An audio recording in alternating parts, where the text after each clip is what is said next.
Chapter 1. I had never once cursed my life, not even as a destitute, orphaned noble with nothing to my name. I lost my memories in a freak accident and spent my life drifting through the world alone. I never let it bother me, and I simply lived. Then, everything changed. Patient, do not be alarmed, but listen carefully. You are on a time limit. What? The timing was atrocious. During a routine medical examination, I learned that my death was preordained. 2 years had passed since I was diagnosed with a terminal illness. Just when I thought there were no more surprises, I was shocked once again. Appearance. Partial synchronization with Knox Von Reinhafer completed. Caution. You will not be able to return to the original world until you complete the game. Trait. Time limit. The player has 1 year to live. I had been pulled into the game I was playing. Once again, my time was limited. Damn it. The upset crash landing. Why did you make that choice, Knox Von Reinhafer? Why did you make a deal with the devil? Why did you betray us? The pungent scent of blood and the clash of steel filled the air. On the outskirts of the battlefield, where the only sounds were the groans of dying soldiers, the shaky voice of a girl clutching a sword cut through the silence. Answer me. What the hell was that? The wind whispered in my ears. The stars filling the night sky spilled over the girl's head, turning the scene into a painting. The girl's face was obscured by the inky darkness, but the figure of the man opposite her was clearly visible. He had bleached white hair and lavender eyes. His skin possessed a ghostly, porcelain pallor. Knox Von Reinhafer, dressed in black, emblazoned with the family emblem of a black sword. His mysterious eyes locked onto the girl. The sword that had pierced his own heart was held in his hand. He turned to her. His lips, stained blue, parted. Betrayal. Yes, a betrayal to you. The man called Knox Von Reinhafer mocked, clearly dying. There was no sadness in his voice, no regret, and no wistfulness. There was nothing. Given his many misdeeds, his current fate was deserved. He had awakened the demon Baal, imprisoned it within his own body, and sought to color the world with evil. It was an unforgivable crime, and yet, even in his final moments, Knox remained nonchalant. He spoke in his characteristic, calm voice. I did not betray you. It was you who betrayed me. Cut the crap. Say it. When did you become so broken? Knox smiled lightly at the sound of the girl's exasperated voice. Looking far into the distance, recalling some distant past, he muttered to himself. It began with a crash landing. And then, the final, meaningful line. After. A short sigh escaped my lips, and cold sweat poured out like rain. A phrase flashed across the lighted monitor. You have cleared part 1 of Inner Lunatic. Total clears. 27. End credits sequence. Thank you for playing our game. The voice accompanying the message lifted my spirits. I hummed, muttering to myself. Okay, not bad. I unlocked quite a few hidden achievements this time. I also grabbed a bunch of rare items. With a smile, I took a moment to review my clearance record. This run was especially difficult due to the sheer number of variables. From putting down the rebellion in Eastern Tehran, to investigating the Empress's murder in the Outer Castle, to rallying the survivors to kill the final villain, Knox Von Reinhafer, well, you get the idea. Despite the penance involved, I eventually beat the game. As always. Honestly, even for me, this is the first time I have ever beaten the game so close to perfection. The final boss of Part 1, Knox, is the toughest of the tough. From crowd control skills to possessing a demon, he unleashes a barrage of terrifying attacks that only endgame minions can handle. To be fair, he is a handsome monster. The bottom line, he is a villainous boss that is difficult to defeat, even for veterans. That is the identity of Knox Von Reinhafer, and I had just succeeded in killing him yet again. I like it. I muttered, but I could not help but add a depressing comment. Except for the fact that I am going to be killed next month. My gaze drifted to the wall where a red X had been scrawled haphazardly on the calendar. A sense of gloom enveloped me. No matter how positive I try to be, it is never easy to stare death in the face. Kulk. I let out a thick cough and quickly wiped the bloody phlegm away with my sleeve. It would not come off well with water, I thought grimly. Looking at the ashtray, piled high with cigarette butts, I let out a hollow sigh. I really am going to die. Even in this moment, I am dying dozens of times faster than everyone else. Just like the villain in the video game. It is true. It has been a long time since I have played this game, about 2 years. After being given a terminal diagnosis, I holed myself up in my room like an invalid and immersed myself in the world of Inner Lunatic. I have already cleared it multiple times. I memorized every hidden piece and character lore. It is a fantasy open-world game that was highly anticipated, but crashed and burned due to its punishing difficulty. But for me, it is a game I would not trade for anything. It was a ray of light when I was first diagnosed. I have beaten Inner Lunatic a whopping 27 times. I was the perfect, dead man walking for this game. Ha. I wonder if this counts as a safe ending. After enjoying the afterglow of the finale, I grabbed the mouse and maneuvered the cursor. As the end credits rolled, I saw the screen light up again. The time had come. Time to start a new game. Excitedly, I went ahead and started creating my character. So, what kind of character should I make this time? I muttered to myself, lost in thought. Character creation is my favorite part of Inner Lunatic. Please enter your player information. What is the player's name? Carl. I typed in the name, then flipped through the subsequent windows to start customizing in earnest. One of the biggest differences between Inner Lunatic and other games is this level of customization. I always thought the game's complexity was a barrier to entry, but for me, it was perfect. I could make my character ridiculously detailed. After the name, I set the traits. This time, I was going to create a character I could really get into. This might be the last game I ever play. Let's see. I will give him both mana sensitivity genius and sword and martial arts genius. A new character with 2 genius traits. When I saw that, my heart began to pound. My gamer instincts, the ones that kept me going in the face of death, were coming alive. Okay, next up. It is actually almost impossible to create a character this way. Inner Lunatic features a number of genius tier talents, but as a rule, you cannot have more than one per character. You can have many subtalents, but genius has a completely different function. It is a talent that, if developed well, allows you to easily reach the top of your field. That is the power of a genius. But I gave him 2. There was a very good reason for that. The game has a feature called a trait penalty. By penalizing a character with a negative trait, you can gain additional positive stats or traits. It is a feature beginners cannot really utilize, but it is not hard for me. I told you, I am an old hand. I scrolled down the page and stopped, my eyes fixed on the words, predestined death. It was the disease I was suffering from, and the fate this character was going to suffer from. No, not exactly a disease, but a predetermined outcome. A great, irresistible fate. I poured both of my genius traits into the character, balanced by the heavy penalty of time limit. A glass cannon. To put it another way, I created a character that was essentially doomed. That is it. The character would die exactly 1 year after creation. It was possible to prolong their life with artifacts, but it would not be easy. No regrets. It was a thrill to be able to roam the continent as a character that looked exactly like me. I do not know who I was before I lost my memory, but I must have been a gamer to the bone. Let's get started. I hovered my mouse over the Create Character button and clicked. Pop. For a brief moment, there was a sound of sparks flying, followed by the sensation of electricity. I looked up, feeling my breath catch in my throat as if I were being swallowed by a vortex. My vision blacked out, and my heart pounded in my chest. What the hell was going on? The pain I experienced was unfamiliar, unlike anything I had ever felt before. Suddenly, a disturbing thought flashed through my mind. Am I going to die now? All of a sudden, in the middle of a game. Death was familiar to me, but I did not want to die like this. At least not when I was ready. I wanted to die on my own terms. But, was this how it was going to end? There were still things I wanted to do, things I wanted to eat. I still had a lot of games I wanted to play. That was the moment I realized. You have successfully created a character. Character name not allowed. The character's name has been forcibly changed. The name was forcibly changed. Along with that, the intense pain subsided. My eyes glazed over as my vision returned to normal. A warm glow settled over my eyelids. And then, when I opened my eyes, I could not help but panic once again. Where am I? Dark curtains surrounded me, and a brown rug lay beneath my feet. And a fluffy futon. This place was unfamiliar, yet strangely recognizable. A game I had played to death over the past 2 years. I had just woken up inside Inner Lunatic. Specifically, inside the mansion of one of the game's biggest villains, the Reinhafer family. I quickly scanned my surroundings, then rushed to a nearby mirror to check my reflection. Sure enough, a familiar face stared back. Shiny, cascading white hair and clear, lavender eyes like rainwater. A silk robe emblazoned with the family's signature black sword, surrounded by gold embroidery. And a smug expression that would make anyone passing by turn around. I wiped my forehead, stunned. I possessed Knox Von Reinhafer, the youngest son of the Reinhafer family, the greatest villain in Inner Lunatic. In that moment, I do not know why that phrase came to mind. It started. Yes, it was a crash landing. Chapter 2. No matter how I looked at it, the conclusion was inescapable. My original life was gone. It felt like the start of a novel, a theory I reached after careful consideration. However, the initialization process had not ended. Synchronization rate 4%, 6%, 19%. Synchronization frozen at 71%. Player customization applied. Character customization complete. Knox Von Reinhafer. He was the 3rd generation Dark Master of Inner Lunatic. As the youngest of the 5 Reinhafer siblings, he was the only dimwit in a family of geniuses. This was the villain I was now possessing. He was destined to grow into the world's greatest villain, a massive barrier standing between the players and the world itself. That was the identity of the character named Knox. Ha, this cannot be a dream. I wiped my face and looked into the mirror again and again, but nothing changed. His hair was bleached white, as if dusted by fresh snow. His eyes were a mysterious shade of lavender. His features were sharply defined and ruggedly handsome,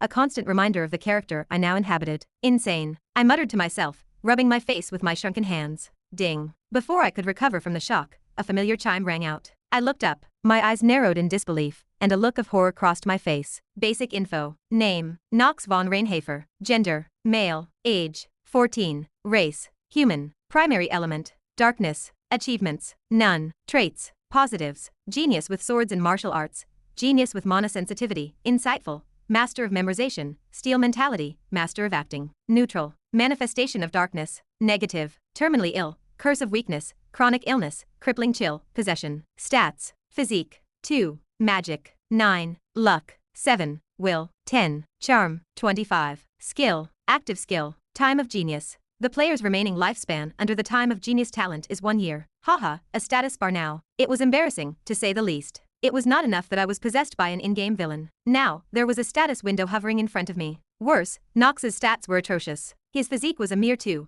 thanks to a barrage of negative traits. His legs were essentially only for walking, and his arms and shoulders were just for show. An articulated doll would have more utility than this. The other stats are overwhelmingly good, but my physique gives me no wiggle room. A lack of physique in inner lunatic is a death sentence. Even mages need to build stamina to a certain level, or they die quickly. The knight class has no chance at all. Ha, that was not even the real problem. A single negative family trait synchronized to a status window was a disaster. Time limit. I stared at the status bar in disbelief. I have been on a time limit in real life, and now I am supposed to be on a time limit here too. I could not help but laugh. I had not realized that the traits I chose during character creation, thinking this would be my last game ever, would come back to haunt me. Embarrassment warred with regret. I did not know which asshole dumped me into this game, but I swore to kill them if I ever caught them. But first things first. I must survive. Standing on death's doorstep made me certain of one thing. I was not ready to die yet. To survive, I needed to adapt to the situation immediately. If I did not survive now, I would not be able to build a future. Still, it is not impossible. The status window showed some great positive traits. Most notable were the 2 genius traits.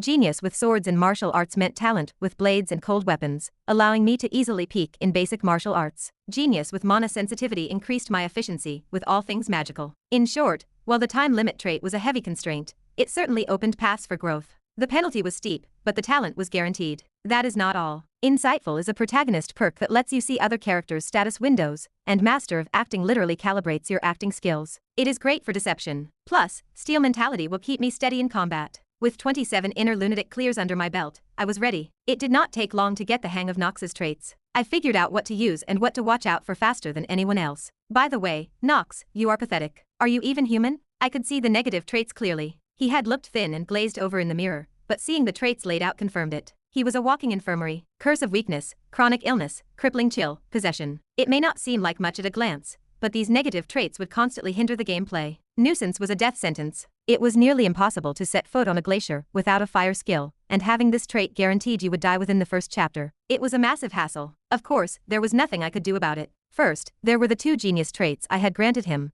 and the unique trait passed down only to blood members of the Reinhafer family. I could only survive by utilizing Manifestation of Darkness. Of course, I would have to do something about the 1-year deadline before then. That was the moment I roughly decided on my future plans. You have one unread letter in your mailbox. Do you want to check it? An unread letter? My head tilted in puzzlement. I had been in this strange world for less than 10 minutes. Who on earth would send me a letter? Ah, no way. Suddenly, like a blow to the head, a hypothesis flashed through my mind. That asshole who trapped me in this game. He must have written to me. Convinced, I immediately manipulated the status bar and entered the mailbox. My prediction was precisely half right. I touched the letter, which was wrapped in worn parchment. It unfolded in mid-air, filling my vision. Hello, Joachim. Or should I say Knox now? Do you know my name? Joachim. The name my parents gave me before I became an orphan. Why was it appearing in this letter? What the hell did it have to do with this? No way. My body stiffened. A question crept up my spine. Did the being who possessed me know something about my forgotten past? If not, none of this made sense. My sudden possession of Knox, and my real name popping up here. It was the only logical explanation. Excitement and anxiety flooded through me. My heart hammered against my ribs. I forced myself to keep a calm face and read the next part. You probably do not remember me, but I must say this. It has been a long time. Welcome back. You have been through a lot these past 2 years. You deserve to be here again. Welcome back. The writer spoke to me as if I were from another world, but it did not compute. How was that possible? I had already spent 2 years living in the outside world. Inner lunatic was just a game. Bam. I slapped my cheeks hard with both hands and came to my senses. My premises were all wrong. The fact that I was possessed by this world did not make sense in the first place. Maybe my world was not real, and this one is. That was still a leap. I did not know enough to understand everything yet. My gaze shifted to the bottom of the letter. I cannot tell you much yet, including who I am. But I can help you. I want you to join the Eldane Academy and cultivate your powers to get as close to the main story as possible. All truth will be enshrined there. The letter ended there. There was a popping sound, and it disappeared. I shook my head, dazed. I checked the mailbox again, but there was nothing there. I felt a surge of panic as I replayed the contents. I am currently Knox, the final boss. And you want me to get close to the main story? That is a death sentence no matter how you slice it. It was true. Knox was the final villain, the last mountain for the protagonist to overcome. The main story, and his eventual death, would be the culmination of the game. But I cannot give up on getting my memories back. I let out a short gasp. I do not know what the hell is going on, but I know one thing. For now, I have no choice but to do what the sender tells me. But I have no intention of dying easily, no matter how short the time frame is. I had so many questions. Where did I come from? Who was my family? Where were my lost memories? The answers were hidden here. I clenched my fists with a sense of certainty. I will access the main story somehow, find out if there is a connection between my lost memories and inner lunatic, and I will survive. If I could get my memories back and find the truth, I was willing to play the role of the greatest villain. The inner lunatic's ultimate antagonist, now on borrowed time. Knox Von Reinhafer. A chuckle escaped me. Come to think of it, it was not much different from my reality. I had been on a time limit since I lost my memory 2 years ago. Every moment was a countdown, and I spent every waking hour in fear of the end. The only thing that changed was the setting. This was the world I knew best. There was no reason to be afraid here, no reason to run away. I ran a hand through my hair, walked away from the mirror, and approached the antique clock. It had an in-game calendar, February 4th, 1812. I muttered, gathering my thoughts. There was still a year until the main story of Inner Lunatic began, and, incidentally, until my death. Well then, let us get started on the 28th run. I stepped away from the mirror and pulled on my black coat, which was hanging neatly. I grabbed the doorknob of my room and turned it. Crack. Ha, a familiar sound came from somewhere. It sounded like bones breaking. Trait nuisance activated. Due to the effect of nuisance, you have acquired wrist sprain level 1. Please get enough rest to recover. Are you kidding me? It was my wrist. That was ridiculous. What had I even done to trigger a negative trait? All I did was grab the knob. My fist was shaking. I felt a faint, throbbing pain from the sprain. I grabbed the knob with my other hand and turned it, more carefully this time. Damn it. What was I doing? Bam. I heard the sound of glass shattering on the floor outside. Thankfully, this time it was not my body. Ha ha ha. No, Master Knox. I stepped out into the hall and shifted my gaze toward the source of the voice. A young girl stood there, her pupils dilated in surprise. She flinched like a gazelle facing a predator. A familiar face. She was a maid, around Knox's age. It took me a moment to recognize her. I am sorry, sir. I am sorry. I will not make that mistake again, but please bear with me as I clean up the broken glass. The maid backed away,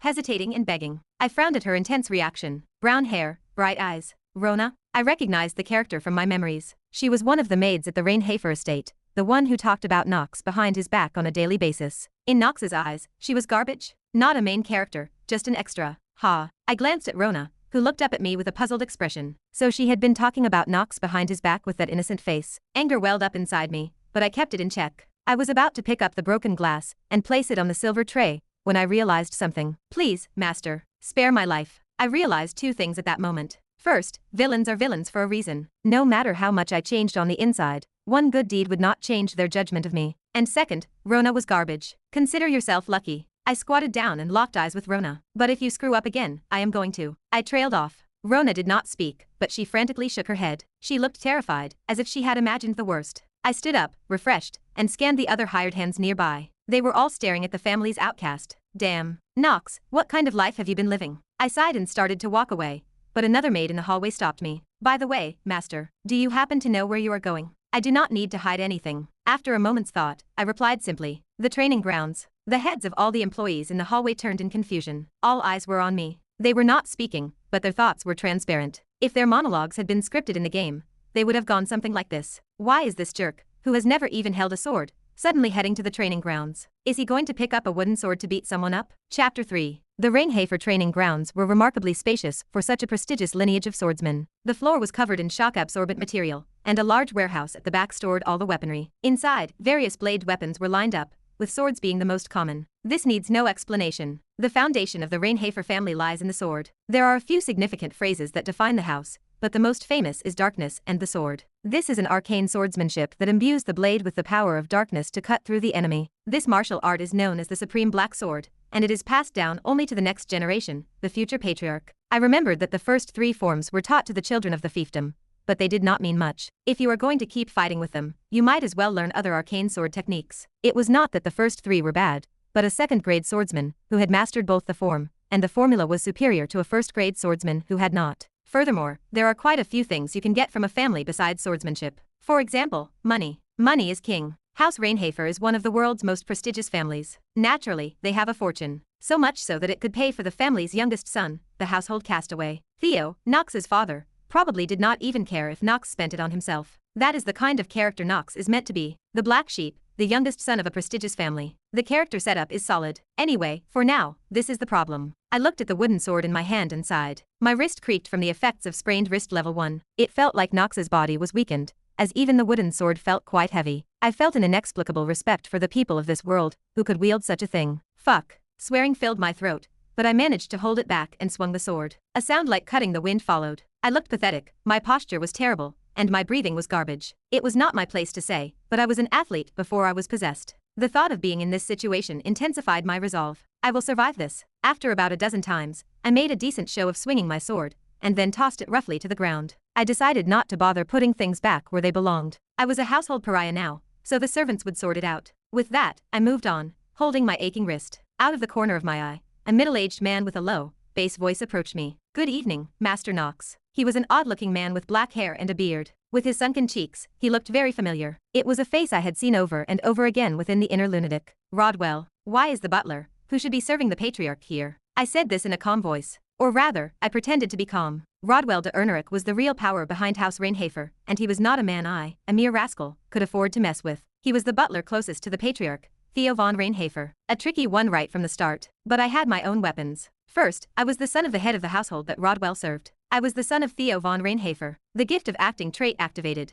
The second was the talent I added along with the two genius talents. The talent of acting. This talent literally compensated for a character's acting skill. In other words, it was a talent optimized for deceiving others. It was the perfect talent to help you take a step towards becoming more shameless. As I pondered this, Rodwell spoke up. "I have come to deliver a piece of news." "News?" "Yes. The patriarch has commanded that you be present at dinner tonight." I had just possessed this body. I did not know anything about the situation, and I was tired, so let us just sit around and have a casual dinner. Sadly, I could not be a good salesman like that. I was an asshole anyway. I do not have to attend unless it was for my own good. "Tell him I am not eating today." Rodwell's brow crinkled for a moment at my answer, and another piece of information leaked in. "We have a visitor from House Steiner. She has come to take knighting lessons, and I am afraid the patriarch would be very upset if you were not there." Something like demonic energy emanated from his frighteningly glowing amber eyes. That man looked terrifying. I would believe it if he jumped out of a horror movie. Humph. As if I had no choice, I wiped my sweat with the towel the servant handed me. I did not answer, but it meant I would do as he said. As I passed Rodwell and headed for the family mansion, without even looking at me, Rodwell asked, "You are acting a little strange today. What are you trying to say?" Suddenly, I felt my heart pounding. Rodwell's words were clearly directed at me. "You do not normally like to hold a sword, but today, for some reason, you have been walking all over the training grounds. Do you mind if I ask why?" Rodwell's eyes bore into me. My breath caught in my throat, and my hands began to sweat. It was a dangerous situation, but I trusted the traits I had been given. As calmly as I could, I looked him in the eyes and opened my mouth. "I will tell you one thing for sure." An unknown aura burst from the lavender-eyed boy I was playing, Knox. Rodwell seemed to sense it too and shuddered. "Do not you dare creep up on your master, even though you are a butler. It does not matter to you what I did or where I moved. I decide what I will do. I will correct it. If you ever do this to me again, it will not be just words." With that, I walked past him. My heart was still screaming, but thanks to my acting talent, Rodwell looked completely fooled. I felt a furtive glance from the back of my head, but I did not flinch. If I made a scene here, it would just blow up in my face. For now, I had to remain as calm as possible. After all, traits only made me better at the behavior. They did not make me perfect. As I walked away, trying to compose myself, I eventually lost my poker face and turned into a grimace. There was a name that worried me more than Rodwell. The young lady of House Steiner. Why would she suddenly come out of nowhere? The dining room of the Reinhafer mansion was as luxurious as ever. A rectangular table with endless white tablecloths and chairs for 30 people stood in the center, and a clock hung on the wall. The silverware was so well made that you could almost see your face in it. Maybe there is more money to be made than I thought. As I sat down at the table, I started to see the faces of the people who had already arrived. The first thing that caught my eye was the twins. They were some of the biggest tormentors of Knox in the family, and a big mountain I had to climb to get to Eldane Academy. I needed to build up my strength to deal with both of them shortly. "Hey, there is that little shit over there, ruining the meal." Yeah. Honestly, I did not expect him to stick his face in this far, but his shamelessness is through the roof. "I heard you have groped butlers and maids before, and you are an unreformable asshole." As I waited, I heard my brother blatantly disrespecting Knox. I felt an unnecessary surge of irritation at being unfairly criticized for something I had not done,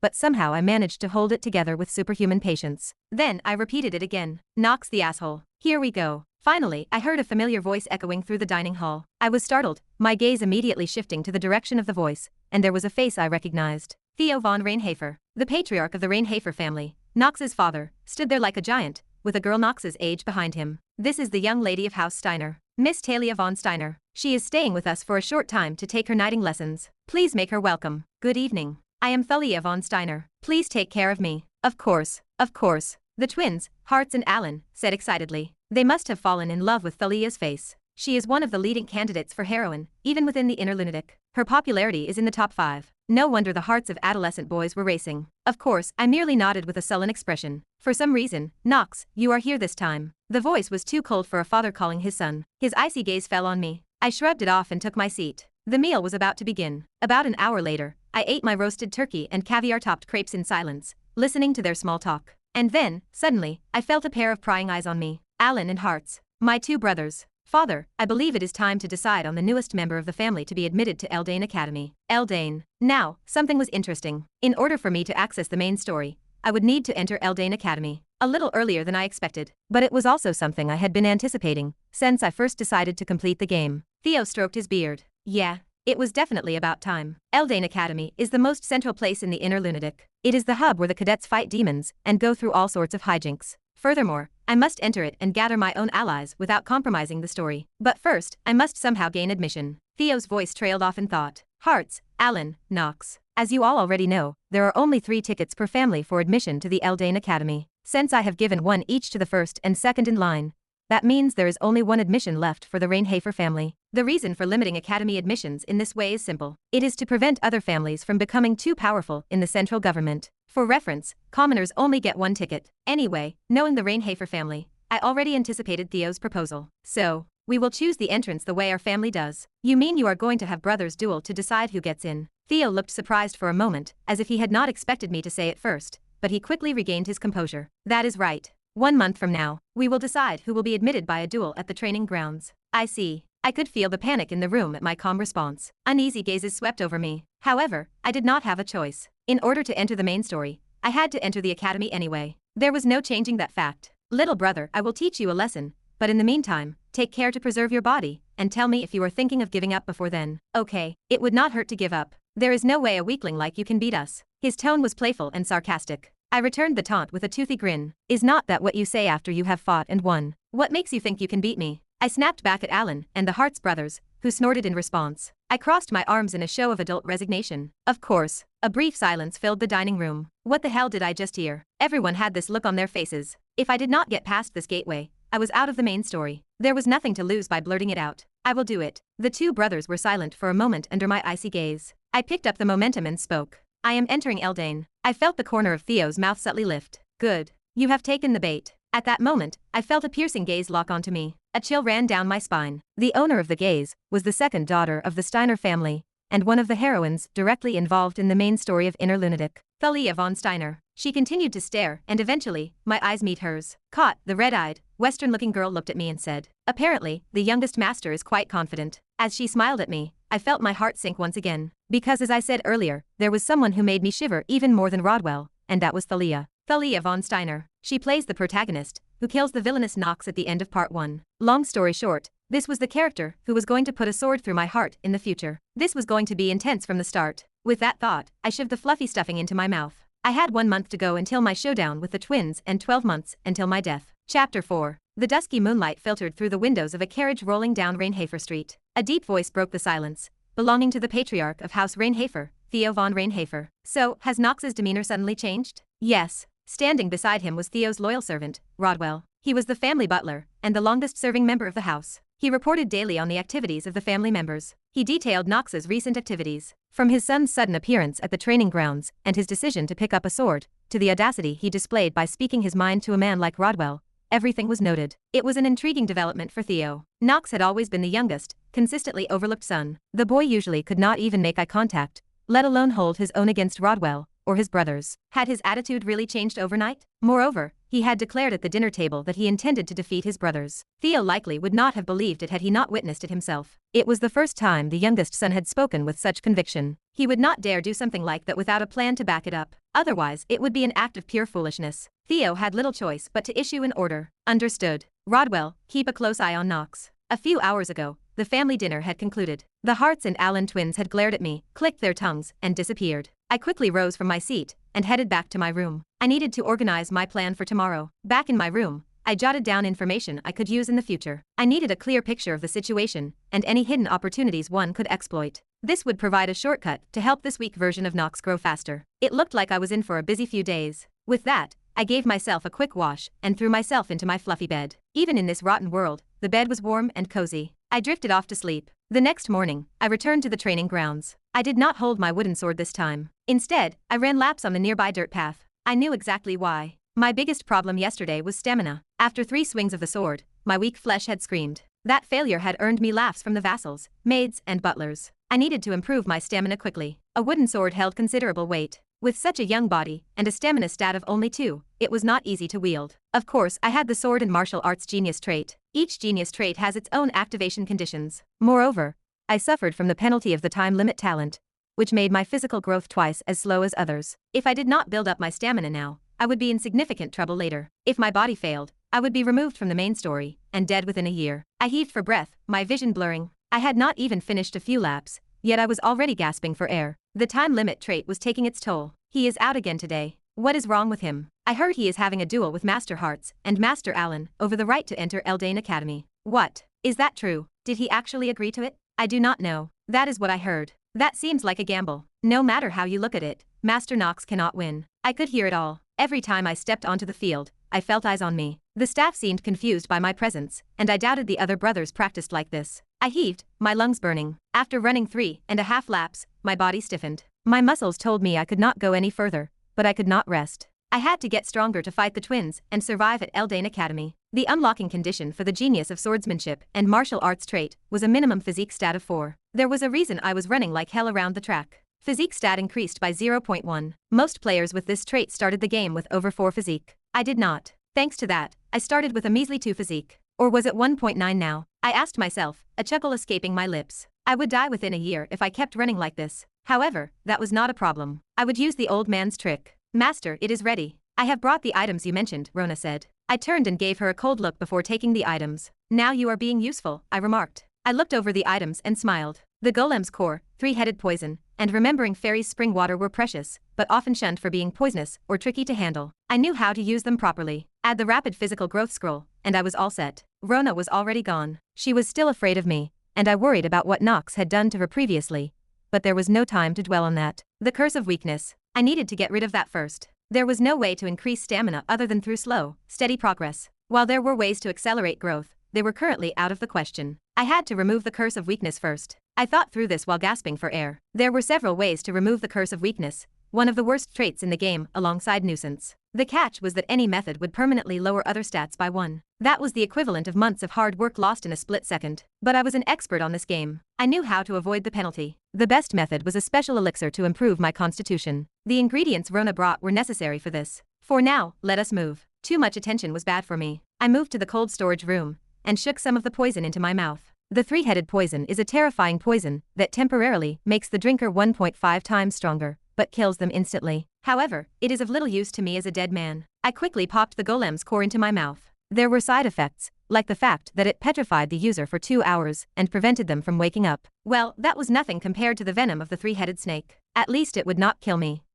That is not good. The essence in the small red sphere mixed with the unswallowed 3-headed poison, and the composition began to change. A hidden piece manifests. The poison in the golem's core react. Alright, this is it. Typically, golem cores were used to petrify humans to temporarily boost their defenses, or create artificial golems. But I mixed the two to create a new effect, strengthening the body, and removing the curse of weakness. That was the proper way to use these items. The poison of the 3 heads is diluted. The negative talent curse of weakness is removed. The curse of weakness vanished without any penalty. It was the best I could do for the previous Knox. However, I did not stop there. After removing my robe, I took out the remembering fairy's spring water and poured it into my body. The petrifying effect of the golem's core disappears. The remembering fairy's spring water was an artifact that had the effect of restoring a person to more than their original state. It was set to be too expensive to be commercialized, about 20 times the price of a commercially available potion. However, its effectiveness was so poor that it was frankly a joke. It was the kind of thing you would call crazy to buy, but I knew it was more efficient than any other item. The reason was simple. When the golem's core and remembering fairy's spring water reacted, it added 1 short-term talent to the player. The golem's core reacts with the remembering fairy's spring water. A hidden piece is manifested. The user is temporarily granted the talent Blessing of Growth. Blessing of Growth. The name alone suggested something powerful. I opened the status window for a moment to see the newly applied talent. Blessing of Growth doubles the user's stat growth rate until their physique stat reaches 5. As expected, I saw a new talent. It was a passive of sorts that only applied for a short time. A skill that doubled the growth rate of my physique stats until they reached 5. With this, I could at least get my physique up to 5 without taking a timeout penalty. That was about as good as it got for me right now. In addition, the Blessing of Growth talent had one more effect. The first application of Blessing of Growth increases the player's physique by 0.5. That was right. Upon first acquisition, it would permanently increase my physique by a whopping 0.5. I could not help but smile. That left me with 1.4. Ouch. On top of that, I used the rapid physique growth scroll. This was a scroll that had the short-term effect of doubling my physique growth. As a result, I was able to gain physique stats twice as fast as before. Phew. Now the real fun begins. If I just kept running every day until I died, something would happen. With that thought in mind, I went back out onto the field. The workers who had been waiting out front kept an eye on the warehouse, and as soon as I walked out, they started sweeping as if they had always done so, without a broom. I thought about giving them a piece of my mind, but decided against it, not wanting to bother them. Right now, the most important thing was to keep running. Why, they said physical strength was national strength. Talia von Steiner. For days, the youngest daughter of House Steiner had watched a boy run through the training grounds. He was similar in size to her, yet somehow weaker. How did such a weakling agree to fight the brothers of House Reinhafer? Miss, you must not disparage the youngest son of House Reinhafer. It is not polite behavior, her maid said. No, it is not, Talia said indignantly. Indeed, in her eyes, there was nothing in her heart to criticize Knox for running. She just did not like his inefficient running, his ignorant training without even holding a sword. He had even turned down offers from other vassals of the house to give him sword lessons. If it were the Steiner family, they would never allow such a weakling to train. First of all, they would not allow him to duel in the family line, and even if they did, it would not end with just a good beating. What kind of guts did that frail boy have to say that at a dinner with the head of the family? How was he going to win against his own brothers? I had even heard that Knox had a reputation as the family bastard. He was said to have never fought, to have declared that he would never learn swordsmanship. As a would-be knight herself, Talia did not think much of him. A sword was not something to be wielded lightly, but now was different. Talia stared at Knox, her red eyes glittering. Now she did not even think about it. Snow-white hair, lavender eyes, his graceful posture and delicate physique, even when he was working himself to death. Everything about him piqued her curiosity. No, Emma, I have to go for a minute. Ah, miss. With that, Talia took off like a bullet, heading straight for Knox. Emma, her maid, let out a deep sigh. There was nothing she could do to stop Talia when she looked like that. All she could do was watch. I just hope she does not get into trouble. As Knox practiced, he heard Talia's crisp, clear voice. Hi, I am Talia. What can I do for you? I think I have heard your name before. The answer that came back from the boy was shocking. Talia was surprised that he could react that way even though he knew who she was. Even if it was House Reinhafer, she herself was the second daughter of a prestigious duke. It was not like the youngest son, the lowest in the hierarchy, could ignore her. Nevertheless, Knox was not pleased. He must be surprised that I am so pretty. Yeah, that is what it is. Talia composed herself and tapped Knox's shoulder again. Knox stopped, his body drenched in sweat, but he did not seem too offended. Talia was a young knight herself, and it was not uncommon for her to come back from training sweaty. You said Knox, did you not? Yes. I heard you are fighting with your brothers for the right to enter Eldane in a month. And? Talia's fair brow creased slightly at the oddly short answer. The hand on my shoulder tightened involuntarily. Are you trying to challenge your brothers to a fight? Because you really think you can beat them? Yeah. Just because you can run like that? You think that is possible? Maybe I can help you with something. I am not interested, so why do you not go away? Talia took a step back, shocked by the cold tone. How could you say that? Having been raised as a prized daughter in her family, Knox's words came as a shock to her. Do not come near me. Not even the maids who bathed her in the dirt as she trained day in and day out had ever said such a thing. I offered to help you, and you talked to me like that. Forget it, you are on your own. As she stormed off, Knox could only shrug. Meanwhile, no one else in the room knew Knox's words to Talia, that everything he did was just to keep her at a distance. It is a twisted way to go. He muttered to himself and went back to drying off. Just like the first time he had crash-landed, he was stuck. The kid who was going to kill him in the future approached him first. What was the point of being friendly with her here in the first place? Knox was frustrated, but he had nowhere to go to vent his frustration, so he continued to run in silence. I do not know. Let us just live in the moment. With that mindset. Chapter 5. The effect of the trait is working. Physique stat increased by 0.1. Physique stat increased by 0.1. Weeks later, as I paced the training grounds, I recalled the first time I saw Talia's status window. Thanks to my insight trait, I could view her stats. Basic info. Name, Talia von Steiner. Gender, female. Age, 14. Race, human. Primary element, fire. Achievements, none. Traits, positive. Heroism, chivalry, straightforward temper, mastery of swords and martial arts. Neutral, none. Negative, inferiority complex, immature, arachnophobia. Stats, physique, 6. Magic, 3. Luck, 5. Willpower, 7. Charm, 20. Skills, passive skills, none. Active skills, none. That is some crazy talent. Talia was one of the highest potential characters in the game. While she did not quite match the continent's top 3 swordsmen or 4 sages, she was right up there. She had triple my physical strength. Considering the average adult male in Inner Lunatic only has 4 physique, she was already well above that. Magic is a bummer, but you cannot ignore that willpower. Charm is just a rough indication of attractiveness. It does not really make winning favor with non-player characters easier, or does it? Now that I am in the real world, maybe attractiveness is important. Well, that was not the real problem anyway. The real problem is that her fire elemental magic gets replaced by white flames, which eventually causes Knox to die in a blaze. As it turns out, that is exactly what happens. I am in no position to befriend her. I thought I could save the day by getting to know her, but that was impossible. What is my biggest advantage? I know the flow of the main story, and have a complete grasp of the political situation, through 27 clears. However, if I enlist Talia as an ally now, it could derail all my plans and lead to Knox's death by bail. I decided to enter the main story to find my identity. I also decided to fight my brothers, even though it was going to be dirty. There was no reason for me to become a variable in this situation. So I said, I do not care. Why don't you go away? The words came out with an edge. I was going to get killed by her anyway, but the first encounter was the worst. I am screwed. That was the long and short of it. Shit. But there is nothing I can do about it. From now on, I will just have to avoid her. She is good-natured enough that if I do not make a nuisance of myself, she will not attack me first. Maybe. Ha. I exhaled lightly. A familiar face jogged along beside me, startled. It was Rona. Master, are you really going to keep running like this? Of course. If you, my maid, do not run with me, who is going to cover for me? I frowned, and Rona resumed her trot with a sullen expression. I took the white towel from her hand and wiped the sweat from my brow before handing it back. Here, one more thing to work on. You are cursing under your breath. Oh, I was not. I chewed my tongue. I kept running, enjoying Rona's reactions. Before I knew it, I was at 3.8 physique. You might think that is easy, but I can assure you it is not. I had already lost a whole month of time. It was hell. Tomorrow is finally the day of the competition.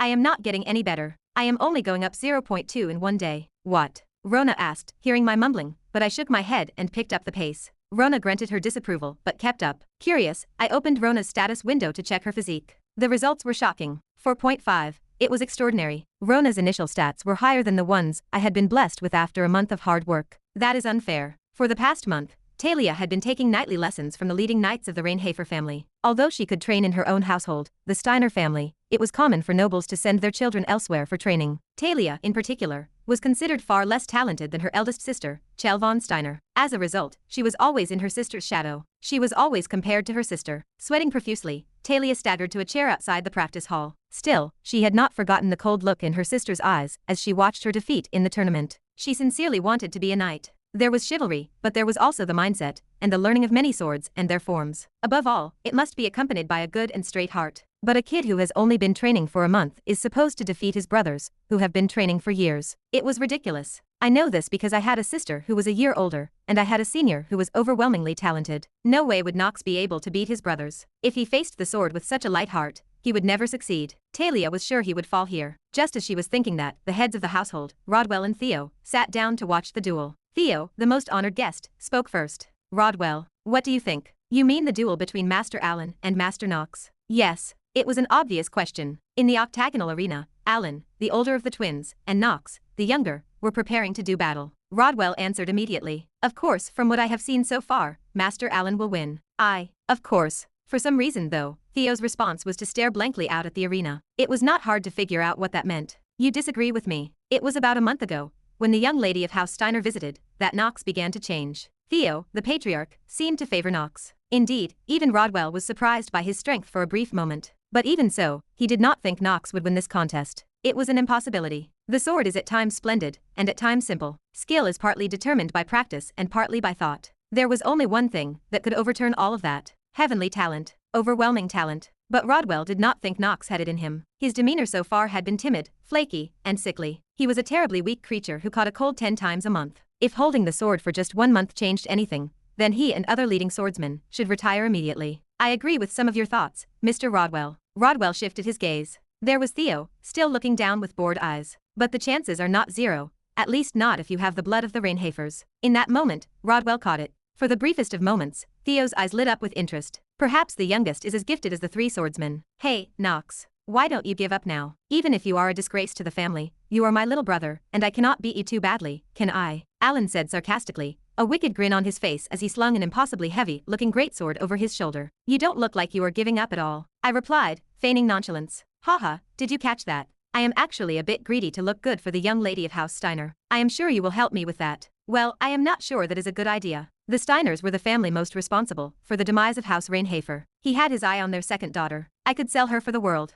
I should be lucky not to have a sword to my throat right now. But the twins did not know that. They even misunderstood. I suppose you are of the same opinion as I am, though Miss Talia is quite beautiful. Allen nodded and laughed for a moment, then grabbed his sword in one hand and stretched it out. What is that strength? He was a monster, as the family name implied. I sighed as I opened Alan's status window before the fight. Basic info. Name: Alan Von Reinhafer. Gender: male. Age: 15. Race: human. Primary element: darkness. Achievements: none. Traits: positive. Master of swordsmanship and martial arts. Neutral. Manifestation of darkness: negative. Arrogance, pride, contempt. Stats: physique: 8. Magic: 5. Luck: 6. Willpower: 5. Charm: 16. Skills: passive skills: none. Active skills: none. I cannot believe he has 8 physique. In Inner Lunatic, physique works similarly to strength in other games, which means I am way behind. Furthermore, I realize I failed to raise my physique stat by 0.2 yesterday. Damn. Why am I so unlucky? Is my original luck negative? However, right now, I can only grip my sword and look straight ahead. We will then begin a formal contest for the right to attend Eldane Academy. Knox Von Reinhafer and Alan Von Reinhafer. You both must accept the outcome, and you will never be able to dispute it. One of the vassals turned to look at the judge. Then came his cold voice. I took a deep breath. To be honest, I was shaking. If I lost here, it was all over. No recovering my memories. No finding out who had sent me the letter. If I failed, I would have to end my life after a year's reprieve. Knowing this, I strengthened the hand that held the sword. And with a signal, I stomped my foot. Go. Bam. And then I hit the ground. A sword strike to the shoulder blade is accompanied by pain. Apparently, Alan's 8 physique stat does not lie. I spat out thick, bloody phlegm. In front of me, Alan is laughing hysterically. He looks like Knox, and he is certainly handsome, but he is just plain annoying. Was it a reflection of his lesser attractiveness? Bam. While I was thinking about that, a follow-up punch hit me in the stomach. There was far too much unforgiveness in the hand for a sibling duel. But this was also the Reinhafer family tradition. Earn your worth with your own hands. To prove one's worth with the sword and force of arms is what the Reinhafers do. This means that if I lose here, I will have to lay it all down. If you can win, you can have it all. One blow, and you have turned into an asshole. What kind of bullshit is that? I reoriented my sword, adopting a defensive stance, not looking to attack. I stared directly into my opponent's eyes. More attacks from Alan followed. Pow. Bam. His wrist felt like it was being ripped apart. I have managed to parry a few of the attacks, but the damage is piling up as I take the rest. I am only managing to block about 2 out of 10. Most of Alan's attacks hit me. I am somehow managing to deflect some of the damage with my shoulders and elbows. I was hoping for an opening. As I take the beating, the bruises on my body begin to grow. Pow. Boom. How much time had passed? Seeing that I am barely holding on, the vassal pauses the duel for a moment, as if to ask me to stop. Master Knox, why don't you give up the duel now? If you injure yourself further, it will take you a long time to recover. No, I will continue. I said so with a determined expression. The vassal gave me an incomprehensible look. To him, it must have seemed like everything I was doing was the work of a young mind. But it was not true. My current outburst was partly due to the fact that I was so desperate and resentful. The biggest reason is, physique stat increased by 0.1. Talent genius with swords and martial arts is activated. It was because I knew that I could win if I just held on a little longer. Haha. Have you lost it now, Knox? Alan laughed sardonically, but I did not flinch. I knew it. This is where it really begins. At that moment, I activated a skill I had been hiding. Activate Skill Genius Hour. For a moment, the world seems to slow down, and every blink of my eye becomes crystal clear. All the moving landscapes on my retina, the objects filling my vision. Everything began to move very slowly, as if it had stopped. This is the Hour of Genius. It was a skill I had since I first possessed Knox. A skill that slows down time. It was also the skill that showed the highest efficiency with the sword and martial arts genius trait I had now manifested. The main advantage of this skill was that the scenery I saw, and the movements of my enemies seemed slower. However, there was one problem. It is one thing for the enemy to look slow, but it is another thing for me to move fast. But genius with swords and martial arts is a genius talent. It is a fraudulent trait that allows you to make your sword swing faster while the enemy is slowed down. I realized at that moment that this battle would be won or lost here. I felt a faint thrill of pleasure as I watched Alan's sword slowly rush toward me. And then, clang! I had parried his blade perfectly for the first time. I had heard it said somewhere, geniuses and prodigies live in different times. Chapter 6. Pathetic. Theo's face darkened as he sat at the head of the table. He felt deep disappointment in his youngest son. Knox had assured him at a previous meal that he could beat his twin brothers, but he had failed to keep his word. Theo could not hide his disappointment. He had hoped for a change in demeanor, but in the end, perhaps this was for the best. Alan and Hearts were competent, but they were hardly gems. The firstborn paled in comparison to Garen. Garen was his eldest son, the most gifted among the geniuses of the Reinhafer family. He was the only one who dared to rival Theo's own swordsmanship. If all else failed, Garen was the one destined to wield both the family and clan swords, standing as a genius of the century. Theo believed that even his brilliant eldest son had fallen short of his expectations. How could he expect the twins to be anything more? Alan and Hearts were of equal skill, but when it comes to swordsmanship and innate talent, it is hard to compare them to true geniuses. Theo von Reinhafer had been deceived by his youngest son's sudden determination. He had seen hope in those resolute eyes, that he could defeat his brothers, and he was confronted with a cold belligerence that burned in his hardened heart. Theo mused.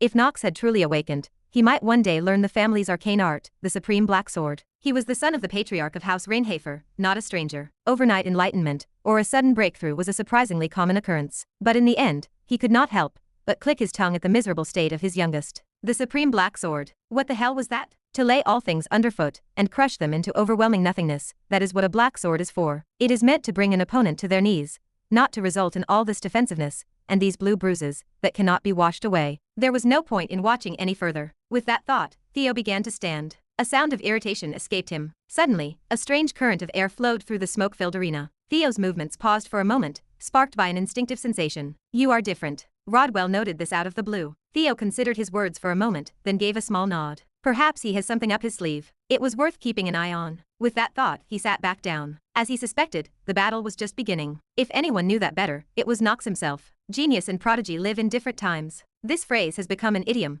perhaps a reflection on the limits of innate talent and a tribute to the gifted. I do not know how great that truly is, or how much power geniuses possess. But if this unfamiliar sensation I am feeling right now is the time that only geniuses live in, I have no reason not to capitalize on this moment. Fortunately, my physique stats rose just as I expected, though I wished they had increased faster. This is Inner Lunatic, after all, with its extreme difficulty. You might wonder why my physique stats are up now, but it is surprisingly simple. Inner Lunatic, like many games, gives the protagonist room to grow in the worst situations. It is meant to be dramatic, and the same held true here. My physique stats were programmed to increase by 0.1 immediately, but only once, when pushed to the limit. I had already anticipated that this fight would expose my limitations to my brothers and push me to the edge. It is no wonder there is such a huge disparity in our stats to begin with. That said, it feels a little weird. An unknown feeling of exaltation filled my entire body as the skill activated. It was not something to be taken lightly. This was a scene I had only seen in scripts and videos in the past. I have had countless experiences using Genius Hour while playing Inner Lunatic, but this was the first time I had ever seen it come to life. Since the game became a reality, my heart had been pounding loudly. I have said it before, I am a gamer through and through, so even in this moment, where the smallest mistake was unacceptable, I found myself thinking that this was fun. What the hell? Alan, sensing the change in my momentum, stumbled backward. But he is still just a kid who has not quite reached his potential. He is only a year older than Knox. He does not realize how strong he is now, or how strong I am. They say you only see what you know. Any other peak adept would recognize how phenomenal the energy I am exuding right now is. At the very least, I have managed to more than triple my physique stat in one fell swoop with the triggering of this skill. In layman's terms, I am up to around 12 physique, which is more than Alan's 8. The implications are clear. Now, the unlucky twin is no match for me. Alan will be defeated by me. I smirked, my mind racing. Even so, I cannot let my guard down. The skill only lasts for 5 minutes at most, and I have to do something in that time. 5 minutes. Can I win against both Alan and Hearts while the time of genius lasts? Absolutely not. There is simply not enough time. Then, there is only one thing to do. I have been putting up with you all this time, but I am getting bored, brothers. Talent. Master of acting activated. I borrowed the power of the trait and spoke, looking at Alan and Hearts alternately. Let's get this over with as quickly as possible, both of you. A stifling silence hung in the hall at those words. Even the vassal presiding over the duel paused, unable to comprehend. The lingering silence reflected the gravity of the situation. I slowly shifted my gaze to Knox's father, Patriarch Theo. As expected, I had succeeded in getting his attention. The reason I had provoked Knox's twin brothers in the first place was to force Theo to pay attention to his youngest son. The plan worked. Normally, he would not watch such a lowly tournament, but the fact that he is watching me now means he sees a quirk, a possibility, in me after all. I cleared my throat and turned to Theo. Father, there are 4 minutes and 48 seconds left in the hour of genius. I paused to catch my breath. Please allow me to fight both of my brothers at once. Talia stood stunned, recounting Knox's words. Is he saying he is going to take on both brothers at the same time? Her head was spinning. She was only 14 years old,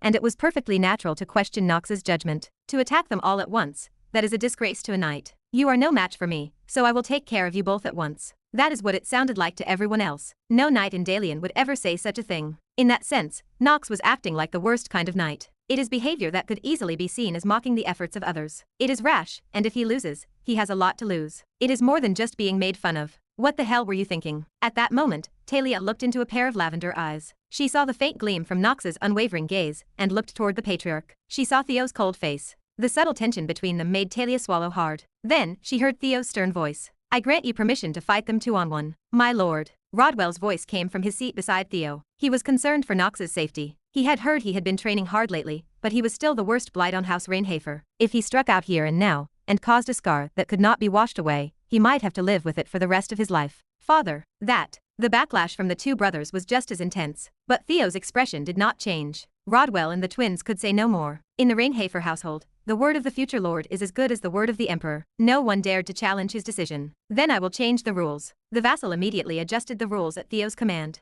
2 against 1. It was an unprecedented battle. No one had ever fought like this for the right to enter Eldain in the history of the house. But Knox was not fazed at all. How this is possible is beyond me. The weakest Knox Von Reinhafer, a family disgrace. No matter how much he has trained over the past month, he has still just been running around the training grounds every day. He has never practiced swordsmanship properly. He had even offered to teach himself to use a sword, but to no avail. He had rejected the vassal's offer, saying he would take care of it himself, and that he did not know what to do with his frail body. He was not wrong. Knox was naturally weak, and physical training was essential to improving that. But if you ask me if that alone is enough to win a sword fight, I would say no. Unless your natural talent is overwhelming, it will not be easy. And even then, it would be impossible without talent that is truly overwhelming. This was something the vassal was well aware of. I too felt the wall of talent and stopped learning the sword in depth. It cannot be helped. Some people are born with overwhelming talent simply because they are descended from a certain family. Some are simply gifted. It does not matter if you are a commoner or a noble. The vassal remembered the time when he had laid down his sword and decided to go no further. It was a shameful decision for a knight, but it was also the sweetest. He did not have to be broken anymore. He knew it well. Talent comes in the form of a blessing to some, and the height of absurdity to others. To break people down and build them back up again, that was talent. But what of Knox? The skill with which he parried the sword earlier was not that of a man who relied on his gift. It was not that of a man who blindly believed in his talent. It was something the vassal could not comprehend. Clang! Alan and Hearts attacked. Sparks flew from the tips of their swords, but Knox was not fazed. He was smiling. How could the youngest, the sickly, the disgrace of the family, have such a look on his face? Could it be that, until now, he had merely not allowed his talents to blossom? The vassal had now forgotten about mediating the battle, and could only watch, completely mesmerized by the young boy's swordsmanship. Time of genius has 1 minute and 32 seconds left. The effect of genius of sword and martial arts will increase the proficiency of Dark House subordinate swordsmanship. As the system message informed me, the more I swung the sword, the better I could read the trajectory of my brother's attacks. Gradually, my sword became smoother, and I soon began to master the techniques they used. The truth is, a knight's swordsmanship is very often passed down as a secret art, and it is not polite to copy another's sword. But my circumstances are not such that I can afford to worry about such things. I simply must survive, and I am doing my best to do so. That is all there is to it. Clang! I parried 2 flying swords at the exact same time. I did not just deflect them, but overwhelmed them, sending both brothers stumbling backward. The sound of their boots dragging against the ground echoed. The 2 brothers looked at each other, swallowing hard. But it was a fool's errand, the very thing to avoid in battle. You shouldn't have been distracted. Nothing is heard during genius hour. Or, more accurately, what I do here comes in very slowly, so it is not easy to process. It is different when I am talking. As long as I speak slowly and repeatedly, I can make sure the enemy hears me. So I said, do not you dare look away from me. Ha! I gradually put pressure on the sword. Holding the sword with one hand instead of both, I sliced through the gap between the brothers as they hesitated and backed away. While the twins panicked, I had already drawn the entire sword path in my head. I did not need to understand much, as it was simply the realm of talent. It meant my talent calibration was working properly. My wrists tensed, and I lightly rotated my body halfway around my left foot. The sword in my right hand began to dance. It was a wooden sword, but its sharpness had already surpassed that of the wood. The sword then moved into a bottom thrust, a top slash, and a vertical thrust. These were all techniques I had learned from watching my brothers earlier in the day. Pow, pow, pow. The sound of my longsword pounding into my opponents echoed through the silence of the arena. My sword was finally reaching my 2 brothers. This cannot be. Damn. My heart pounded at the faint voices that intermittently reached my ears. However, my sword did not stop. It simply continued to strike at the 2 enemies in front of me. Thwack, thwack. The brothers' collars were slashed. As they gasped and blocked my blade, their gazes were filled with bewilderment. How could Knox do this? How could the family name be tarnished like this? Such questions must have been running through their minds. But by the time they realized it, it was too late. Do they not know? I thought with a smile. Now they will know, even if they do not want to. The duration of the genius hour has run out. Just like that, it ended. After a few moments, my ears, which had been deafened by the end of the genius hour, began to hear the surroundings properly again. I looked at the 2 brothers lying on the ground, gasping for air, and sheathed my sword. Then I walked forward. At the end of my path stood the vassal, who presided over the tournament.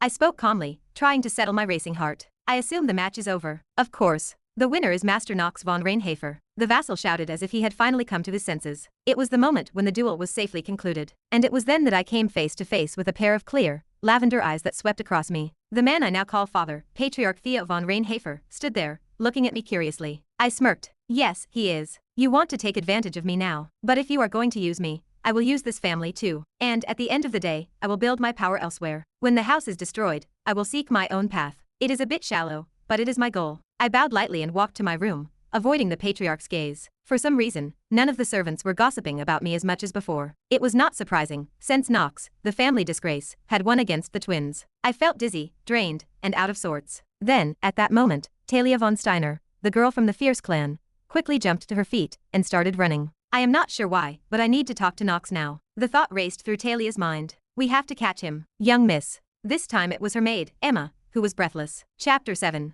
Damn it. I barely made it from the arena to the garden before collapsing to my knees. How had it come to this? The reason was simple. I had completely overlooked the recoil of the time of genius skill. Shit. Nausea rose in my stomach, and I felt as though I was going to lose it any second. A burning sensation traveled up my esophagus, and I could feel myself retching violently. It did not stop at the vomit line. Was that blood? Fuck. I clenched my fist tightly, staring at the sticky mess in my other hand. The sensation of coughing up hot blood was difficult to endure, even for someone as accustomed to pain as I was. Looks like you are a little overdue. Time of Genius had been praised with all sorts of platitudes during the previous duel, but it possessed one major flaw. When the timer expired, I was left with a devastating recoil debuff. This was the worst debuff of all, as it permanently drained my health and made me highly prone to fainting. As a result, players rarely used it except in extreme circumstances. Of course, I had not been in a position to judge such things. A notification pulsed in my mind. The recoil of the Hour of Genius skill reduced my player lifespan by 2 days and 17 hours. Thus, the noble reason I was currently spilling blood in the middle of my own family garden was due to the skill that had saved my life. I could not imagine how ridiculous this must seem to anyone watching. Luckily, I had come to a secluded place where there were no prying eyes. I muttered, the corners of my mouth twitching. If I had been caught, I would have had to think long and hard about how to extract myself from the situation. Naturally, with so much to worry about, I could not afford to have that happen. It was best to avoid it at all costs. In that sense, I was lucky not to be penalized during the battle. In a lot of ways, I had been quite lucky. I was just thinking that when a voice interrupted my thoughts. Are you hurt? A familiar girl's voice came from behind me. It was clearly filled with concern, but to me, it sounded more like the signature call of the Grim Reaper before taking a soul away. Why now? With that thought, I turned around, unable to finish cleaning up the blood. Sure enough, Talia was standing there. She looked at me again and repeated her question. Did you get hurt in the duel earlier? I was stunned. If I told her now that I was ill, and that I had been injured in the battle earlier, I risked ruining all my plans. Theo was unlikely to admit a weak son to Eldane, who fought once and ended up in a grotesque state. At least, that is what my 27 inner lunatic clears told me. As soon as that realization hit me, I became indecisive about my course of action. My head snapped back as if hit by a hammer. What came out of my mouth could determine my future. A cold sweat trickled down my face. Yuck. As Talia began to speak, saliva was swallowed into my esophagus, along with a drop of blood. My uneasy gaze turned to the girl who had caught me. But the words that came out of her mouth were somehow not at all what I expected. To win a battle against your brothers with such a mangled body. I must have misunderstood you. You are a true example of a knight. What? I blurted out, dumbfounded. Talia, the second daughter of the Steiner family. Her favorite fairy tale was about Celsus, one of the 3 great sword emperors of the world, who is now a recluse. One of the 3 swordsmen of the continent, he is known for his reclusive lifestyle and refusal to reveal his true identity. A follower of Baal, he was known for his revolutionary work in sealing Paimon, the 9th demon. He lives a quiet life, only to emerge whenever the world is in danger. In short, he was the light of the continent. He was a true example of a knight. A knight must be selfless, untroubled by greed, frugal, and willing to sacrifice himself for the sake of justice. That is what young Talia thought. And then, in her eyes, Knox appeared. A moment ago, he had continued to excel under his brother's swordsmanship. Not only had he recognized the twins' attacks in combat, but he had copied them, and at the last moment, he had won. This was no easy feat at first. It was clear that Knox was being outplayed. It was not like he was hiding his strength. For the past month, she had been secretly watching him train. A bit of a stalker, perhaps, but Talia had a weakness for curiosity by nature. Whatever, that is not the point. Talia's thoughts continued as she ran out of the training center, and in the direction where Knox had disappeared. Knox was a rare genius. In the month she had watched him train, he had not picked up a sword once. On his first day back, he clumsily swung his wooden sword a few times. How did he manage to win? It must be a matter of talent. Something he did not have. Yes, an overwhelming talent had manifested itself in him, just as it had in his sister Chell. That is why she went after Knox. To ask Knox how he could make that talent blossom. But when she ran after him, what she saw was a weak, shaking Knox who was bleeding profusely. Why did he look like that? Did he not just overwhelm his siblings with his genius? Her mind was racing. It was unavoidable. Basically, Knox's usual behavior, negligence, and temper given the rumors, it was logical to assume that he had won on the strength of his talent alone. The word hard work does not suit him. But her assumption was clearly wrong. Talia chewed on her lip, disappointed in her rush to judgment. Knox is not the bastard they say he is. He is just trying to win somehow. Maybe he wants something, and he is going out of his way to get it. So she could not help but ask, "Are you hurt?" What an example of chivalry. I thought to myself as I felt my vision go blurry. What the hell is this? I was trying to make sense of what was going on, but the blood was still pouring out. I felt my consciousness fading, and I was out of breath. At this point, Talia approached me and reached for my hand. Insane. I quickly swatted her hand away. Taking her hand would make me feel better for the moment, but not for the rest of my life. The hand of a girl with this naturally virtuous face is an express ticket to hell. Don't touch me. That brought out my sharp tongue again. Okay, full confession. I have spent the last 2 years holed up in my room playing video games, and I am not that great with people. I have a hard time building interpersonal relationships. I do not know what to say or how to act in a way that will not offend people. It never even occurred to me that it would have this kind of negative impact. Oh, I just wanted to say, sorry. But for some reason, the response was not the same. Before, it was like a tomboyish girl talking to me, but now it was more like a sympathetic look. I do not know what it was, but she seemed to feel some kind of connection with me. But is there a connection between me and Talia? While I was thinking about that, Talia watched me wipe the blood away with a calm expression on her face, and then she spoke slowly, hesitantly. I haven't been watching you very well. What? I didn't realize you were so serious about your sword, which is probably why you were able to beat the twins at the end. I just don't have a good enough eye for people yet, yeah, something like that. Talia interrupted, nodding her head in acknowledgement. From what I've heard, you were congenitally weak, and now that I think about it, that's the only reason I've been training for so long. I'm sorry if I misunderstood that too. I'm sorry that I misunderstood that, and that you acted like an asshole because you didn't realize your own inadequacies. Emma said it happens to the best of us, and I get it. I was left speechless. As far as being understood went, so be it. But it was a different story when it was Talia von Steiner. Talia was the one who, along with her brilliant allies, later killed the Baal possessed by Knox. To me, that meant she was more dangerous than Satan. How was I supposed to react to this? I could not come up with a pointed response, so I decided to start with my purpose. If that is what you think, I would appreciate it if you would not tell anyone that I am bleeding. No, of course not. Talia shook her head vigorously and looked at Knox, her fists clenched tightly. She looked like a spy with secret instructions. She muttered to herself in a small voice, "So you're going to pay back the family that ignored you with your skills." She gave up trying to understand. She was starting to get the wrong idea about me anyway, and I knew I would get in trouble for trying to correct her. Having given up, I could now look at her calmly, nodding my head. It was Talia, a child with chivalrous traits, but the scion of a stiff-necked, prestigious duke. It is never easy for her to admit her mistakes to others. She was as sincere as I saw her in the game. Of course, I knew there was something else lurking in the shadows of that sincerity, an inferiority complex about her terrible sister. It was a sense of self-deprecation. It was undeniably one of the biggest traumas of her childhood, even if it came from a misunderstanding. Can I ask you a question? What is it? Why did you fight your brothers to the point where you got hurt? As I answered Talia's question, I had to pause for a moment. My heart stopped for a second. Why did I fight them? To get inside the story, of course. But that did not seem to make sense to her. Actually, there are many other prestigious academies that aren't Eldane. As you know, if you push yourself too hard, you might break the mana circuit of the monolith, but I thought there must be a reason for you to do so. Because. It was a weak answer, even to myself. This would not convince her at all. Why I was acting out. What I was trying to find. What I was trying to get. But there was no point in talking about it. For now, I just did what I had to do. I am a man of my word. After saying that once more, just in case, I returned to my room. I told Rona to clean up the mess. When she saw me wield the sword and defeat my 2 brothers, she freaked out and decided to do as I said and keep her mouth shut. She was probably the most timid character in the game, so I did not expect anything to happen to her. Sadly, she was the one who scared me the most, so she was the most reliable right now. I recalled the battle from earlier. I activated Time of Genius and was able to accurately parry Hart's and Alan's swordsmanship. In fact, their swordsmanship was nothing more than crude. I did not know how they were positioned and struck, but the brothers had the physique and strength of children by the standards of the clan. Furthermore, they were not yet of a weight class that would allow them to formally train with the family's secret weapon, the Supreme Black Sword. Only the most talented would be allowed to pass on more than 3 formulas. That was the rule of the Reinhafer family, and in order to wield the sword, one must be able to control magic before they can wield it. As a side note, you must be of age to wield magic. No one who hasn't reached the age of 15 is allowed to wield magic unless they are a member of the imperial family. This is because they are so special and have many expensive artifacts around them to keep them safe. As a result, compared to other students who are introduced to magic late in life, the members of the imperial family are many times more skilled in magic. But the same cannot be said for the genius trait. Magic is best developed at a young age, but even then, if you have the genius trait, you can still reverse it later on. Well, I was still planning on awakening my magic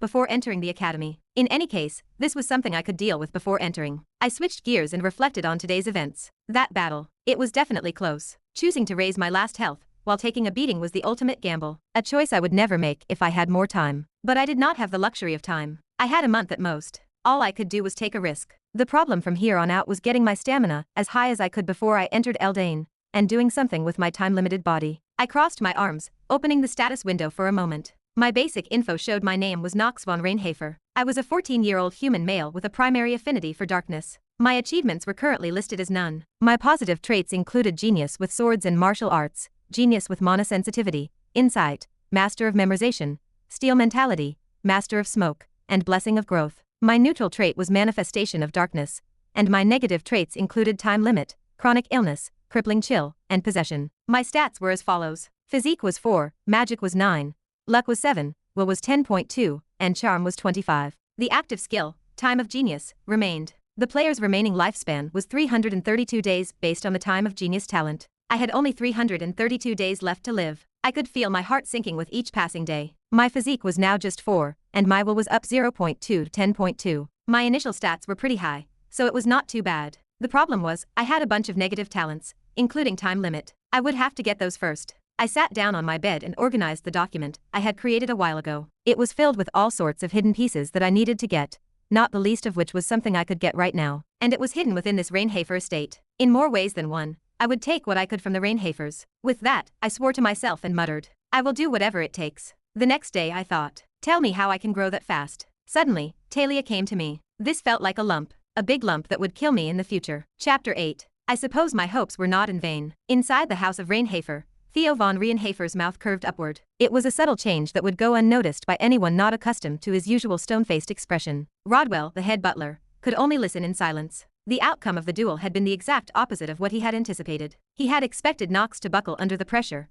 but the boy had defeated both twins simultaneously. It was difficult to comprehend, yet it had happened right before his eyes. It is hard to believe. How did you perceive it, sir? Knox's talent. I am still trying to figure out why he was hitting a wall in the first place. But certainly, at his age, he is in a class of his own, even among the old masters. Rodwell was a former knight from a prestigious family on the continent. He had been abandoned as a child, eventually taking up the sword to destroy the family that cast him out. It was Theo who had found him during that time, leading him to swear eternal loyalty to the house of Reinhafer. Loyalty was the very essence of the man. That was why he never lied to Theo, always offering transparent opinions and advice. Theo nodded at Rodwell's answer. I think so as well. Knox definitely possesses talent, and for some reason, I have a feeling the boy is hiding even more. Deep down, Rodwell had suspected that. Otherwise, he could not explain the mysterious phenomenon of Knox suddenly moving up 2 or 3 levels. There was nothing he could pinpoint right now. It was best to observe him more closely. Keep an eye on the youngest's every move. Watch him closely, then report everything to me. Understood. Theo did not say much, but he was slowly starting to get excited about his youngest son. The fact that he had given Rodwell the same mission again was telling. He rarely issued the same task to Rodwell multiple times. As Rodwell collected his thoughts,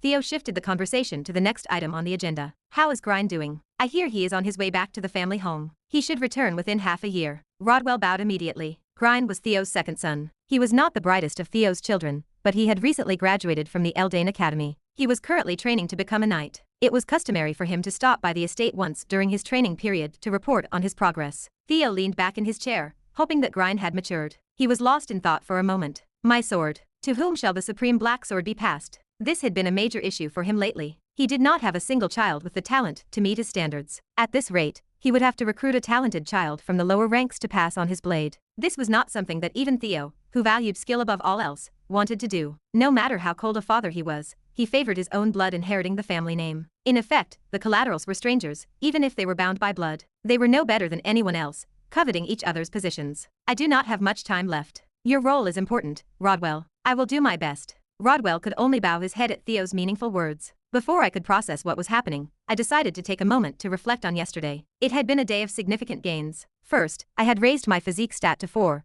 finally succeeding in the first flowering of the genius trait. Second, I had been granted admission to the Eldain Academy. It did not stop there, as I earned a few more rewards. Completed the tutorial quest. You won your first battle. Rewards are issued. It was an unexpected reward. I wondered how many of these game elements would remain in a world that had become real, but apparently, achievements and challenges persisted. This is a gold mine. It was not just one reward. There are 3 rewards in total. 1. Multi-clear 27 perk for completing the tutorial. 2. You have earned 1 stat-free distribution point, times 3. Crazy. I had received the multi-clear reward a few times, but I never thought they would give me a free stat point. As I had seen before, the importance of a single stat point could not be overstated. I have been running around for a month trying to get 2 physique points. If this system is going to hand them to me, I will take them early. I invested all 3 of my free stat points into one attribute, luck. Because luck is a stat that is worth more than any other in Inner Lunatic. It was the only stat in Inner Lunatic that could not be increased through effort. It was also the only stat that was capped at 10. That was the power of luck. It was a special stat, considering all the others were capped at 30. I had spent a lot of time playing Inner Lunatic, analyzing and exploiting how luck worked. I could assure you all 3 of these stats should be invested in luck. Absolutely. I looked at the next 2 rewards. 2. 1 random talent draw ticket. 3. 1-time skill lock. The first was the random talent pick. It literally gave you the power to draw a talent at random. As soon as I decided to use the ticket, a spinning lottery machine popped up in front of me. It was jarring to see this in a medieval room, but I quickly got used to it. Drawing. That is what the Inner Lunatic is all about. In the game, you could often draw a skill or trait, so I had maxed out my luck with the points I had received. I was confident it would shine in this situation. Let's see. With luck maxed out, I had a 95% chance of getting a medium or higher tier artifact or skill, right? Skills and items had their own tiers, from low and mid-tier to high and ultimate. It was difficult to find a skill higher than mid-tier. Inner Lunatic was 70% luck and 30% a player's insane repetition and planning. I realized the best way to secure that 70% was to maximize the luck stat. That number changed the odds of an item being valuable. Let's get to work. Excitedly, I inserted the golden coin into the machine. After a few moments of waiting, a window popped up, and the machine spun. Please, gold and above effects. For reference, lower tier items were gray, mid-tier and above items were silver, high tier was gold. The best ones burst with iridescence. I did not expect iridescence because the odds were stacked against me. A sudden wave of worry washed over me, but the coin had already left my hand. Bam! Something spat out of the machine that had been spinning for so long. It was an antique-looking parchment. Whoa. I took a deep breath and picked up the parchment. It was a long scroll, the object that had made countless people who played the game laugh and cry. Appraisal. Suddenly, a golden effect burst from the scroll, lighting up the sky. Exclamation after exclamation followed. Was this the majesty of a luck stat of 10? A high-level talent from the first draw. Congratulations. Acquires the advanced talent, Supreme Ruler's Awe. Displays skill information. Active skill. Name. Supreme Ruler's Awe. Rank. Superior. Attributes. None. Effect. Decreases the total stats of all enemies with lower stats than you by 20%. Supreme Ruler's Awe. One of the Inner Lunatic's most useful skills had come out of nowhere. The corners of my mouth turned up to my ears. I could not help but exclaim, it is a god-tier game. Next, I looked at the third and final reward, a one-time skill voucher. The reward here was already known. It was one of the hidden pieces that could be found in House Reinhafer. I would need to use this skill to obtain it. Back to the present, I remembered yesterday's harvest while looking at Talia. Why had she come looking for me? She spoke up. Tell me how I can grow that fast. Haven't you been watching me train for a month from the sidelines? I was speechless. I had not realized she was spying on my training. Every day, Talia trained in swordsmanship with the vassals of the Reinhafer house, and when she was done, she would immediately come to the training grounds looking for me. She stared at me with an intense gaze, wondering if I was really as good as I claimed to be. She looked at me as if I held some kind of secret. It was unfair. I had just been running like crazy to get my strength to bloom, trusting in the genius trait. I had borrowed a bit of artifact power, but it was not enough to upset the balance. This meant that whatever this talented kid was assuming about me was a delusion. I could not help but use a sharp tone. Think about your own talent before you ask me something like that. With that, I quickly walked away and out of her sight. Talia was important right now, but I had to consider other matters. I had a whopping 331 days left to live. With each passing day, the smile faded from my face, and dark circles settled beneath my lavender eyes. I did not know if I needed to explain this to anyone, but I would say it anyway, because I do not want to die. I walked down the long hallway, repeating that to myself. Then I heard the bustle of many maids and butlers. Did you hear? Master Knox won his duel with Master Hearts and Master Allen yesterday. Are you lying? I did not see it. No. Why would I lie about something like this? It is real. I saw it with my own eyes. Really? Yeah, I saw it too. He was beating them, and then all of a sudden, he was just on another level. Lately, I had noticed a slight shift in the way people looked at me. In many ways, the fight with my brothers had helped. But, wow, I thought you were just a lazy, talentless bastard, but you are actually quite powerful. The people who talked about me behind my back were still there. Perfect. By the way, the maid who spoke at the end was Rona. She was sourly dissing me as if she were desperate to get even. I managed to catch her in the act right behind me. If I let her off the leash even a little bit, she would climb all over me. I glared at her for a moment and cleared my throat. I beat my twin brothers, that is for sure. There is no doubt about that. You had better watch your back. Yeah, she replied, running a hand through her hair, having just received a slap on the forehead. She looked a little ragged and subtly avoided my gaze, apparently scared to death. Especially you, Rona. I will not forgive you for one more slip-up. Humph, yep, got it. I purposely told her with cold sarcasm. I had only recently realized that this woman had to be kept in line with a firm hand. A few days passed.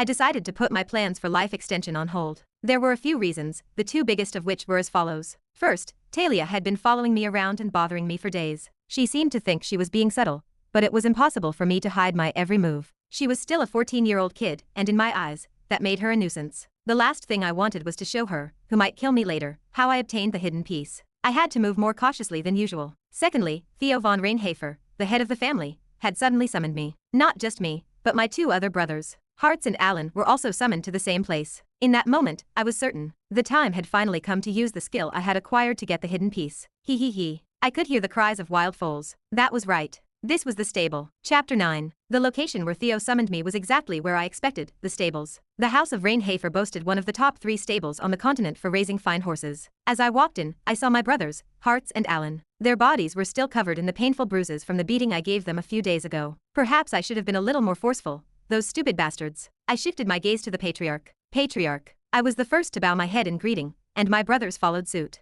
Theo nodded, then turned away to glance briefly at the foals behind him. I suppose you already know why I called you here. Of course, I replied. From now on, you will choose a horse to accompany you for the rest of your lives. Horses were the most sacred animals in all of Reinhafer, let alone the entire continent. Anyone who decided to become a knight, or even a wizard, had to choose one as a child, and make it their lifelong companion. That was the rule in Inner Lunatic. Horsemanship was taught separately at the Eldane Academy, and there were many large battles in the later stages of the game. The horse you chose was naturally important. If a horse died, you had to raise a new one from scratch, as Inner Lunatic was a very realistic game. Magic and swordsmanship were not universal, and spatial travel magic was too expensive to be commercialized. However, depending on the breed, a horse could cover a distance in a single day that would otherwise take 3 or more. In many ways, this moment was crucial for later gameplay. Now then, the winner of the duel, Knox Von Reinhafer. You may choose your horse. You have one chance. I controlled my expression and stared at the multitude of foals behind him. Their coats glistened, and their eyes darted around the area with piercing intensity. I wondered if they knew their master was about to be chosen. They were all looking this way,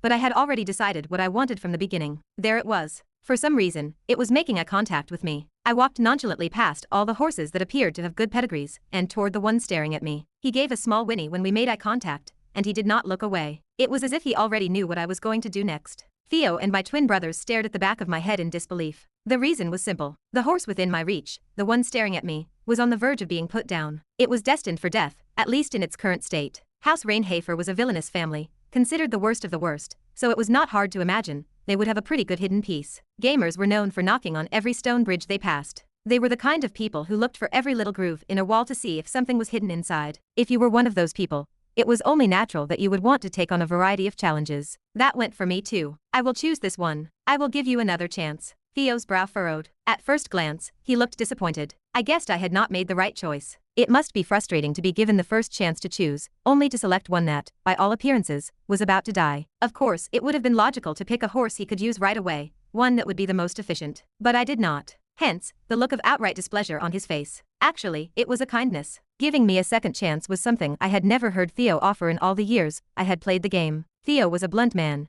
a third-ranked swordsman on the continent with a reputation for being cold. As such, he did not give second chances. I guessed it was because Knox had high hopes for me now, having seen potential in the duel. Theo likely thought his youngest son, who had been unable to overcome his inherent weakness, had made a choice based on a connection to a weak horse. But regardless of his thoughts, I realized once and for all that this horse was a masterpiece. I had the best trait, insight, which was only given to the protagonists of Inner Lunatic. It called up the target status window. Name, undecided. Gender, male. Rank, upper. Age, 0 years old. Race, horse, obsidian. Primary element, darkness. Positives, steel stamina, disabled by debuffs. Born warhorse, disabled by debuffs. Courage, disabled by debuffs. Neutral, single-mindedness, negative. Predestined death. Predestined death talent is in effect. Time remaining, 2 days, 16 hours, 12 minutes. One familiar trait stood out. Predestined death. This was a horse born to be a warhorse of the highest caliber, but it was a hidden piece designed to die in less than 3 days. It was a bit different from the time limit trait though. I had not played it yet,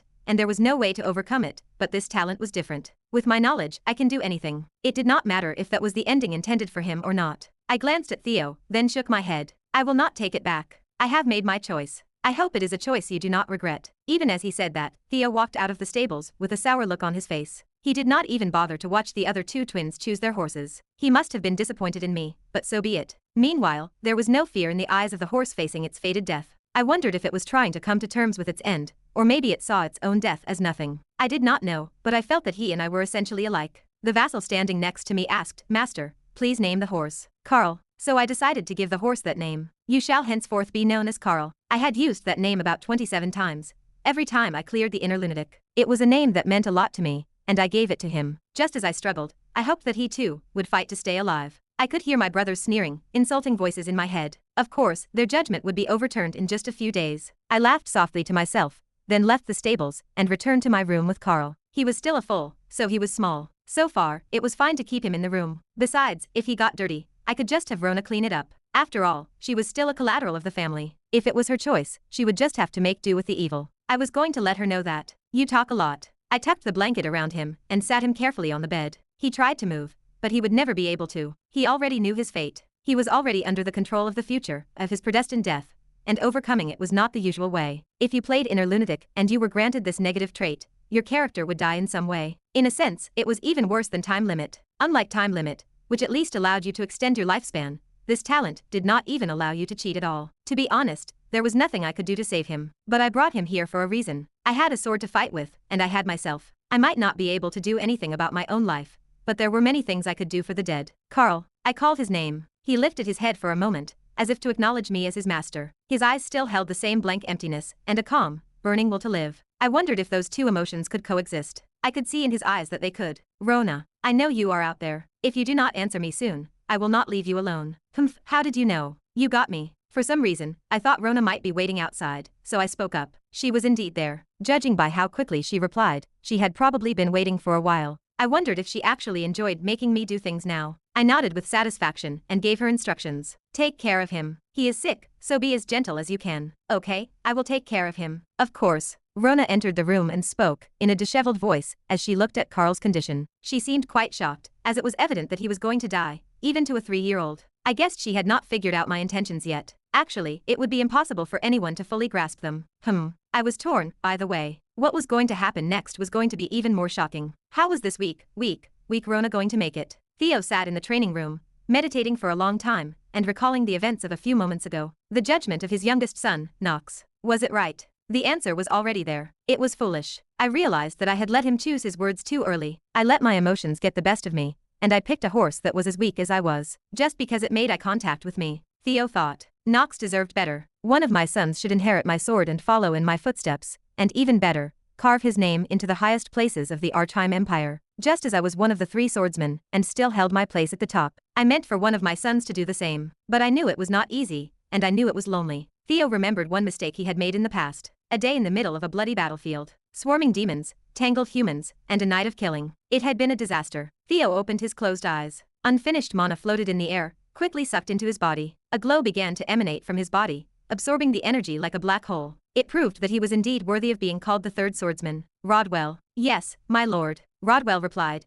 having prepared a towel and other training tools at his side. "As expected. Your mastery is always astonishing. It is hard to believe you are a human like me." Rodwell swallowed hard and thought to himself. Theo's skill with magic was overwhelming. His sword glistened with obsidian black mana, and he wielded it to cut down his enemies in an instant. A sword that lived up to its name. The Supreme Black Sword. It was a sword that only he could wield now. Of course, the first 3 levels were taught to blood relatives. The true value of the Supreme Black Sword came after that. Rodwell had seen Theo use it many times from the sidelines, but he could not follow any of the steps in the middle. It was awe-inspiring, bordering on miraculous. However, now was not the time for such thoughts. Rodwell quickly pushed the thought aside and focused on Theo's words. Theo hesitated, then spoke. "One day, one of my sons will have to learn to wield the Supreme Black Sword." "Indeed. Who do you think will inherit the sword?" His eyes glowed menacingly. For a moment, Rodwell's breath caught in his throat, and he took an involuntary step backward. "I am not sure yet," he answered honestly. First, of course, Garen was talented, but his father was still the swordsman of the continent. Not nearly enough to break through Theo's walls. Moreover, he had one problem. The first master was dangerous. He must never ascend to the position of lord. A blasphemous thought, perhaps.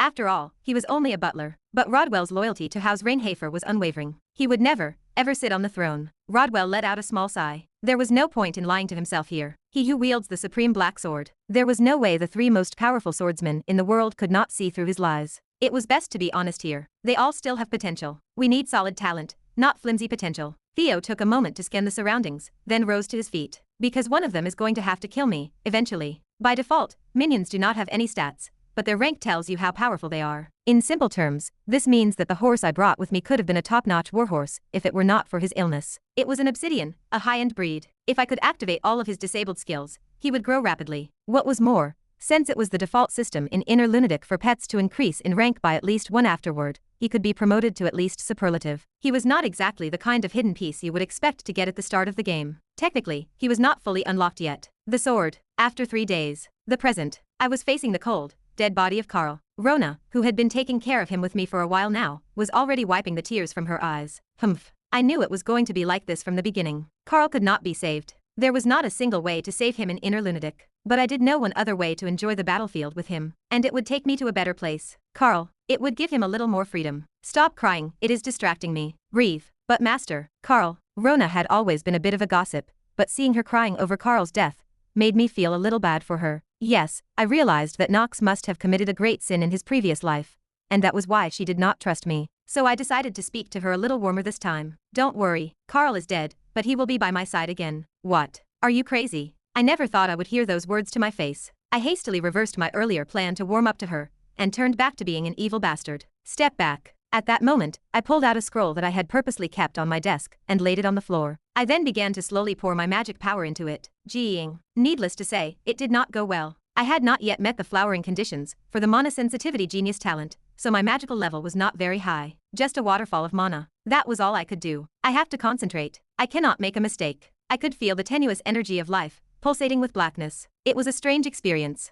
In this world, I had never properly handled magic before. There was an imperial law that said you could not handle it before you were of age, so I could not help it. But I was broken, and I planned to ignore that law lightly. Controlling the force was paramount to this plan. Rona hesitated, seemingly embarrassed by my behavior. Master, that scroll is. Moreover, mana, are you using magic power? If you make any noise, Carl will die a second time. Because of you. Humph. She immediately shut up. This kind of reaction was not something she would go around gossiping about. After all, even when I had spit up blood in the past, and left it to be cleaned up, it had not caused much of a stir. Besides, there was a reason I kept her around. I needed to live. What I was about to scroll through was a type of black magic. As you might have guessed from the foul odor of the name, it was incredibly difficult and dangerous. What if I made a mistake and fell? I would have her with me as I made my way to the clan elders. A backup, just in case. That was what Rona was for now. Then let's get started. Z. A runic sentence slowly emerged from the enchanted scroll, emitting a blue light. The luminescent blue writing on the parchment's dull paper slowly began to take center stage. The system chimed. Skill activation confirmed. I acquired the skill book of the dead, Necronomicon. One-time use. You can revive the target Carl as an undead. Activate magic. Chapter 10. Skill used, one-time skill activation. Acquired, Book of the Dead, Necronomicon. One-time use. Target Carl revived as undead. Activate magic. Undead in Inner Lunatic possess 2 main characteristics. The first is that they are reanimated through the use of black and dark magic. The second is that while reanimated beings do not possess an ego, they are born significantly stronger. They blindly follow your commands and will grow at least 1 rank in the near future. The problem is that there is only one family in the world capable of raising the undead. The Marvas are a family of warlocks who specialize in dealing with the dead. As a side note, they are not very good with swords, which makes them terrible knights. The game's creators thought this through to balance the class. Of course, that does not mean they can just raise the dead at will. Raising the dead is a cheat tier ability. Anyway, the average person might have one question. Are players who are not members of House Marvas unable to use these skills at all? Well, no. Why have I not mentioned this before? This game is 70% luck and 30% skill. It is all a matter of picking your own skills or drawing them, like I did a few days ago. I used a single-use skill pick. That is what I got with the Necronomicon I am using on Carl, also known as the Book of the Dead. Darkness slowly crept from the scroll, which emitted a low hum. The beam of light glowed blue, slowly turned black, and then engulfed the white light source. The room was filled with ebony light. A black hand protruded from the scroll, wrapped around the sword, and dragged it beneath the surface. Master, stop. I kept my tone stern. I was just as nervous as she was. What I was about to unleash was black magic. The formula was very complicated, and I had only just gained a one-time skill from a scroll. If the ritual was interrupted, I could not fix it. So, you need to keep other people out of it as much as possible. Unless, of course, you have a genius talent. Even then, it will not bloom until it reaches 10 HP. There is no way to increase my magic stat at this time. In this world where it is taboo to work with magic until you are an adult, all I can do is concentrate and lean on the item's edge. The blade. The soul. The connection. Rona watched me with narrowed eyes, her face filled with worry. Perhaps she did not think a wretch like Knox would have the mercy to revive the horse. I could understand that, though I was a little annoyed. Skill successfully activated. Ha. I wiped the sweat from my brow. The skill had been activated properly. I swallowed carefully and took a step towards the scroll. A black shadow suddenly sprang from the worn parchment and slowly began to take shape. A mass of darkness shifted into a point, then a line, and finally a face. It was the familiar foal, Carl. Player's pet Carl responds as undead. Carl? Rona asked, her voice slightly shaky as she looked at Carl. I looked at him too. A strange figure with purple shadows swirled around him. Carl had finally been resurrected through the Book of the Dead. Carl's eyes were fixed on me, just like the first time I saw him in the stables. Then the status window popped up. Basic info. Name Carl. Gender male. Rank unranked. Age unknown. Race undead horse, obsidian. Primary element, darkness. Traits. Positives, steel stamina / natural warhorse / courage. Neutral. Single-mindedness. Negatives, none. Effect, deletes the predestined death talent. For a limited time, 1 year, the pet's growth rate is increased by 1.5 times. Since they are undead, they can be summoned and dismissed based on the player's magic. The nasty talent that used to be called predestined death was gone. In its place was a 1-year growth buff. All the skills that were disabled due to the negative trait had been activated. I patted his head with a satisfied expression. From now on, I am your master. Carl bowed his head in loyalty and lightly rubbed his face against my hand. Just as the atmosphere was warming up, Rona suddenly ran over and hugged both Carl and me. Rona, what do you think you are doing? I shouted, but Rona just started sobbing, getting tears and snot all over my clothes. It was unpleasant, but I did not feel bad. This brat. At least I would not complain if I had to make him fetch hay bales or give him treats in the future, I thought to myself. Carl,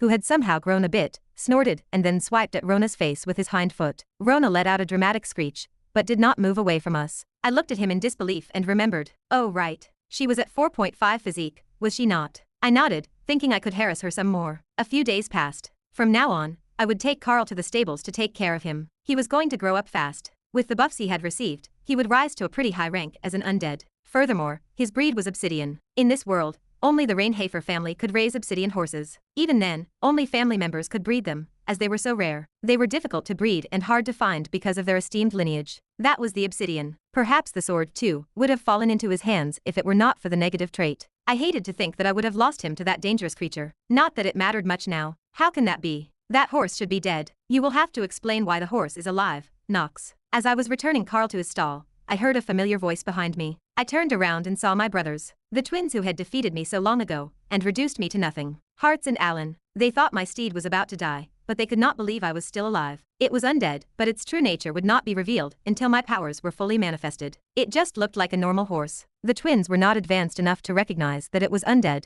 and they seemed to suspect that I had done something to them. But now I did not have to worry about them. The reason was simple. People remember what has been done to them for a very long time. You say that as if you wish my horse were dead, brothers. I saw the twins pause at my cold mockery. They must have been stung by the previous blow. After all, if someone or something has no manners, you start by beating them. While I was thinking about that, Hartz shouted in a trembling voice. You tricked us. You must have brought the horse from somewhere else. That is right. You tricked us. And if I had done so, would you have let me off the hook? That is, I saw you still could not answer. It was not hard for me to deal with weaklings like this verbally. After all, I had seen their behavior in the game too many times. All you had to do was pick the right offense. And if they lunged at you, you could tear them down. If it is not that, then your father favors you. You insult the patriarch. It seems that the older brothers have 2 lives. You bastard. Alan clenched his fists as if he could not take it anymore. He was overcome with fear, but he was no threat to me. I stomped my foot and knocked him over, grateful for my brother's woeful intelligence to fall for such a flimsy provocation. Then Alan came running, and I lightly knocked him over as well. I had already learned their swordsmanship and movements once, and now I could figure out their attack patterns without using skills. The vast difference in physical strength meant that I would not lose against them, even if they were frightened and stiffened by me. I cast my gaze over the fallen with a cold expression. Then I calmly chewed the words, one by one, and read them to them. Do you think it was luck that I beat you guys back then? That is, I picked up both brothers and threw them to the ground with a healthy dose of horse manure. There was a knife there, and I started harassing my brothers with back kicks. It was a hilarious sight, and I barely held back the laughter that threatened to escape. The 2 brothers could only grit their teeth. I could only wonder why I had suddenly changed. But what could they do? It was not Knox in here. It was me. I was living like this, not because being a hobo was fun, it was not, but because there were so many corners I could take advantage of. Eventually, I would pick my pocket and get out. Reinhafer. Because the only way to survive in this prestigious family was to become an all. Butler Rodwell's office. Brothers Alan and Hartz, their faces puffy, were arguing with Rodwell. You mean to tell us that Knox tricked us into winning the duel before? Yes, that is right. Knox, that bastard, substituted a new horse for a dead one. But young masters, was I not there to watch the duel with you? And the patriarch said nothing. It is a tradition of House Chapter 10. Skill used, one-time skill activation. Acquired, Book of the Dead, Necronomicon, one-time use, Target Carl revived as undead. Activate magic. Undead and inner lunatic possess two main characteristics. The first is that they are reanimated through the use of black and dark magic. The second is that while reanimated beings do not possess an ego, they are born significantly stronger. They blindly follow your commands and will grow at least one rank in the near future. The problem is that there is only one family in the world capable of raising the undead. The Marvas are a family of warlocks who specialize in dealing with the dead. As a side note, they are not very good with swords, which makes them terrible knights. The game's creators thought this through to balance the class. Of course, that does not mean they can just raise the dead at will. Raising the dead is a cheat to your ability. Anyway, the average person might have one question. Are players who are not members of House Marvas unable to use these skills at all? Well, no. Why have I not mentioned this before? This game is 70% luck and 30% skill. It is all a matter of picking your own skills or drawing them, like I did a few days ago. I used a single-use skill pick. That is what I got with the Necronomicon I am using on Carl, also known as the Book of the Dead. Darkness slowly crept from the scroll, which emitted a low hum. The beam of light glowed blue, slowly turned black, and then engulfed the white light source. The room was filled with ebony light. A black hand protruded from the scroll, wrapped around the sword, and dragged it beneath the surface. Master, stop. I kept my tone stern. I was just as nervous as she was. What I was about to unleash was black magic. The formula was very complicated, and I had only just gained a one-time skill from a scroll. If the ritual was interrupted, I could not fix it. So, you need to keep other people out of it as much as possible. Unless, of course, you have a genius talent. Even then, it will not bloom until it reaches 10 HP. There is no way to increase my magic stat at this time. In this world where it is taboo to work with magic until you are an adult, all I can do is concentrate and lean on the item's edge. The blade, the soul, the connection. Rona watched me with narrowed eyes, her face filled with worry. Perhaps she did not think a wretch like Knox would have the mercy to revive the horse. I could understand that, though I was a little annoyed. Skill successfully activated. Ha. I wiped the sweat from my brow. The skill had been activated properly. I swallowed carefully and took a step towards the scroll. A black shadow suddenly sprang from the worn parchment and slowly began to take shape. A mass of darkness shifted into a point, then a line, and finally a face. It was the familiar foal, Carl. Player's pet Carl responds as undead.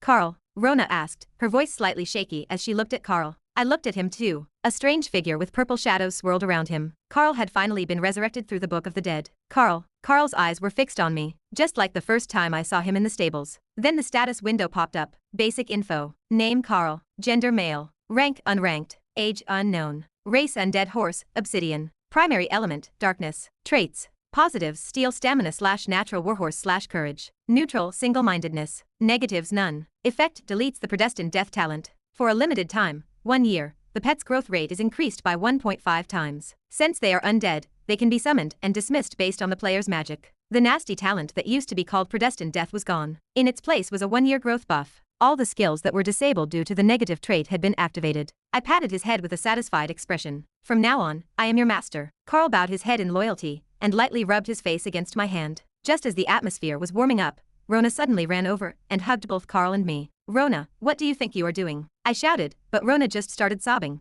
getting tears and snot all over my clothes. It was unpleasant, but I did not feel bad. This brat. At least I would not complain if I had to make him fetch hay bales or give him treats in the future, I thought to myself. Carl, who had somehow grown a bit, snorted and then swiped at Rona's face with his hind foot. Rona let out a dramatic screech, but did not move away from us. I looked at him in disbelief and remembered. Oh right. She was at 4.5 physique, was she not? I nodded, thinking I could harass her some more. A few days passed. From now on, I would take Carl to the stables to take care of him. He was going to grow up fast. With the buffs he had received, he would rise to a pretty high rank as an undead. Furthermore, his breed was obsidian. In this world, only the Reinhafer family could raise obsidian horses. Even then, only family members could breed them, as they were so rare. They were difficult to breed and hard to find because of their esteemed lineage. That was the obsidian. Perhaps the sword, too, would have fallen into his hands if it were not for the negative trait. I hated to think that I would have lost him to that dangerous creature. Not that it mattered much now. How can that be? That horse should be dead. You will have to explain why the horse is alive, Knox. As I was returning Carl to his stall,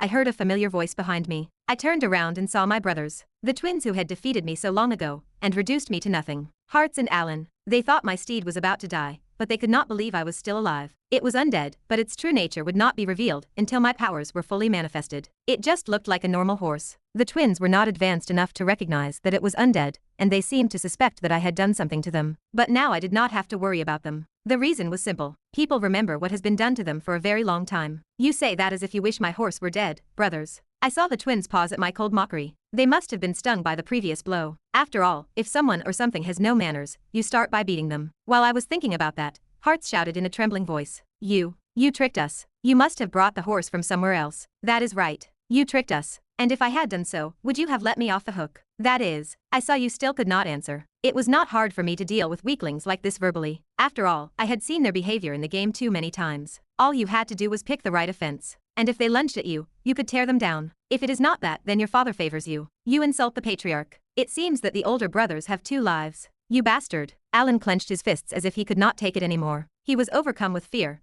but he was no threat to me. I stomped my foot and knocked him over, grateful for my brother's woeful intelligence to fall for such a flimsy provocation. Then Alan came running, and I lightly knocked him over as well. I had already learned their swordsmanship and movements once, and now I could figure out their attack patterns without using skills. The vast difference in physical strength meant that I would not lose against them, even if they were frightened and stiffened by me. I cast my gaze over the fallen with a cold expression. Then I calmly chewed the words, one by one, and read them to them. Do you think it was luck that I beat you guys back then? That is, I picked up both brothers and threw them to the ground with a healthy dose of horse manure. There was a knife there, and I started harassing my brothers with back kicks. It was a hilarious sight, and I barely held back the laughter that threatened to escape. The 2 brothers could only grit their teeth. I could only wonder why I had suddenly changed. But what could they do? It was not Knox in here. It was me. I was living like this, not because being a hobo was fun, it was not, but because there were so many corners I could take advantage of. Eventually, I would pick my pocket and get out. Reinhafer. Because the only way to survive in this prestigious family was to become an all. Butler Rodwell's office. Brothers Allen and Hartz, their faces puffy, were arguing with Rodwell. You mean to tell us that Knox tricked us into winning the duel before? Yes, that is right.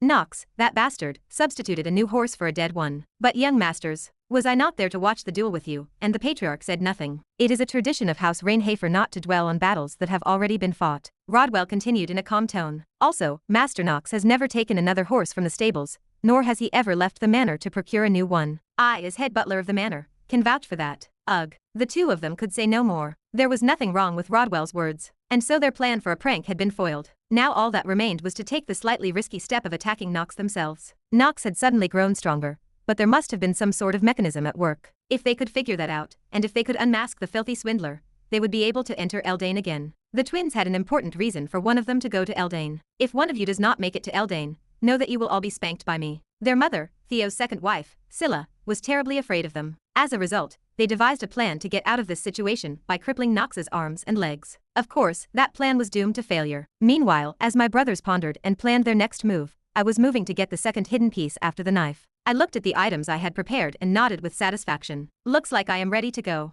I simply slung my shoulder bag over my shoulder and packed the food and simple luminescent stones inside. I sneaked out of the mansion into the night. It was around 2 in the morning, well past midnight. I looked around, studying the map I had taken from Rona. I already knew the way to the hidden piece, but maybe something had changed since it became real. Inner Lunatic is a damn hard game, is it not? Suddenly, it became real, and I was not surprised when the path changed. In fact, in the second half of the game, there is a place called the Labyrinth of Axareth, where the length of the labyrinth keeps changing every time you enter and exit. It is pointless to strategize unless you learn the rules and patterns. Many newbies gave up there. The second hidden piece. It is a must-have. The second hidden piece I was trying to get from the clan was a ring that would hold the key to alleviating the time limit trait. It was also hidden near the Reinhafer family mansion. It should not have been too hard to find. That is, if you knew a few patterns as a deceased person. So, after walking for about an hour, I arrived at a grove in the village and stood for a moment, looking at the sign in front of me. Mia's Forest. Never let a child enter. They will get lost and die. Found it. It looks almost exactly like the one in the game. I nodded and began scanning the forest. I made sure to extinguish the glowstones and light a well-oiled torch before entering. This flame would be crucial if we were to take on the Forest of Mia. Well, not exactly a flame,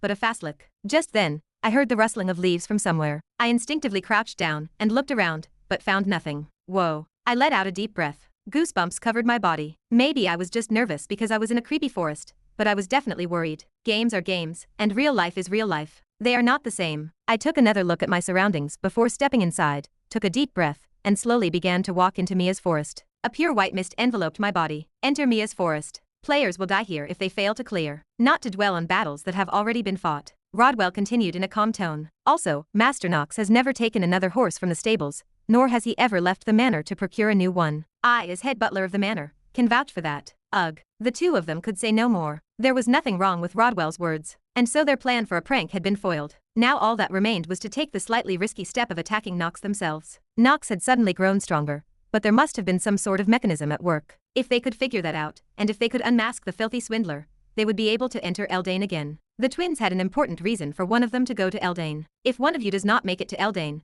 know that you will all be spanked by me. Their mother, Theo's second wife, Scylla, was terribly afraid of them. As a result, they devised a plan to get out of this situation by crippling Knox's arms and legs. Of course, that plan was doomed to failure. Meanwhile, as my brothers pondered and planned their next move, I was moving to get the second hidden piece after the knife. I looked at the items I had prepared and nodded with satisfaction. Looks like I am ready to go. I simply slung my shoulder bag over my shoulder and packed the food and simple luminescent stones inside. I sneaked out of the mansion into the night. It was around 2 in the morning, well past midnight. I looked around, studying the map I had taken from Rona. I already knew the way to the hidden piece, but maybe something had changed since it became real. Inner Lunatic is a damn hard game, is it not? Suddenly, it became real, and I was not surprised when the path changed. In fact, in the second half of the game, there is a place called the Labyrinth of Axareth, where the length of the labyrinth keeps changing every time you enter and exit. It is pointless to strategize unless you learn the rules and patterns. Many newbies gave up there. The second hidden piece. It is a must-have. The second hidden piece I was trying to get from the clan was a ring that would hold the key to alleviating the time limit trait. It was also hidden near the Reinhafer family mansion. It should not have been too hard to find.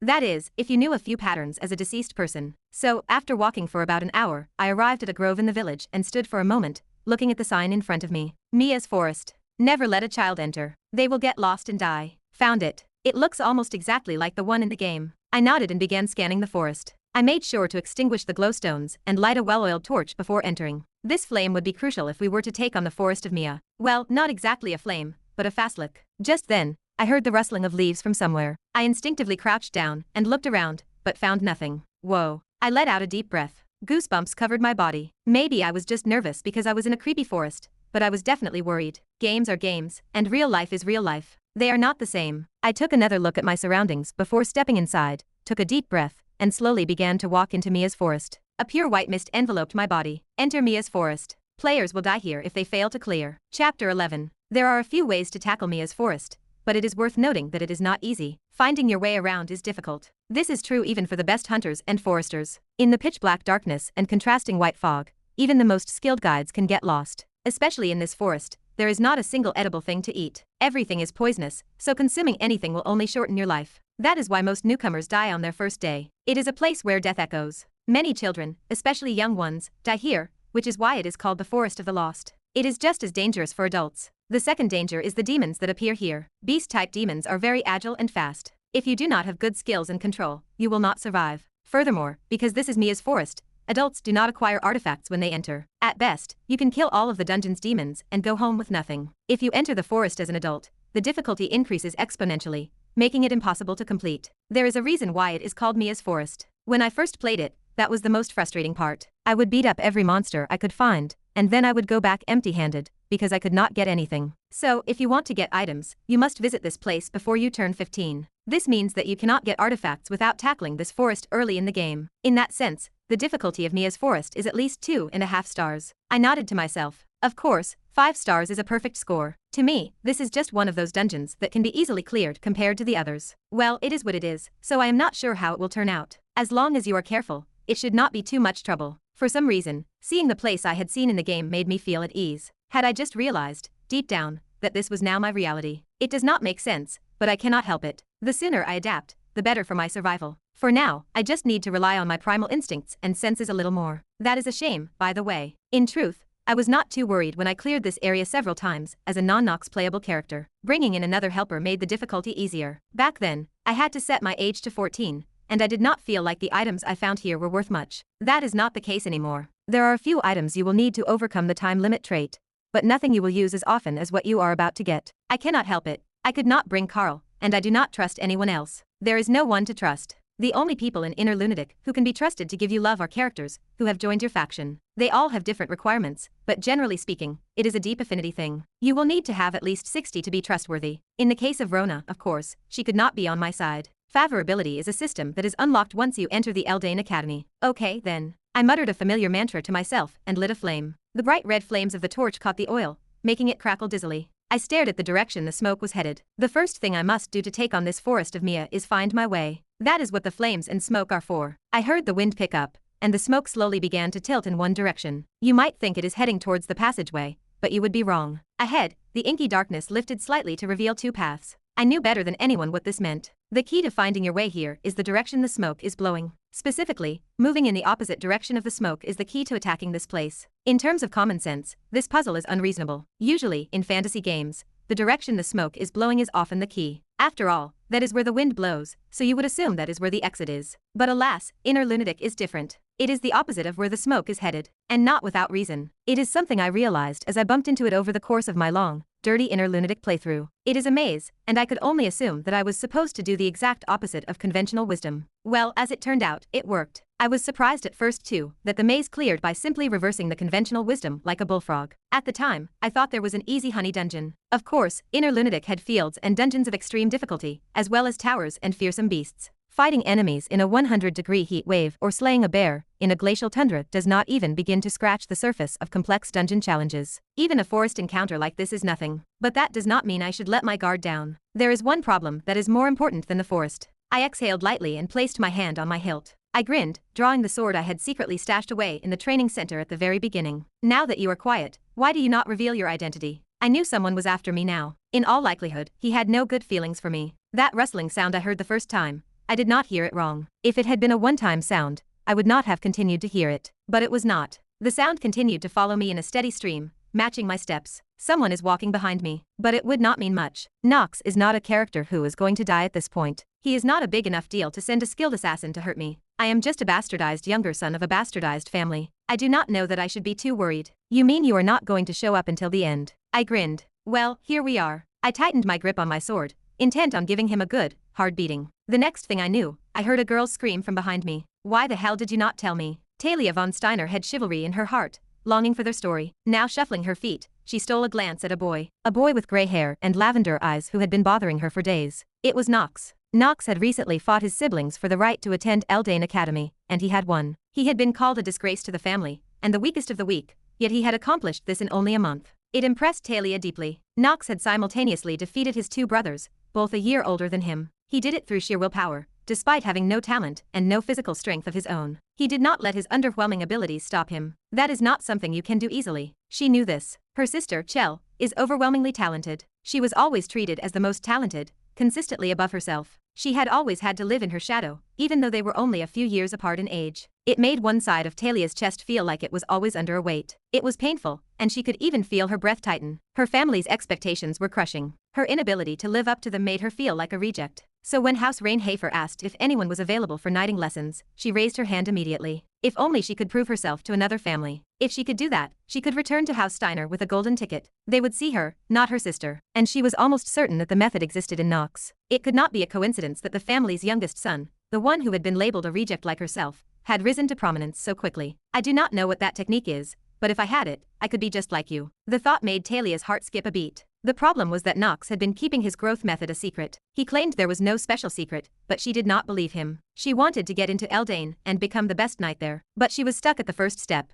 My beauty is not working. What a shame. Miss, please, can you stop following Master Knox around? It is getting me in trouble with him too. It is okay, Emma. You are not going to get me disowned by our family. No, that is not it. Maid Emma looked at the slender girl in front of her in frustration. Even though she is taking knighting lessons, she is still young and petite. Who the hell could tell her how to grow up fast? In the first place, Knox's growth had been strangely steep, and she was also growing very fast. If it were not for her sister Chell, she would already be a talent to be revered as the next head of the family. So why is she so impatient, feeling so inferior to her sister? Emma sighed and shook her head in frustration. Also, and most importantly, she did not have the authority to appoint maids. Heads of households or high-ranking vassals had that authority, and even their daughters could not do much. So right now, Talia is dangling a carrot of power she does not have. Young lady. Just as she was about to argue with her, a sudden chill ran down the nape of Emma's neck. She realized Talia had suddenly disappeared. Emma was stunned. Her ability to escape from nagging thoughts was an uncanny skill. But even so, this is House Reinhafer, after all. Emma never thought she would use it this far. I let my guard down. Emma jumped to her feet. What if something happened to Lady Talia? She would be the one dying. Of course, she was still a child,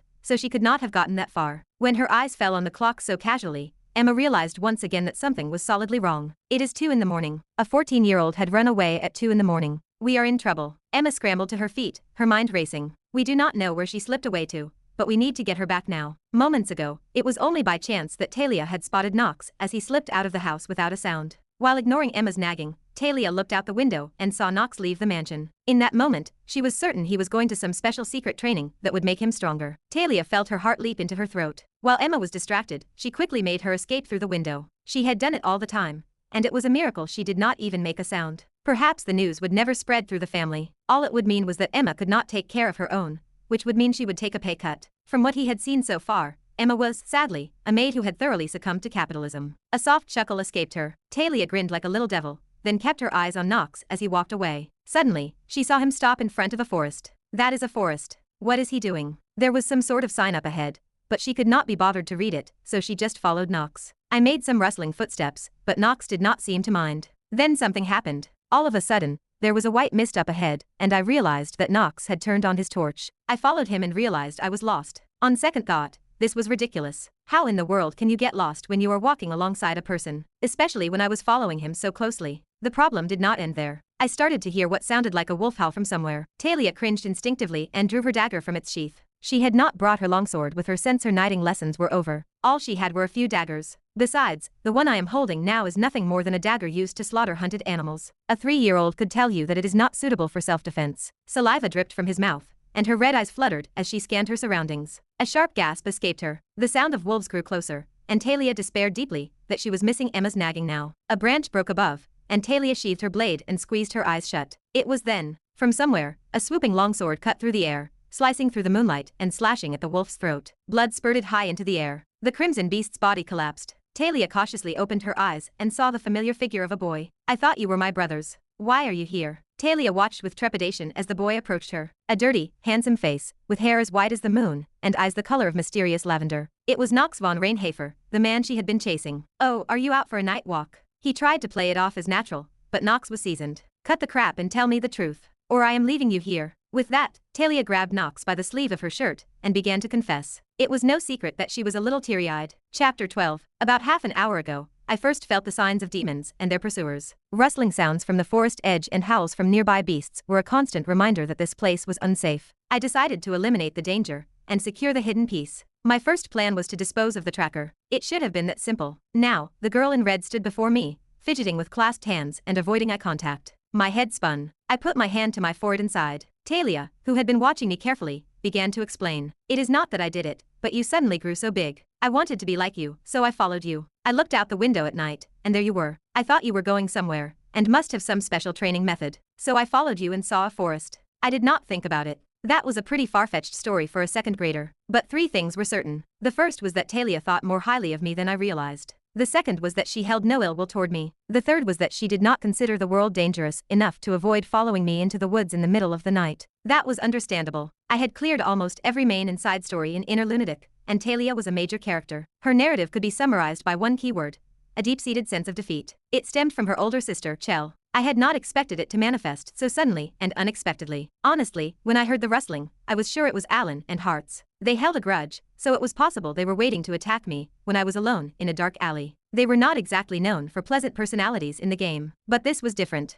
I wondered why Talia was so obsessed with me that she had escalated things to this point. I was dumbfounded. Why would she later help the protagonist and put a knife through the heart of Knox? Oh well. I could not just leave her here. She would eventually slay tons of demons, and her own abilities would blossom to help the protagonists. Abandoning her here was not a good option. I would keep her for now. It was better to wait and decide what to do later. Just follow me. I stopped in my tracks and stared at Talia, who floated behind me as delicately as a baby bird. Let me make one thing clear. I am not here to help you. I am just trying to fix things so there is no embarrassment to my family. Ugh. I am sorry, that was wrong. Talia apologized meekly. Good enough. That was enough to make her feel bad. Even if I was not used to interpersonal relationships, I knew that kind of tone would not win anyone over. I pulled Talia up behind me and reviewed the strategy for Mia's forest in my head. The first priority was to clear the area. Finding the way was not difficult, as I could use my oiled torch. However, the next part was more challenging. This was the area that opened up in the prologue. There were no boss monsters, but there were elite monsters 1 rank lower. A typical one was a higher-ranked version of the Grey Wolf I had encountered earlier. The Elite Grey Wolf. That was a level that could be dealt with by surprise without using genius time. But I should not expect it to be that easy. I had to consider my low physique and the insane collaboration of my negative traits. I had to realize that I could be outnumbered at any moment.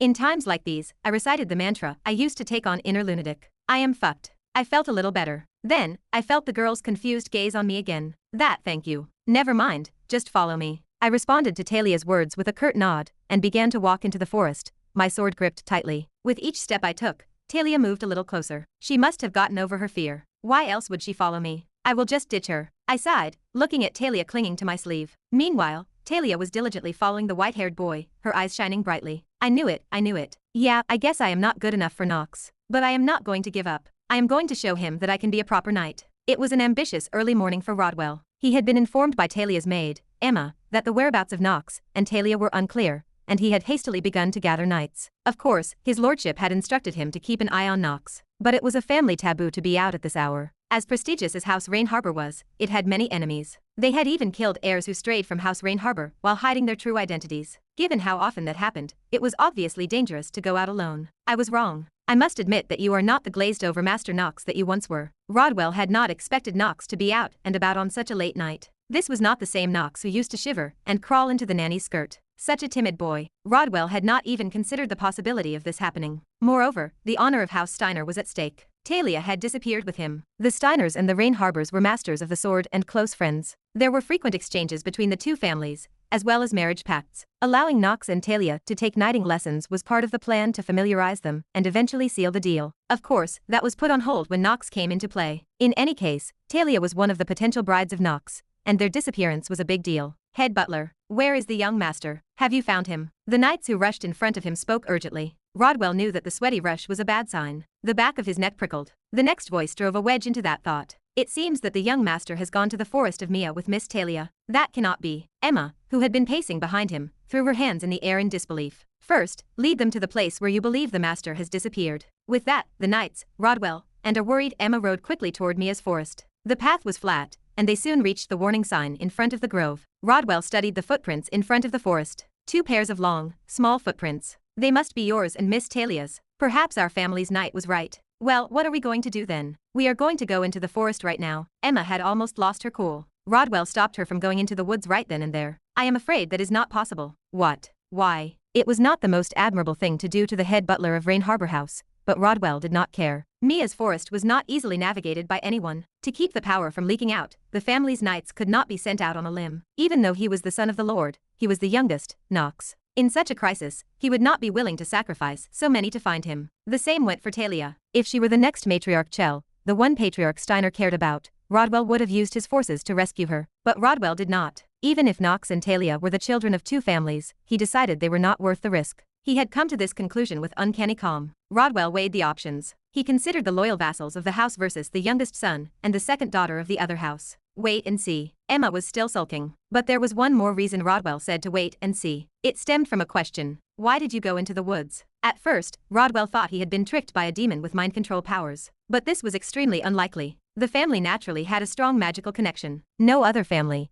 and certainly not one as prestigious as House Reinharber, would be unprepared for such a thing. They had no enemies within their ranks. It was Rodwell himself who recently hunted down and executed the last renegades in hiding. So what was the conclusion? Mr. Knox headed for the woods on purpose. There is only one way for him, and Miss Talia, to return. Rodwell closed his eyes for a moment, his expression calm, then opened them. Emma asked, shivering like an aspen tree. What makes you think that is a possibility? Master Knox will show you wisdom, and they will find their way out of the woods. Rodwell assured her. What if Knox showed the strength he had shown in his past battles with his brothers? Whatever was going on in the woods might not be so hard to deal with. The forest that eats children could be conquered once and for all. But Emma's lips were still quivering as she listened. She was almost certain that her nagging had caused Talia to run away. I killed her. Tears rolled down the corners of Emma's eyes. A moment ago, Talia had seen a sword flying in a trajectory. An unremarkable, transparent white sword had drawn a path, and then killed the monster that was charging at her with surprise and precision. The transparent blade, bathed in moonlight, sliced precisely through the enemy's throat. It was not the kind of miraculous swordsmanship she had seen from Knox in the past. He was stronger when he fought his brothers than he was now. But Talia did not question it.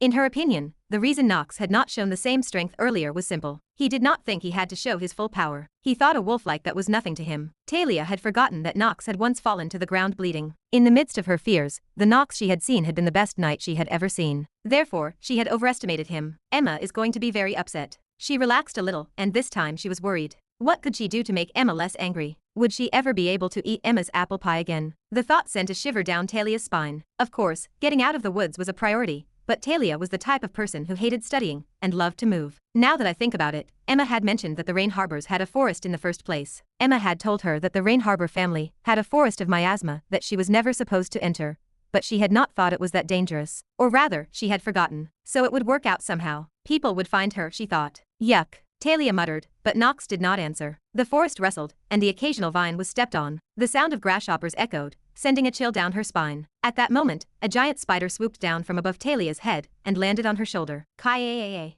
At the sound of the voice, Knox involuntarily drew his sword, ready to swing. He sighed and placed a chestnut on Talia's forehead, just as he had done with Rona. Shut up. If you are going to freak out about spiders, why the hell did you follow me into this forest? It is a spider. Are you not scared? You are not going to be a knight. Oh no. The mention of knighthood brought Talia back to her senses. Knox gently brushed the spider off her shoulder. Just like that, the distance between them closed for a moment. A deafening howl suddenly rang out. Startled by the sound, Talia jumped and hugged Knox tightly. Knox was quite dangerous with his sword drawn, but Talia clung to him, perhaps fearing the wolf more. Knox sighed. There were now several wolves gathered around them, including an elite monster, the elite grey wolf. They are big, just like the ones I saw in the game. I have memorized all the patterns though. Stay away, Knox said, and sheathed his sword. Talia carefully stepped away from him, and then saw a sudden shift in his momentum. The same overwhelming sword he had used against his brothers. Talia swallowed hard as she realized it had begun. Knox tightened his grip on the blade and spoke coldly. In the future, do not entangle yourself. It hinders my ability to swing my sword. As he spoke, Knox's sword slowly began to glow.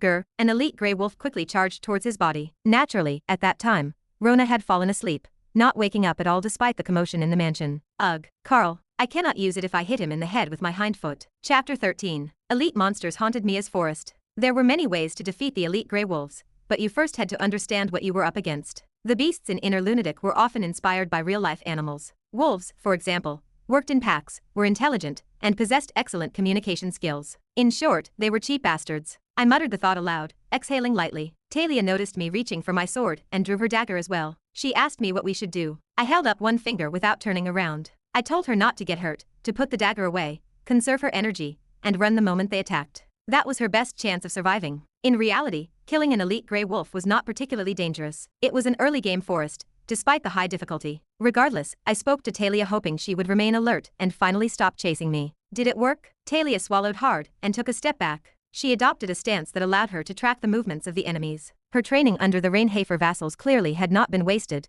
though I still did not trust her completely. For now, I would use my skills to wipe them out. The best way to deal with danger is to eliminate it. The skill hour of genius activated. My vision flickered, just as it had when I fought my twin brothers. A surge of power coursed through my body. My physique stats increased temporarily, and my perception of time shifted due to the skill trigger. I took a quick breath and glanced at my status window. I had 5 minutes. I could not guarantee my survival if I did not focus. I needed the hidden piece here, and that meant dealing with this pack of wolves. You have to risk your life. This was not just any game, this was Inner Lunatic, where you had to risk your life dozens of times. To repeat, I was fucked. A low growl echoed through the trees. Another pack of wolves followed the elite grey wolf. I guessed they were his followers. I could not help but feel cynical. Were they the best fighters, or just clever bastards? A snarl tore through the air. Suddenly, a wolf broke from the pack and charged. It was dark, and my vision was partially obscured by my torch, but I did not care. Skillful movement had become second nature. Even after the fight with my brothers, I continued to swing my sword, run through the training grounds, and suffer from constant muscle aches. Thanks to this, my stamina had increased slightly. My current physique was 4.3. I had not grown by leaps and bounds, but I had become useful. I figured I could at least compete with Rona now. I threw the torch as soon as the thought occurred. I still had plenty, and this was the easiest way to attack them. Using the fire that all beasts feared, I scattered their ranks and cut them down one by one. This was the gold standard for fighting nocturnal beasts. A sharp sound rang out as my drawn sword caught the moonlight, emitting a white glow as it decapitated a wolf. The creature flew over my shoulder, revealing its enormous size. It must have weighed dozens of kilograms at least. I was baffled by the accuracy of my movements. No matter how much I had slowed down, the sharpness of my blade seemed different. It seemed my efforts had paid off. But why was I still weaker than Rona? Putting aside my ridiculous thoughts, I focused on the kill. I slashed at another wolf, calmly extinguishing its life. Wolves were not as strong as I had thought. 8 of them surrounded me, but I decided it was worth a shot. If I had not had that idea, I would not have come here in the first place. A small dagger flew through the air and sank into the floor. It had come from above, thrown as a deterrent. I quickly realized whose it was. I looked up immediately. Talia had climbed a tree and was huddled behind it, bracing herself against the wolf claws.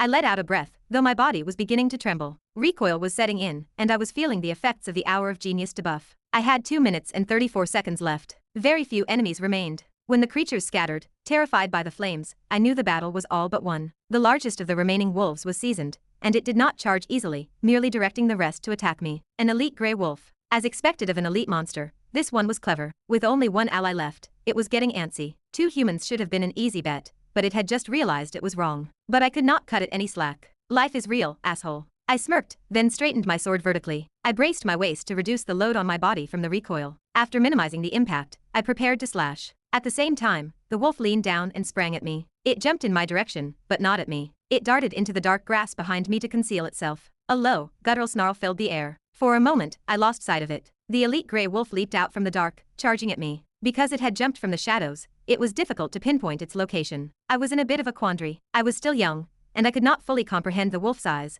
especially in the pitch-black night. I held my sword vertically, ready to parry. At any moment, I would strike back. Suddenly, the elite gray wolf stopped dead and froze in place. My defensive swing sliced through the pitch-black night sky. I stood corrected, as the elite gray wolf was even more clever than in the game. It had been waiting for me to swing in a wide motion, intending to strike when the backlash limited my movement. I gritted my teeth, feeling my hour of genius running out. Recoil pierced my chest as blood rushed through my body. I only had a few seconds left. If it ended, those teeth would sink into the nape of my neck. I had not expected it. Was I excited that the game I had beaten so many times had become a reality? That I could do anything. It was a stupid, fatal decision. A sharp metallic ring filled the air as a second dagger slashed down from somewhere, causing the giant wolf to stumble backward. A very short window. In that brief pause, I saw a miracle. If it could create an opening, I could exploit it. I had forgotten that fact. If anyone could create that variable, it certainly was not me. With a smile on my face, I pressed down on my sword. Using the rebound and a forceful motion, I managed to straighten my swaying body. A split second someone else had given me. I gritted my teeth, and with all my might, I seized the moment when the elite gray wolf movement halted. My sword snapped like a chain. It glowed as I plunged it into the beast's heart. The blade stuck deep.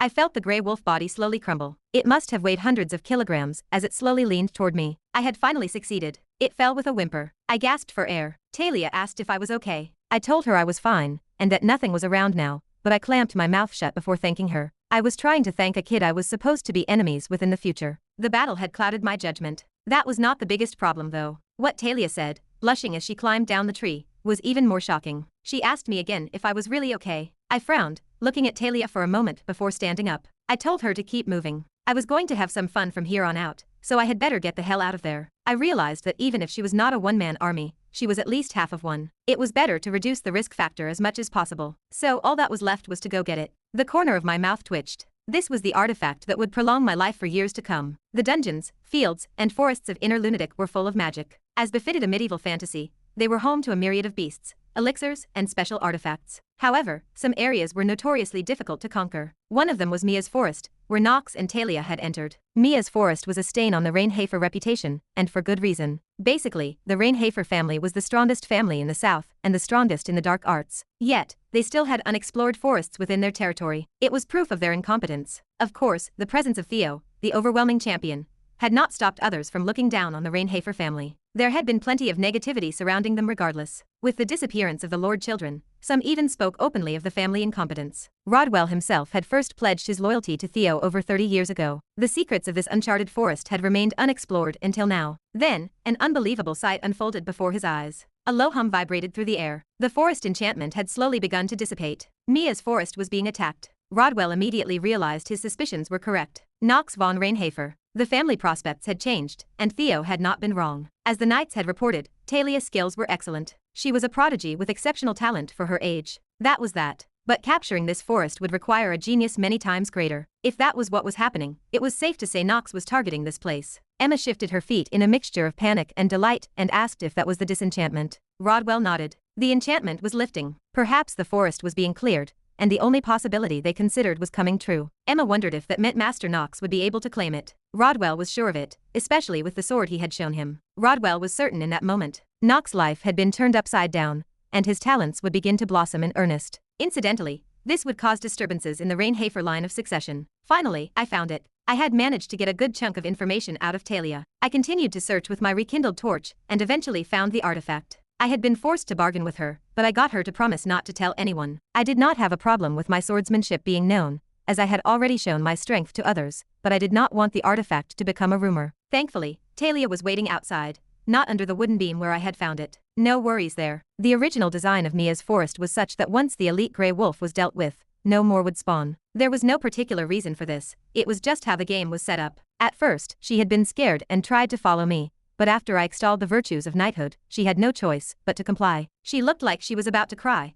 but I still did not share any information about the artifact. I could not show something like that to someone who might kill me one day. I shook off the thoughts, and a familiar message rang in my ears. I had acquired a new artifact. I had acquired the accessory, the Ring of Black Brimstone. Chapter 14. Acquiring a new artifact is always a good sign in Inner Lunatic. The value of the Ring of Black Brimstone, which can extend one's lifespan, is unrivaled. I stared at the window and smiled. Basic information. Name Ring of Black Brimstone. Category Accessory. Rank Lower Middle. Property Darkness. Stats +1 Physique, +1 Magic. Where restrictions wielders of dark elemental magic only. Special effect steals a small amount of life from killed enemies to heal the wearer. The life stolen increases when defeating enemies stronger than the wearer's rank. This item is undeniably helpful for those with dark attributes, especially someone like me with the time limit trait. It is basically the only item in the world that can steal the life force of others. That rarity is proof of its value. However, it does not extend the user's life indefinitely, and the condition of stealing a very small amount makes it hard to overcome the time limit completely. If an archmage's physique increased every time they killed an orc, they could live forever. But for me, in a situation where I risk my life every moment,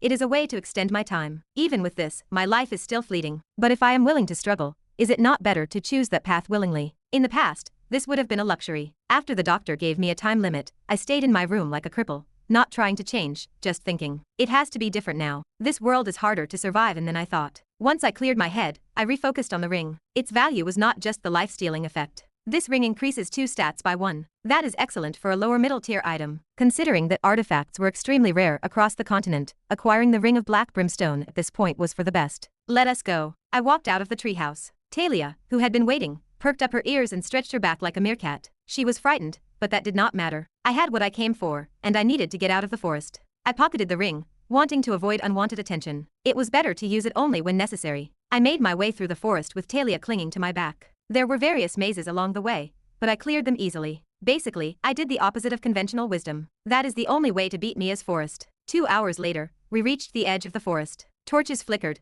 casting long shadows. Talia was startled by them, though she kept quiet. We are here. Stop being scared, I said in a cold tone. The forest's enchantment dissipated completely. Rodwell, Emma, and the knights tensed, drawing their swords. The lifting of the enchantment meant that freed beasts could raid the town or manor. Objectively, it was more likely the forest would be destroyed by rampaging demons than that Knox and Talia would make it out alive. Rodwell did not think so. The natural magic had been completely removed. It was just an ordinary forest now. This was captured thanks to the efforts of the youngest member of the family. It was hard to understand, but not unbelievable. Given the skill he showed against his brothers, it was possible. That was his conclusion. Patriarch Theo, who rarely looked at anyone, also seemed to have some hope for his youngest. Voices of the knights called out that the forest was opening. Everyone focused on the exit. 2 childlike figures walked out, casting long shadows. I recognized them. Rodwell's expressionless face cracked with a faint smile. The one walking out, nonchalantly wiping beast blood from his clothes, was Knox, the man who was arguably the family's biggest disgrace. Rodwell rushed forward and bowed. Young master, you left without telling us, and the house was worried.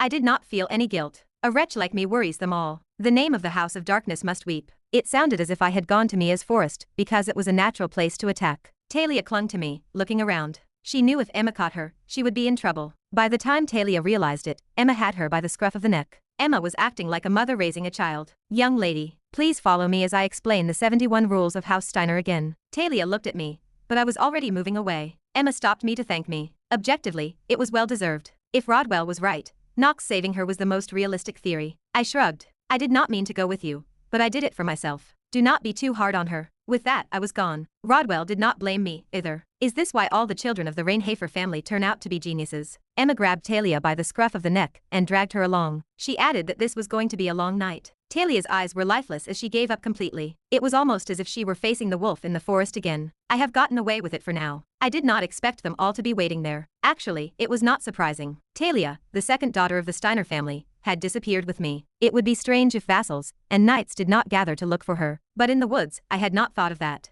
I was not used to situations where I could not think straight, but that would improve with experience. Do I not have the trait of steel mentality? Judgment gained from experience, wielded with cold reason, would be my greatest weapon. I put on the ring. Equip Ring of Black Brimstone. I can definitely feel my physique and magic increasing. I like it. Rona, I know you are out there. Come in for a minute. I called out to Rona, asking if she happened to know how to use clairvoyance. She said she did not know, perhaps. Does that not mean you have seen me naked? I asked. She looked offended. I waved my hand modestly and stretched my arms out. I wanted to arm wrestle her. I had lost to her before, but now I had the advantage. If I lose this time, you will pay me half my salary, correct? Right. I will take a 20% cut in my salary, she said, looking triumphant. I won easily. My physique was now 5.3, thanks to the ring. Rona's expression stiffened. Even you do not think it is worthy of a prestigious family to cut a maid's salary by 20%, do you? Rona's face brightened. But I was the bastard son of House Reinhafer. I had decided not to get caught up in such trivialities. She grabbed my pants. A triumphant smile spread across my face.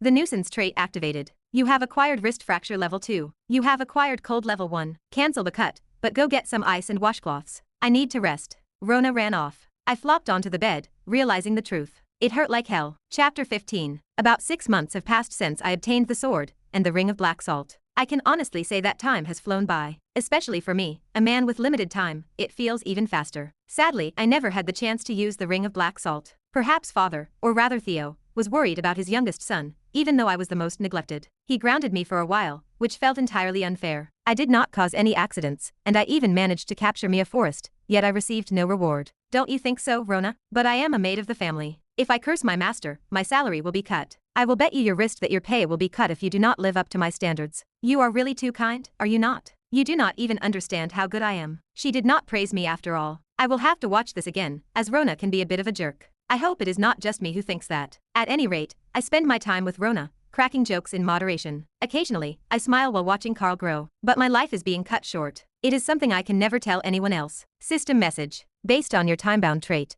you have 147 days to live. That sucks. The damn system cares more about my lifespan than I do. It is even trying to tell me when I am going to die. Fuck. Now I really need to do something about it. Should I not use my new artifact? I cannot do this. I will have to go to my father and get permission to go out somehow. Young master. At that moment, a familiar low-bass voice called out from outside. It was Rodwell. What is going on? The patriarch has summoned you, young master. I think you had better go now. My father? Yes, sir. It probably will not be a bad thing. Oh. Was Theo finally coming to his senses? I quickly threw my coat over my shoulders in excitement. It takes me an hour just to get dressed, even though I am supposed to be dressed formally. I am a mess. This meant I had nothing to worry about. Now, Rona, get Carl some hay and water before I arrive. And do not forget the snacks. And some nutrition. Yes, sir. Rona was conflicted, but she would do whatever I asked. She was already relatively comfortable with Carl, after all. It would not matter. With that thought, I headed out the door. It had been a while since I had seen Theo, the patriarch. Theo von Reinhafer sat in the patriarch's chair, his jaw set. The young master is expected to arrive shortly. Yes, it has been a while,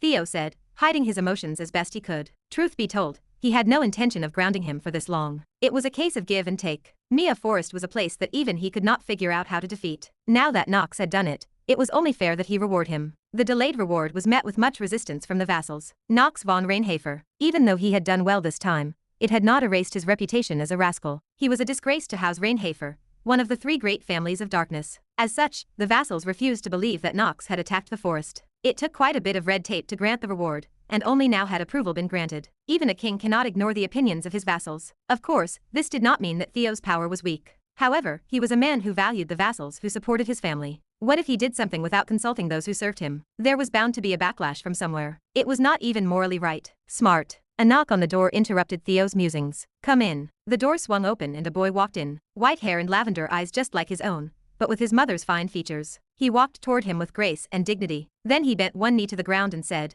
Greetings, patriarch. You have heard from Rodwell why I have summoned you. Knox said nothing but remained in his stance. Make yourself comfortable. Yes. With that, Knox pushed his knees off the ground and stood. Theo's eyes swept over Knox's body. In just a few months, his frail physique had grown a bit. His shoulders had begun to open up into a straight line, and lean muscles dotted every inch of his body. But the biggest change was in his eyes. A gleam of pride and a thirst for accomplishment. Theo saw a different side to his youngest, a side he had never seen before. You know that your behavior up to this point has not been right. Yes, as a son of House Reinhafer, you have trampled on the honor of others, belittled your servants, and disgraced your vassals. These are things no man of honor should dare to do. Indeed, Knox replied meekly, acknowledging his wrongdoing. Theo could not help but let the corners of his mouth turn up. Since when had Knox grown up like this? His nervous, stuttering self was now completely gone. As a father, it was satisfying. But he could not show it on the outside. Theo cleared his throat and continued. But even for such a wretch, it is my job as a patriarch to recognize merit when it is earned, and that is why I have called you here. Theo studied Knox's expression for a moment. Perhaps he was anticipating what was in store for him. He thought that whatever reward you are thinking of, I am sure I will exceed that. There was a moment of silence, and then Theo's lips parted. As he had promised,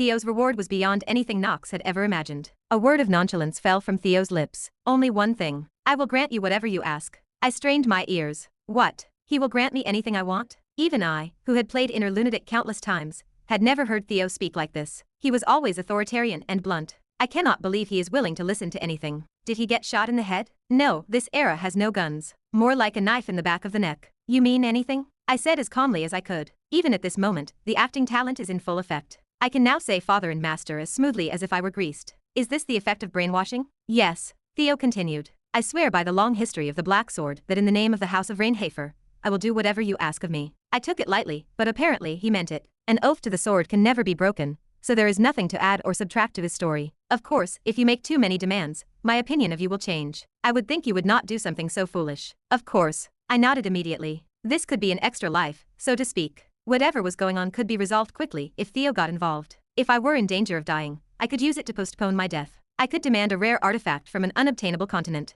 Theo is not one to mince words, so I have got a golden opportunity here. Do you want to tell me what you want now? Give me time to think. Theo considers for a moment, then nods. Very well. However, if you don't use it within a year, I will revoke your rights. Keep that in mind. In addition, I will now allow you to go outside freely. Just make sure you don't get into any more trouble. Always keep in mind that you are a Reinhafer family member. Understood. Thank you for your kindness. With those words, my conversation with Theo was over. I returned to my room, trying to hide the upturned corners of my mouth. What on earth could I ask Theo for? My heart was pounding with excitement. The genie in the lamp. What? Master, what is a genie? There is something like that. Never mind. After answering Rona's question, I was lost in thought. I am about to enter the main story. What is the best I can get out of this? The next day, I see the figures of the two family vassals lying on the ground. Then a girl greets me with wistful eyes. The girl with red eyes. It was Talia. Well, next time we meet, let's meet at the Eldane Academy. What the hell happened to me? Why is the girl in front of me now giving me such a friendly greeting? Even the socially awkward part of me knows what this means. A friendly greeting when friends part ways is what I see in dramas every day and envy. But I cannot accept it. What kind of friend would casually say goodbye while plunging a knife into my heart? Talia was not meant to be my friend. But she does not seem to think so. When I did not answer, she spoke again, her face grim. Shall I see you again? Young master, the lady spoke first, so answer the question. Rodwell nudged me from the side. I was annoyed, but I had no choice. The families were close, after all. Very well, but only if you become some sort of knight before then. Like this? Talia asked, pressing the index fingers of her hands together. Like being able to look at a giant spider, and not be afraid to draw your sword. I felt a heavy sensation in my stomach. It happened so quickly and seamlessly that I could not help but feel a little flustered. When I look up, Talia is staring at me, her face bright red. Pain shot through me. It was only then that I realized what I had done wrong. Apparently, the spider was a bit harsh. I muttered to myself, I guess wolves are better. I meant it as a joke, but it backfired. The heart of a woman is difficult after all. Anyway, I will be back as some kind of knight, so go wipe your throat and wait for me. Throat. Actually, you are probably right to feel a sense of cuteness at this point, because her complexion is quite outstanding. She is still young, even though she is about to become an adult. Besides, even among modern people, there are a lot of people who say they are going to kill each other for fun. But it is the subject and my position as the listener that matters. Is Talia really going to kill me in the end? Just as I am thinking about the heinousness of it all, she suddenly walked and boarded the carriage. As expected of a ducal family, the Steiners were riding in a luxurious carriage with many decorations that reflected their family name. I shoved my hands in my pockets and shook my head in disbelief. Emma took the reins of the carriage and broke the trance. Thank you so much for everything, especially Mr. Knox. What does the maid of House Steiner have to thank me for? I retorted as snidely as I could. But she only smiled warmly. Thank you again for saving Lady Talia's life. From the bottom of my heart. Well, that is how it happened. So stop bothering me and go. I turned away, hearing the rattle of the carriage as it drove away. Now one person was leaving. For some reason, I felt myself getting used to this strange life. I do not know why, but I even find it a little enjoyable. Fuck it. Not now. I quickly snapped out of my reverie. System message. According to the trait timebound, I have 146 days to live, because even now, I am scrambling. A carriage races down the road, surrounded by the figures of escort knights. They are all dressed in well-forged iron chainmail, the honor guard of House Steiner. Inside the family carriage, one of the girls, her jaw set as she took in the scenery, suddenly broke the trance. By the way, Emma, why does Knox hate me so much? What, Ninette? Emma was taken aback by the question. Truthfully, she already knew that Talia was interested in Knox. There was plenty of room to reason. For one thing, Knox had miraculously rescued her from Mia Forest. He must have looked dashing. Talia always admired a heroic knight's tale, so she could not help but be interested, perhaps even attracted. The fact that he had overcome his prejudices and won a duel against two brothers was probably a big plus. Knox certainly made an impression there, showing his mettle. Was that enough? There was one more reason. Actually, this is the most important. What mattered was that Knox was the only person Talia had not lost interest in. She was intolerant of anything outside of training and performing as a knight. She gains interest quickly, but loses it just as quickly. As such, I thought this interest would be short-lived. But I was wrong, because she has been chasing young Master Knox the whole time. Not a bad thing for Emma. Whether or not it was a crush, any feelings directed at the other person could be beneficial. What if the Steiners and the Reinhafers became in-laws? Each would accumulate immense wealth and honor, to the point where they might even dare to confront the central government. Of course, there is no way this tomboy could calculate such a thing. Therefore, Emma sighed and said as calmly as possible, "It is probably because he is a pubescent boy." "Ha, what do you mean?" Talia asked, her jaw finally loosening, her eyes twinkling. Emma pressed her forehead lightly against hers, pushing it back as she always did, avoiding the burdensome gaze. "I mean that your actions might not be what you say they are." I do not know. Does that mean he likes me?" "It is not out of the question. It is just that guys tend to be a little more mean to girls they like during puberty." Truth be told, my conscience pricked a little as I said that. In Knox's case, it wasn't so much that he was being naughty, as it was that he was afraid of Talia. She has been a maid for years, and she has had her fair share of eyes on her. We do not know why, but Knox is clearly afraid of Talia. But is that not part of being a servant that you cannot say anything straight out? "I apologize, young Master Knox." "Ha, Emma. Do you really think it's because he likes me?" "Oh, there's probably about a 9% chance." I said deliberately small after the 9. Just then, the carriage rattled. Talia must have heard it as a full 90% chance. The fact that her cheeks were flushed, and she was rubbing her hands together, as if her face was heating up was proof of that. That would be a very embarrassing situation. Of course, if I were a member of a prestigious family, I think I would make a pretty good groom, but that's not. "Well, it will be quiet for a while." Emma covered her mouth with her hand, and laughed quietly. The price of selling Knox was indeed sweet. Chapter 16. You have 140 days left to live according to the trait limited time. Someone is going to get screwed. Time flies. With a small sigh, I stare blankly at the status window. After a couple of days of hard work, I have managed to get my physique stat up to 4.5. Just 1 month remains. As expected, my growth is stalling. Even with all of the cheating penalties removed, Inner Lunatic is notoriously difficult to progress in. In fact, I would say I am progressing quite quickly considering the penalties. If I am not satisfied with that, it is probably because my gamer instincts and thirst are kicking in. Maybe I am just terrified that my life is dwindling. Whatever it is, it does not feel good. If only I could find a silver lining. At least my pure physique stat is on par with Rona. That is a good thing, right? It is almost time for me to enroll in Eldane Academy. I am now 15 years old, which makes me an adult in this world. If I do not improve my current level in those 2 months, I am going to struggle. Anyway, Eldane is a place where monstrous cadets gather in droves. You need to survive, get to the main story, and kill the villain, Knox Von Reinhafer. Sadly, that is the situation I am in. Damn, this is not going to be easy, to say the least. However, I suppose I have no choice but to do it. For now, it is either kill or be killed. At least I got what I had to get. 2 hidden pieces, because I had to get them. I had already acquired the 2 hidden pieces from the Reinhafer family. Tempo is the best way to play the game. Then comes the skill talent, and then the class talent.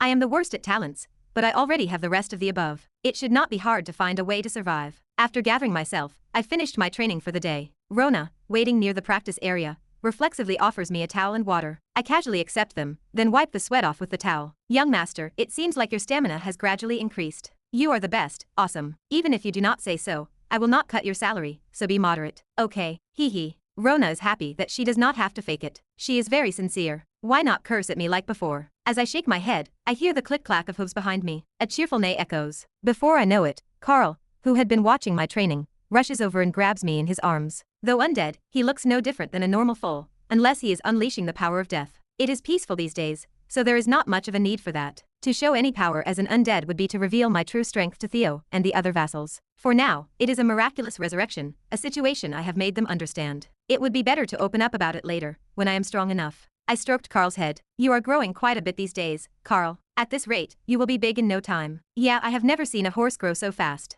Rona exclaimed, trying to pull him into her arms, but he was adamant. He has fidelity, just like his owner. He watches her warily, ready to pounce on Rona at a moment's notice. Of course, Rona has a strange habit of secretly hugging him from behind. There is a reason he is keeping her in check right now. "Carl, can you please like me as much as I like you?" Rona seems to feel sorry for him. She feeds him every day, but I am the one who gets the love. But it cannot be helped. It is his nature. Single-mindedness, blind loyalty to one's master. That is because it is bestowed upon Carl. As a result, no one else can touch him without my permission. Such as the twins, who are currently spying on me from behind. "Brother, is there any way we can take that horse away from him? I see an opportunity." Wait, the opportunity will always come. Or maybe there is no chance at all. And, unfortunately, there is no one to correct their thinking. Their incompetence is already spread throughout the mansion. It is self-inflicted. By the way, in 2 months, you will be entering Eldane as well. You will have to find a new maid and squire. How nervous are you? Rona said, changing the subject. These were definitely things she would have to think about now. Eldane Academy. It was a rule that each noble who entered the academy would take a maid and a squire with them. The reason being, the academy cannot manage them all. But I, a rumored scoundrel of a family,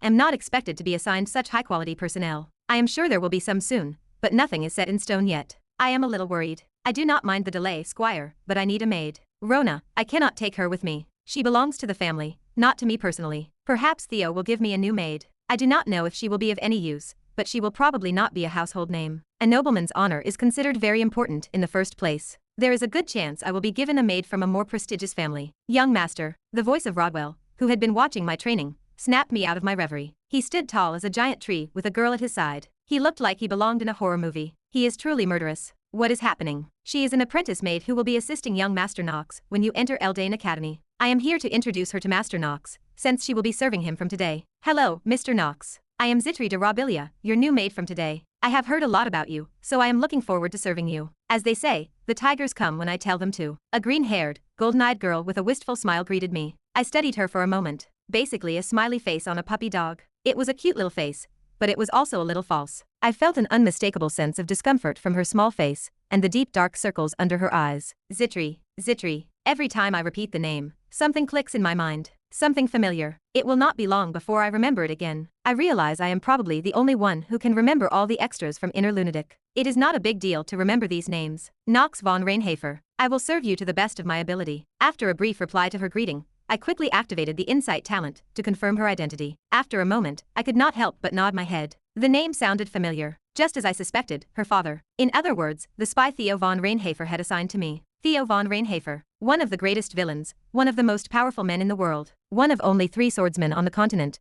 No one can denigrate his power. If you are asking if he rose to the pinnacle solely on his sword skills, it was never that. The crucial reason for Theo's rise to the top of Reinhafer, it was his ability to question everything around him. He had the ability to see through things, to think through things, to figure out if they were going to help him or hold him back, to recognize talent and to nurture it. That was Theo's greatest gift. In that sense, I have very high hopes for you this time. Yes, in front of Theo is the person who will become Knox's new maid and assist him. Zitri de Rabilia looks up at Theo in a somewhat distant manner. Unlike her earlier encounter with Knox, she looks unimpressed. I hear you have been pushed out of the line of succession at House Rabilia. If you do well this time, I am sure they will be generous with their support to help you get back on your feet. I will do my best. No. Theo leaned back in his armchair and folded his hands together. That was not the answer he was expecting. Zitri realized immediately that Theo was asking her for a more definitive answer. I will keep a close eye on Mr. Knox, and I will report everything that happens. Very well. Do not forget who your master is. With that, Theo dismissed Zitri. Zitri leaned back against the door as she exited the drawing room of House Reinhafer and sighed. She removed a small, expensive-looking pendant from around her neck and opened it. Inside were 2 photographs, her father and mother, both now deceased. The image of a young girl in a happier time lingers in her eyes. Zitri clutched the pendant tightly, then slipped it back around her neck out of sight. This should not be a reminder anymore, she thinks to herself as she recalls the past. House Rabilia was everything to her. The deaths of both her parents were the beginning of the end, and the shame of House Reinhafer, and the reason she was made the exclusive maid of their youngest son, Mr. Knox. Theo Von Reinhafer, a dangerous man, I thought to myself, recalling the status window of my newest maid, Zitri de Rabilia. Basic info. Name, Zitri de Rabilia. Gender, female. Age, 15. Race, human. Primary element, earth. Achievements, unknown. Traits, affirmations, throne genius. Neutral, single-mindedness. Negative, ambivalent, unhappy, mechanical, skillful liar, spy. Stats, physique, 6.5, magic, 5, luck, 1, will, 3, charm, 22, skills, passive skills, perfect housekeeping, active skills, none. Players are currently under surveillance at the direction of Lord Theo Von Reinhafer. Actually, the stats themselves were compliant, except for the crappy luck. Her stats were not bad, and on top of that, she had another genius trait called Throne Genius. It was obvious that if I could unleash her powers, she would be useful to me. But that is only if she is completely on my side. Spy. It was not that I had not thought of it. The possibilities were many. My recent transformation would seem strange to Theo Von Reinhafer, and it would not surprise me if he decided he had reason to keep an eye on me. At first, Knox was a scumbag, a family bastard. He did not fulfill his responsibilities as the youngest son of a noble family. He groped his maids and disrespected his vassals. He may have changed for the better recently, but that does not mean his past is gone. That is why Father Theo felt it necessary to find out if it was Knox inside me or not. Demonic possession. He was thinking of the 1 in 10,000 chance. Demonic possession is quite common in the inner lunatic. The beginning. Do you remember the end of Knox in the inner lunatic? At the last moment, his body was taken over by Baal, the first demon. That grey-haired young man was dying at the hands of his fellow humans. Theo, too, does not find it easy to believe in his son's transformation. That is why he has his maid keep an eye on me in case of demonic possession. He is sharp, is he not? I may not be a demon, but I am stuck in Knox's body. Or perhaps I am parasitizing on his body as a host. In a lot of ways, it is going to be shit if I get caught. Well, as long as it does not catch me. By the way, Zitri is certainly too good to throw away. Zitri de Rabilia. As it turned out, I was actually quite familiar with the character. Okay, maybe that is a bit of an oxymoron. Unlike Talia, who I have recently been involved with, Zitri is not a heroine in Inner Lunatic. She was not even a major character that intervened in the main plot. She was a character brought in to darken the mood of the piece, to blend in with the darkness of the world. That was Zitri. But as I progressed through her side story, I realized that her value as a character went far beyond that. House Rabilia. And that there was quite a bit more to Zitri's narrative and backstory. I took a moment to reflect. Zitri was supposed to be the next head of her family, House Rabilia, but she lost her father and mother to her uncle, and was abandoned by her family. She was stripped of her place as head of household, and eventually became a Reinhafer maid, exiled from her home. Though it was disguised as an accident, her entire family was killed by her uncle. The truth was later revealed, and it destroyed her, and led to her taking on the persona of Zitri. Ambivalent. That is the word that best describes Zitri. Bright, cheerful, and smiling on the outside, but rotten and tattered on the inside. Zitri is a character on the verge of being worn down, worn out, and broken. Ultimately, she was sold to the Reinhafers because she could not protect her family. I remember the end of Zitri. Before the end of the first act, she dies. She takes her own life. I cannot be sure because the details are not fully resolved, even in the side story, but it is probably guilt for not being able to protect her family, and the feeling of losing her family name. Add to that the loss of her name, and you can only assume she was completely destroyed. Anyway, the butterfly effect kicked in and things started to spiral. I thought as I flopped down on my bed. In truth, Zitri was never meant to be Knox's maid. She was meant to be assigned to one of my 2 brothers. But the future had changed. For when I was admitted to Eldane, she was assigned to me. So what am I supposed to do here? I thought long and hard, but there was no easy answer. Zitri's death was unfortunate. But if you ask me if it is right to create variables with my own hands, I can only shake my head. It is a waste of your own strengths. My goal is to get into the main story, to be the villain, to play Knox, to regain my memories, to survive. Can I accomplish my goals while saving someone in such a situation? In this hellishly difficult game called Inner Lunatic? No. I was so sure of that, I could only close my eyes. The next day, Zitri was officially assigned to assist me along with Rona. I thought she was going to be assigned to a different role, but she insisted that she wanted to take over her job first. Well, more work for no gain. For me, it was a good thing that Rona was more comfortable for now. Except, Master, your doubles are a little off. There is dust and stains on your shirt, and it does not look like it has been washed properly. Do you mind if I take a look? How could you? I did not even see the stain. Rona is stunned. Could it be that throne genius is a genius trait after all? Zitri did a better job than I thought. About 200 times as good as Rona. At this rate, I do not think I will feel a big vacuum without Rona. She is almost 200 times better at her job than Rona. Master, ugh. My true feelings jumped out of me, but I did not apologize, because it was true. Rona was puffing up her cheeks, but I did not care. Zitri, a pretty good piece of kit, H.A. I nodded in agreement. And then I say nonchalantly, from today on, we will be hunting monsters in the forests of the estate. Naturally, I will need you to assist me. What? Demon hunting in the forest. I am sick and need to take today off. I see. Zitri replied immediately. Behind her, Rona lets out a small gasp of surprise. The idea of asking a maid to join a demon hunt must be terrifying. It is an outrageous request. But there is a good reason I am doing this. There is something I need to find out. Still, that is a surprising response. Zitri de Rabilia, what a character. She is not without her fears. My hands are trembling at the prospect of hunting a demon. It must be done. Or so she thinks. Because if she does not, she will die. I could tell that the mask she wore was thicker than she realized. Rona, I know you have used all your vacation days, all your annual leave. No sick days today. What? There is no such thing as. Have you forgotten? I am a screw-up, and if you do not comply, I am going to cut your salary, lightly at first, half. Should I grab my bow or my sword first? Rona shifted her stance hastily, and gave me a look. Anyway, let us put thoughts of Zitri aside for now. Right now, my priority is to increase my physique. Ring of Black Brimstone. I am going to use my new item's life-stealing ability for the first time today. Now I am free. Chapter 17. A few days later, I went monster hunting with Zitri and Rona. We headed to Mia's forest, which had long since been pacified and transformed into a standard woodland. It was said that grey wolves still wandered the perimeter, so troops were sent to clear them out periodically. The game world had become disturbingly realistic. Still, I supposed I had gotten pretty good at it. Below me, a giant grey wolf lay on the ground, gasping for air. There was no room for mercy, and I did not even need to activate my genius hour buff. A sharp crack echoed through the air as a system notification appeared along with the beast's final death rattle. Life leech. Gained 2 hours of life. I exhaled, frustrated, as I read the details. I had added 2 hours of life from a single beast. Was that a successful hunt? Sure, but it was complete bullshit. For instance, consider the first problem. It takes me about an hour to hunt a beast without triggering the genius hour buff. That is not math, that is a straight up loss. As a result, I earned an hour, but if I account for the prep time and the labor involved, I came out behind. It might be useful for increasing my stats, such as strength and will, but I am still marching toward death just as quickly as before. It is only a matter of dying sooner or later. Shit. The second problem is simple. I cannot spend every waking hour slaying monsters. I am human, so I have to eat and use the bathroom. Time continues to march forward regardless of my efforts. The third problem is the real issue. The monsters are not infinite. These days, I have dried up the local crop, so the only ones left are either dangerous or weak. My grand plan to extend my life is in shambles. It is a shame that there are so few monsters around these days, I muttered. Rona stared at me from where she sat on a tree stump, pointing an accusatory finger. I cannot believe you are complaining about a lack of monsters. If anyone else heard you, they would think you had lost your mind. I had to admit she had a point. In this monster-infested world,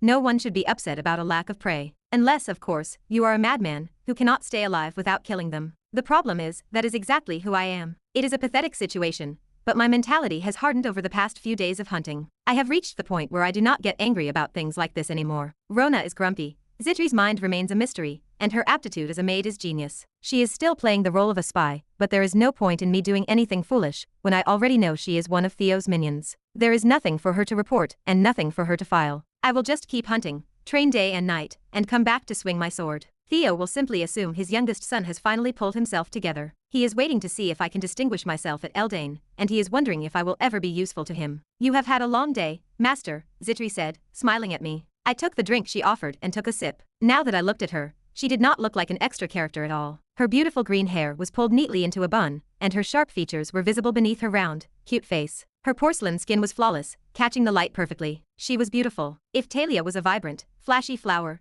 Zitri was a simple, elegant bloom. Good work, I said, nodding, then turned to leave. Do you want me to preheat the bathwater? I will set it to a nice, warm temperature. I would like to bathe before we eat, so make it timely. Yes, sir. Zitri smiled, her face radiating neatness. But there was a shadow in her expression that the others could not see. I knew it was there. Do not forget about me, young master. I am going to clean the room. What? Whatever. I had suddenly grown up. I smiled sheepishly, enjoying the lavish care of the two of them. They seemed to feel that they were about to be fired. From what I had heard, the mansion's staff had their own cliques, and who they served determined whether they got promoted. In that sense, Rona was in the worst position. She was tied to me, so she would not have much of a chance for advancement unless I succeeded. But it did not matter. Well, I am going to go clean the room first. Oh, Rona quickly disappeared. The way she was moving, it was as if she could not wait to get some rest. Anyway, she had done her job, so why bother? I had done my part, she had done hers, and it did not matter anymore. More importantly, I needed to figure out what to do with Zitri. Zitri. Yes, young Master Knox? This time, Zitri spoke with a genuine smile. I continued calmly. There is something I wish to ask you. If you want to ask, what is it? For the first time, Zitri's voice trailed off and her perpetual smile cracked. My request for a simple question was all it took to break her composure. Who do you serve? What? It was the most important thing to me. Zitri de Rabilia possessed the fraudulent trait of throne genius, but I would abandon her outright if I could not handle her properly. No matter how beautiful and well-honed a sword is, it is useless if I cannot wield it. If it was a sword that would cut off my hand, I would have no regrets about discarding it. I was not foolish enough to cling to something that was never mine to begin with. If it was for the best, even if it meant a tragic future, I was willing to endure it. I was never a saint to begin with. I was just a man struggling to get by. I inhaled lightly, then exhaled again. Zitri's slender shoulders shuddered. I already knew what it meant. But it had to be done. If she sided with me here, I could save her. Or rather, we would be able to use each other. That was all there was to it. I did not believe in trust, so it was enough that we could be mutually useful. For a split second, I saw Zitri's mouth drop open. This was not the behavior of a professional spy. If she wanted to lie, she could have done so from the start. If she had simply said, "Of course I am in your service," the foolish version of Knox would have been deceived. But for some reason, she could not even say that. So that is your answer. I have not said anything yet, young master, I am not.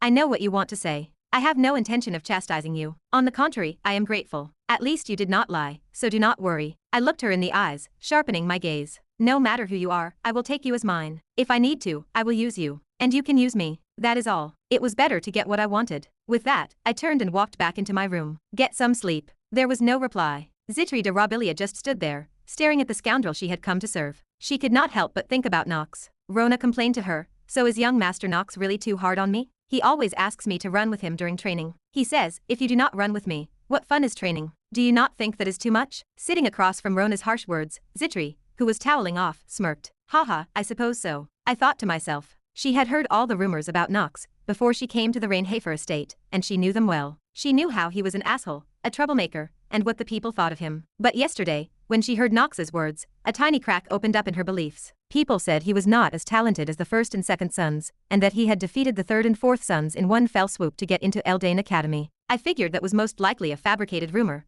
since people rarely change so suddenly. The truth was, Zitri was a pessimistic person. That was not surprising, as she had grown up in a situation where she had no choice but to be. Bad luck. Those two words were like an indelible stain on her life. The first misfortune she could remember was the death of her parents. Her healthy parents had been killed by her uncle, who had conspired against them. Afterward, her position as the heiress to a prominent family was quickly undermined. Her uncle's machinations were too much for young Zitri to handle, and the family name was lost forever. From then on, it was a living hell. Misery followed her everywhere, stinging her every moment. There was the persecution from her uncle, the subtle disrespect from her vassals, and the beatings from the children. She would rather have died. But there was a ray of light in her resolve. Is there hope for me? She asked herself. It was a letter that made her think. The sender was Theo von Reinhafer, head of the Reinhafer family, and he was asking for a maid for his household. That evening, after some discussion, Zitri agreed to become a maid for the Reinhafer family, which kept her awake at night. The Reinhafers were a prestigious dark house. She wanted to start over there and escape that hell. The Zitri family was known for producing many maids and butlers for prestigious families. Her own talent for housekeeping was near perfection. Even though she thought she was going to die, she believed she could do it.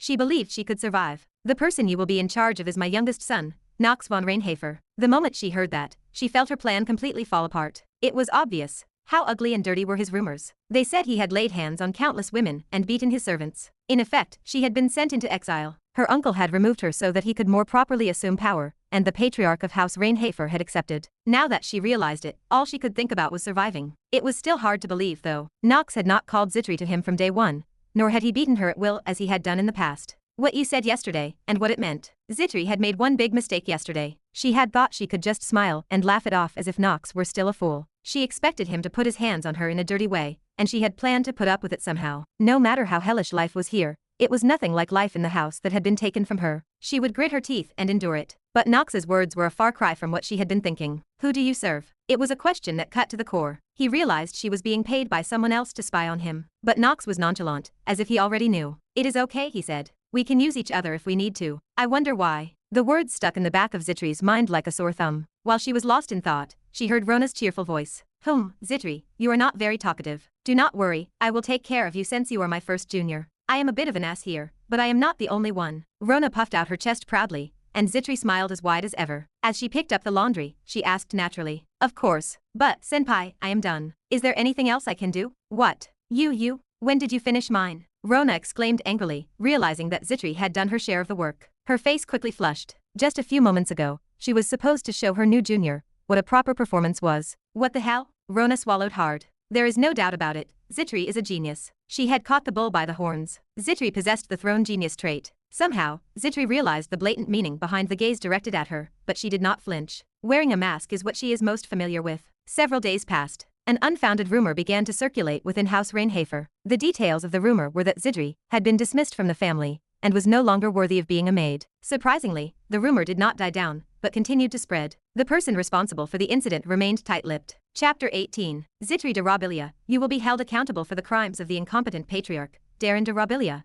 who attempted to sell the house. You are stripped of all authority as a member of the family. A letter arrived from House Robilia with this cold announcement, informing Zitri she was removed from her position as head of the household, and that her uncle had been named the new head. She crumpled the parchment into a tight ball, her head shaking as she realized there was nothing left for her to do. The family name had already been stolen. Her parents had died in a ruse, and her father had been branded as worthless trash, who tried to peddle the family name. There was nothing left to return to, and she was no longer worthy of the name Robilia. She did not think she would remain a member of House Reinhafer for much longer. It was no surprise, considering House Reinhafer was one of the most powerful families in the underworld. Even as a maid in charge of the youngest son, she was no match for a commoner who had lost her lineage. Sooner or later, she would be dismissed and replaced. Abandoned. She was used to it. Zitri offered a self-deprecating smile. It had happened so often that she was sick of it, and she felt nothing but disappointment in herself. Was this an excuse for those who did not try? No, she had tried. She worked every minute of every day, learning to hide her emotions and smile without appearing awkward. That was how she lived her entire life. And this was how it ended. Abandoned by her family, unable to even hold the hand of the Reinhafer family she thought was her salvation. It was too late, and her mind, pushed to the limit,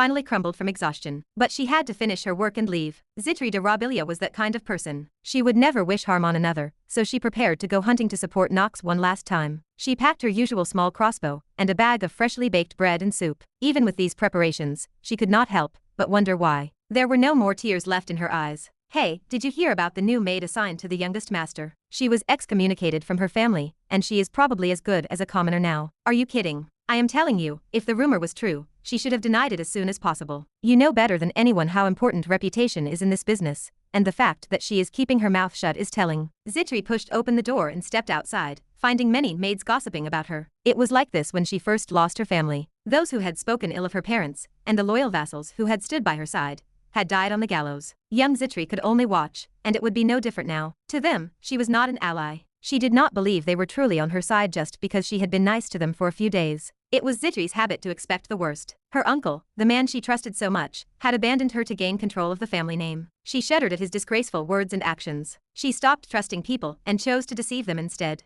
They are as ugly as they are, but as they should be. With that thought, Zitri smiled brightly and greeted the maids. Hello. She wondered why. Unlike before, she could clearly feel the maids avoiding her. Suddenly, a bright voice interrupted the silence. Zitri, let us go, before young Master Knox scolds you for being late. Yes. Zitri smirked, seeing that there was at least one person left, whose treatment of her had not changed. Was this just to tease him? Or maybe it was out of selfishness. Either way, it was foolish for both herself and Rona. Now, I can sense that things are coming to a head. I learned yesterday that the rumors about Zitri began to circulate earnestly. Already there are tales of her abandonment among the maids and butlers, and perhaps a letter has reached her with the details. I excommunicate you from the household. You were accused of a crime you did not commit. I know that the charges against Zitri's father were fabricated, but after days of deliberation, I have concluded that I cannot save her. I cannot help her now. Saving her would be too much of a poison for me. You can never ignore the butterfly effect. What if the flap of a butterfly's wings, no matter how small, twisted the course of events? Then I would lose my main advantage. The most important card I can play is knowing something about the future. There is no turning back.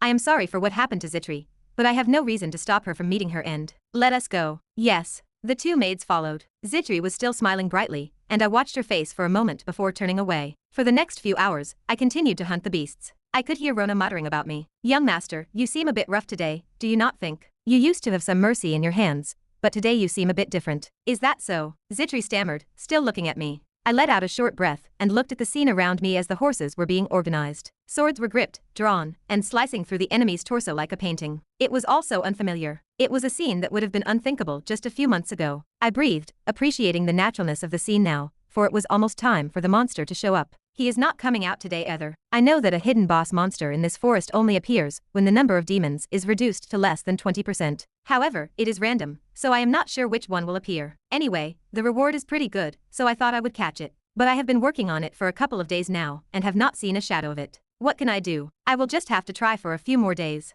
That was when I realized the danger. A harsh crashing sound cut through the air and rushed toward me. I twisted reflexively. I saw a glowing white line cut through the air, hurtling toward me at a speed that was out of this world. A thought flashed through my mind. A hidden boss had appeared. I immediately drew my sword, steadied my breathing, and held it as long as I could to activate the time of genius. I heard the sound of mysterious wings, and my nerves were on edge. It was the moment. I felt a girl's shoulder blocking my view from behind. Young master. The girl's face, with its green hair and porcelain white skin, was marked by a shallow scar. Both my pupils narrowed. Where? I was instantly convinced at that moment. The boss monster was a flying beast, and Zitri de Rabilia was in the middle of the sudden situation. She was standing in front of me to save me, to protect me. But at that moment, my mind was filled with only one thought. Why? Why did she save me? It was incomprehensible, as it was an attack that could have been stopped. It was true that a skill allows you to react to the enemy's quickest attacks with the most agility, but isn't that the true value of a genius's time? An attack that could have been avoided or stopped without her help. But she did not think so. Abandoning her own safety, she lunged at me to save me. Was this a calculated move? Absolutely not. How many people would be able to run against a demon that appeared out of nowhere? How many people can do that to someone who wants to use them for food? How many are there in this world? To Master Knox, the youngest bastard of House Reinhafer, I could feel my head spinning. Zitri de Rabilia. Politics dictated that she must leave House Reinhafer soon. Then she was to wander from place to place, alone and penniless, until she died. That was supposed to be her fate. Cursing her family, even as she died, she would be one who trusted no one. Why would such a child run for me? I activated a skill, feeling my gaze waver at the question in my heart. Hour of genius. Then, along with the expansion of the upper extremity, my sword slowly emitted light. The image of the enemy flying in and rushing at me was clearly drawn. It was a small, bee-like creature. Apparently, the attack from a moment ago was a stinger. If I get hit, I could be dead in a few minutes, which means if we do not get Zitri out of here soon, she might die too. I tightened my grip on my sword. I wondered why. An extra who was going to die anyway, even if it was Zitri de Rabilia. I felt the sword take on a bit of impatience. It was only by sheer intuition that I realized that an attack was coming my way. I had been unusually unhappy since childhood. My Zitri is always falling down like this. What should I do? That is right, my knees never stop hurting. My parents always told me that. My scars never went away, although I did not realize at the time that it would evolve into a scar on my heart. Anyway, I could not determine the exact nature of the attack on young Master Knox, only that something was shooting at him. That was all I could sense. I wondered what I should do here. I did not think long. I threw myself down. I did something I would not normally do, but I did it for some reason. For a brief moment, as something brushed against my cheek and a hot drop of blood trickled down, I remembered what Master Knox had once told me. If necessary, I will use you, and you will use me, that is all. Who do you serve? I had not answered that question. Yeah, why did I do that? I wondered why I had been deceiving him, agonizing over my inability to answer immediately. I would have had nothing to say if I had realized I was a spy, even if the master had summarily dismissed me. I thought, why? But there was no time to ponder. The spot where I was struck was only a small area, but what it contained was not. My body began to crumble. I am out of breath, my mind foggy. My legs are shaking, and Master Knox steps in front of me again, only to say, just wait, it will be over soon. For some reason, I hear a little trepidation in his voice, and a hint of anger. For the past few months, I have been steadily mastering the sword of House Reinhafer. When I told my vassals that I was going hunting,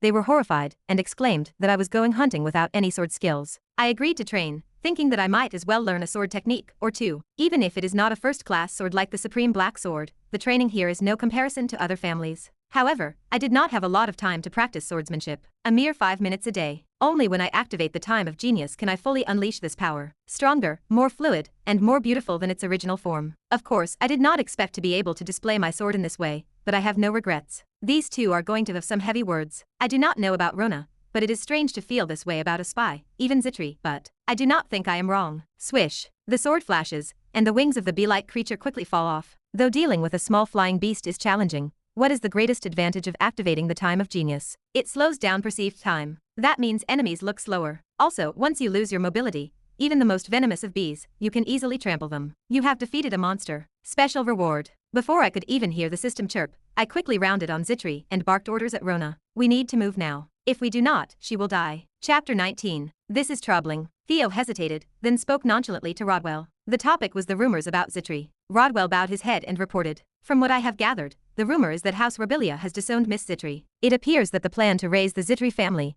and expand their influence is now unlikely. That is to be expected. What do you think is the right thing to do with Miss Zitri? I fear Master Knox would be looked down upon in Elistane if he kept a maid with no family name by his side. I think it is best to cut ties on our end. I see. It could not be helped. Theo had brought Zitri along for a specific purpose. He intended to take advantage of the knowledgeable heiress of the Rabilia family, a fairly prestigious county, and use that power to his advantage. If the Rabilia family showed any sign of ineptitude, the Reinhafers were meant to step in and take over. The plan was to effectively subjugate them to House Reinhafer. Sometimes one has to be cruel to survive. Such was the world of aristocracy, and that was the plan Theo and Rodwell shared. But what if Zitri was ousted before the plan was even underway? It would mean Zitri was no longer of value to House Reinhafer. They would have no choice but to discard her. Rodwell was willing to discard even Knox for the sake of the family, as he had suggested regarding the incident in Mia's forest. Now, he was proposing the same fate for the maid. She was a liability, and she should be removed. As the two were talking, the door burst open. What are you doing without permission? Theo said in a heavy voice to the vassal, who had suddenly entered the Lord's chamber. If one does not uphold the prestige of the household in trivial matters, others will think the Lord is ridiculous. Opening the door to the Lord's chamber, without asking permission, for a useless task would normally result in a severe punishment.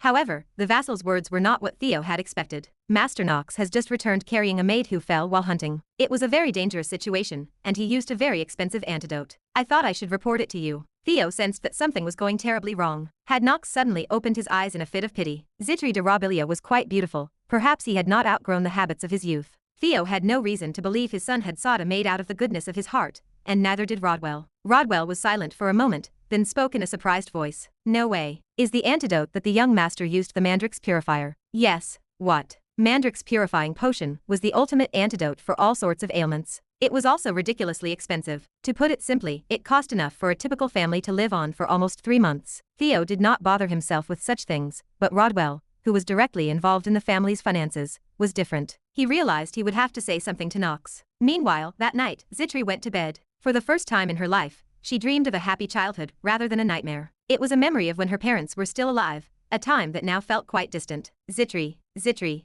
are you awake? Her vision was blurry. Her dilated pupils finally stopped in one place. There was a brown-haired girl with a cute appearance standing over her. It was Rona, the maid who had been assisting Master Knox. Zitri wondered why she was lying on the ground like this. As she thought about it, she remembered what had happened earlier. She had gone hunting with Master Knox and seen a strange beast along the way. She had not even gotten a good look at its form before she ran at it and was attacked. Now she was lying on the ground after being brought back. Why did I do that? Even though she had done it, she could not understand it. Why did she sacrifice herself for someone who was not her family? Why did she throw her life away for the son of a man who was not her blood? She did not know, but she knew one thing. Moments ago, she was dying, poisoned by a vile, deadly venom. Why was she still breathing? The young master used an antidote for you. Mandrix something or other. It was a pretty big deal. The doctor freaked out, ignored the protests, and told me to administer it if I did not want you to die. I guess he still has his fucking instincts. He used the Mandrix purifier on me. For me. From Rona's words, Zitri realized what kind of antidote Master Knox had used. It was considered a masterpiece, the kind of medicine the poor could only dream of. He had used it on her. Why? Zitri thought about it. Master Knox was constantly testing her. From the very beginning, when he asked her who she served, he knew why she was assigned to him. Yet he said it was only fair. She did not understand how that could be. Was she not the enemy in his eyes? Was there an ulterior motive? Where is the young master now? Do you not know? Come to think of it, I did not ask. Senior, do you mind if I go rest in my room for a while? Ah, yes, of course. I will take care of things, so you can rest as you please. Senior Rona happily confirmed her request. After their conversation, Zitri quickly returned to her room and pondered for a while. From why Master Knox saved her, to why she saved him, to why he cared. It was not an easy transition to make. It would be more accurate to say that she could not figure it out. Why were they so self-sacrificing and helpful to each other? She thought long and hard, but she could not come up with an answer. At the same time, she finished a thought. She knew she had to get out of this family. This is not where I belong. Actually, she knew she did not belong anywhere. She pulled out a small bag and stuffed her clothes into it in a disorganized fashion. Then she pulled out a small pendant and stared at it for a moment. It was a tattered pendant with a picture of her mother and father inside. The memories were worn, just like the beautiful people in the photo. She removed the photograph, set it down on the desk, and wrote a note. I have been told that you used a cure for me, and this pendant would be a small price to pay for it. Thank you for taking care of me all these years. She carefully placed the note down and stepped outside. She walked down the empty, dark hallway. She would not be coming back here again. No more pranks with Rona. No more visits with Master Knox. The moment she realized that, she heard a voice. Where are you going? It was the voice she wanted to hear the most, but the one she should not have heard at all. Knox Von Reinhafer. His pure white hair stood on end, catching the waning moonlight that lit up the darkness at the back of the long hallway. A pair of lavender eyes turned to her, their piercing clarity seeming to penetrate her every thought. He could see what she was doing now. He could see what she was thinking. He could even see the fact that she might be about to burst into tears. About an hour ago, Knox had laid into the family doctor with his sword drawn. A person is dying, and that medication is wasted. Oh no, it is not like that. It is just that I cannot use this medicine unless I get permission from the Patriarch or Rodwell. The Patriarch, yes. As far as my father goes, that is fine, but is Rodwell higher in this family than I am? Tell me, Knox continued, glaring at him with cold eyes. Is it Reinhafer you serve, or is it Rodwell? Sir, I apologize. I will report this to my father. You will not be penalized. Actually, as a doctor, the man should have been embarrassed. If the family bastard had beaten someone up, he would have looked for him, but he would not have expected him to show up with an injured person on his back. But Knox could not help himself. She was willing to die for him. He could not leave her there, praying she would die. He was not going to let that happen. He immediately threw his black coat over his blood-stained white t-shirt and strode toward the Lord's chambers. No one stopped him from entering the room because of his gruesome appearance. Appearances do matter, after all. As he opened the door to the Lord's chambers, he immediately heard a voice. It is unusual for you to find me unannounced. One thing. Knox said it immediately, and he could feel Theo's eyes narrow. His mischievous eyes, the kind of insight that penetrates the gifted, scanned Knox's entire body. But Knox was not intimidated at all. Master of Smoke was activated. I thought you were going to grant me a wish. I certainly did. Give me Zitri de Robilia. She is currently exiled. Knox could feel Theo's expression subtly twist. Perhaps he was thinking that just when he thought this madman had come to his senses, he had gone crazy over a woman. It was ridiculous to waste a chance to tell the Lord of Reinhafer what he wanted on such a trivial matter. But there was no changing his mind. Zitri was his recruit. She was a thrown genius, a rare talent with genius traits. She had a brilliant mind and a good understanding. She was not involved in the main story, which meant Knox could recruit her to his side and manipulate her to his liking. The only problem was that she was a spy for Theo. But when he saw her save him, he realized something. The answer she had not told him that day, Zitri had shown him by her actions. Young master, I still do not have the answers. She was not serving his father, nor was she serving Knox, not yet. But now she would serve him. He was confident that he would make it happen somehow. I see. If that is what you want, I will make it happen. Finally, Theo's answer came. Knox turned to walk away, but paused, looking at him again. A moment of breathless tension followed. Knox spoke to him as if declaring a fact. I am going to tell you one more thing, you unruly bastard. Speak. Even if you are my father, you cannot toy with my people. Theo's ears perked up, a disrespectful attitude to show in front of the patriarch. But Theo still had the same look in his eyes. Knox put his hand on the doorframe. Enough. As soon as he finished speaking, he left the Lord's chamber and headed back to where Zitri was. Rona had told him that she had already gone back to her room. But somehow, he did not think she would be there. So he ran. The deceptively sprawling Reinhafer mansion had tons of storage space and countless guest rooms. But among them, finding the place she was headed was not hard for him. He headed for the empty hallway,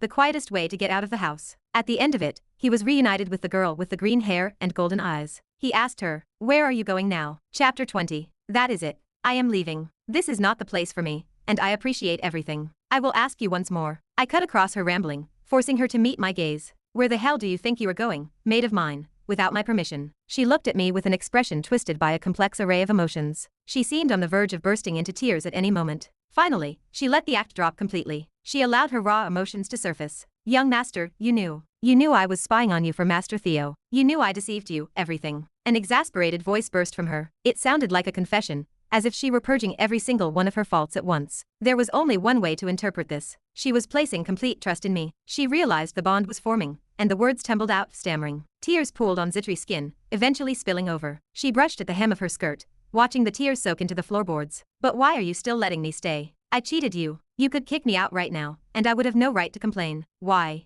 I realized then that her mask had finally fallen away. This was the real Zitri, the one who struggled to keep going even when life was dark and difficult. A smirk escaped my lips. I looked her straight in the eyes and replied, "People are designed to deceive and manipulate one another. I am a sinner. So be it." I shrugged and crossed my arms, exaggerating the gesture. You sinned against me, and you were going to leave without paying me back. Who gave you permission to leave? Zitri amber eyes went wide. She stared at me, dumbstruck. I spoke with a tone of finality. Zitri, you will stay here. I do not care about your father, and I do not need the Robilia surname. I just need you, young master. In other words, you will pay for your sins. You will stand by my side until you have repaid me for deceiving me. You will remain my maid. Her skin shimmered in the pure white moonlight. The tears overflowed, cascading down her face. I could see every part of her clearly. I saw her weakest points, the ones she had to lie to herself to endure, all the way down to her painful inner self. After all that effort, Zitri's trembling lips parted. I understand, young Master Knox. I will be by your side to see you through to the end. Indeed. I turned to leave, but Zitri's voice echoed behind me. I stopped in my tracks as her words resonated down the hallway. You asked me originally, who I serve. I did.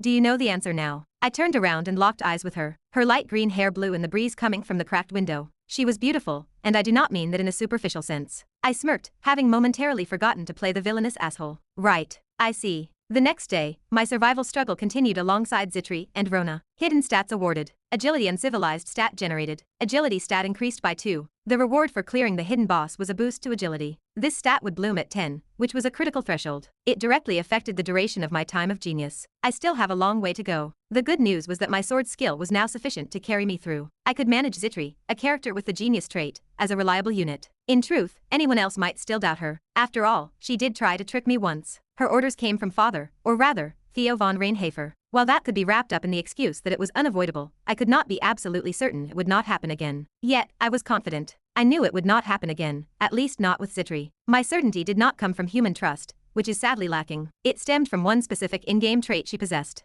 Single-mindedness. It was the same trait that Carl possessed. Absolute loyalty to one master, with no intention of betrayal. One who serves no one else. That was the essence of Zitri now. Yeah. Carl, I bet you missed me. He was big enough now to be the first to offer his back, urging me to climb on. He was a cute little guy, and he was many times more helpful than Rona. At least, that was how I saw it. Meanwhile, I could hear Rona's horrified exclamation from the other side of the yard. So, that Dr. Knox helped you? Yes, he did. Rona was stunned by Zittri's words. I helped her. What else was I supposed to do? Let her die and cancel the project? And who the hell is this Dr. Knox person she keeps talking about? It is ridiculous. But it was no big deal. For the time being, I was stuck with this shitty life for a variety of reasons. I was skimming on doctors and using expensive drugs at will. I was insisting on keeping a maid who had been excommunicated. I even dared to threaten the patriarch. These were all things a typical bastard would do. Now that I listed them, even I had to wonder if I had always been this way. I have changed, but not by much. The only difference was that I had gone from being a weak, fearful pushover to someone who was decent, albeit clumsy. One could say my behavior had been corrected. It was not a bad thing that my consciousness was changing, but I still needed to balance it out. Knox was a villain, after all. He needed to remain a villain so the protagonist could stand out. I am not the protagonist. I am possessed, but this is not my original life. Knox Von Reinhafer. He was a villain who would eventually be possessed by the demon Baal, and die because he could not control his greed. That was the life of Knox, the character I was supposed to play. Hence, Rona, you should not call me names right in front of me, if you want to keep your paycheck. Oops, were you listening? I guess you have given up on lying about your swearing, huh? Rona gulped and covered her mouth, but it was too late. Carl, sensing my annoyance, kicked her in the shin with his hind leg. Thump. Even though she was approaching a physique stat of 4.5, she could not handle Carl's fast-growing kick, and she rubbed her leg in agony. It stung. Ouch. I will go take care of the rest of the work then. Rona walked away to tend to her duties. Now it was just Carl, Zittri, and me. I watched Carl eat, and then looked at Zittri. Zittri, in 2 months, you are coming with me to Eldane. Do you understand? Yes, I know. I have already made some preparations. Basic tools, books, medicines, emergency supplies, 8 outfits, a cadet uniform for outings, and more. You are better at keeping things together than I thought. The trait of a genius. Even as I considered it, I realized how destructive it could be. Granted, I was more of a monster with 2 of those things, but I was also a dying one. Enough ranting. Zittri no longer smiled forcibly in my presence. She wore a flat, impassive, cold face. That was her natural expression. When the performance was over, Zittri had said, I am tired of acting. I am not good at it. I was more comfortable this way. There was no need to give each other unnecessary compliments, no need to share meaningless platitudes. In crowded situations, that was when Zittri and I would rely on each other. We would not turn our backs, and we would not betray one another. That was the deal. That was how it was with her and me. Apart from that, in front of others, I still wore a salesman's smile rather than an expressionless one. I suppose that was better than suddenly being a different person. By the way, are you sure you are okay? There have been some bad rumors about you lately. Bad rumors? I could not believe Zittri would say that. Apparently, there were some bad rumors. I had my doubts. Knox was always an asshole, so how could he be worse here? I could feel that question bubbling up from the depths of my chest. When my curiosity reached its peak, Zittri blurted out, looking slightly embarrassed. That rumor. It says you still employ me as a maid because you like me, and want to use me as a spy. I genuinely felt self-conscious for the first time about playing the role of Knox. If you interpreted her words, it meant the rumor was that I was mesmerized by Zitri's looks and coveted her. They were whispering that I whined to go against my father's wishes and keep her as my maid even though she had no family name. I hesitated, but there was no other way. I am sorry about that. For you and for me. Oh no, I did not mean it like that. I just thought you might be uncomfortable. It is me, do not worry. I am an asshole. You have heard the rumors about me, and you know I am a bratty, stupid, unskilled youngest son. So far, Zitri rambled on, and I cut her off with a serious look. If you lie to me, I will fire you. I have heard that, and there is a rumor going around that you are also a horny guy. I did not know that. Thanks for the refresher. You are welcome. I mean, is that true? I wiped my forehead without answering. There it was again. Knox, you asshole. What the hell did you think you were doing running around? Okay, let us move on from this. Getting back to the point. If you are going to survive in Eldane, you are going to have to be prepared, and so am I. What kind of preparation? Zitri asked, her eyes shining. Did it help that I had a throne genius attached to me? She looked eager to help. I nodded slowly. If you will be quiet, I am actually thinking of studying magic before entering the academy. I need your help. Zitri looked shocked, and then a little fed up. You do realize that is illegal in the Akhaim Empire, right? Of course. You are quite proud of yourself. I am an asshole, and a horny one at that. And a dick. Thanks for the compliment. Ha. It was not technically illegal. I was 15, so I had already passed the age of majority here. I should not have any trouble with magic. There was one question, however. When you enter the Eldane Academy, you are trained by leading mages. Why would they want you to learn a lowly grimoire? Because that would be foolish. That was why it was common for incoming cadets to not even think about practicing magic. Not me, of course. I knew of magic that would be useful to learn from the dead. We joked about it in moderation, and eventually Zitri sighed and decided to support my opinion. All right, well, I am sure the master had his reasons for making that decision. I will see what I can do to find you a quiet place to practice and some books to help you out. How did she know what I needed so quickly? I asked with a look of pure curiosity. Zitri, are you by any chance a mind reader? No, Zitri said as firmly as she could. The knife clattered against the dirt floor. She had no doubt tripped over it in her excitement. It was then that I heard a sudden, deafening shout. Kya, my baby, what is going on? Rona came running out, having paused her work, and picked up the knife from the floor. No matter how I looked at it, I thought she was more affectionate toward the horse than she was toward me. Live and let live. I was taking all my jealousy out on the horse. I said, Carl, is he bothering you? Shut up and go do your job. I finally gave in and punched Rona in the head. Tears welled up in her eyes. Young master, I have felt it before. Your hands are getting stronger and stronger. I see your training has paid off. I nodded with a satisfied expression. While we were chatting leisurely, I suddenly heard a commotion. The sound of pounding hooves and the clatter of horseshoes echoed through the air. Then came the clatter of the front door opening. As I got closer, I realized what was happening. What? Young Master Grine has returned. You know how the second master is. If we do not prepare properly, we are going to lose everything. Hurry up and get moving. I nodded nonchalantly as I listened to their urgent voices. Grine. Yeah. It is about time he arrived. Grine von Reinhafer was Theo's second son, and one of Knox's older brothers. He was snobbish, a womanizer, and an opportunist. He was an envious fellow who had been overshadowed by Knox's relative reputation as an asshole. Even if he was a moderate asshole, he would do it because Knox was worse. He was also pretty good at politics, and was a tricky opponent. But that would not be a problem for me. This was the news I had been waiting for. Zitri asked with concern. It seems that the second master has arrived, and from what I hear, there is a dinner to be had. How will you be attending, young master? I might as well go, after all, second brother is here. I answered Zitri's question appropriately, then grabbed some random clothes and put them on. I was a scantily clad ninja in front of the patriarch, so why bother looking good for my brother? He should be grateful for the hassle and the welcome. Apart from the whole women thing, Grine von Reinhafer was a fool with a niche to exploit. Finally, a chance to extend my life. I said it with a small smile of delight. Grine's arrival at the Reinhafer family was a sub-episode of Inner Lunatic. It meant that the Chasers' War had begun. When the Chasers' War of attrition begins, powerful demons will pour into the Chasers' area in the form of monster waves. I will be able to fight enough of them to extend my life. There are quite a few people I can bring with me. I did some quick math,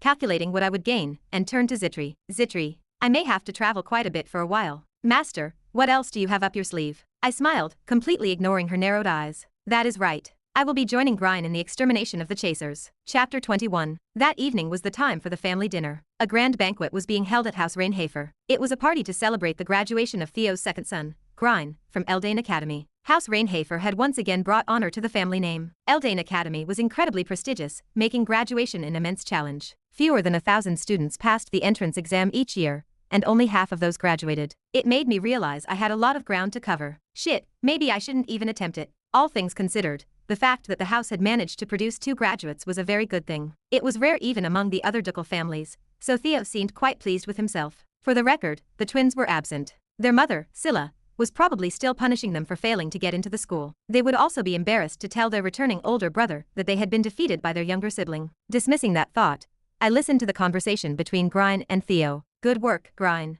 Have we decided on a specific timeline for the mission? Yep. We will depart for the Southern Chasers in 3 days. Grine inclined his head and spoke with courtesy. Just looking at him, he seemed like a saint. As anyone who has ever played Inner Lunatic knows, however, there is a sneaky rascal underneath. Chasers. To be there at this time of year, I assume your primary mission is to hunt down demons. Grine nodded quickly at Theo's words. I recognized the setup. The Chasers was a neutral territory in the south, just outside of Reinhafer territory. It was a barren, demon-infested wilderness of the worst kind. According to the substory, Grine was assigned to this area on a mission from the Imperial family to stop a monster wave. It was a rule in the Arcane Empire that to become a knight recognized by the Imperial family, one must fulfill their first assignment from the Empire. However, it was not all about monster hunting. The main plot of the Chasers' arc was not just about hunting monsters, as there were other intricate threads running through it. There was also quite a bit of loot to be had in what could hardly be considered a subplot. Of course, in order to get all of it, I would have to participate in the carnage myself. I had it all planned out. The only problem was getting permission. Whether or not Theo would allow his bratty youngest son to see the outside world was another matter, and one I had been struggling with for some time. No matter how much I had changed recently, my reputation was still in tatters. After all, it wasn't that long ago that I lost my temper with the family doctor. Not only that, but the rumors seemed to have affected the maids and butlers who were spreading them. Now they thought I was totally in love with Zitri. There was even talk of me already touching her. Damn, why the hell did I have to listen to this crap? Even Rona had picked up on this vain rumor and commented on it. She had whispered, "Did the master finally get his hands on Zitri?" I had replied, "What the hell is that?" She said, "It is already rumored." How could Master Knox do such a thing? Damn it. Did she think it was natural for me to put my hands on Zitri? The story leaked out for a while. The bottom line was that I had to go to the chasers now, and I had to convince two people, Theo and Grine, to allow me to go. I knew I was in for a rough start. I had better get my timing right and get in on the action. With that thought in mind, I focused on the two men as they continued. The chasers are always overrun with monsters in the winter, so it must be in the Imperial interest to get a head start on them in a timely manner. Certainly, it is a barren land, but what happens down there affects everywhere else. In any case, do not let the name Reinhafer be disgraced. I will keep that in mind, father. That was the end of the conversation between Grine and Theo. The family banquet continued,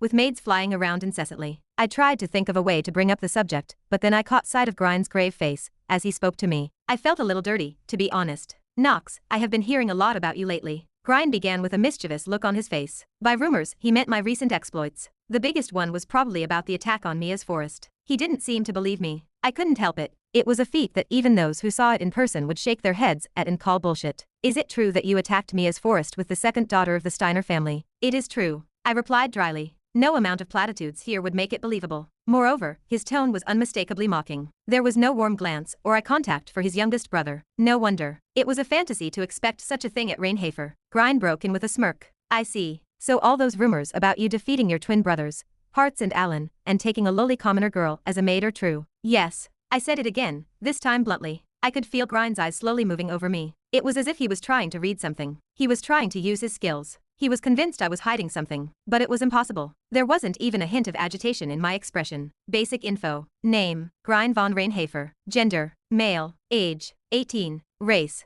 human. Primary element, darkness. Achievements, none. Traits, affirmations. Quick recognition, neutral. Meticulous calculation, negatives. Hypocrisy, contempt, aristocracy, opportunism. Stats, physique, 12. Mana, 11. Luck, 4. Will, 3. Charm, 16. Skills, passive skills, none. Active skills, sensitive perception. Grine's skill was sensitive perception. It was a skill that allowed him to quickly read people's moods, and he could read the reactions of people with lower stats than him. In other words, it was a skill that made him a master of manipulation.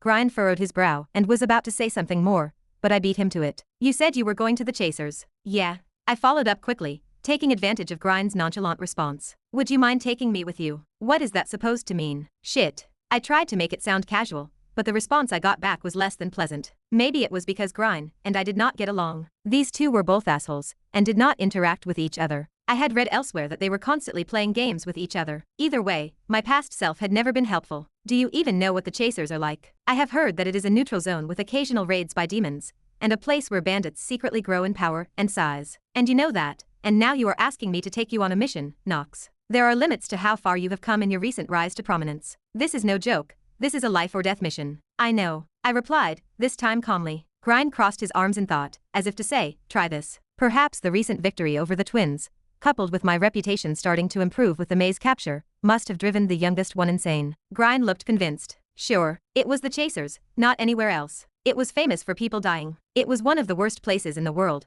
with desert all around. And Knox, who had just come of age, was going with them. At first, Grine didn't believe all the rumors about his youngest brother. He remembered what Knox used to be like. A sickly, bedridden scum whose only skill was to snarl at others. As such, he didn't believe the news of my progress. From the beginning, Knox was an asshole. An asshole, a third-rate actor. It was nothing more than a role to make himself look good. That is probably what he thinks, Grine said, realizing that he was in front of their father and barely keeping his anger in check. You have not even been admitted to Eldain yet, and you cannot accompany me on my mission. I do not want to have to clean up your corpse with my own hands. I responded to Grine's sarcasm with as much ease as I could muster. If you back down here, you are a loser. I can be of assistance in your mission. Of course, I am sure you will do fine in the chasers without me, but as a newcomer to Eldain, I would like to watch your swordplay from the sidelines, and help in any way I can. You will only be a burden. No. Grine was about to shake his head emphatically, when Theo abruptly interrupted, glancing back and forth between Grine and me. I think I can vouch for the fact that Knox will not be a burden. Father, I command you, Grine, in the name of the head of House Reinhafer, you are to take your brother, Knox Von Reinhafer, and lead him in the fight against the chasers. But, Grine was taken aback by this unexpected development. Neither was I. Why was Theo suddenly taking my side here? I never thought this would happen. However, I too, am in the position of sending my sons into the barrens. Both of you, I will see to it that your respective families are provided with the necessary supplies. Grine's face crumpled as if he had chewed on a worm. No wonder he was burdened. As for me, I could not have asked for a better outcome. I had somehow succeeded in achieving my goal. After Theo finished speaking, I was the first to get up from my seat and return to the guest room. At that moment, after a moment of lingering silence, Grine looked at me and gritted his teeth. Knox, what the hell are you doing? Have you lost your mind? Crazy, but not as crazy as the man I once was. What kind of pun? Grine exclaimed angrily and tried to grab at my forehead. Whoops. Zitri, who had been waiting nearby, suddenly leaned toward me, then lost her balance and fell, spilling wine on the tablecloth. It soaked into my white shirt and began to stain it black. My apologies, young master. I will get you cleaned up in no time. Please, go to your room. Brother, I am sorry, but my maid must have made a mistake. I smiled sheepishly as I rose from my seat. The day we go to take on the chasers, then. I will see you in 3 days. With that, I turned and walked down the empty hallway, smiling weakly. Zitri was right beside me. I see you are still good at acting. Thank you. You have saved me a lot of trouble. Whatever. You are really good at making things happen. A slightly sarcastic Zitri glanced at me and added, Are you okay, by the way? Zitri was speaking with concern for me. Earlier, she had deliberately spilled wine on me. It was to get me out of my seat, and to prevent Grine and me from fighting unnecessarily. It was a skillful maneuver, the genius of a counselor. It is okay, do not worry. I blurted out. I was in the best mood I had ever been in. Slay the chasers. I had finally gotten to participate in the most rewarding of the subquests. And with the support of the Reinhafer family's patriarch, this is bound to feel good. My dramatic facial expression changed. Zitri only let out a small sigh and trailed behind me. Young master, have you lost your mind? Rona's voice rang in my ears as soon as I returned to the room. No, but had she stopped honoring me altogether now? I could not believe she had so easily accused me of insanity. I could only wonder where my authority as a master had gone. For once, I am on the same page as Senior Rona. The Chasers area is dangerous no matter what. The number of demons and bandits gathering there alone is said to be in the dozens. It is okay, I have thought of everything. Rona still looked disbelieving, and Zitri looked worried, even though she believed me. I did not have a problem with that either. I appreciated the concern, but it was really not something I could control. Even at this moment, my lifespan was dwindling. To survive, and if I was going to make it to Eldane Academy, I needed to extend my life as much as possible. If I did not buy myself a few months of life ahead of time, there was a good chance I would not be able to keep up with the Academy's murderous curriculum. For now, I must squeeze every last ounce of efficiency out of the time I had left. I will be the only one going on this extermination, so Rona and Zitri can stay here. I am sorry, but I cannot do that. Unlike Rona, who was pleased with my words, Zitri's head snapped up, showing her discomfort. She looked slightly angry. I wondered what was wrong with her all of a sudden. As his exclusive maid, I am obligated to accompany young Master Knox wherever he goes, so I must go with him. Her words were clearly sophistry. Even a nobleman would rarely take a maid with him in a wartime situation like this unless they were the most lecherous or promiscuous. You might get hurt. Yes, but you could also get hurt. What the hell? I hoped she was not trying to argue with me. I paused, trying to read her intentions. Then Zitri saw an opening and jumped in. Young Master Knox, I understand from Rona that you are very ill. Do you think you will be able to travel that far without me? You often forget things, and your clothes need to be cleaned. Do you think you will be able to do that alone? This was definitely outside of my expectations. It was the kind of thing that I had never bothered with in games, because I had just moved on to God mode. But it was definitely something that would have bothered me. Obviously, it would be much better with Zitri. Still, she almost sacrificed herself for me once. Can I take her into battle again? It is me, and I have no choice but to take on the stronger beast here or die. But she is not. She can live, just by staying here. I paused for a moment at that thought and smiled wryly. No, that is not true. Zitri had lost her family and served only me, and I heard there were factions among the maids. I wondered what her future would be if I were to die in the Chasers' war of attrition. She would be exiled and end up committing suicide, just like the first time. It was better that I take her with me. I concluded, then shook my head as if I could not do it. Instead, you will follow me, and learn to borrow Carl's back. Okay. Besides, I am already pretty close with Carl. What? You are getting friendly with Carl. Zitri, how the hell did you do that? Rona exclaimed, jumping up and down. Zitri smiled awkwardly. Well, I took half of my paycheck and bought him the finest quality cane sugar for horses, and in no time at all. I flushed at that. Of course, Zitri had been carrying a knife a lot lately, but I had not realized she had spent so much money on it. Like your master, you are a big eater. I looked toward the stall where the knives were and muttered in a low voice. Anyway, Rona, stay behind, and Zitri, assist me. Make sure you help me get there. Understood, young master. I smiled at the curt reply. Only Rona was left out in the cold, trusting conversation. Carl, you bastard. Haystack was not even food. You think it is best to buy him a treat that fits his mouth. Yeah. You were an animal too, just like your master. That is it. I once again flicked the beetle on the back of her head. It was a mild prescription. These days, Rona had a habit of coming out of the woodwork, only to come back in again. Hawks were the medicine. With that thought, I began my preparations for the Chasers' annihilation in earnest. All that was left was about 3 days. Knock. Suddenly, I heard Rodwell's voice knocking on the door. Sure enough, it was Rodwell. Young master, the Lord says he has something for you. Theo had something for me. I felt my heart pound with the words. A gamer's certainty filled my head that it must be something useful. I immediately dressed neatly. This time, I made sure my shirt was clean and my coat was well packed. Items were supposed to be sacred and untainted. Then, let's go. Chapter 22. I arrived at the Lord's chambers and found Theo seated in his chair. I approached him, knelt down, and offered a polite greeting. Even if he was a douchebag, I figured it paid to be polite when there was an item on the line. I could not help but wonder why Theo had taken my side in the conversation with Grine earlier. Perhaps he was up to something. Come, I heard you had something for me. I did not drag it out. I cut straight to the chase. I remembered Theo's character in the game very well. Unless it was about work, he did not enjoy talking at length. It was better to keep things short and to the point. Yes, but whether you get it or not is up to you. I knew there was an event triggered. Perhaps Theo was trying to test me. Before he gave me the artifact, he wanted to make sure I could handle it. Naturally, I had no choice but to comply. I had already come this far. Even if he was disappointed, I could only do my best. If you are giving me a trial, I will take it. Very well. Rodwell, fetch it. Rodwell brought me a wooden box. It was long, with the family's signature black sword emblem engraved on the outside. I could tell it was more than it seemed. This is the sword of the founder of House Reinhafer, the sword of the first patriarch. My heart tightened at Theo's words. It beat hard, sending shivers of excitement up my spine. It was the sword of the first lord of House Reinhafer. It had never been seen in the inner lunatic game. In other words, I did not recognize it. It was an item that even I, a man who had beaten the game 27 times, did not recognize. Theo was about to hand it to me, though there was a small trial involved. I knew I had to get it. My gamer senses were telling me so. I calmly took the box and opened it. It was not at all what I expected. There was an unsightly sword inside. Is this the sword used by the first patriarch? It was a white, chipped blade. The hilt was barely covered with cloth, and the sword's appearance was frankly ugly. I might as well have taken a random blade from the training center. Why would he hand me something like this? The question burned deep in my chest. But Theo must have had a reason for showing me this. There must be a reason he said he would test me. I calmly waited for Theo to speak. Yes, it is. It is the sword you first held as a child, and it has been with me all my life. Tell me what test you are going to do with it. Hold the sword. I obediently grasped the cloth-padded handle, as Theo instructed. Then, I lifted the sword lightly. It was not difficult, as my recent training had improved my strength significantly. However, there was one peculiarity. It was absorbing my magic. The First Lord's sword was absorbing the magic in my body. If other swords were designed to fight by absorbing magic, this was the exact opposite. Moreover, the blade was gradually turning black as it absorbed the magic. It seemed to be an artifact that used magic to change its color. A sword that takes away the user's power. What kind of artifact was this? You are already starting to feel it.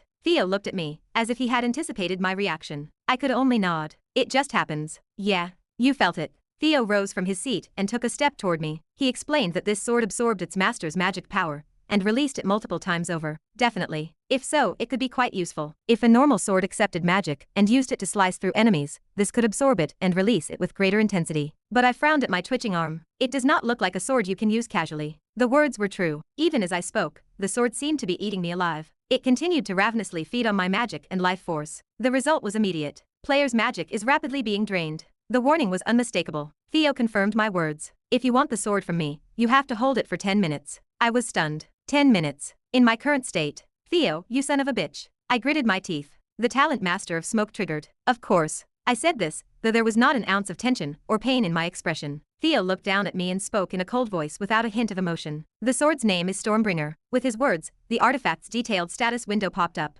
Basic info. Name. Stormbringer. Weakened. Category. Equipment. Tier. Medium low. Grows to a higher tier later. Attribute. Darkness. Stats. +2 agility. Equip limit. Night class. Special effects. Whenever you kill an enemy, you absorb their magic and replace it with your own stats. This sword absorbs a large amount of the player's magic before releasing it to unleash its power. Raises the player's rank by 3 ranks. Caution. If the sword is not energized, it cannot be used. I could not afford to care less. I was going to die of exhaustion right now, but did it matter? I would just have to live and see. It was then. All the magic in your body has been used up. Replace the energy consumed. Forces the player's health to be replaced with magic. Player's life will rapidly decrease. What? My lifespan was decreasing? I was already hitting rock bottom. I was about to pull my hand away when I realized this was not right. The sword stuck to my body and would not let go. Like a blood-sucking mosquito, it began to gnaw away at my life force. One more son of a bitch. Oh well. I am not going to die here, am I? Theo von Reinhafer watched his youngest son,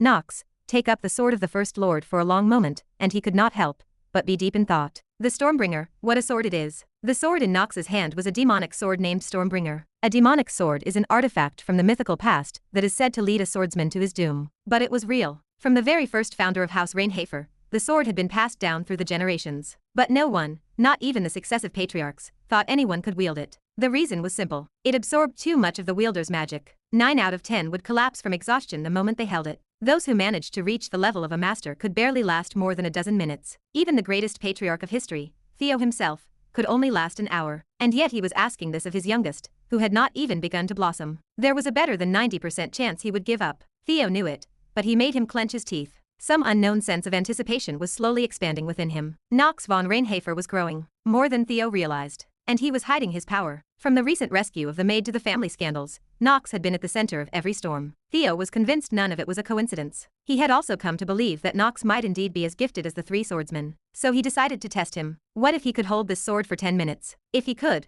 Knox would be the greatest patriarch of all time. If he could, he will surpass me and finally succeed in killing me. It was a long-held desire of Theo's. And so it was. The next 10 minutes flew by like arrows. Theo had to admit it now. His son Knox's talents were now too great to ignore. Humph. The talent master of smoke began to shake. User's lifespan has been reduced by 91 days. Returns the circulation of magic power in your body to its normal state. Thanks to my lifespan sacrifice, I had been concentrating on holding on to the sword for dear life since Theo's story ended. Now, even my traits were faltering. I stood speechless, gripping the blade still. I gritted my teeth as I felt the energy drain out of me. After about 60 days, I thought, whatever this thing is, it does not matter anymore. I will take it, no matter what. I will take it, even if it is rotten. I finally got to the point where my brain could not make a good decision. Well, it worked out in the end. Enough. I heard Theo's heavy voice, followed by a clang. I finally let go of the tangled sword in my hand, and let it fall to the floor. Theo looked at me and nodded. So, you had a power you were hiding. What do you mean? It seemed that the master of smoke talent had returned to its original state. I felt the greatness of the talent again. I could not even hear myself gasping for air. My body was screaming, but my exterior was nonchalant, as if I had accomplished something almost effortless. My upright posture, straight back, and cool legs stretched out below were still intact. I was barely holding it together, and Theo said in a tasteless tone that the sword was mine now. And with that, he walked away. I felt the urge to grab him in anger. For fuck's sake, I wanted my life back. A few days passed, and the morning dawned for the chaser's slaughter. I packed up my things with Zitri, stuffed them into my subspace pouch, and strapped them on. The pouch was Theo's paycheck. Apparently, the Stormbringer was not the only thing he was going to hand over. To me, that was not a bad thing. No doubt more means of survival was always a good thing. I glanced to the side and saw that Grine had also received a lot of supplies. His pockets seemed to have been enriched by the support. It was a bit much for what he received in exchange for taking me with him, but at this point, it was all mine anyway. I was going to use Grine to do all the heavy lifting. Hee. I was riding a full-grown Carl with Zitri. We were following behind Grine and the knights as they formed a long procession. All the while, Zitri was memorizing the surrounding landscape and marking it on a map. She said it was so she could find a good place to camp and a water source, but I thought it was great. Still, I could not believe a maid could be so helpful in battle. I stroked my sword, wondering where the boundaries of the realm lay. The horse whined and snorted in amusement. It was about 2 hours later when I heard voices up ahead. No, it is not.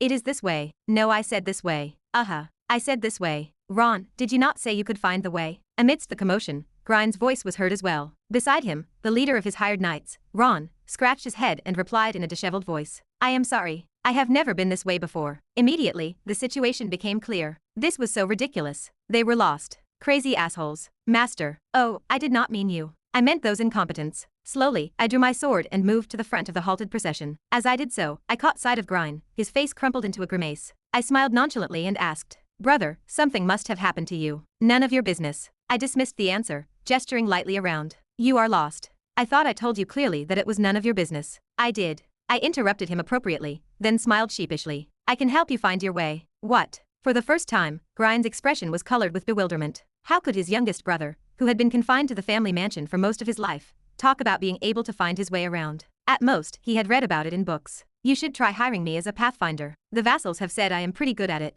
Of course, the vassals never said that. They just knew me as a bastardized bastard. Grine was half-heartedly dismissive of my words, but he began to rack his brain diligently. Being late is certainly a problem, but if we can break Knox's momentum here, it might not be such a bad idea to go back a bit. Since you are so confident, I will leave it to you for a while. Grine finally agreed. Everyone gather here and pay attention to me. I will be your guide. I smiled weakly and gathered my people. Then I scanned the procession with a wary eye. Some non-gamers sometimes ask me what is so different about being an inner lunatic. There are two key elements of being a reincarnated player: wayfinding and hidden pieces. It was something that any reincarnated individual would know. Which demons were there, and which treasures or artifacts were hidden, because that is the key to getting gamers to play the game deeply. In that sense, the Chasers area was a strategic location that I had been to hundreds of times. To put it simply, I could find it with my eyes closed. I smirked. This way. Chapter 23. Rodwell stood by Theo's side as they walked toward the training hall. He turned to Theo with a thoughtful expression. Are you sure you are okay with giving that sword to the youngest master? Theo shrugged off the question.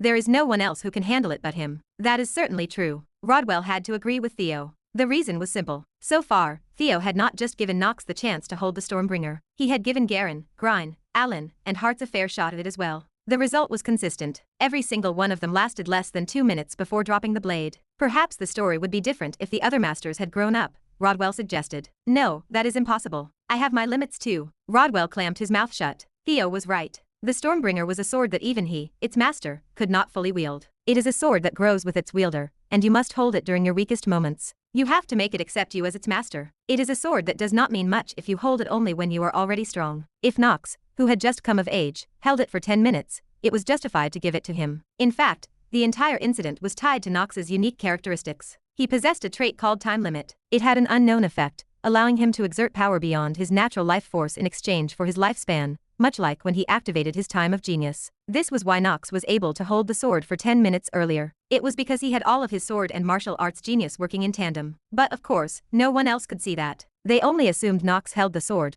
because he was the genius of the century. Or so they thought. This perception held true even for Theo, one of the strongest men alive. Theo had almost made up his mind about which son would inherit his legacy. I was expecting you to be a pathfinder. Is this really all you have got? Grine glared at me with a smirk. I shrugged my shoulders and watched his demeanor. Grine raised his voice. How the hell did you find your way here so quickly? This is the unexplored south, and even experienced guides have trouble navigating this terrain. You expect me to believe you found your way in one fell swoop? Grine seemed to have exhausted his supply of insults for the moment. But what could I do? I already knew the way. I could easily recite a long list of good reasons. Look at the floor. At those words, the eyes of the other knights and soldiers turned downward. There, they saw marks made by the sharp claws of an animal. They were likely footprints, but the soldiers did not immediately realize what they meant. I decided to explain. Those are the tracks of an owlbear. They have the body of a bear and the face of an owl, and they live in the southern borderlands of the chasers. Look this way. I bent down and pointed to the tracks in more detail. See how there is an owl feather near the deeply fanned claw marks? That is unmistakable evidence that an owlbear has been here. If you follow these tracks, you will find your way home in no time. Grine was speechless. This was all material one would learn at the Eldane Academy,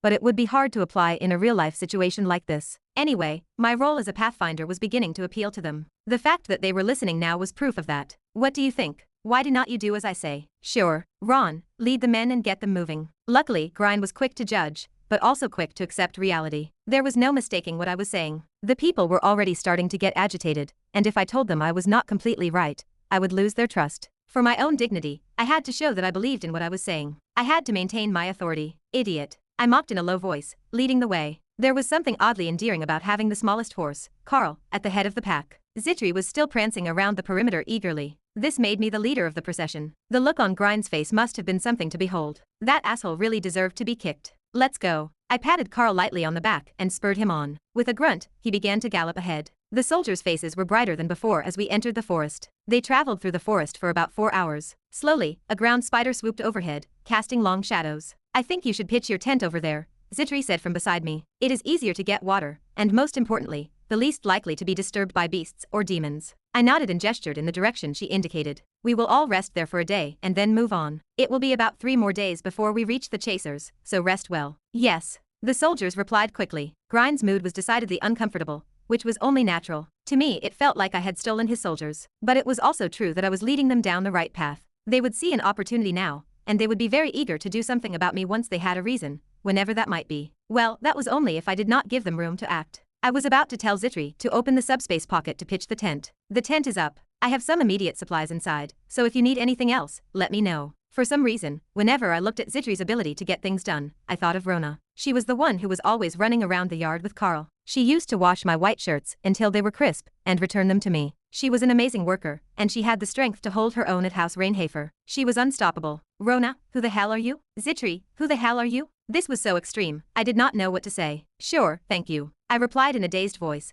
then walked lightly through the tent flap into the interior. Zitri was right about the lack of horses around here. The soldiers had decided to take turns standing guard. With the number of allies we had, we should not have had any problems. That was, of course, assuming one very special circumstance. I set Theo's Stormbringer on my bedside table and fluffed up my pillow. But sleep was elusive. Was it because I could see what was about to happen so clearly? I thought, and smiled wryly. Meanwhile, Zitri was already at the kitchen, boiling water and asking me, "What do you want me to make you for tea? Earl Grey again? Damn it. Ron, what the hell is going on?" I told you, you know the geography of this part of the world better than anyone, and what the hell is this? A gruff voice erupted from Grind's vast tent. Ron, standing in front of him, bowed his head. I apologize, sir. However, we were not expecting Master Knox to find his way here so quickly either. That is what you call a horse. My brother has never left the estate until now. Even he cannot find his way, and you, who have been back and forth so many times, do not know. At this time of year, the other demons are on the move, and man-made paths become meaningless. Furthermore, in addition to the tracks of the owlbear, Master Knox has been moving, as if he has been memorizing the path the entire time. Admittedly, Knox's talent as a pathfinder was unparalleled. He had memorized every route that appeared. It must have taken him days just to store them in his head, and I could not believe how the wretch could do it. Damn, he knew it too. It was not technically a matter for them. At this time of year, as Ron had said, the beasts were out in force, the paths people had made were gone, and the terrain was completely reversed. Unless you were a very good navigator, you were bound to get lost a few times. But that Knox guy found his way the first time, and he was supposed to be a talented pathfinder. Clearly, he was cutting corners. It did not make any sense. Hey, Schultz, did you say that Hartz and Allen also fell victim to Knox? Yes, sir. Schultz, as Grind called him, was his personal butler. He was one whose job it was to be in touch with the maids of the house and report back on what was happening there. A spy of sorts, if you will. We will have to see what he has got. I have a good one for you. Schultz pulled a small cloth pouch from his arm. Inside was mud of unknown purpose. What is this? This is the mud I found in the ogre's nest. If I use it, I will surely be able to attract a large number of male ogres to this place. I see. I see what your intentions are. Grind nodded. Even if he had not excelled at the academy, he had not missed a class on monsters. Schultz pulled out the mud. It was laced with the pheromones of a female ogre. Perhaps he was taking advantage of the fact that the ogres were currently in breeding season, and using the mud to call out to the males. They would be drawn to the heavily scented mud. We will sprinkle this over Master Knox's tent, without his knowledge. Schultz drove a wedge into Grind's thoughts. His intentions were clear. Have Knox fight an ogre, a fairly high-ranking monster, to see how strong he was. That way, they would know if he was a threat to Grind's position or not. It was a near-perfect plan. Very well. I leave it to you. Grind nodded in satisfaction. Schultz strode out of the tent, confident that this was going to advance his rank, and began to approach the tent, where Knox slept in silence. About 4 o'clock in the morning, about the time everyone else went to bed, I opened my eyes abruptly. I reached for the Stormbringer I had left on my bedside table. I could feel the heft of the iron sword, and I could feel the corrupted energy of the demons around me slowly approaching the tent. It is starting to happen, I muttered, breathing lightly. Zitri was already awake. Young master, you wait here. What? Zitri stammered, but I ignored her. Then, with a faint smile, I realized that the moment I had been waiting for had finally arrived. I looked back at Zitri, whose question lingered, and added a quiet reassurance. Don't worry, I will be back shortly. Before she could stop me, I ran out of the tent. 8 pairs of eyes stood out in the inky darkness. A total of 4 ogres stood around. Quite a few,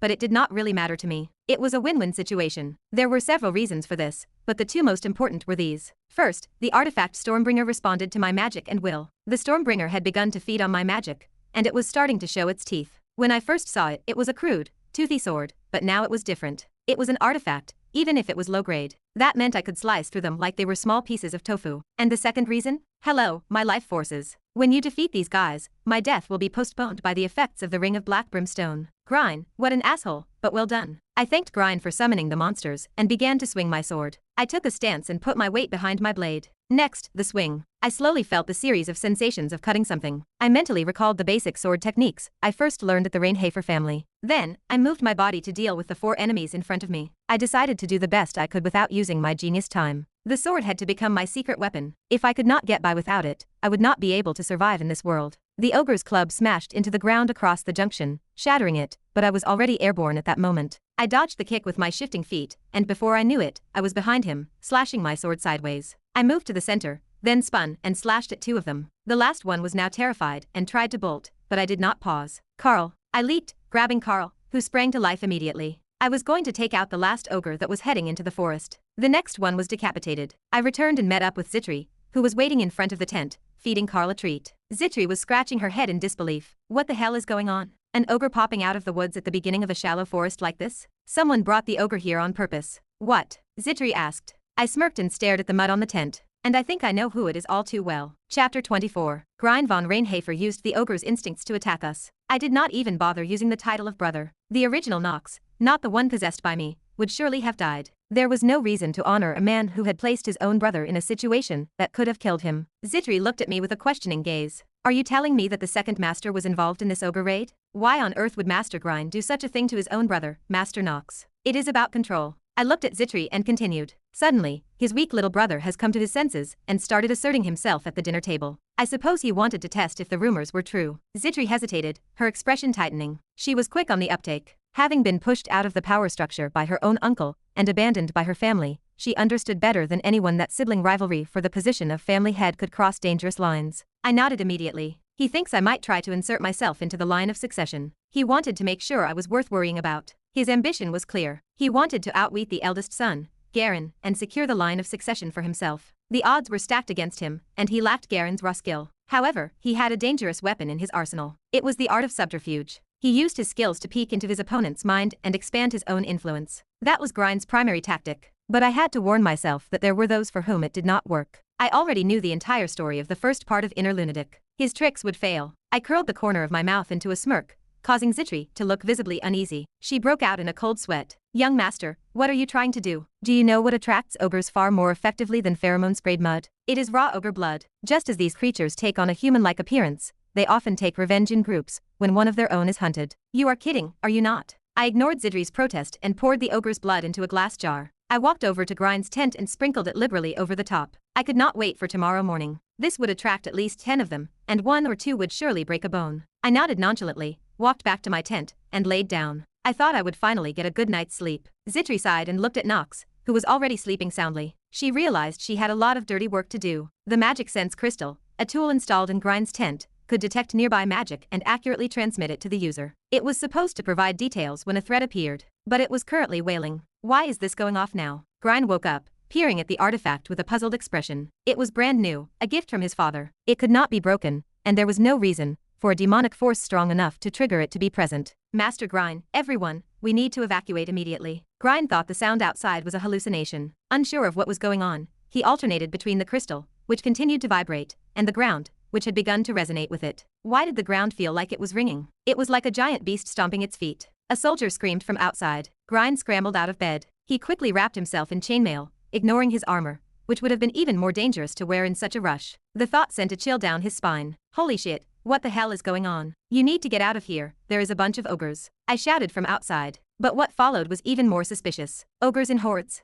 Did that make sense? This was not where the ogres were supposed to be. Knox, his youngest brother and the one who dared to challenge him, was supposed to be in his tent. The ogres were supposed to be attacking him. But why would they come out here? Shit. But there was no time to ponder. Even though he had graduated from Eldane, he was still the weakest of the youngest members of House Reinhafer. He had only been able to make himself look strong with tricks and bravado. He had no more martial power than a mere municipal janitor. The sensation of dampness in his lower body continued. The best option in this situation was to run away. In spite of his shame, Grind quickly exited the tent. He was careful not to make a scene. He did not care if the others were dead or alive. Staying alive was the priority. That was what he was born to do. The next morning, the air around Grind's tent echoed with loud shouts. Holy shit, did you throw mud on our tent? Oh no, not like that. That is weird. I am pretty sure I threw it on young Master Knox's tent. What a refreshing morning. I woke up to the sound of Grind shouting over the tent. He must have been having some fun, but I could not be there to hear it. It would have been more fun to watch his distorted face in person. Santa Claus does not waste his gifts, after all. It was a satisfying achievement.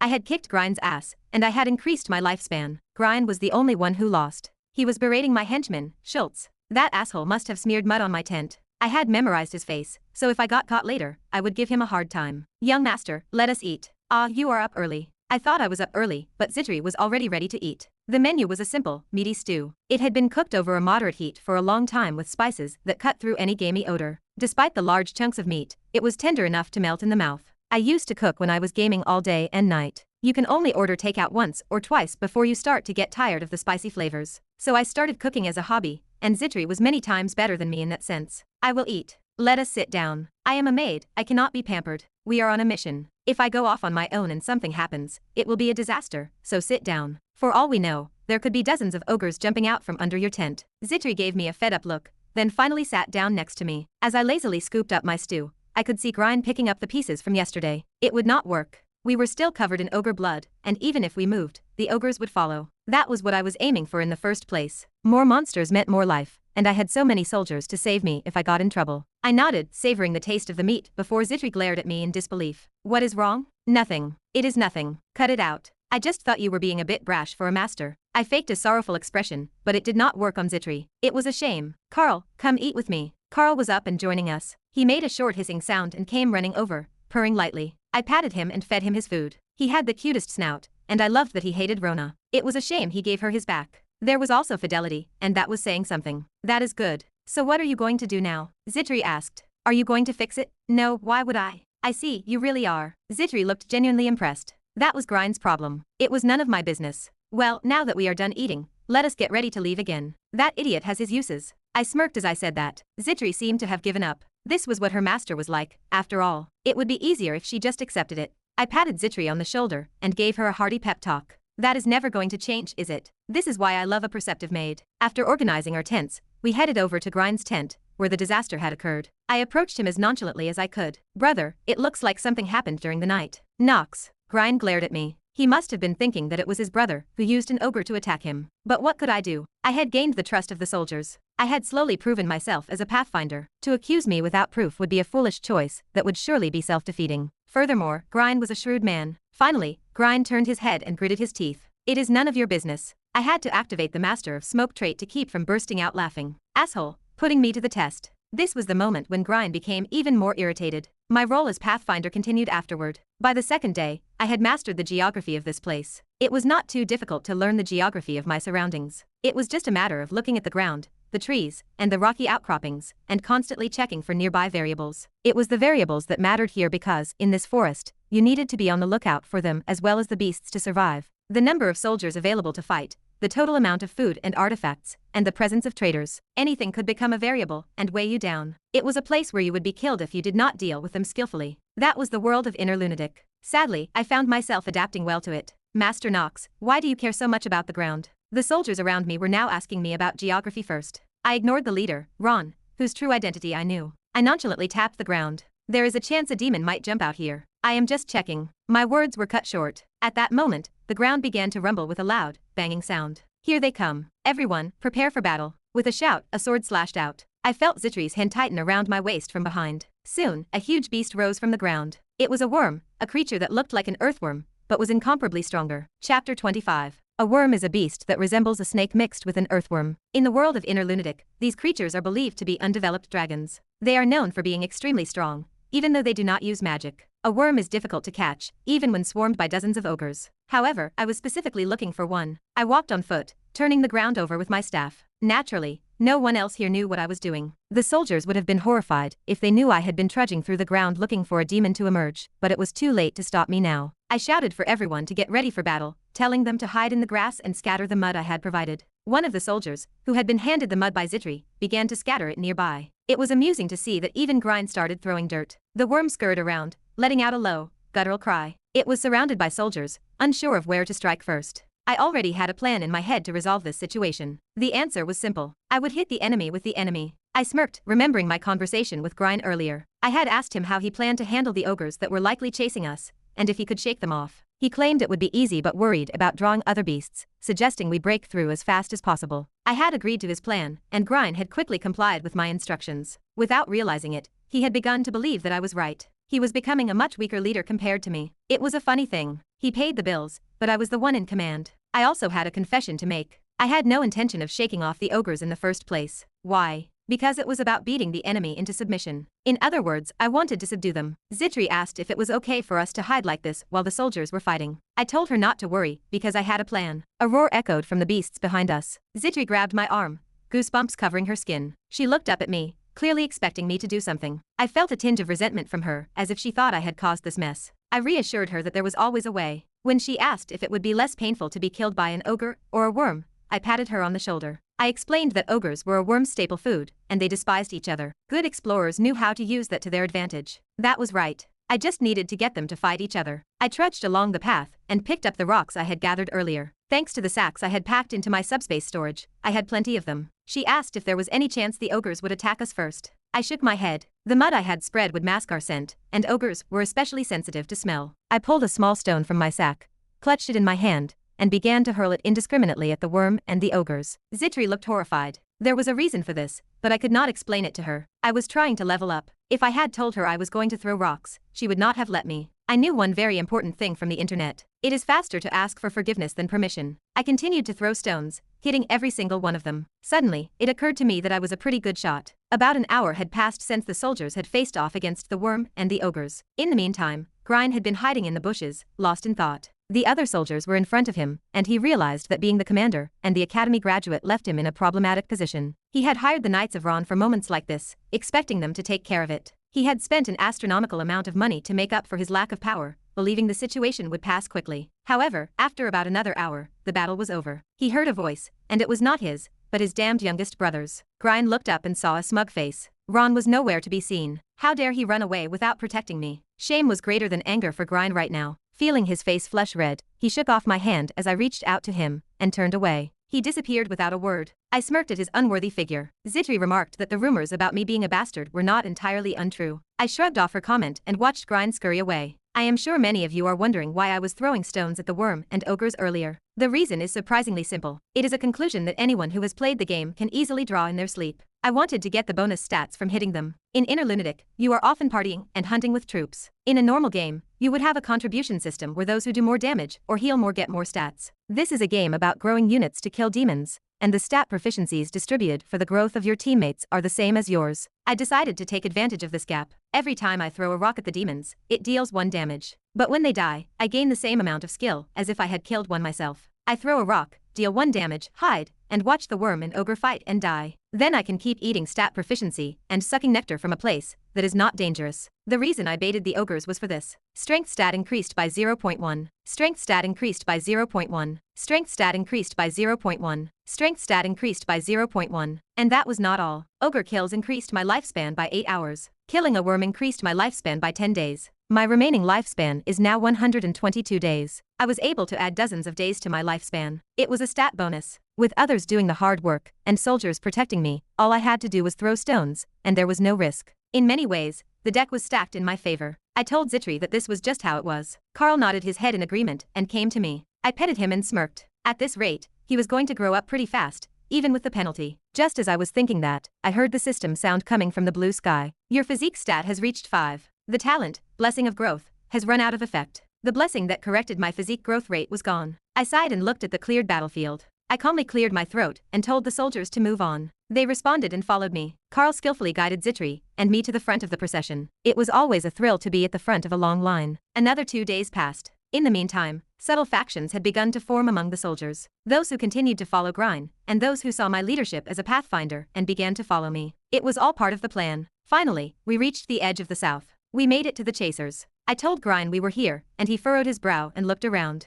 I had been here many times in the game, but this was the first time I had actually seen it. It was a wasteland, just as I had expected. There were no roads, and the ground was littered with trash. There was a lack of commerce, with people selling their wares on rags and only one inn in town. As we walked into the village, we scanned the neighborhood. A young girl walked up to us and asked for food. She had not eaten in a long time. Her skin was dull, and she could not have been more than 10 years old. Grine turned his head quickly, as he was born into a good family and had never gone hungry. She was dirty, unwashed, and possibly carrying some sort of disease. As such, Grine saw her not as a human being, but as a germ. That disdainful stare was proof of his indifference. Now the girl's gaze was on me. In that moment, I felt my heart stop. What was I supposed to do here? Zitri's wistful gaze drifted to the girl for a moment, then back to me. But I shook my head and ignored her. I told them to go, turned on my heel, and headed into town. Zitri clenched her jaw and bowed her head. The captain of the guard waiting in the village greeted me. He introduced himself as Tigan and said he would explain the details of our mission request tomorrow. He told us to make ourselves at home in the dingy inn. It was not luxury travel, but Grine nodded graciously, though he was inwardly troubled. I watched, then looked away. He gave me a room too. It was room 304, right next door to Zitri's room, 305. As I said goodnight and was about to close the door to go into my room, she glanced at me for a moment as if she had something to say. I quickly recognized it, but I shook my head. I told her it was not something we could do anything about. Zitri was persuaded and entered her room. I sighed, slammed my door shut, and stepped back outside. As I walked through the darkened streets of the town, my mind wandered. This was definitely a game, but I was starting to realize that Inner Lunatic was now a reality. I called out coldly to a group of kids huddled around a campfire in front of me. It was the girl and her friends I had met earlier at the entrance. The setting suggested they were war orphans. There were very few boys in this demon-infested land, as they had all been drafted and sacrificed as child soldiers. For some reason, I found myself chewing on my lip. Finally, I asked if they needed something to eat. I pulled out the loaves of bread from my subspace pouch and handed them out. I watched as they gobbled up the bread with gusto while the bonfire blazed. I threw my thoughts into it, contemplating my position. If I am going to continue to live as a spoiled brat, I am going to have to deal with situations like this. Even though I was able to find them and help them again now, next time, maybe I would not be able to. I needed strength to do what I wanted to do, and to do that, I first needed to survive this chaos. I reminded myself of this and staggered back to the inn, past the blazing fire. Meanwhile, a girl with green hair carefully uncovered her hair as she watched. She wore a thin smile, wondering if it was all an act. Zitri watched the children eat their bread with a smile that, this time, was not fake. They were not abandoned. Chapter 26. Young master, let us have breakfast. The next morning, Zitri's excessive hospitality dragged me out of bed. Stifling a yawn, I sat at the table. It was piled with an absurd amount of meat and side dishes. It looked like a banquet of leftovers. Zitri usually worked with calculated precision, so this surplus seemed out of character. She hummed to herself while washing dishes. I did not know what was happening. If I kept eating like this, my food supplies would vanish, regardless of my subspace pockets. Hunting could solve the problem, but I needed to be careful. Zitri, this is a lot of food. Oh, you have to eat it all. I got up 2 hours early to prepare it. I bit my tongue. Since she had risen so early, I had no choice but to finish it. I loosened my jaw and started shoveling the meat down. It took nearly 2 hours,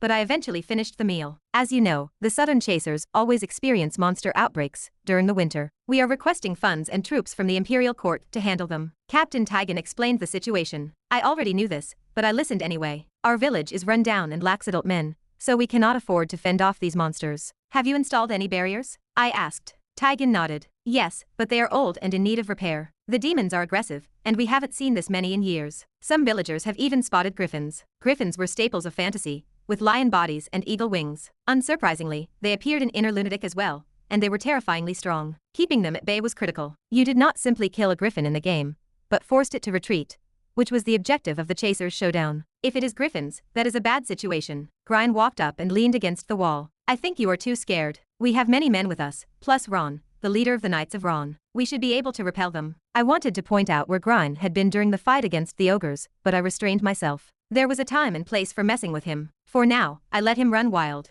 That way I would have more to gain. Yes, it would be great if we could capture a griffin, but that is strange. I crossed my arms and played my part. Griffins do not normally live near the chasers' village. They are usually found in eastern Tehalen. Do you know why they are here? This was a key question for this subquest. I saw their faces contort. My memory was not wrong. I smirked. You will not get your way. I remembered my goal. Virtue number 3 was leading a group, fighting demons, and surviving. I had to consider if there were any traitors, and I had just found one. Schultz, a subordinate of Grine, and the one responsible for the ogre outbreak, was furious. The scoundrel of the Reinhafer family, Knox, wanted to take part in the slaughter. Knox Von Reinhafer had a reputation as a worthless scumbag, but Schultz was not worried. He believed Knox would not usurp his position, and that he just needed to serve Grine well. That was merely wishful thinking. He had fallen for my ruse and was now in the crosshairs. How the hell did I manage to get caught by that bastard? He was angry. It had taken him a decade to become Grine's right-hand man, only to be undone by me. I had unleashed an ogre to attack, but he saw through it. Because of his knowledge, I had to keep fighting. That was why I still had my arm in a cast.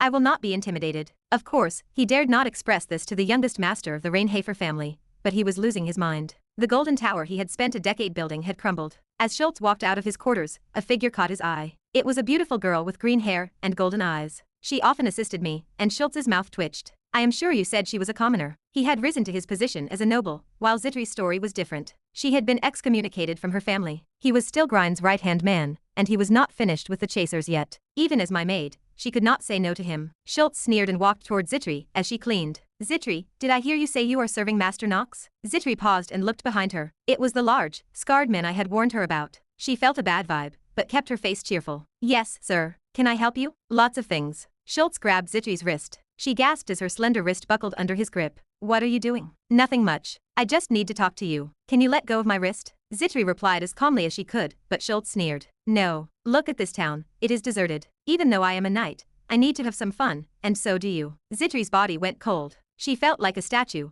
unable to comprehend the situation. This was not something to be taken lightly. Schultz was looking at her with twisted greed. Get your hands off me. She stopped, thoughts racing. If she refused, the Knox she worshipped might be disowned by his brother. If that happened, he would suffer, and she would be under scrutiny. She knew I was not the type to risk my life to become patriarch, but she could not fail her master. He had saved her life. She had to be patient. It was inevitable. She could not let him suffer. Zitri's lips quivered. Why me? What's your tone? Schultz said arrogantly, pulling her toward him. His face twisted with greed. You lost your family name and became a commoner, or a spy, just because you caught the eye of the youngest family member. It is not like that. If that is how I feel, that is enough. Do you not think? It was unreasonable. She should not have to explain herself, but she tried. Zitri finally shook her head. Your master has cost me over a decade of my life. I am going to make you pay for it. Her heart hammered. She wanted to scream. Time seemed to stop, and she knew she could not resist. She closed her eyes, accepting the nightmare. She had always been unhappy, and that was nothing new. Meeting me had changed her life, but her inherent misfortune remained. She finally gave up. Schultz reached out his other hand. You will pay for this. A familiar, cold voice cut through the air. A blade flashed through the space, severing the man's grip instantly. Blood spurted, and the scent of iron filled the air. Zitri opened her eyes. A boy emerged in her vision, looking like a hero to her. I was there.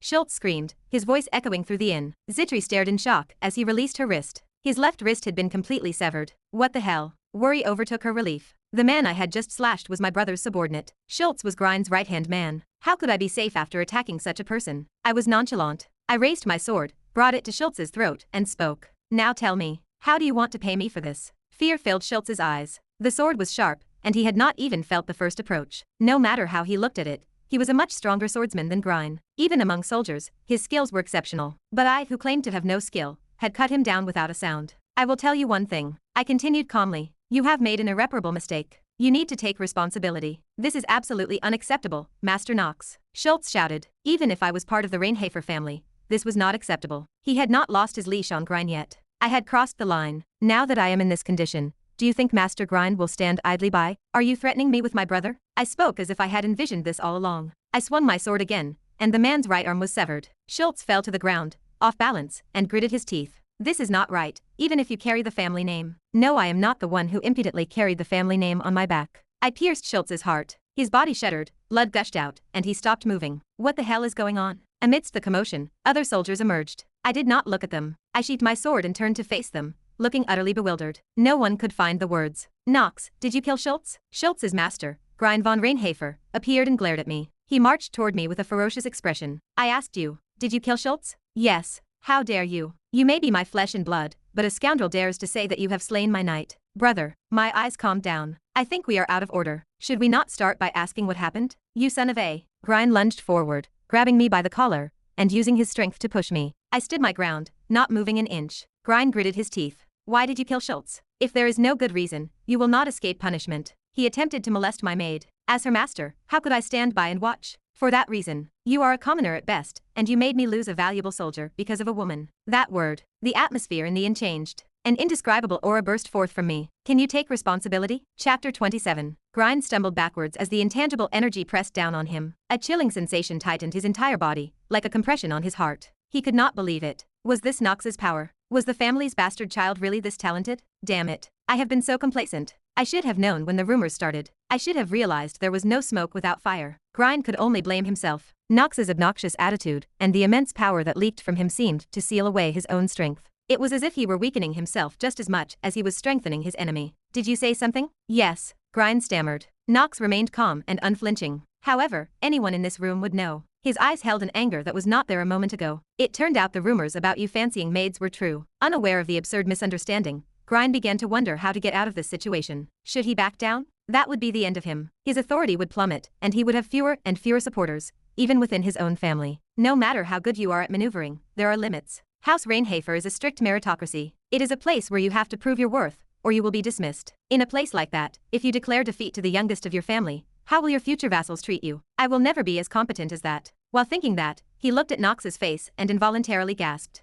The magic waves that burst out and imprisoned him became even more intense. The gap between them was unbelievable. In that moment, he was certain. Knox could already manipulate magic. He is stronger than me. Grind immediately realized that he was no match for Knox. The goosebumps on his body and the chill down his spine proved it. It was then that Knox opened his mouth to speak. I decided that Schultz's words and actions were nothing short of disrespectful to me, and I summarily dismissed him. Do you have a problem with this behavior? You could have at least reported it to me and... Don't you remember? Knox swung the sword in his hand once, showing it to Grind. He continued calmly. That I am the rumored bastard of a family. Watching and waiting is not something I am used to. It was as if he were saying go with my decision, but Grind had no answer. He felt as if the sword could come to his throat at any second. He had easily cut down his knight. Should he be at his mercy just because they were brothers? Why don't you take this matter back to the house, and let the Lord judge for himself? At that moment, Knox's words were like a savior to Grind. It was a way out of this situation with a modicum of dignity. Yes, it was. Knox was offering a compromise that Grind could never accept. Knox, you bastard. You want something from me. He understood immediately,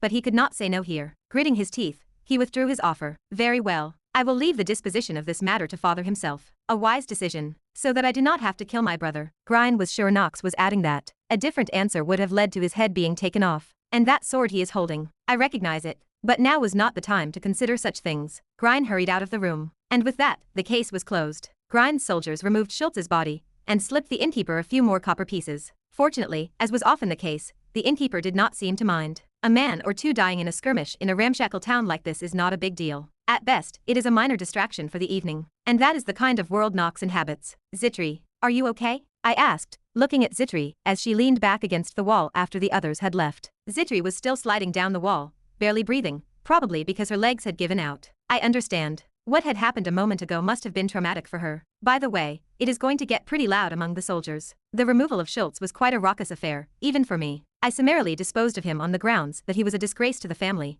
and that he had tried to humiliate my maid, Zitri. It was an unexpected turn of events. Perhaps the two factions of soldiers were now at a crossroads. Will they follow Grine? Or will they follow me? Based on what we have seen so far, it makes sense to follow me. But publicly, I am in trouble. Grine, on the other hand, is an elite graduate of Eldane. The gap between them is not easily bridged. The more they do, the deeper their troubles grow. Young master, are you okay? I nodded. Then I saw tears well up in Zitri's eyes. As I approached her, she lightly punched my leg and sobbed. Why did you do that? If things get out of hand, more people will turn against Master Knox, and then something dangerous will happen. You know best what kind of master you are serving. At my words, Zitri looked up. The tears streaming down her cheeks were pitiful. Twice already she has suffered. Perhaps this has something to do with the fact that Zitri has a luck stat of 1, and her negative trait of misfortune has been kicking in from time to time. It is a problem that can be solved by keeping her by my side for longer periods of time with a luck of 10, but I have not spent enough time with her to remove the trait yet. So things like today will continue to haunt her for a while. I let out a short breath, reaching out to help her to her feet.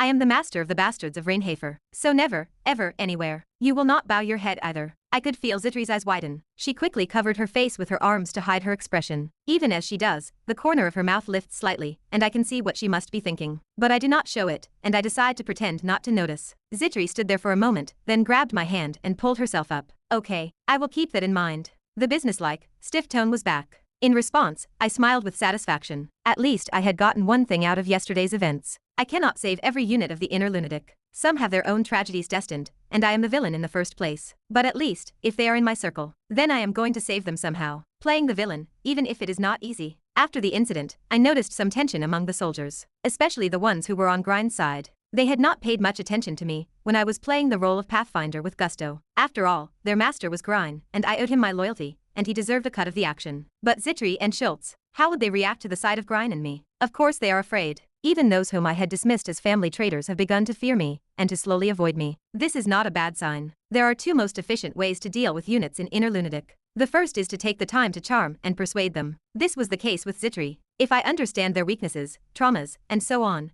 and if I can make them better by dealing with them, they will be on my side. The second is to attract them to my side in the short term. The most effective way to do this is with iron and blood. Simply put, the idea is to take a target by force, instill fear in them, and then integrate them into your faction. It may not be wise in terms of the backlash it could cause, but they are Grine's soldiers. I have no reason to hold them accountable afterward. All they have to do now is fear me, and obey and follow my every word. In that sense, I have succeeded. I nod, realizing that I have done a good job. I turn on my heel, and begin to walk toward the Chaser's alma mater. A few days ago, a villager had said he had met a griffin. This is the point where I realize that I already know how the griffin will appear in the game. But real life and the game are not the same. It is self-evident that if you do your homework and anticipate the griffin attack, you will have a much easier time later on. There is no point in lying down with my feet up. Zitri is at my side too. I tried to get her to rest, but she would not listen, so I brought her along, and she is safer with me by her side anyway. The last thing I want is for Grine to retaliate. He is a small-minded bastard. Young master, I can see the horizon. Is that what you were talking about? Yes.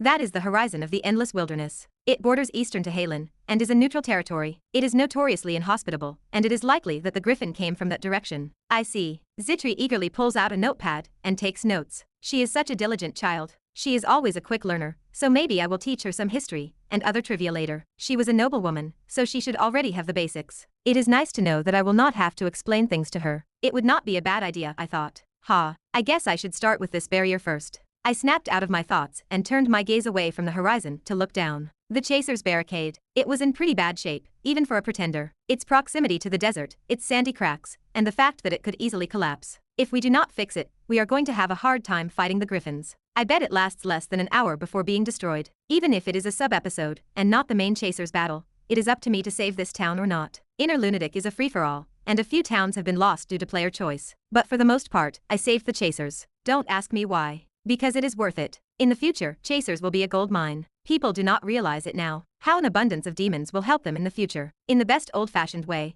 I must rise to the occasion. To do that, I need to cut through the most rotten parts of the town first. I have got some more checking to do, Zitri. Will you come with me? Sure. Zitri closed the notepad and followed me. I slide onto Carl's back. And it does not take long before we are back in town. There were still people selling their wares on mats, with no stalls, and children, who looked like they were about to collapse from hunger. I stared at the people sitting on the mats, and then at an old woman's wares, and realized I had found what I was looking for. There it is, the Chaser's specialty potion. I wondered if it might not be here, given the time of day, but I dismissed the thought. I knew that the Chaser's specialty potion merchant existed, and that she possessed another genius trait. I was also convinced that I needed to recruit her. Elena, we must go see her. Elena. The potion shuttle I brought with me when I cleared the Inner Lunatic. She was the most cost-effective unit I could get, so she was always my #1 pick. Except for one, very, very minor issue. It will be fine, you cannot be that crazy in the real world, can you? What, young master, what are you talking about? Zitri stared at me, her amber eyes twinkling. Her eyes were full of curiosity. Nothing much. I grinned at her,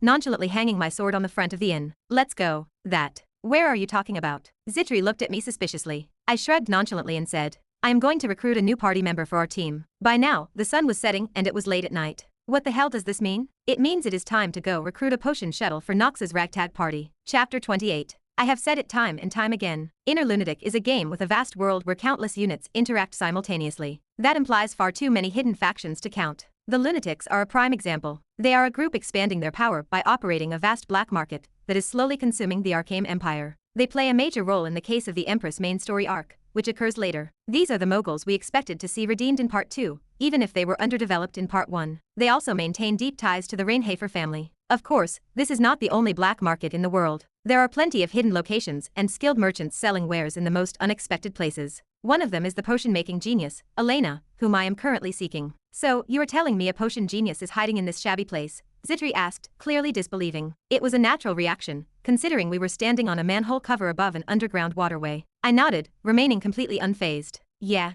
I do not understand. If she is as talented as you say, there is no reason for her to hide in such a remote place. Why would she do that? Well, she has her reasons. She is the key to breaking the Chasers. My words were not a leap of faith. There are several ways to clear the Chasers' mission, but the most important objective is to save the town. If you wonder why we are discussing this when the mission is to capture a demon, you are not alone. The point of the Chasers episode is to uncover local corruption. The most important tasks are to find the horde eating the town, eliminate it, and then slay the demon. This makes the hidden object route significantly more difficult. However, the rewards are worth it. If you do not clear the Chasers' mission via the hidden route, you will not recruit Elena. There are very few characters with the genius trait who lack a significant impact on the world, except for her. Elena operates outside the Arcane Empire. It is a distant exclave in the east that is not really explored in Part 1. Since Elena dies before the middle of Part 1, her presence feels disproportionate to her characterization. Players viewed her performance as a waste and made many attempts to recruit her. I was the only one who actually succeeded. The reason lies in the subquest required to recruit her. The difficulty level of the Chasers showdown is ridiculously high, and the hidden clear is even harder. This way. Follow me and be careful not to fall. Okay. I led Zitri through the back roads until we reached a darkened waterway. What a great hiding place, Elena. I sighed. I scanned the area, noting a manhole cover and a few items lying around. It was all a trick to hide her lair. I would have to use my strength to enter. Outside, Grine, escorted by the Knights of Ron, ranted and raved on his way back to the inn. He was unable to overcome his frustration. It was due to the altercation with Knox earlier. This bastard. How dare he act above me, the youngest of the family. Grine had just lost 4 knights. Among them was Schultz, his right-hand man. I did not expect the mission to be without casualties. In truth, this fact did not weigh heavily on him. He figured someone would die in a battle of attrition anyway. He just hoped it would not be him. When his father first left him with his brother, he thought it was an added hassle. He assumed having Knox support would make this mission easier. That would be the least of his worries. But once they set out, things were not as they expected. That was the case with Ron. He was supposed to be a long-time knight captain in the region. He was clearly recognizable, and his skills were apparent. But how could he be more ignorant of the surrounding geography than the bookish Knox? He had paid a high price for his services. He deserved better. He should get what he paid for, so he would feel worthy of his gold. Master Knox is very different from what I have heard through the grapevine. Templar Ron spoke up from the side. I was in a bad mood, but I had no choice, as it was business. Right now, Ron and I have an alignment of interests, and we need to use each other. For example, Ron has the gold. You need proof that you have done your job perfectly. Take care of the bandits and demons in the neighborhood. Of course, Ron replied dryly, but he could not help but feel uncomfortable. He had a bad feeling about this, though it did not matter much. I will get through this, but let us move on, especially you guys. If you see Knox crawling or acting strangely, report it immediately. Yeah, understood. Grine locked eyes with his henchmen as he instructed them. He did not know that Grine was lying in an inn-room many times smaller than his home. On the other side, the secret story of the Knights of Ron had begun. The first to speak was one of Ron's men. So what did you think of him, Grine? Ron smirked. Stupid asshole. He fell for what we said without questioning it. He may be making a name for himself as a traitor, but he is still just a kid, so that is to be expected. Ron, the knight captain, sneered at Grine while openly ignoring him. Even the most ignorant person could tell from this. Ron had clearly brought Grine here with ulterior motives. Taking him hostage and making a big deal out of it would be pretty delicious. A hostage from Reinhafer. Do you not think so? Of course. Haha, you are being a bit of a dick this time. The knights were talking to each other. One of the members of the Ron Rogue Bandits, a large, muscular man with a cautious expression, interrupted. But is that okay? Is there really a bandit group that survived after messing with the shadowy Reinhafer family? Ron slapped his subordinate's forehead. You little shit, that is why you are not allowed. We are going to take them hostage, get the money, and then head east. Do you think any family, no matter how prestigious, can find us in that vast expanse of land? Tehalen. Tehalen was part of the Arcane Empire, but it was too vast, too desolate, and too ungovernable. It was neutral territory, practically a wasteland. Ron added with a sinister grin. Besides, we have Tygan, the head of the Chasers Guard, watching our backs, so what are we worried about? They chattered on, oblivious to the fact that they were raising their voices. Now it was Tygan who had their backs. The captain of the town guard was the one with the real power. He was also the one who had requested this mission from the Imperial family. The bandits were generally in good spirits, but there was one bandit who had a lot on his mind. But this Knox fellow seems a bit dangerous. Ron paused for a moment. Well, he is for sure. He is younger than Grine, but he has a powerful tongue. We had better be careful. Even he had to agree. Knox was not even in their plans in the first place. They had simply conspired with Tygan to wait for the weaker Grine to graduate and trick him into helping them with their Imperial mission. Along the way, Knox caught up with them, but at first, they were not worried. Knox Von Reinhafer is a famous scumbag. It was odd that he would suddenly accompany his brother on a mission, but he chalked it up to the eccentricities of an idiot looking to make a name for himself. But then it hit him. From the very beginning, on the road to the Chasers, Knox seemed to be playing the role of Pathfinder better than he was. Not only that, but when Grine's lackeys sent ogres to attack, he handled them easily. Since we found their blood on the ground, Knox must have killed them. At first, he was skeptical. After what happened at the inn, it is not impossible. That intangible energy is dangerous. It was hard to believe that he had just come of age. The aura he exuded was far beyond that of any knight older than him. First, let us take care of Griffin, and then we will extort as much money from the Imperial family and House Reinhafer as we can. That is all we need to think about. Everything else is a luxury. Yes. The other henchmen grinned at the thought of the money they would receive. By the way, Mr. Tygan, you are a good craftsman. It is bad enough that you are still alive after receiving the annual subsidy from the Imperial family, but how did you manage to get even a griffin to raid the village? He said he used an artifact. What? The subordinate replied, dumbfounded by Ron's words. Ron crossed his arms nonchalantly. He said there was an artifact hidden near this village that could control demons, and it gave him the power to do so. He deliberately let it attack the chasers, killing all the men who opposed him and selling off the women. He is a vicious bastard, but that is none of our business. Well, that is true. Well then, I guess Knox does not have much to worry about, either, since he has something that can deal with demons, but what is he going to do about it on his own? At his subordinate's nonchalant laughter, Ron decided not to care anymore. No matter how strong Knox was, he was only one of many. He would not be able to take on dozens of bandits and a guard captain. Griffin could use the artifact to break down the barrier just enough, then send them back. The Imperial family will only want to collect the money anyway. There is nothing to worry about. Up until that point, Ron had been thinking positively. Meanwhile, Knox Von Reinhafer had opened a manhole in a waterway in the Chasers' slums and started descending. Naturally, Zitri was with him. It was not long before he found himself near a sewage treatment plant. It looked like it had been opened quite often for a waterway. Here it is, 34th from the left, just like in the game. About 300 meters in a straight line. No problem with my memory. It was an old man saying, but Knox did not care. A long tunnel soon revealed itself. Knox and Zitri began to make their way through as cautiously as possible. At first glance, the area appeared deserted.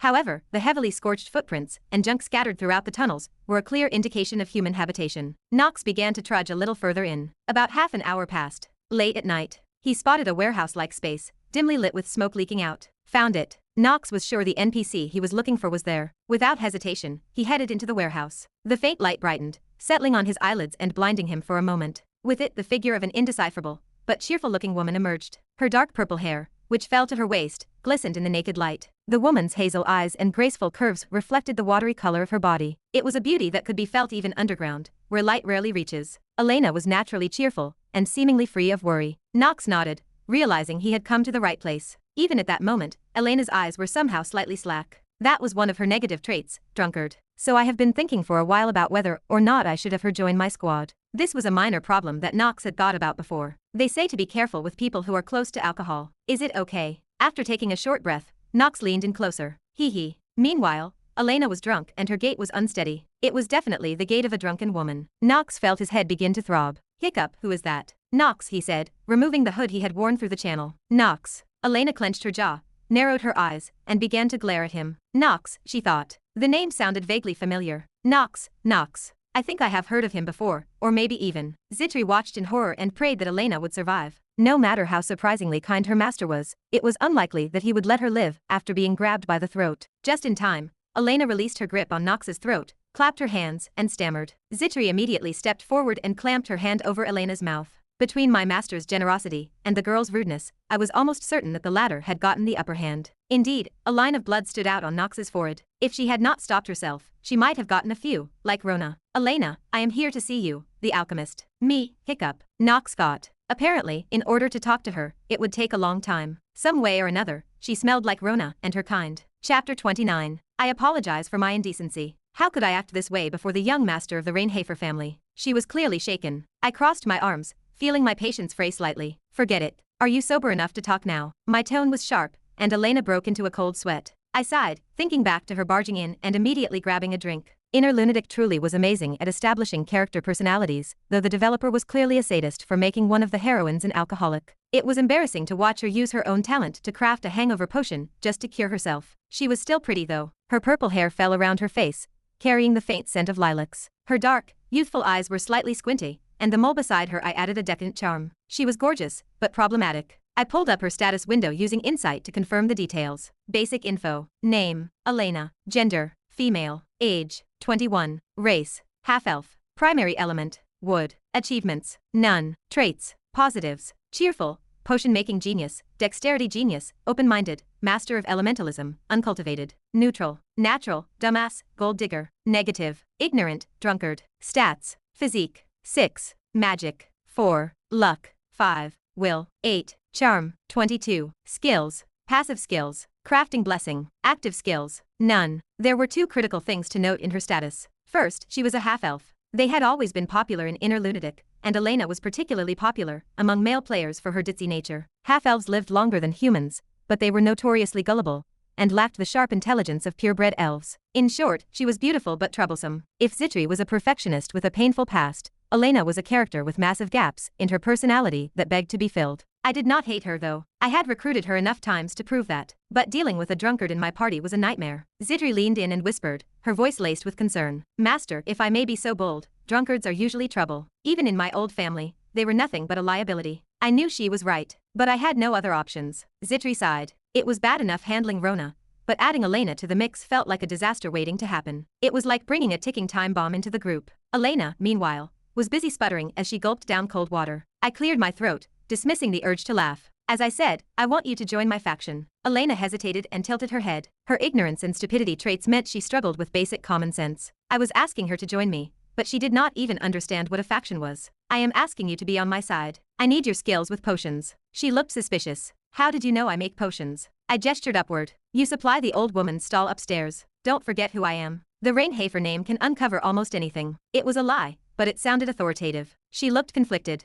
House Reinhafer was one of the 3 great dark houses, and our reputation was built on cruelty. I needed to offer her something she could not refuse. I know your friend, May, is locked up in the Chaser's dungeon. Elena's innocent act vanished instantly. How do you know that? She looked genuinely terrified. I told you, I am a Reinhafer. Digging up information is easy for me. She needed May saved, and that was the only reason she was still rotting in this town. It was the perfect leverage. I will rescue May. Once I do, I will take control of this district under the family name. Even Zitri looked shocked, her eyes widening. I realized I had not actually shared this specific part of the plan with her. After I left, Elena sat in her workshop, the alcohol wearing off. She thought back to that boy. He was lanky and clearly young, yet he commanded the room with such authority. She thought of Tigan, the tyrant who ruled the Chasers like a corrupt emperor. She remembered the day they took May. May had lied to protect her, claiming she was the one with the tax debt. Elena had been trapped here ever since, brewing potions to earn the money to buy her friend's freedom. She was just another person trying to protect what she loved. She would not forget those lavender eyes. Day 3. I was ready to start the Chasers episode in earnest.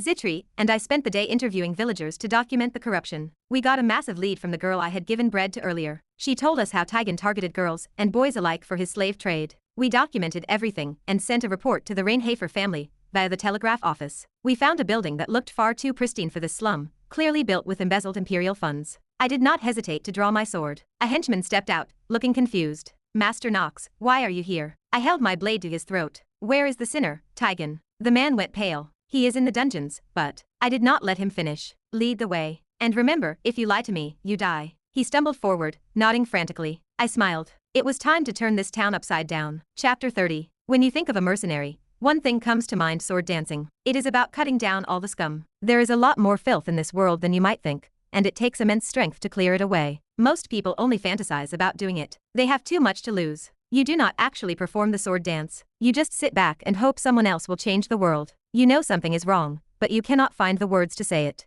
I have a heavy burden on my shoulders. I am afraid for my family, as everyone has their own reasons to worry. But do I have anything to protect right now? Do I have a reason to worry, or to judge, or a reputation to maintain? No, I have nothing. Neither does he, and I am a wreck. I am a dead man walking. You are sure about this, right? I said, summoning my magic and pointing my blackened sword. My new servant was sweating profusely as she guided me. The situation sent chills down her spine, knowing that if I made a mistake, she would be eaten whole. Young master, for some reason, the atmosphere is getting darker. The air has gotten colder. Zitri followed me, her voice trembling. I scanned my surroundings. The cages were filled with the bodies of men who had been hacked or beaten to death. However, I had more important things to do than collect the dead. I had to protect May and return her safely to Elena. If I failed to do this, I would lose my best unit and enter the game without her. Is that acceptable to a gamer? No, never. That simple truth stuck in my mind. Just like that, time seemed to pass. I managed to make my way through the dimly lit underground. I was suddenly confronted by a massive horde of bandits. I knew it. You should not have followed me so blindly, should you? The henchman laughed before ducking into the crowd. I smirked back. There were about 20 enemies surrounding me, but they were all clumsy. I knew that from the start. I offered them mercy, and they refused it. So I cannot help what is about to happen. I thought to myself, if that is how they want to die, I will let them die. By the time you realize your mistake, you will already be dead. Zitri, stay close behind. I do not even feel the need to invoke genius time. Their swordsmanship is not even close to the level of Allen and Hart's. That is because House Reinhafer's personnel are thugs. As for the other families, even Knox, the weakest of the bunch, was not so bad, aside from his illness. His physique was a joke, but his initial stamina stat was high. He was a natural from the start. I see. Zitri clasped her hands together across her chest with a determined expression and stuck close behind me. I tightened my grip on the sword. Killing people is not something I want to get used to, but if I have to, I will do it. Tigan's men, led by the captain of the guard, charged ferociously toward me. I straightened my sword and scanned their faces. I did not use my skills because they were not worth the effort, but I was curious about the swords they used. I stepped into their lair. I needed to reduce the number of enemies with each wave anyway. Fuck you. The guards swung their swords. With a quick spin, I dodged the sideways slash. The swords they were using were from the south, including the Chasers region. It is called southern swordsmanship because it is not very advanced, but the sideways slash is surprisingly useful. I watched them use the saber and other southern sword techniques for a while. I moved my body, brushing off the steps lightly. It was a good thing for me, this shift in the front of the pack. It was also good for the game. I am glad I caught the ogre and the worm. If it were not for that, I would not be in the shape I am in now. Sometimes, certain situations are for the best, and I had already realized it, alas. The moment I shared only a few exchanges with the enemy, I saw a path that only the chosen few could see. The talent, genius with swords and martial arts, activated. You have succeeded in mastering the talent, southern swordsmanship. My eyes, which had reached physique 5, could see the structure of a low-level sword art without difficulty. The gist of it all came into clear focus. It took me less than 5 minutes to clear out the enemies that surrounded me on all sides. After all, money cannot buy you anything. Is that not right, May? May was a fierce-looking girl with orange hair. She was currently bound limb from limb with restraints. To put it simply, she was in a desperate situation. Standing before her was Tigan,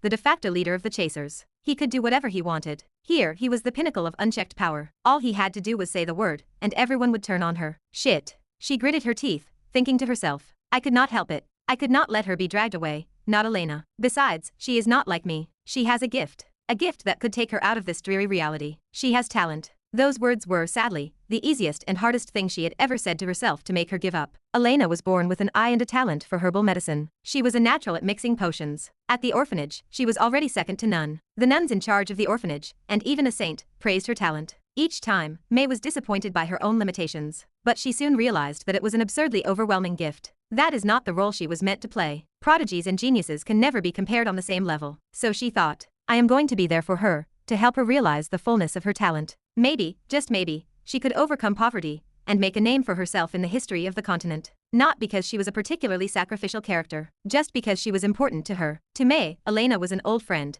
and they had each other's backs, so she gave herself up first. She decided it was better to be the one without the talent. So even in that life or death moment, May did not choose herself. She chose Elena over herself because that is the only way to live. Because that is what was realistic. So, what do you want me to do with you? Sell you to a whorehouse, or dismember you and sell your limbs to warlocks? Tough call. Tigan was the devil himself when he spoke like that. In the world of inner lunatic, there is a famous saying, sometimes men are most like the devil. The exact wording was as follows: humans are most like angels and most like demons. That is why they are both beautiful and ugly. It was a passage that captured the essence of human nature. It was frightening. May felt fear like she had never felt before. But she did not back down, and spat right back at him. The spit landed squarely on Tigan's face. His expression turned more ferocious than ever. It was a look that said, you are nothing. You are a commoner, not a noble. May snorted. He had taken over the village with the mere title of captain of the guard, and his demeanor had changed like the difference between heaven and earth. It was he who had killed May's parents and Elena's brother, a man who had driven countless people into fear and despair. May finished her resolve, grateful to be able to give him a final blow. I am sorry, she said with a wry smile. I am sorry, but what you do after I am dead is none of my business. With that, she gave a quick squeeze. Instantly, the restraints shook and her body jerked violently. Blood trickled from the corner of May's mouth. Understanding her intentions, Tigan quickly clamped his hand over her mouth. This bitch. I am going to kill her. The muscles in Tigan's arms bulged. He quickly jammed a cloth into her mouth to prevent her from killing herself. But her will was clear. She would not allow herself to be insulted, even in death. He could feel it. You really want to do that? That is when Tigan muttered. Did she say her name was May? An unfamiliar voice appeared from out of nowhere, and a head of pure white hair cut the light. Lavender-colored eyes flickered between the two of them,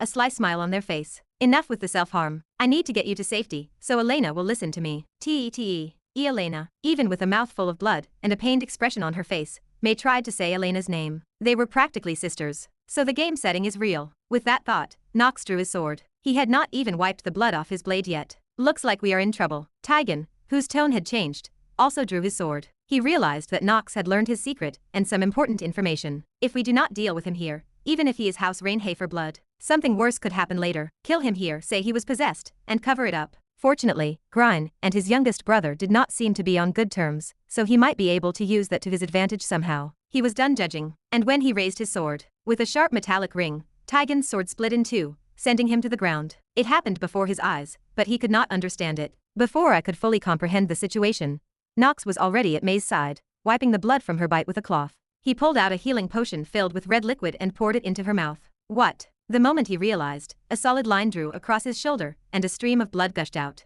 His eyes widened, and for a split second, he could feel the pain stealing his breath. It was no illusion. I have been cut. It was an unmistakable sensation. He had been cut by Knox Von Reinhafer. That too.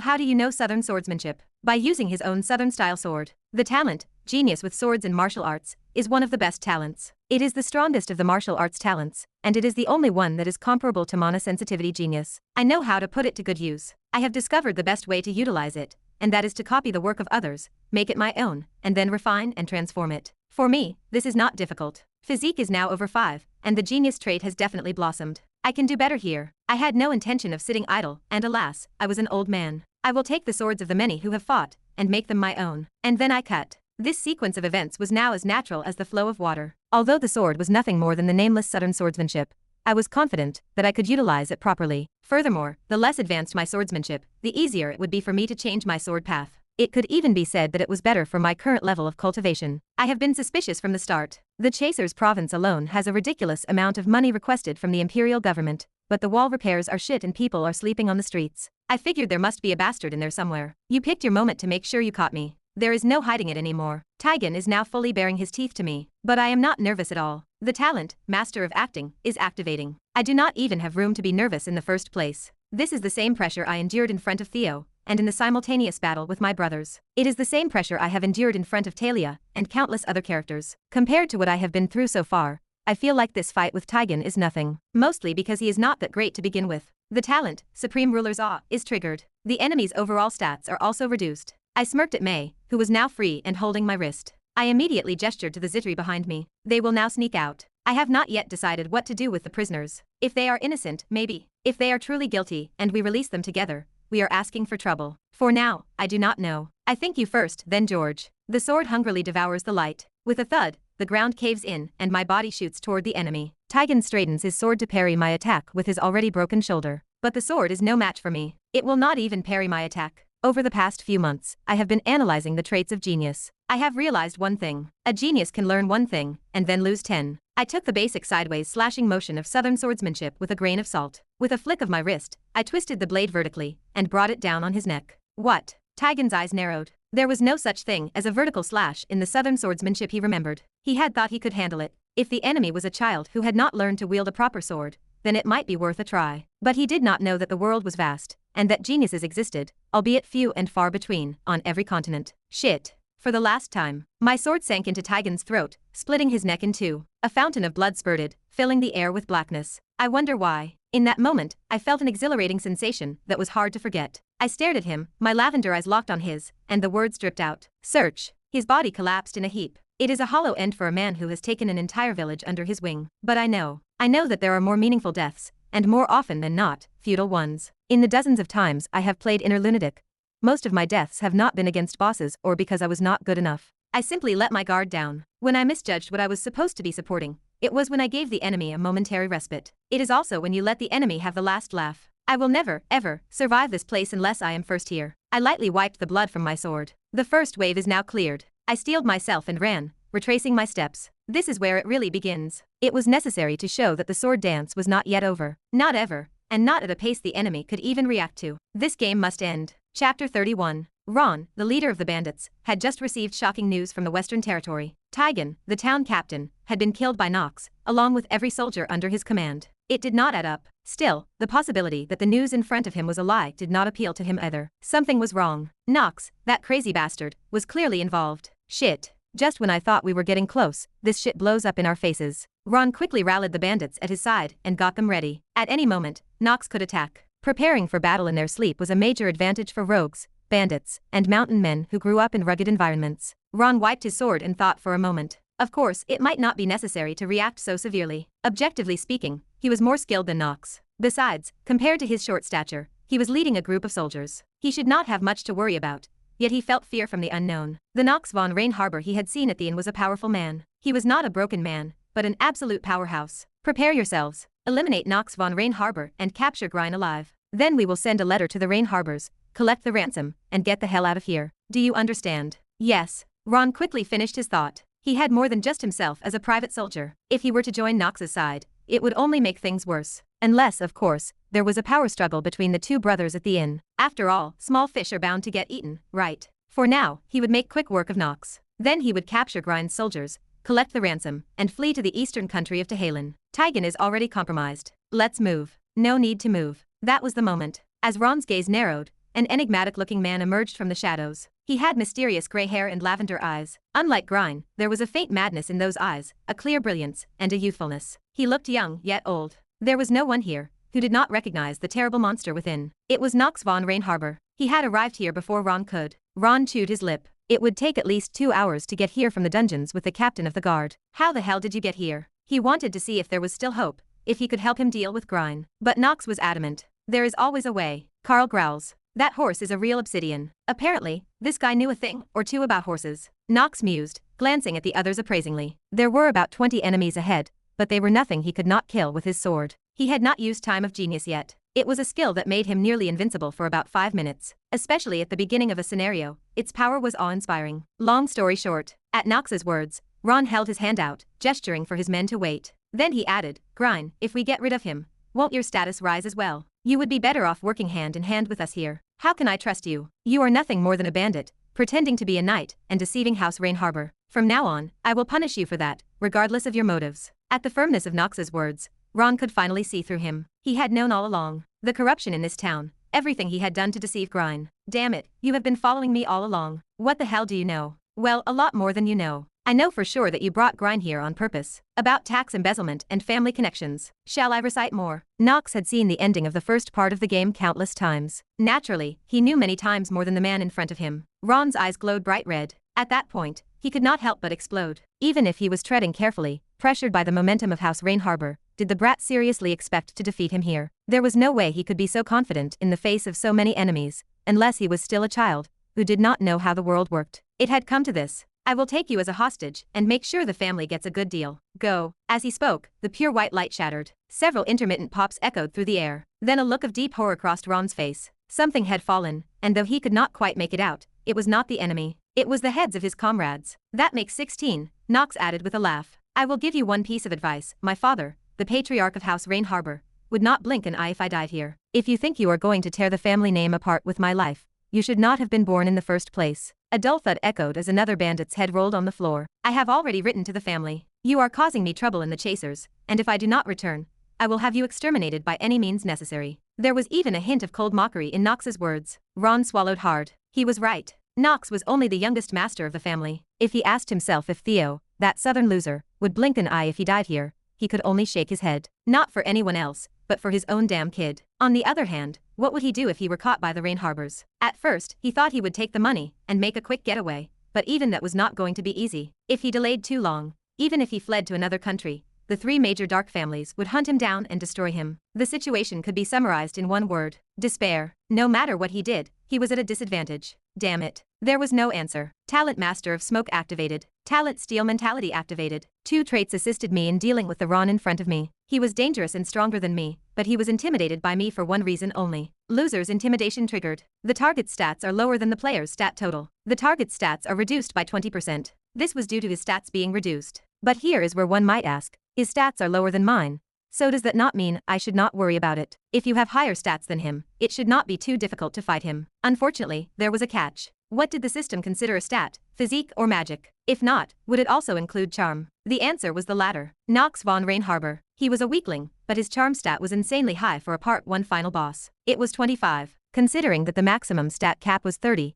it was no surprise that Knox, who was barely an adult, had a charm stat of 25. This meant that Knox was incredibly handsome. Wait, was it saying I was handsome? That made me feel better. Anyway, thanks to an overwhelmingly high attractiveness stat compared to my other stats, I was optimized to use the trait Loser's Intimidation. I could shred their stats just by being handsome. What an absurd and beautiful thing to say. I stared at the creature that was flailing at me with a satisfied expression. Ron was now a rat in a poisonous bottle. May, whom I had rescued with Zitri earlier, had already told us to head for Elena's lair. Few people knew the waterways, so there was no danger of being caught by Grine or anyone else. That meant I could run amok here for now. But Ron did not seem to think so. Apparently, you are hiding your powers and acting like an ass. Have you thought about what would happen if you went on a rampage here? All eyes will be on you, and I am sure that is not what you want either. That was a pretty pointed question, but it did not mean anything to me. Who was I negotiating with in front of me? I smiled weakly, gripped my sword confidently, and activated Hour of Genius. Then I spoke. Listen to me, Ron. I am going to assassinate you and your band of thieves from now on. Assassination. With how many people are here right now, that does not make sense. If I leave no witnesses alive,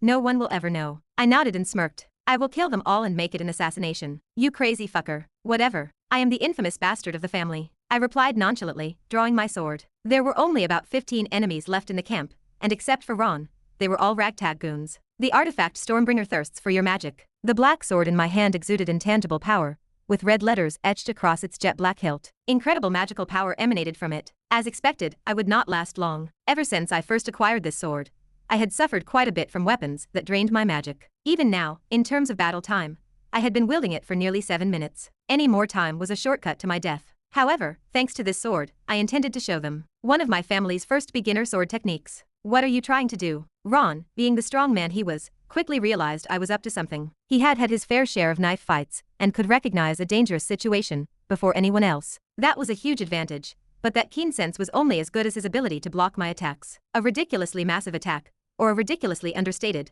sharp sword strike, and he would be dead before he could react. Everyone take cover. Ron's gruff voice burst out, but before they could react, his companions' necks and limbs were sliced off in a flash. He slashed. I stared at the white streak of the bloodless sword, and the violet aura that rose from it. The sensation of clear magic power. The first initiation into the lower ranks of swordsmanship of House Reinhafer, the Black Flash. This was the most fundamental sword art of the Reinhafer family. A technique that involved slashing enemies with a sword imbued with magic power. Originally, its color and shape were more colorful. The element of magic I possessed was darkness, which was why the steep violet-colored energy surged in mesmerizing lines. I stared at the tip of my sword. It flew toward the enemy, cutting with precision down to the smallest fraction of a second. It was nothing short of beautiful. Genius has 4.31 seconds left. 4.5 minutes to go. In this situation, I had already defeated nearly 10 opponents in the previous round. Ron was no match for me now. My physique stats and talents had tripled. My swordsmanship overwhelmed him, at least for 4.5 minutes. And that was about it. Enough. I leaped, sword in hand once more. The ground caved in, and my path narrowed. My leap was too fast for them to see. I pivoted, weaving between them, and slowly began to reduce their numbers one by one. I still had some magic left in me. The sword was draining me at double the rate, but I still had time to spare. Theo, you bastard, sometimes you give me something useful. Maybe I could call you father now, at least while I was using him. Crazy freak. That is not something a bandit would say, is it? I said, and pointed my sword at Ron,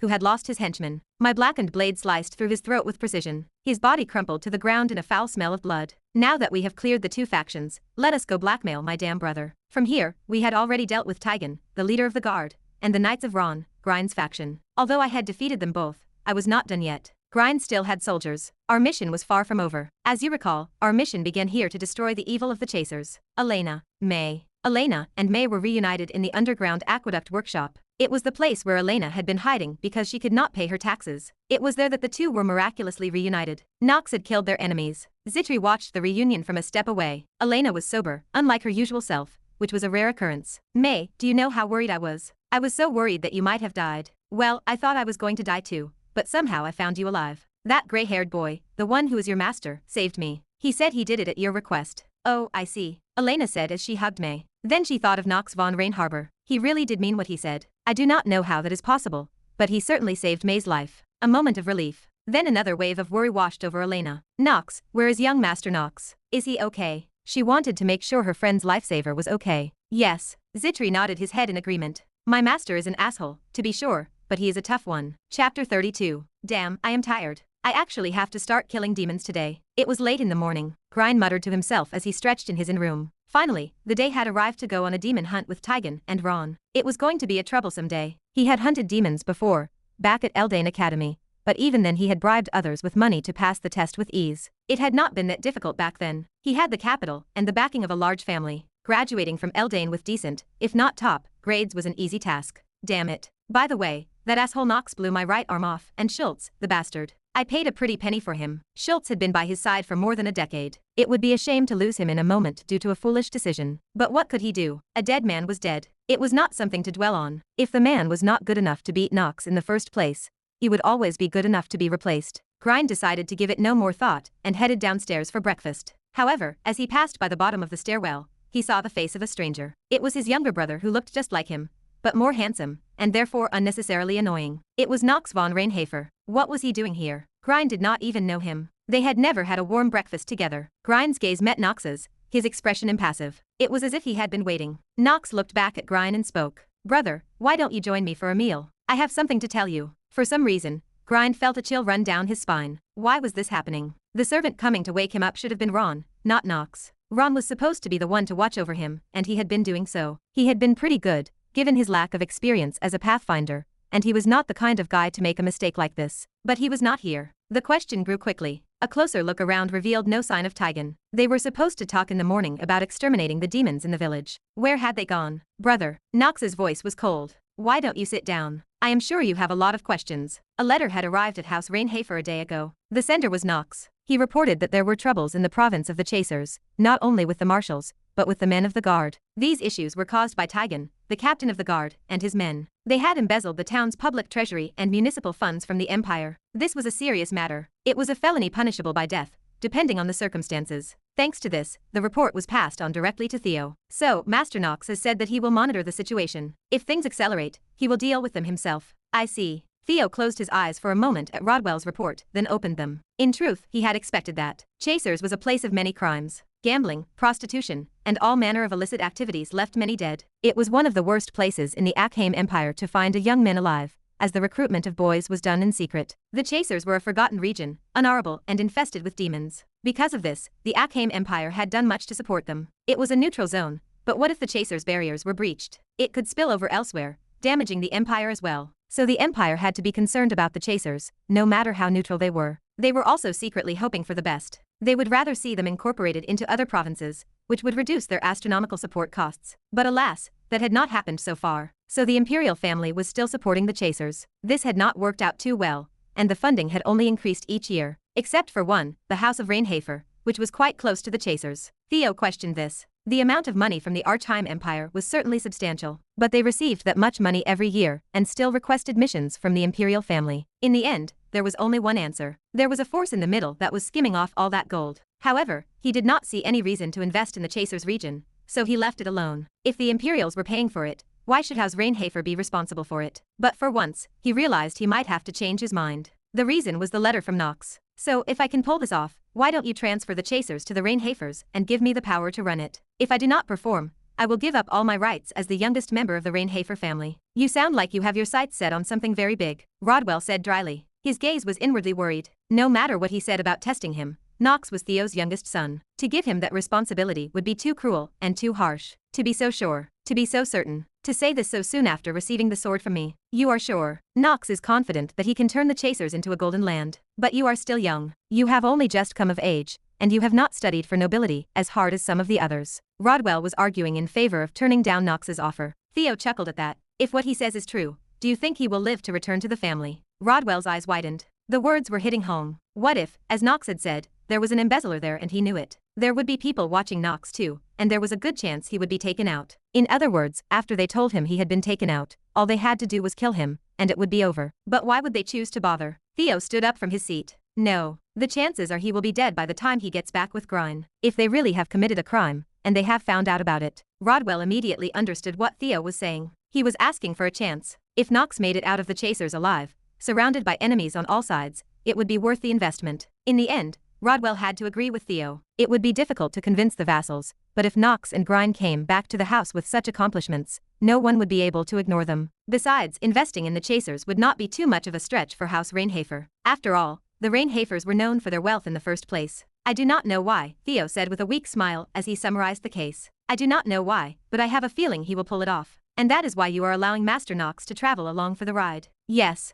I saw something in his eyes, this desperate need to be strong. It is like the eye of the beast, the need to survive. It is not something you learn, especially when you are the youngest, the sickly one, the one who has been locked away from the family forever. Theo drew his sword and grasped the hilt. His gaze lingered on the tip of the blade. But he did it, and that is what makes him worthy, from what I have seen. Rodwell could not help but agree with him. He felt it too. Theo was more excited about the possibility of Knox than any of the other successors. So, what do you want us to do? I asked, summarizing everything that had happened so far. Grine's face crumpled in real time with each word I spoke. It was no secret that his power was diminished. His biggest problem was fulfilling his mission. And then there was the presence of Knox. Was he friend or foe? Grine asked, weighing the options. What are you going to do? I think it is right to finish the mission. There is quite a bit to be gained here. I see. Even as he said that, Grine knew he had no choice but to go along with it. The men he had brought with him were only 10 at most. I had killed more than twice that number in one night. Truly, a splendid record for a Reinhafer scoundrel. He must fear that he would be purged along with them. I did not speak back. Are you afraid of me?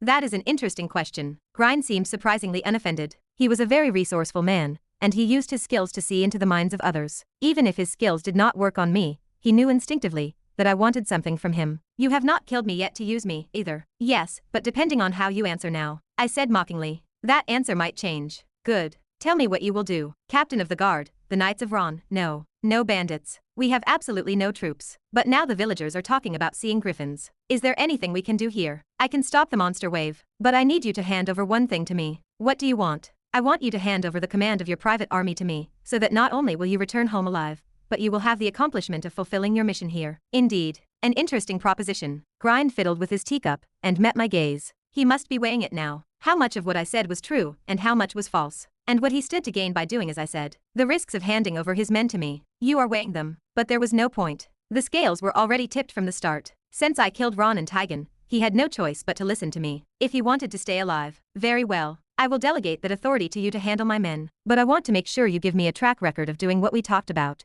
And I want to make sure you spare my life. Two things I will make sure of. I stared at him, not bothering to respond to Grine's words. Scratching his head as if he could not do it, he added. Very well. For fuck's sake, I will hand over my massive mining claims and artifacts. It is not like I am going to waste them when my life is on the line anyway. That is a wise decision, brother. He was indeed my brother. I smirked to myself at the thought. Then I made one more thing clear. In addition, please be careful not to be disrespectful to my people. Whether it is you or the soldiers below you, I will be careful. There would be no incidents like what happened to Zitri before. At least until the misfortune trait was removed, she would continue to struggle, but hopefully, this would ease the burden even a little. Well, at least things were sorted out. Now, it was time to begin the final part of the Chaser's hidden strategy. Naturally, it began with a fight with the Griffin and the defense of the eastern wall. I headed out of the inn and met up with Zitri and Carl. I was joined by my new allies, Elena and May. So what am I supposed to do? Zitri was swaying, clearly intoxicated. Zitri. I cleared my throat and glared at Zitri, who quickly averted her gaze. I am sorry. I thought for sure it was water, and before I knew it,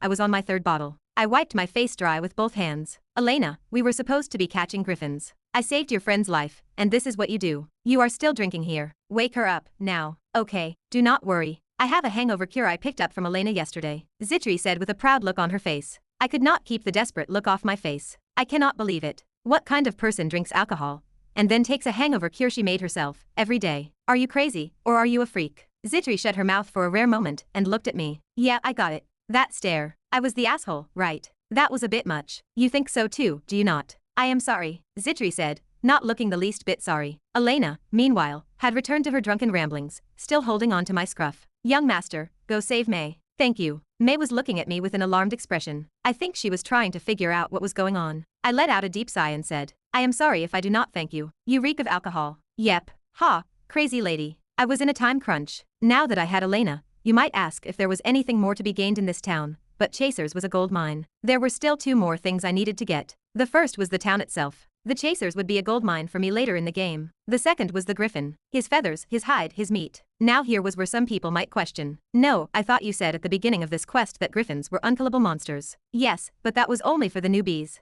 The old-timers had their ways. I would kill the Griffin here, and then I would give the whole thing to Grine and run off. I smiled lightly, satisfied with the plan. Meanwhile, Elena was still suffering from a hangover. Young master. I clenched my fists and shook my head. This asshole really needed to wake up. Chapter 33. I will live a little longer. After all, there is nothing like cold water to sober up. Elena flung her damp, sticky purple hair back with an exaggerated gesture. Moments earlier, she had finally sobered up after drinking her specialty hangover cure. It was impressive that her potion-making genius trait applied to such concoctions, allowing her to recover in less than 10 minutes. That was quite a feat. It was impressive, but it was useless for the task at hand. With that thought, I moved on. I gathered everyone in the strategic meeting room used by the captain of the guard. This would be a good place to discuss our plans. I nodded and began to explain the strategy to Zitri and Elena. Soon, the monsters will be in full force. They will be pouring over the walls from all sides, and it is up to you to make it out alive. I was not exaggerating. If you mess this up, you could really die. I pondered how one survives such a situation. You need to use your head. You must fortify your walls so they cannot breach the town,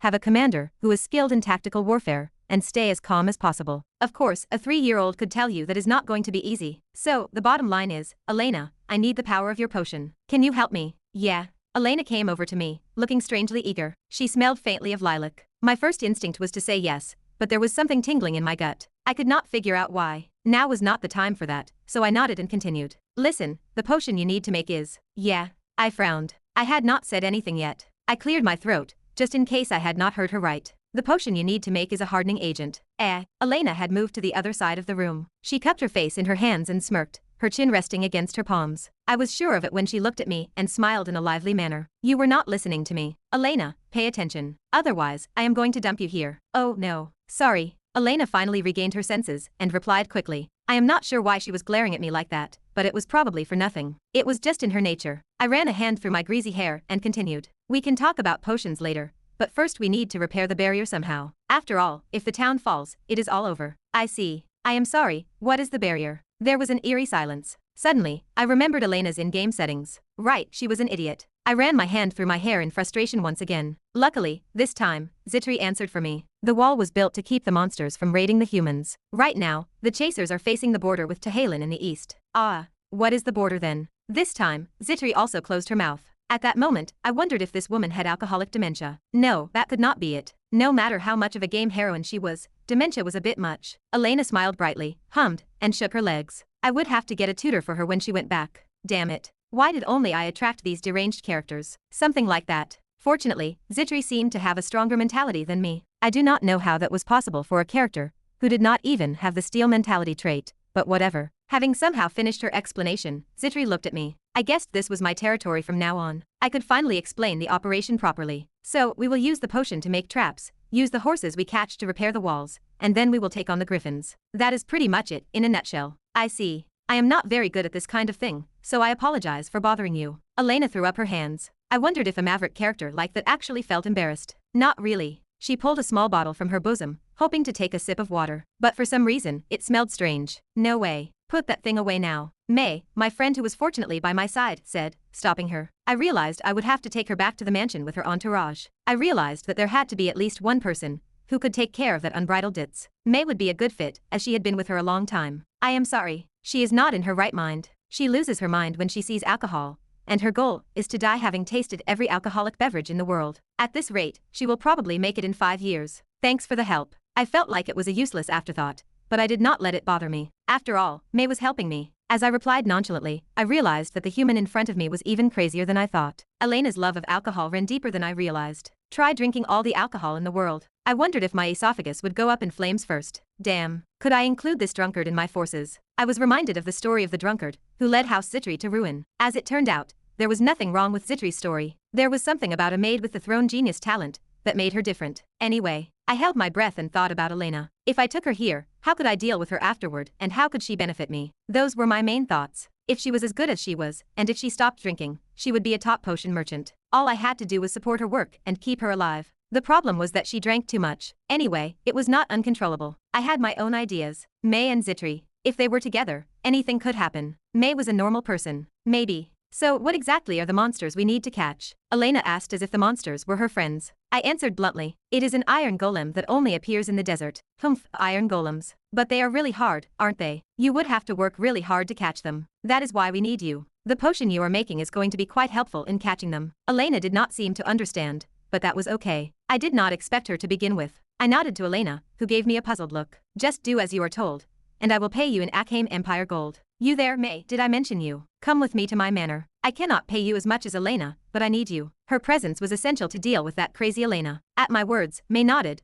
glad not to be separated from her. Her bouncing hair caught my eye. She nodded back, her face full of life, as if she were finally healed from all the damage Tigan did to her. She quickly organized her thoughts and spoke. I see, Knox Nim. May I call you that? I will do my best to help you. I am not the best, but I will do my best to help you. Enough with the clichés. I waved my hand dismissively. Then, Zitri's eyes narrowed. I see you have a lot of good helpers now, besides me, young master. Truly, as your subordinate, I congratulate you. I wondered why she said that. There was a bit of a thorn in her side as she spoke. She glanced at me for a moment and then shook her head. Why was she acting like this, and why did I deserve this? I honestly did not know, but it must have been my fault. I began to explain my plan to repair the barrier, wondering how to apologize to Zitri. This was the beginning of the hidden strategy. The potential was already there. With a little bit of base and talent, it should not be too difficult to bring out the best in the griffin. I steeled myself and looked at the horizon. I thought to myself, the best I could hope to achieve was an impossible achievement. It was the hidden route quest. All right, let's get moving. Everyone follow me. I led my companions with a smug grin. From now on, we would hunt down the griffin, a hidden boss that was said to be untouchable, and I would keep the Chasers area under my control. The elimination of the griffin and the wasteland known as Chasers. That was the last thing I needed to accomplish on this trip. Chasers Conquest. This subquest was all about betrayal, the destruction of the town, and its secrets. But I had solved all of these problems over the course of a few days. I took down Ron, who lied about his identity as a knight, and Tigan, a scumbag who preyed on the town. I even managed to pacify the opportunistic Grine and recruit him into my faction. After all of this, I still had one more thing I wanted to accomplish. The most important thing of all was to defeat the Griffin. Why, you might ask. What did I say when I first received this subquest? I told you that you could never catch the Griffin in this quest, that it was best to just make it retreat. But that was only for normal play. In other words, as a player who knew the game, I could tell you that there was another way to do things. For example, how Tigan first brought the eastern beasts, the Griffins, here. They lured a Griffin, a demon from Tehalen in the Eastern Chasers, here to raid people. The reason, of course, was to get the gold from the Achaim Empire. Rumors of the Griffin's presence would bring in more repairs and maintenance fees. But even for them, it was not as easy as it sounded to take on a Griffin. That meant they had thought of every possible way to get away with it. So I searched the deepest recesses of this quest during gameplay. After Tigan's death, I was able to get my hands on an artifact down there. An artifact that would give me control over the Griffin, and one that would allow me to complete this quest's hidden objective. This is the Flute of Temptation. It is a tool that allows you to call upon an artifact's registered beast and send it back if you wish. The Temptation Flute. This was a very rare artifact. I looked at the item I found underground and gestured lightly into the air. The artifact information window popped up. Basic information. Name, Temptation Flute. Category, Other. Rank, Medium. Properties, None. Stats, Unknown. Wear restrictions, Unknown. Special effects. Enrolls the specified creature in the flute and summons it. There is a maximum of one creature that can be enrolled, and greater magic is required to tame a higher creature. A rare artifact with a rating of medium. Flute of Temptation. I knew the true value of this item. It could be used for more than just calling griffins and sending them back. Aside from that, there were many other uses for artifacts. For example, after registering a beast other than a griffin, you could summon it and have it fight a group of enemies that did not get along, like when we first came to the Chasers region. You would get the experience, but you would have to throw the rest away. Not only that, but what if I used a stealth item in a critical situation and a strong beast descended? You would have plenty of time to escape, and the beast would not even recognize you. In this way, the versatility of this item was unbelievable. I was satisfied. With this, I should be able to hunt down the griffin somehow. If you knew where and what beast would pop up, nothing was ever as easy as a boss fight for an old man. First, let's repair the barrier. Did you bring the potion I told you about? Yes, I did. A soft hiccup escaped her lips. May noticed and quickly pulled out a small bottle and popped it into her mouth. 10 minutes later, Elena was back to her normal self and began to explain the potion. This potion is a corrosive potion, something that quickly corrodes metals like iron. As you said, I have maximized the effect, so it should be quite useful. Sure enough, I opened the item window and checked it out, and the potion was indeed useful. Basic info. Name, corrosive potion. Classification, consumable. Rank, medium. Properties, Aqua Regia. Stats, unknown. Wear restrictions, unknown. Special effects.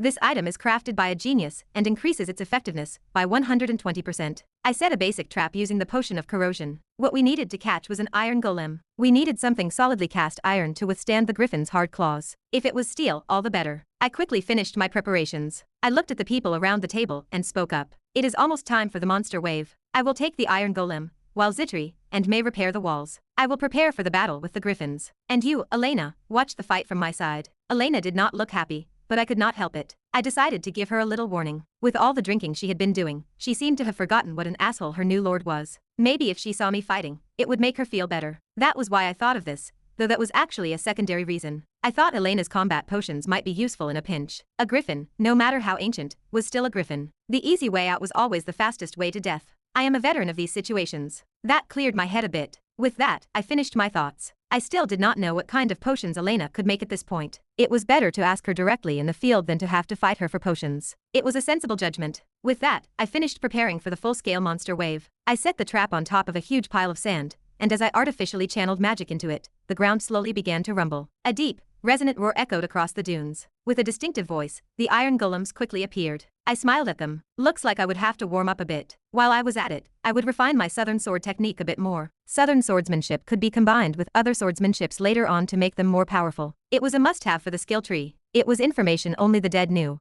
A sword sought after by villains, that could not be learned through normal means. I intended to start learning it in the near future. Here we go. Are you sure you are okay? A loud, hiccuping belch punctuated her question. I looked behind me at Elena, who was distracted as always, and saw a group of demons caught in a trap. The iron golem had slowed to a crawl, and was using its sluggish body to escape. I activated Hour of Genius. I sprang lightly beneath the crumbling barrier. The sounds around me slowed down. The smells, the scenery, everything was clearly imprinted in my mind. The beast screeched, followed by a massive explosion. A whirlwind of sandy dust rose as the golem was struck. Soon, my figure was erased by the sand. I returned to the barrier with the golem's core. It had been less than 10 minutes at most. Chapter 34. Knox POV. The pieces of the puzzle before I arrived at Chasers are finally coming together, especially the part about my lifespan. Basic info. Name, Knox Von Reinhafer. Gender, male. Age, 15. Race, human. Primary element, darkness. Achievements, none. Traits, positives. Genius with swords and martial arts. Genius with mana sensitivity. Insightful. Master of memorization. Steel mentality. Master of acting. Neutral. Manifestation of darkness. Negative. Time limit, chronic illness, crippling chill, possession. Stats, physique, 5, magic, 9, luck, 10, will, 10.7, charm, 25. Skills, active skills, genius's time, loser's intimidation, dark house lesser swordsmanship, southern swordsmanship. The player's remaining lifespan is 117 days due to the time limit trait. The sword is worthy of the name Sword of the First Lord. The 90 days of life stolen from me while acquiring Stormbringer have been restored. I now have 117 days left to live. That is not a lot of time, but it is enough. Once I defeat the Griffin, I will have enough for about half a semester. After that, there is another fight in the main story to look forward to. It is a little early to be thinking about that now. Well, whatever. There is no disputing that things are moving in a positive direction. Not bad. And that was not the only thing I gained. I have obtained the Iron Golem's core. I have obtained the Iron Golem's core. I have obtained the Iron Golem's core. With the right combination of my family's low-level swordsmanship and my newly acquired southern swordsmanship, I was able to easily defeat the iron golem. The subsequent status window makes me smile with satisfaction. They were actually quite strong beasts for me to take on, but I had prepared well. It was no big deal. The corrosive potion did its job. It has the effect of corroding the gold element, slowing down the target. This applies to demons without fail, and it works directly on iron golems. I have used this tactic many times in the past. The iron golem's nucleus can be used to craft a lot of equipment. It is rarely used as a medicine, but it is an essential ingredient for crafting high-level gear. That is why they are so insanely expensive. This is all based on canonical history. Anyway, unless you are playing a wealthy nobleman character, I had to make this golem's core self-sufficient during play, and that is how I found out how to use the corrosive potion. This made it easy for me to sit back and enjoy the ride. Elena cheers from the top of the barrier. I am speechless. I will take what I can get. Anything is better than Rona. The world is more forgiving when you think like that. Anyway, I got a total of 3 golem cores. That is more than enough. We should not have any trouble repairing the walls, and we could even save one for later. Come on, Elena, let's get the walls repaired first. Then I have to go check on Grine and the others to make sure they are doing things right. I said this with a smile. Elena tilted her head in confusion. She does not seem to understand, but it does not really matter. When did she ever understand anything? Grine POV. How did I get into this mess? The entrance to the forest. Grine is muttering to himself in a daze. He is holding a handmade axe made by an artisan, a recent gift from his father. It is a mid-high level artifact that can slice through anything with ease. But what Grine is doing with it is so humble. You and the rest of you should go to the forest and chop some wood. That is what Knox had asked him to do. Oh shit. I have no choice but to do this. The words were coming out of my mouth. I realize that he is my brother, and he holds the reins to my life and death, but even so, this is a bit much. The least you could do is treat me like a brother. Chopping down trees. I pleaded, but Knox just laughed. He asked if I would take on the iron golem instead. Grine, who became dumb after eating honey, ended up beating trees. He is not much of a fighter himself, and now he is supposed to take on a highly defensible iron golem. Do you think I hired the knights for nothing? As the second son of House Reinhafer, he was by no means bragging, but he sighed heavily as he sincerely thought so. He just wanted to finish this somehow and get back home. He did not know what they were going to use all this vegetation for, but he did not want to get any more involved. Well, not that it was up to him to decide. Brother, how are you doing at work? What? It is Knox. Grine broke out in a cold sweat at his brother's sudden appearance behind him. He stood still and thought to himself, I hope he did not catch me talking behind his back. He was a scary little brother. All he could do now was look away. I think we are almost ready to go. I think the lumber will be ready by then. I should be ready the day after tomorrow. Speaking of that plan, by the way, are you really going to do it? Grine asked with concern. But Knox was unperturbed. Of course I am. I am using you for a plan I am not going to carry out. Do I look like such a bad person to you? If you are one to talk. But, contrary to Grine's thoughts, an honest response came out of his mouth. Well, it is not like that. Come to think of it, we seem a bit short on lumber. I guess I will have to finish that one. Please take good care of me. Grine clenched his knuckles. This was no different than robbery. But what could he do? It is a world where strength is everything, and I do not have the power to protect him right now. I will never fight him. But what is Grine's greatest strength? It is his quick mind, which comes with his personality. He quickly understood Knox's strength and talent. It was going to happen anyway. He might as well switch sides. Knox, is there anything else you need? Knox POV. That evening, I set to work repairing the defenses in earnest. I pull out 2 of the golem's cores, set them down, and stare at them. These small, red cores have the ability to bind together dirt and metal. Their use is simple. You drop them directly onto the exterior of the broken wall, and allow them to assimilate into the stone. Then, all you have to do is activate them with magic to repair the wall, and make it stronger on its own. Once that happens, it becomes impenetrable, even to a griffin. It is easier to pierce iron with claws. I will be right back. Please take care of yourself. Be careful. I will do as Noxnam said, and make sure she does not drink. Everyone waved to me in turn. I waved back politely, then dived back under the ramparts. Once again, I saw the view I had seen earlier. I walked up to the wall, steadied myself, and then slammed the core into it. A magical formula appeared, and the sphere began to orbit slowly. Suddenly, the sphere was sucked into the wall. Then, with a rumbling noise, the wall gradually began to transform. The sandy, ineffective wall became covered in iron, making it many times stronger. It was mesmerizing to observe. I repeated the process on the south wall, as well as the east. Griffins are clever. It is unlikely they will venture into the west, or even the north, which borders Reinhafer territory. Even if you call him with a flute, it is hard to pinpoint the exact coordinates or location where he will appear, which is why the initial response is so important. This is enough. Good. Now that the walls are finished, all that is left depends on how that guy and the rest are doing. At Grine's last question, I gave him one more job to do. Smelting metal to make something specific. It was not necessary, but it was quite useful in capturing the griffin. In many ways, it did not hurt to be prepared. I opened the gate of the walls and moved inside. Then, patting my pommel, I headed for the northern forest. That is where I finally saw it. The most useful weapon I could find to capture a griffin. This deserves some praise. Grine breathed out a sweaty sigh. It was really satisfactory quality. The only problem was that it was disposable. I did not make it anyway, so it is none of my business. I decided to let it go. At last, tomorrow, we will hunt the griffin for real. Dawn of the next day, I immediately blew the tempting flute I had taken out of my inventory. Soon, I saw a large number of monsters rushing toward the barrier, including the griffin. A large army of black dots. The griffin is moving, so even the lesser demons are getting excited and charging. Damn it. If they are going to come at me, fine. But screw them for coming all at once.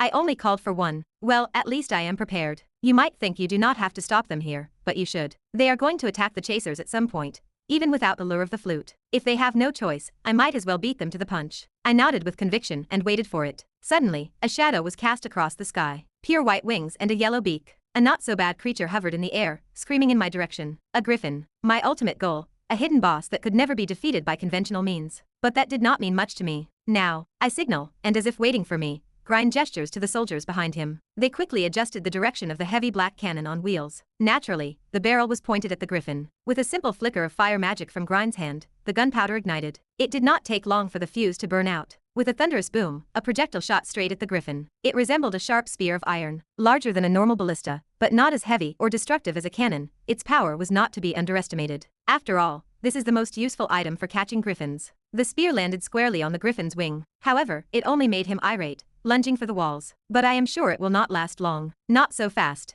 The griffin's body shook violently, and a blackish red liquid slowly began to ooze from its wounded wing. There it was. It was villainous poison, a potion made from a poisonous plant that grows near chasers. She had applied it to the spear beforehand, then shot it off using gunpowder. The griffin staggered and crashed to the ground, disoriented. At that moment, I was certain of victory. Countless other beasts rushed forward, but they were blocked by Grind's men. My target was only the griffin. He was the only one. The others, well, it did not matter what happened to them. I strode toward the grounded, flightless griffin. Then, I drew my sword and pointed it at him. It takes about 5 minutes for the venom to sink in and immobilize him. However, I activated the active skill, Time of Genius. My Time of Genius also lasts 5 minutes. That is more than enough time to finish off this eagle, lion, or whatever. I energized my sword to the limit, followed by a wild, deafening roar. The second boss battle of my life had begun. Chapter 35. Clang. A giant eagle's talons slashed toward my shoulder. I did not idly stand by and watch. I read the trajectory and brought my sword up to block the strike. Block, I yelled, gritting my teeth. No wonder it is a griffin. Its strength is ridiculous, and I will be in danger if this drags on too long. The recoil of the heavy attack knocked me backward. My solace burned as I skidded, drawing 2 deep lines in the sand. I took a calming breath and kept my eyes peeled for his movements beyond the dust. The griffin was crippled by a wound to one of its wings, but it was full of pride, acting as if it could take me down in an instant. It had never fought a human who posed a threat before, which was probably why it was still alive. But I have been preparing. In addition to the attack on the wing, I had been working on countermeasures. I pulled out a potion I brewed using the last golem's core, which I kept unused in the barrier. Basic info. Name, Potion of Hardening. Classification, Consumable. Rank, Medium. Stats, temporarily +1 physique. Special effect, temporarily adds the hardened talent. Reduces an enemy's physical attack damage by 50%. The power of a potion made by diluting a golem's core was incredible. Of course, it was limited to physical attacks, but having the damage was perfect for someone with low physique. Anything that temporarily boosts physique is a big help. There are not many potions that can be stacked, making it hard to take more than one at this point. I would rather have a potion that keeps claws at bay during close range than one that tries to haphazardly increase stats. This was not a terrible situation. If I use the hardened skill well, I should be able to take him out while sustaining a few attacks. If that happens, it will be much easier for me to kill the griffin. I straightened my sword with a satisfied expression. Darkness gathered around the Stormbringer. It emitted a deep purple light, an unearthly aura. This was the Reinhafer family's true sword technique. At this rate, he could end the lives of countless lesser monsters with just a sword strike. Not to mention, he has an excellent skill called Time of Genius. Knox's natural talent is simply beyond imagination. I currently have 2 sword skills. The first is the Dark House Lesser Swordsmanship that I learned at the Reinhafer family. The second is the Southern Sword Technique, which I learned relatively recently. However, the latter specializes in sideways slashes. It also tends to specialize more in hand-to-hand combat. Therefore, my choice here is none other than the Dark House Lesser Swordsmanship. It is a skill that holds its own regardless of the target. It is only taught to children in the Reinhafer family, and it is considered more valuable than any of the other skills you can get here. I smirked and steeled my sword. Finally, I will get to show my family some respect. I thought this even as I saw the griffin's curved claws rushing toward me. I kicked the ground, and my sword danced. The blackened blade shot toward the enemy. The sword traversed its path along his leg. The first form of Dark House Lesser Sword Art, Ebony Dawn. The sword flashed in a streak of black light. My new form, which narrowly avoided the griffin's claws, touched the creature's body. The upright sword changed trajectory, slicing a solid line downward. The blade bit deep into the creature with a sickening tear. A screech echoed across the field. I smiled faintly and looked at the spot where the sword had gone. Along with the sensation of slashing something, I felt the enemy's life fade. The griffin's opposite wing was precisely bisected. Catching my breath, I gripped my sword once more. No new swordplay was necessary. Just one more slash would be enough. I could tell by its exhausted body. So I prepared to strike once more. Ebony Dawn. I released the attack. A creature that has lost both of its wings, and whose claw attacks have been neutralized by a hardening potion, will not have the strength to withstand 2 Ebony Dawns. Confident, I thrust my sword out, and my guess was correct. The blade sliced through flesh. It is a funny thing. Like now, after successfully completing a quest's hidden route, I feel a rush. This is fun. It is extreme fun. Isn't that what pleasure is all about? A heavy thud echoed. I gripped my sword again, listening to the irregular breathing of the griffin on the ground. The fight was already over. Looking down from the top of the barrier, and watching the fight, Grine realized for the first time in his life that he was helpless. He had been in awe of Knox's display against the griffin only moments before. It was shocking. If he were in that position, would he be able to fight with the same guts he showed? No, definitely not. What Knox used was only a Dark House low-level sword technique. It is a much weaker sword than the one I use. How can it generate that much power? Moreover, the sword wielded by Knox was familiar, to say the least. Grine finally recognized the sword's identity. It was the sword his father had encouraged him to wield years ago, the sword of the First Lord. The Stormbringer. I could not hold it for more than a minute. And now you are holding it and swinging it? His first brother, he was told, lasted 2 minutes. Garen was a genius in his family, but even he could only hold the sword for 2 minutes. Knox had been wielding the sword for over 10 minutes already. Unless someone else had entered his body, it was unbelievable. He must be crazy, that guy. He did not feel this way about Garen. He did not feel inferior to him, because he thought he was a different kind of person. But with Knox, it was different. I felt like he was less than me, or at best, an idiot younger brother. But what does he look like now? Where does he stand now? In that moment, there was only one dangerous thought that crossed Grine's mind. What the hell is going to happen to the line of succession for House Reinhafer at this rate? Right now, it is a long shot, especially with Garen being the oldest, but if he keeps showing that kind of ability and growing up, there is no telling what the outcome will be. Maybe the youngest will follow in the footsteps of his father, Theo, and inherit the supreme black sword. As he thought about it, a faint shiver ran through his body. Goosebumps rose to the tips of his hair, and his breath caught in his throat. First, a genius. It was hard enough for him to keep Garen in check. But would he be able to keep Knox at bay and win a seat at the table? The conclusion was quickly drawn. It was impossible. Weighing the odds was pointless. It is better to invest in something that has the slightest chance of success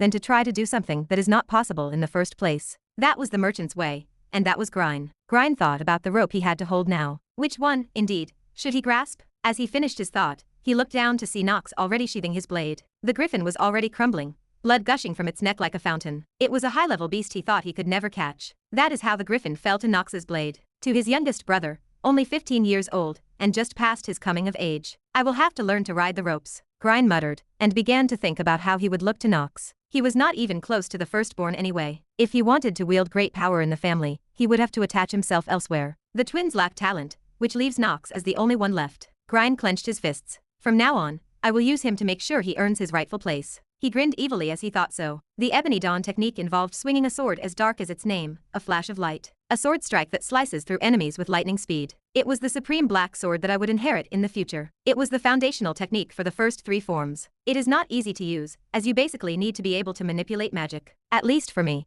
it was not too difficult to master this level of swordplay. In fact, I did not even feel the need to learn it. After all, geniuses, unlike criminals, tend to develop on their own. Of course, the genius is not me, but the Knox I cultivate. Well, that is me for now. I looked at the fallen griffin in front of me, and slowly thought about what to do with this guy. First of all, I had used up all of my time of genius earlier, which complicated the situation. There was no way to increase my physique. In other words, I could not even manage to carry the griffin's corpse up the hill. Thump, thump. Breaking through my thoughts was the sight of Grine and his men pulling a heavy cart. They seemed to have cleared out all the monsters from the area. We will take the griffin's body to the safety of the walls. Ha, I wondered why Grine would take care of such an unpleasant task. He is not going to run off with this, is he? He is too quick on the money. Besides, it is a bird breast, so it is not going to happen. So why is he suddenly being so nice to me? I questioned, but for the time being, I was bothered, so I nodded. Please. Yes, do not worry, I will take care of it right away. What the hell, this guy is acting weird today. Grine's demeanor had changed. His authoritative demeanor was nowhere to be seen, and he was trying to help me. It is a side of him I have rarely seen while playing inner lunatic. At most, in front of Theo. Not that it matters.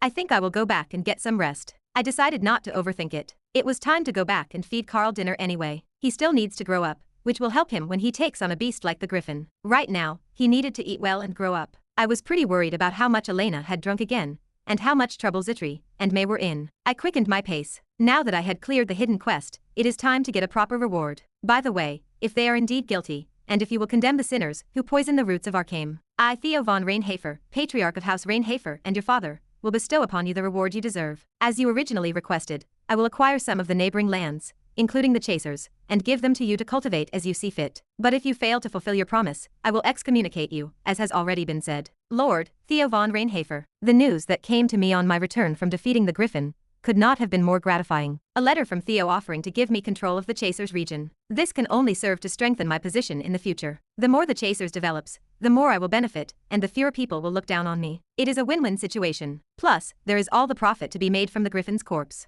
The byproduct of slaying demons. You name it, there is a good use for it. Best of all, killing a Griffin grants you 60 days of life. My initial goal of gaining life has been accomplished. You might consider this a minor achievement, but my remaining life is now approaching 180 days. I have also gained quite a bit of life after taking care of a few demons. In many ways, I can now go through a full semester's worth of curriculum. As long as I do not push myself too hard, I should be able to do it. Okay, not bad. I was worried about you when you first told me. I am glad to see you are back, young master. Zitri smiled faintly as she brought me tea. A genuine smile for once, or was it? Maybe it was just because of the people in the room. I narrow my eyes, studying Zitri's expression for a moment. She averts her gaze unnecessarily, then fetches a tray and carries out the food. We are gathered at the only inn in Chasers. We rented the whole place for the night, and are having a small party. So it is a party, but there is no alcohol, and it is not allowed. Elena is still drunk, and Grine is for some reason looking at me. May looks worried that her friend is going to get into trouble again. Carl is sitting at my feet, his chin resting on his knees, sleeping soundly. He is so loud,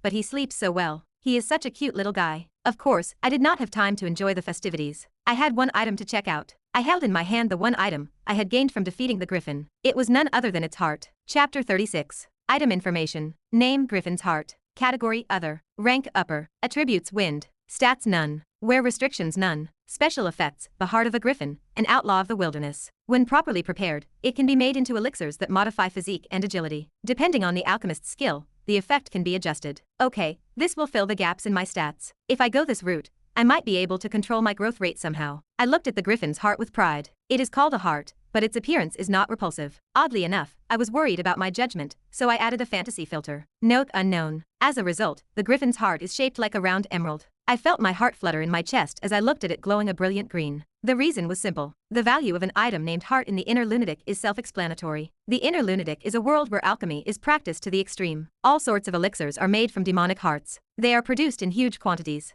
The heart of a high-ranking monster like a Griffin has an astronomical value. At this point, they are almost impossible to come by. They are never publicly available, and only occasionally seen on the black market. In that sense, the Griffin's heart I have now was never meant to be obtained this early. It is an unrealized item you only get later in the scenario. In other words, it is an unbalanced item. Well, it is obvious. From a developer's point of view, I killed a beast that was designed not to be caught. It is only fitting that the reward should be top tier. I turned to the others. Elena, can you make an elixir from this heart? After a moment's hesitation, Elena stared at the gem. As she studied the heart, she nodded. Let me see. I do not think there is anything I cannot do, but it is quite expensive, so I will need some money. I will support you as much as you need, but I would like to ask you to do something. Of course. You are the one who saved May and me. Okay, please. Yes. Elena smiled strangely as she accepted the Griffin's heart from me. For some reason, she seemed to be in a good mood as she tilted the jeweled heart this way and that. Zitri, on the other hand, did not look so happy. Maybe she had a bad meal. I did not know, but I had a lot on my mind.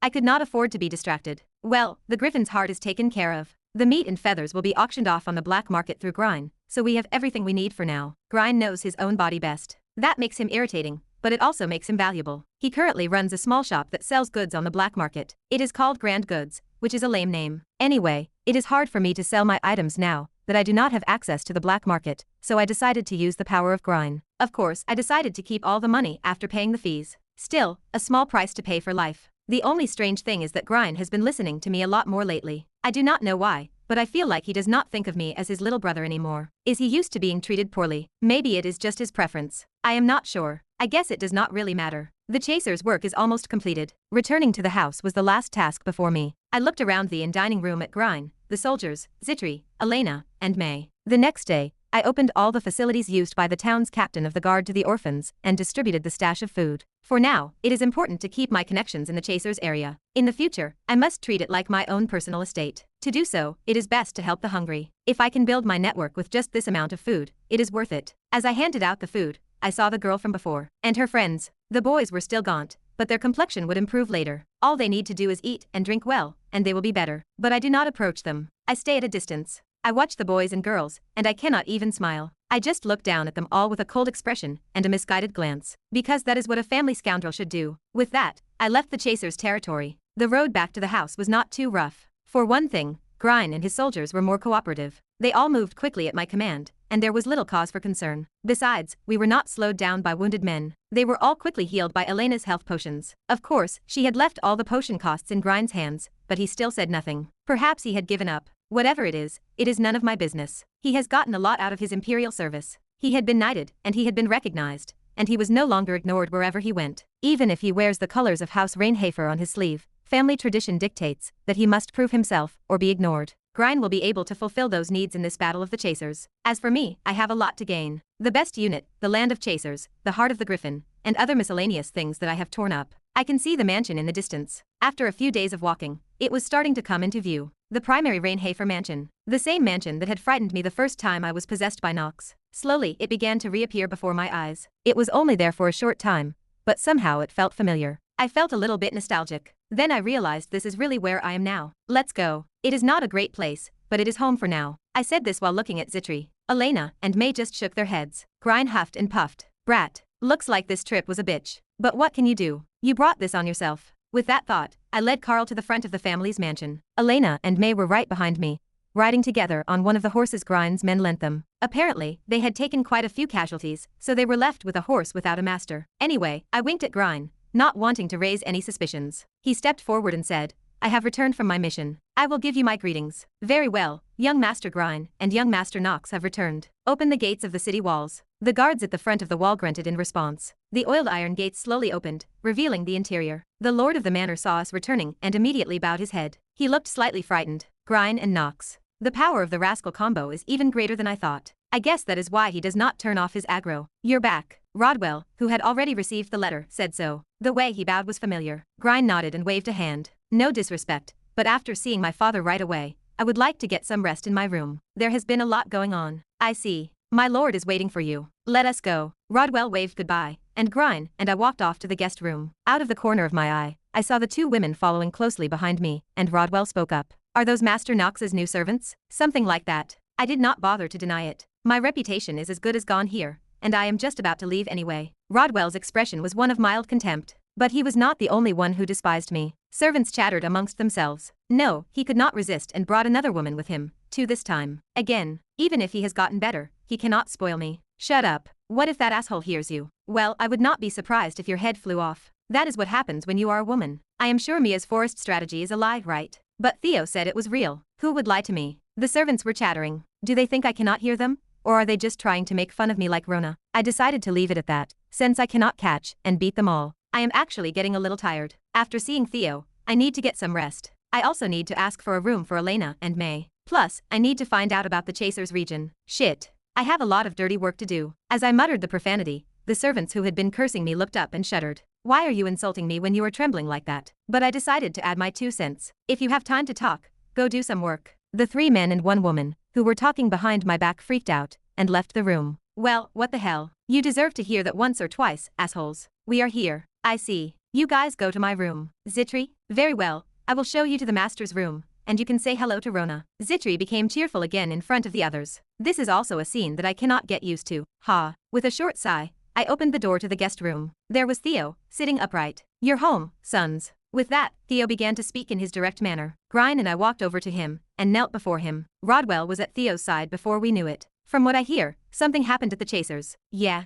Grine said, filling him in on what had happened. Theo closed his eyes and listened for a moment, then nodded. So, you have come back after rooting out the evil there? Yes. You must have found your way very well, for I thought it would take you at least 3 more days. At Theo's words, Grine looked at me as if he had been waiting. Knox did a good job of finding the way. I think he has what it takes to be a pathfinder. Besides, his swordsmanship is already quite good. What the hell? Why is he suddenly praising me? I grunted in confusion, and he continued, placing a hand on my left shoulder. Knox is destined to do great things for the family in the future. I am ashamed of myself for failing to recognize my youngest brother's true potential in the past, for disparaging his talents. Are you saying that Knox was that good? Yes. Theo and Grine began to recount the events of my life amongst themselves. The battles I had shown them, the ogres and worms I had slain. I could only listen to them with my mouth hanging open. Grine, this asshole. I had purposely given him the ball so he would not be a nuisance, and I could just eat chasers, but this was getting out of hand. Luckily, we did not talk about the griffin, but… Knox, is everything Grine just said true? Theo asked, barging in out of nowhere. I could only nod in the end.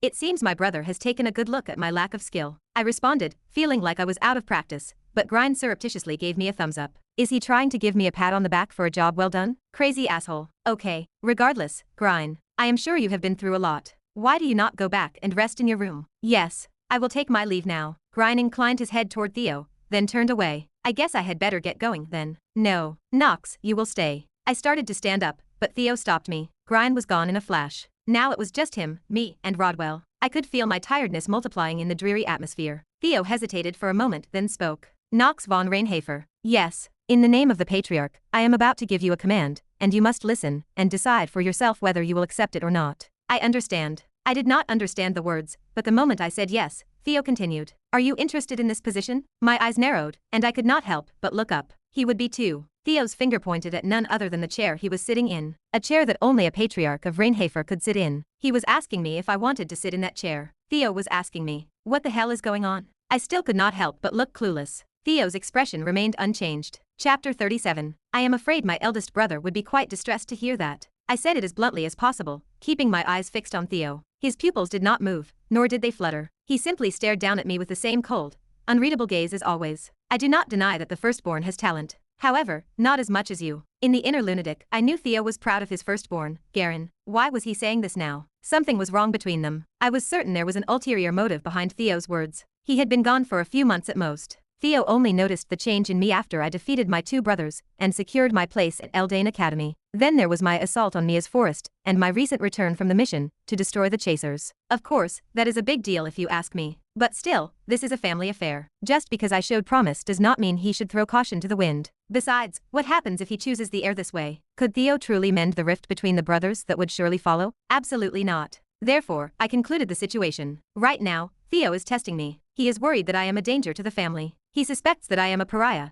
and that I might hold a grudge against the house. That is why he is so persuasive, even offering me the sword of the First Lord. I do not know the full story, but it does not look good. My brain was whirring and sending up red flags. Perhaps it is too early for our youngest master. Rodwell interjected from beside me. I let out a relieved sigh and followed his lead. Yes, I have no intention of becoming the Patriarch. The reason I am struggling now is not to become the Lord. I am sure I would gain quite a few things from that position for a while, but it would be far more painful than that. House Reinhafer, inner lunatic. Surviving in the third generation of the Dark House means living a life far harder than the rest. My plan to recover my memories and enter the main story was the priority. Becoming the heir would likely be a hindrance to that. In the long run, it would be a forbidden fruit that I would have to refuse even if offered. Besides, first of all, Garen is too strong for me to face at this point. Grine is weak, and I managed to roast him somehow, but Garen is a different story. I know how this goes. Garen does not really appear in part 1, but when he does he acts as a central figure. He has the talent to be a third-level swordsman. He has a shady side. In any case, it is best not to get involved.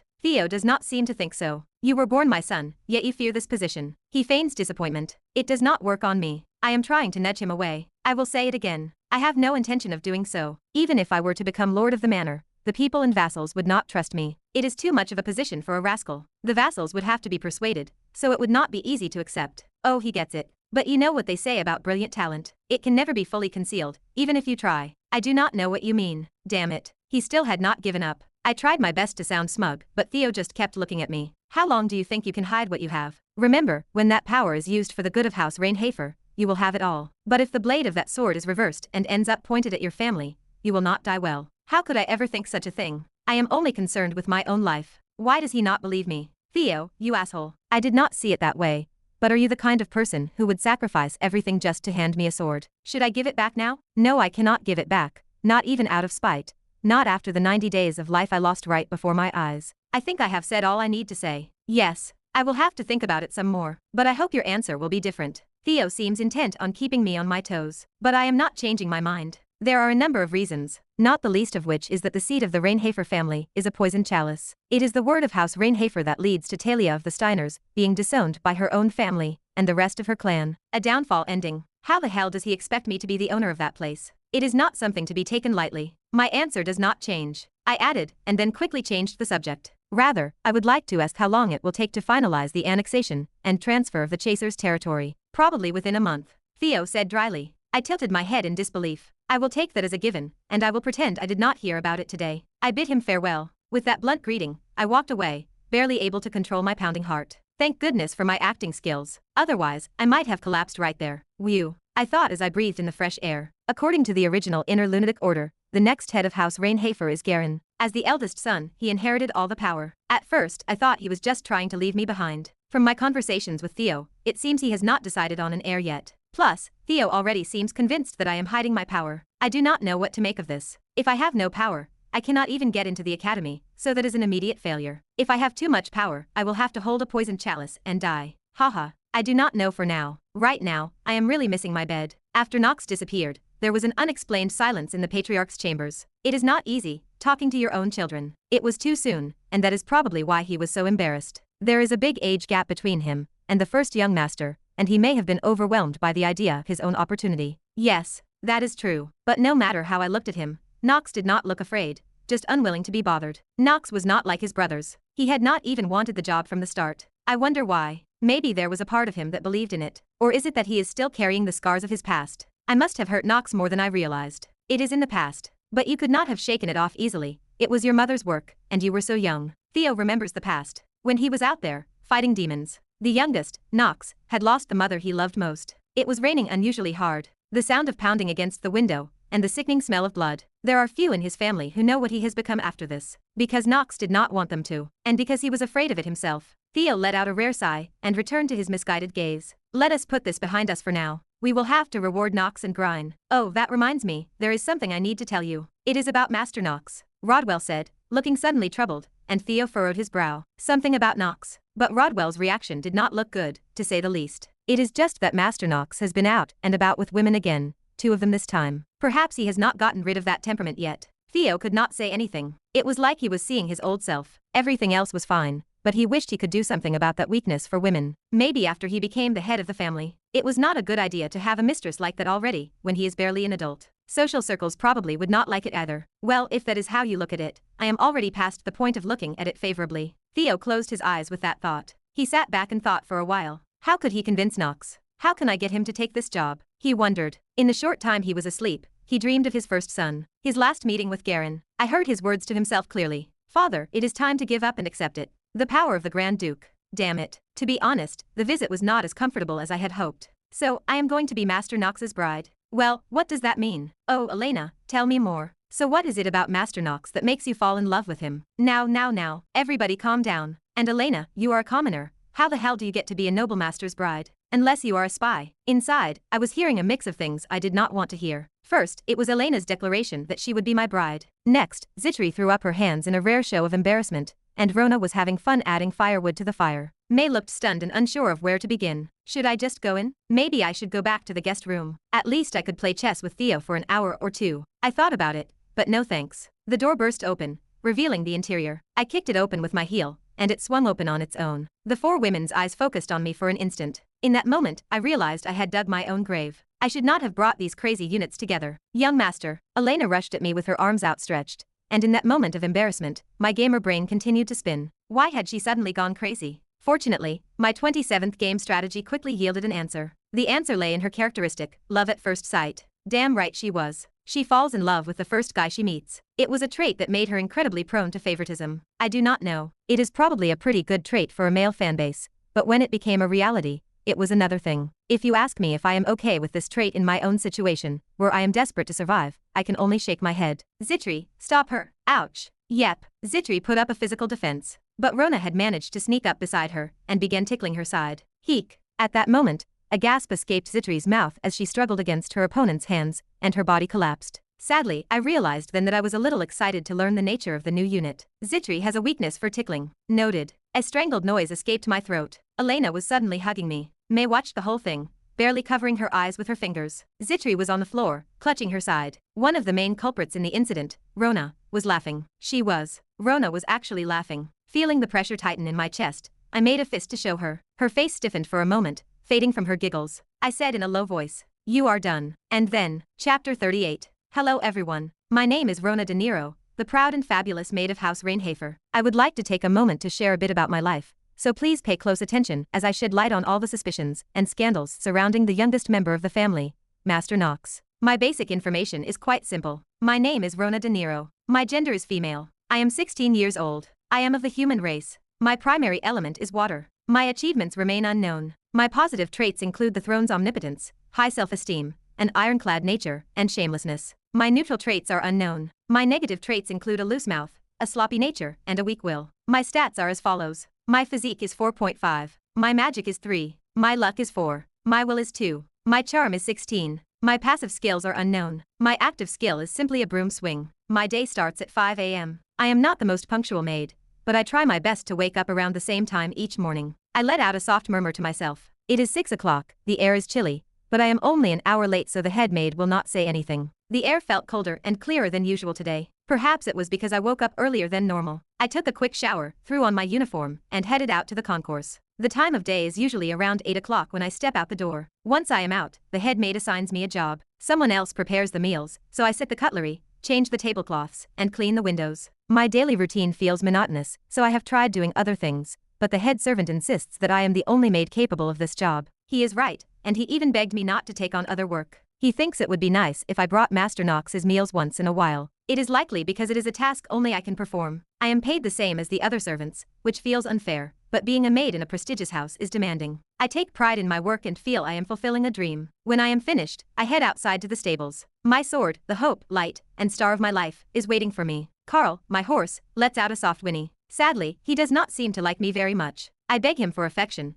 but Carl only sees me as a pile of flesh. Still, I am Rona, the maid of House Reinhafer. I cannot simply give up. I change tactics and lure Carl toward the haystack, which consists of expensive fodder selected by Butler Rodwell. As he inches toward me, I back away. I pretend to leave so Carl feels safe enough to approach the food. That is when I make my move. I turn around, lunge, and grab him by the scruff of the neck to hug him. It takes 3 kicks from his hind legs, but then you can finally cuddle this adorable foal. What do you think of my clever trick? After recharging my batteries, it is finally time for my long-awaited lunch break. This is where my body really gets to work. I start to gossip, and suddenly everyone focuses on their work. It does not matter if they are a maid or a housekeeper. I am a vital resource for this family. I mention that Master Knox has taken a liking to Zitri. I believe he has been interested in her since before he saved her from battle. One of the other maids looks shocked and asks if Master Knox is really that nasty. I confirm that he is. Everyone is surprised because while we know he is called the family scoundrel, we never thought he was that bad. He has brought 2 new women with him this time, and I heard he even asked the lord of the manor for a room. We worry that the other families might hear about it. Of course, there is always a chance that the news gets out of hand, but it is not that important. If you are a maid or a butler,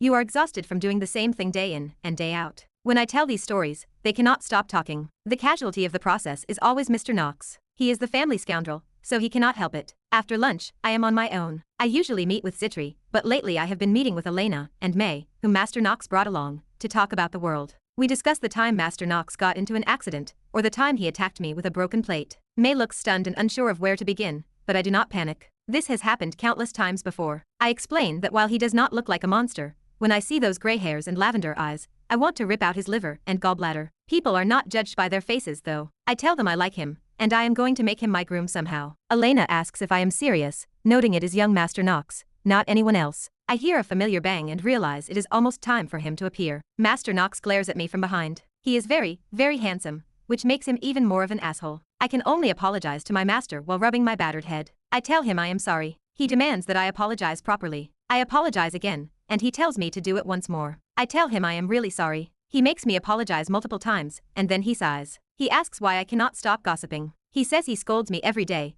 but I cannot seem to change my habit of gossiping about him. He tells me I am getting on his nerves. I do not make resolutions to stop. He does not believe me, and I do not believe him. If you can get away with a punch or 2, you should do it physically. That is the simplest and best way. He tells me he is going to bed, and that I should not follow him. He tires himself out and goes in to get some sleep. He has always had weak stamina since he was a kid. It seems to have gotten a little better lately, which is good, but I do worry about him. He often suffers from a high fever late at night and lies down. I usually visit his room at dawn, though since Zitri's arrival, it has become easier for me not to do that. But I recently learned one of your secrets. You told me not to come to your room, and then you sneaked out on a lazy night. You were alone with Zitri on a moonlit, starry night. I am guessing she is going there again today. We need to catch up. If anything happens, we will have a lot to talk about at lunch. I watch a secret meeting between two people from behind the stone statue in front of the family performance hall. Master Knox and his chosen maid are meeting in the shadows. A meeting between a man and a woman at a time like this can only mean one thing: love. Some of you might be wondering if love should be shared under the moonlight with a real sword in your hand, but do not worry. I am sure of it. Things are looking good,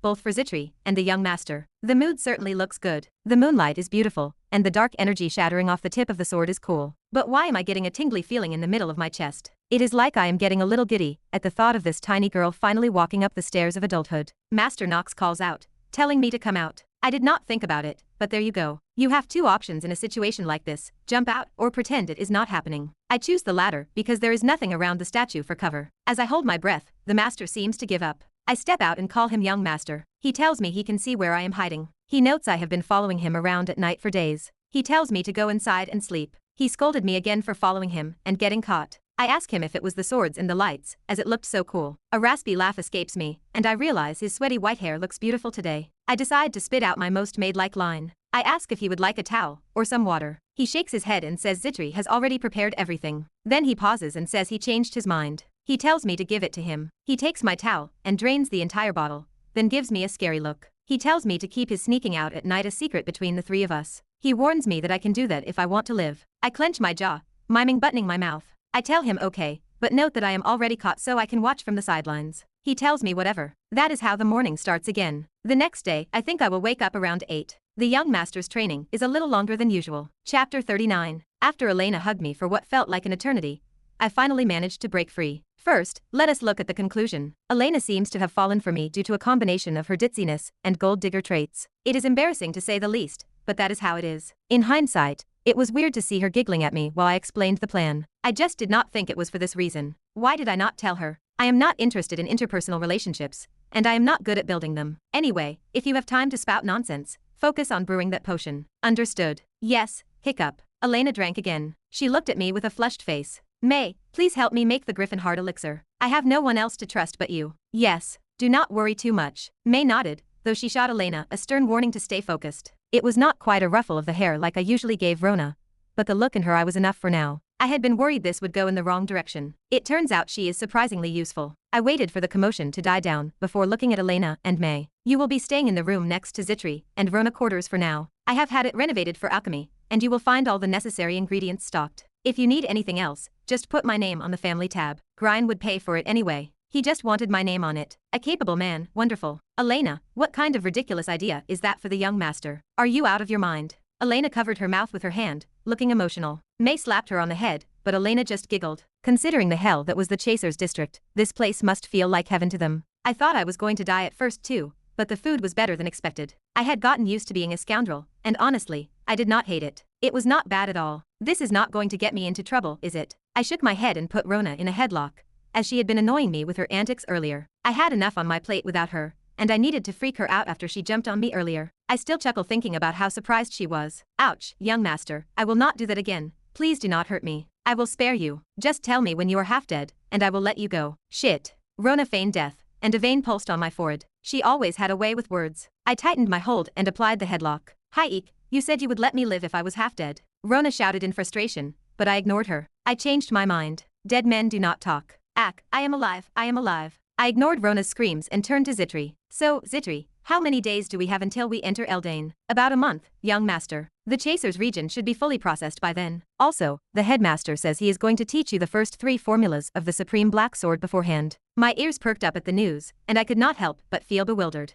I am barely an adult, and he wants to teach me the Supreme Black Sword. What the hell is wrong with Theo? I put on my best dumbfounded face and replied, yes, it is ridiculous. I am not qualified, and it is not something Alan and Hearts have learned yet, but I will take it up with Rodwell and the Patriarch. I have to escape this. By the time the thought sank in, I continued. I have no intention of learning the Supreme Black Sword, and I have no intention of becoming the Patriarch. I have talked about this in the past. The Supreme Black Sword is a remarkable skill, arguably the best swordplay in the Inner Lunatic, but it does not mean much to me. The reason it is so hard to learn is that there are all sorts of problems with it, even with the genius trait. It is true that the first 3 formulas are strong, but you cannot handle the sword properly unless you learn the middle and later ones. A fully trained second-tier swordsman can easily surpass a first-tier swordsman who has only learned the first 2. As I have said before, this is the world of Inner Lunatic, where this is accepted as truth. I must become the patriarch in order to master the supreme black sword. Also, becoming a vassal is a bad ending. Your heart will be pierced by Talia von Steiner and other units, and you will die. No matter how important swordsmanship is to the game,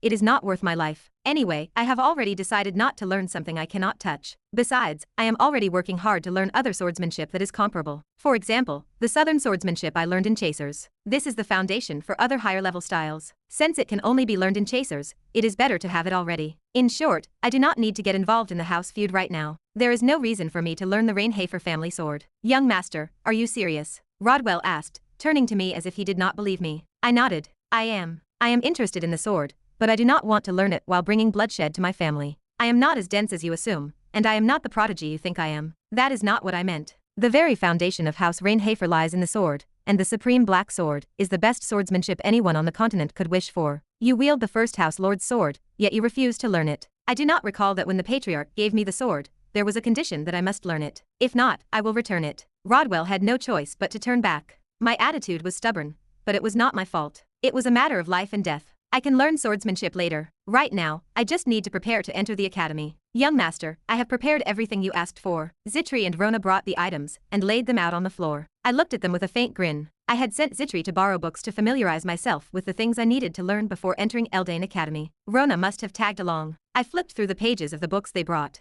History of the Achaem Empire, Demonology, the disappearance of the angels and the fallen wings, basics of magic, basics of swordsmanship and magic in the provinces, social life of the nobility. There were so many books that looked like a chore to read, but I was not worried. I have a trait that is optimized to overcome this. Talent, master of memorization. The speed at which I can read and memorize print increases dramatically. It is not just in the academy, either. It will help me recognize the inner lunatic threads in the game that I have never really explored. That is why I asked them to bring mostly history books. For now, let us read. Zitri poured me a cup of tea. Is there anything I can help you with? Rona had already made it clear that she did not want to read. At Zitri's words, I hesitated, then patted the seat next to me. Sit down, let us read together. What? The more my maid knows, the better for me. I thought you were going to take better care of me, so sit down. I see. Zitri sat down, unable to refuse my request. And so it went, day after day, night after night, reading. Mornings were spent practicing swords and magic in the training hall. About 3 weeks passed like a bolt of lightning,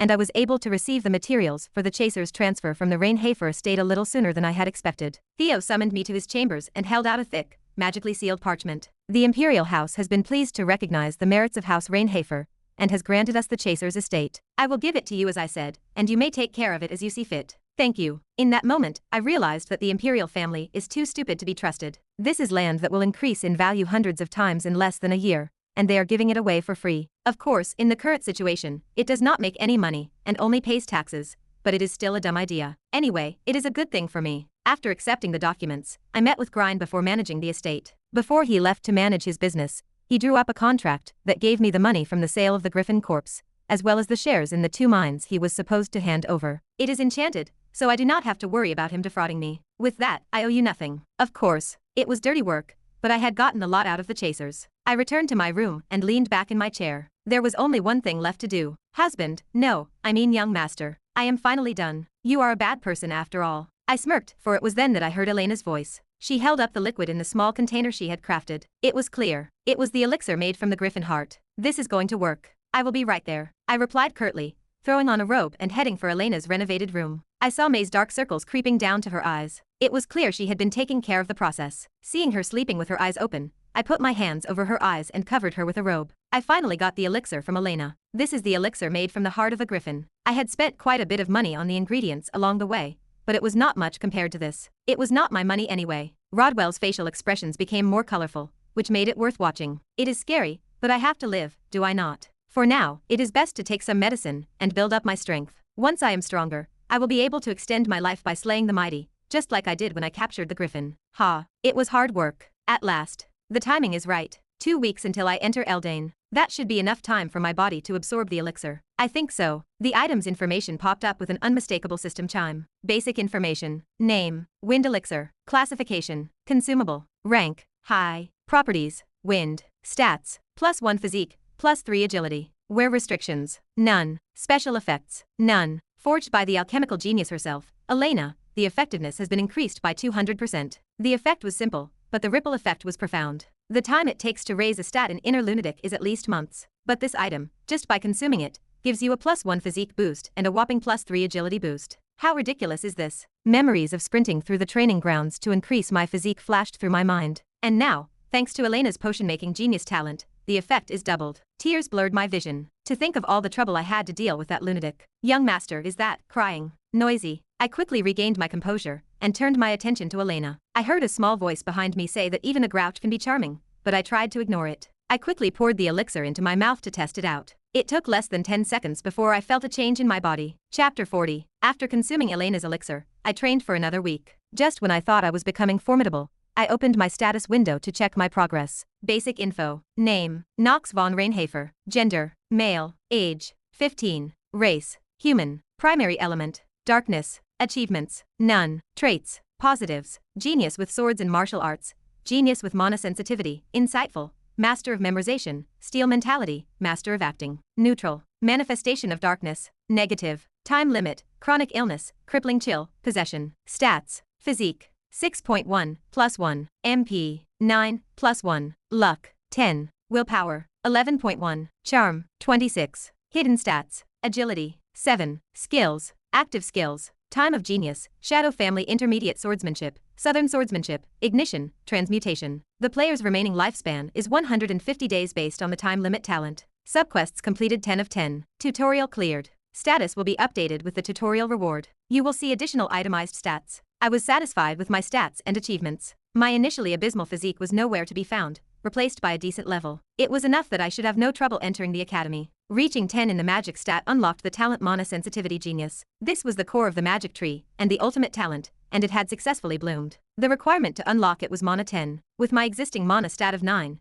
plus the boost from the black brimstone ring, I safely fulfilled the requirement. At this point, I felt a new sense of accomplishment. I wondered how long it had taken me to reach this point. Between my daily training and wandering around the mansion in my spare time, I had been busy. Do you need anything?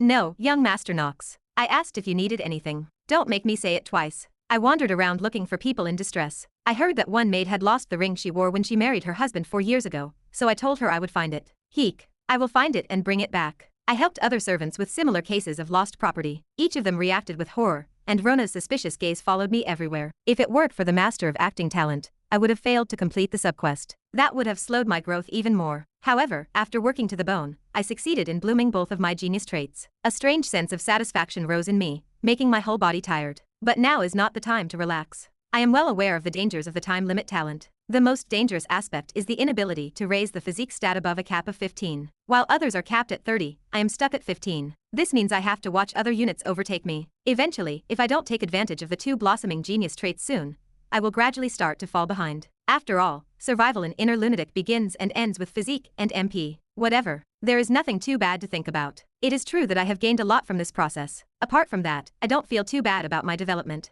In fact, I think there are more positives. Speaking of which, let me recap. First, in terms of swordsmanship, Shadow Family Beginner Swordsmanship has been upgraded to Intermediate. Apparently, my daily sword training has paid off. In addition, I have a genius talent, so my growth rate was unrivaled. I don't want to compare, but even compared to the children of other vassals, the difference was obvious. It was nearly 20 times faster. I suddenly realized how unearthly the geniuses in this world were. They are able to reach places that mortals could never reach through hard work, and with much less effort. It is a shame, but what can you do? That is the way this world is, and it was no different in the original work. Except in this case, I am the one dying. Hell, I have gotten sidetracked. But there have been developments in other areas besides the sword. Most importantly, mana. I was able to practice magic for the rest of the period without paying attention to Theo, since it was determined that I could handle mana anyway. The result was 2 new skills. Oh, congratulations, young master. So, my salary is a little low this month. Ignoring Rona's comment, I continued. The first is Ignition, which creates a flame. It is not the most dangerous of the attribute spells to learn first, but I didn't really have a choice. Why? Because I have a nasty trait called Crippling Chill. As I have explained before, this will undoubtedly render me disabled if I go to a cold place like a glacier field. So I need to know how to make fire to survive. Not only that, but there is a lot you can do if you have access to the fire skill. You can hunt game, roast meat, and cook wild mushrooms and vegetables. You can't always carry flint and other materials to make a fire. In a world with magic, it makes sense to pick the most efficient one first. The other one is transmutation. Transmutation is simply the change of mana into a desired type. For example, I manipulate darkness as my primary element, and I can transform it into the form of fire. I could use it to transform into water, or any other form. This contributes to all later magical formulas, and it is a skill that can shake one's roots if the foundation is weak. It is said that mastery of this skill is the beginning of magic. I don't think I need to explain myself. I am still at a beginner's level, but it is pretty good. Oddly enough, no one who enters Eldain has mastered this level of magic before entering the academy. It was only natural since they couldn't even handle mana before they reached adulthood. Even those who do manage to master it are usually terrible at it. To put it simply, the type change I mastered is not something you can learn by reading a book alone. For some people, it is a process that takes almost a year. But the genius trait gave me a type change in 2 days. Insane. I did it, but it is still crazy. Is this balanced? I don't know who made this game, but I want to see their face. I have a lot I would like to ask them. I don't want to punch them, ever. With a small thought, I let the flames in my hand permeate the sword in my other hand. This is another accomplishment. Imbuing a sword with magical power is only possible because my sword is a Stormbringer. Normally, I would just use my mana to instantly strengthen my sword and slash. But this cursed blade was born to absorb mana. It devours my mana and uses it as it pleases. As I grow, the sword continues to grow with me, not just when I use mana, but semi-permanently. This was quite an accomplishment. It means that I can be effective against other enemies without having to equip a bunch of other gear. So I concluded, let's just spread the mana around. There is no other sword that is as destructive as this one, as long as I use it in moderation so it doesn't drain my vitality. I would rather carry another sword, but I can't give up on Stormbringer. I would trade 2 or 3 days of my lifespan for this. No, a single day. Hell, I would settle for an hour. Damn it. Master, I'm glad to see you're making progress. All the hard work has paid off. Zitri says cheerfully. She has been watching my magic and swordsmanship for days,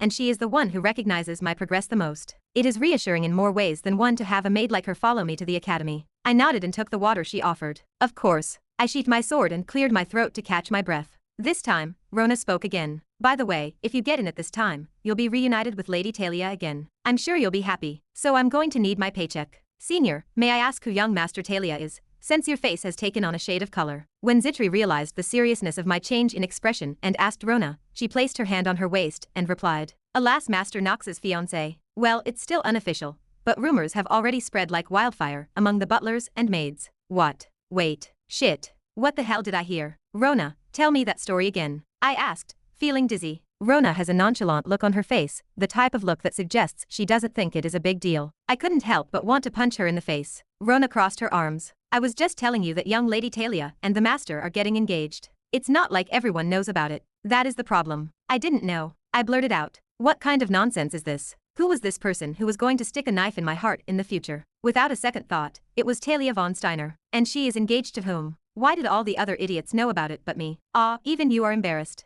Are you that happy? If you mention Talia one more time, you won't get paid. Not this month, not next month. Rona was silent. Then a girl from the workshop, who had heard the ruckus, rushed over and grabbed my shoulders. She was drunk, and her breath reeked of alcohol. Wait, hold on. I am going to go crazy, but I have to put up with it somehow. Young master, when did you cheat on me? I was waiting for you to confess first. It is like Rona has become 2 people. Sometimes I think Elena is a bit more over the top than Rona. Like, now. Ah ha ha. Knox, I am sorry. I must have gotten distracted and had a drink. I think I snuck it out of the Reinhafer family's liquor warehouse. It says Rivalin family specialty cognac. Is it expensive? Put it in front of me. Grine would pay for it. And get this girl to sober up. You get some rest too. You have dark circles under your eyes like you are about to die. Not that it is any of my business, but May's face is serious. She nods with a serious look on her face. Was it that bad? I can tell by the way her vibrant orange hair has turned gray. A situation with no answers. But you know what is the most unanswerable question? In a week, I would be enrolled at Eldain. Not anyone else, but me. Me. Also, what does this mean? It means the first main story. It meant that the entrance exam would begin. Emma POV.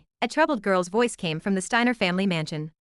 What do you think, Emma? Do I look okay? I've seen that outfit at least 20 times. It was the Steiner family's honor that was in shambles. Talia's room was no different. I mean, I think this outfit is okay. And that one isn't too bad either. Oh right. What about accessories? Emma's face was set in a stern expression of exasperation. Her dark circles had already reached her cheeks. It has been hours, days, and we are still a week away from admissions. No matter how much she was looking forward to her reunion with Knox, this is too much. Aren't you supposed to see each other briefly on the first day, move into your dorms, and start wearing your uniforms the next day? And she is worried about that one brief moment. It was enough to make her wonder where Talia's brain went wrong. But Emma's worries didn't end there. The head of the family, Leo von Steiner, was furious at whatever bastard made his daughter like this. He sent her off to the Reinhafer family for a marriage contract. No matter how stupid the daughter is, that is the case. The father and daughter worked in pairs to put Emma through her penance. Emma pressed her temples and looked at Talia, who had already changed into her next set of clothes. Her empty, hollow eyes spoke volumes. I am guessing something with ruffles, right? Oh yeah,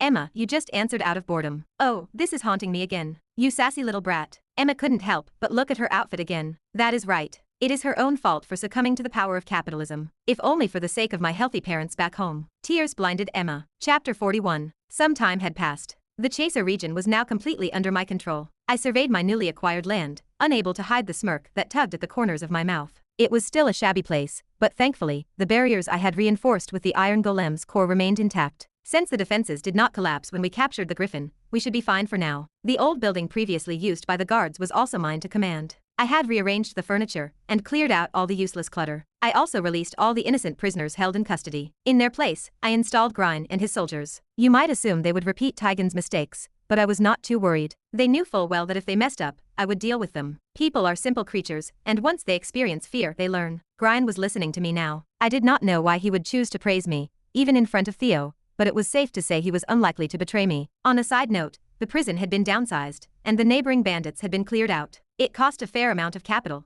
but it was not a major issue. It was all stolen from Theo and Grine. I was just supporting Theo, but I was bleeding Grine dry. I liked that. On second thought, I was quite happy with the arrangement. I looked around the building to see if Zitri agreed, and she nodded. She said, "Congratulations, young Master Knox. It is almost as if you have become a minor patriarch." I felt my shoulders slump. I was only 15 years old. I now had a land all my own in this strange territory, and a strange sense of satisfaction washed over me. It was addictive. I could not have asked for a better situation. My plan to become a legitimate force in my own right, to step out from the shadow of my family, had all started with getting my hands on the Chaser territory. Now that I had accomplished that, I had achieved my goal. The Chaser region was a place of constant trouble. It was bordered by Tehalen to the east and fringe city-states to the west. This had led to a reputation of the region being uninhabitable, but that was only half true. It was actually going to be one of the key cities in the inner lunatic, where a great deal of capital would circulate. The reason was extremely simple. Items dropped from the beasts around here, and their prices would soon skyrocket. In the game Inner Lunatic, hunting mid-level and higher beasts had a low chance of yielding accessory materials like essence and hearts. These were used for artifact crafting and alchemy,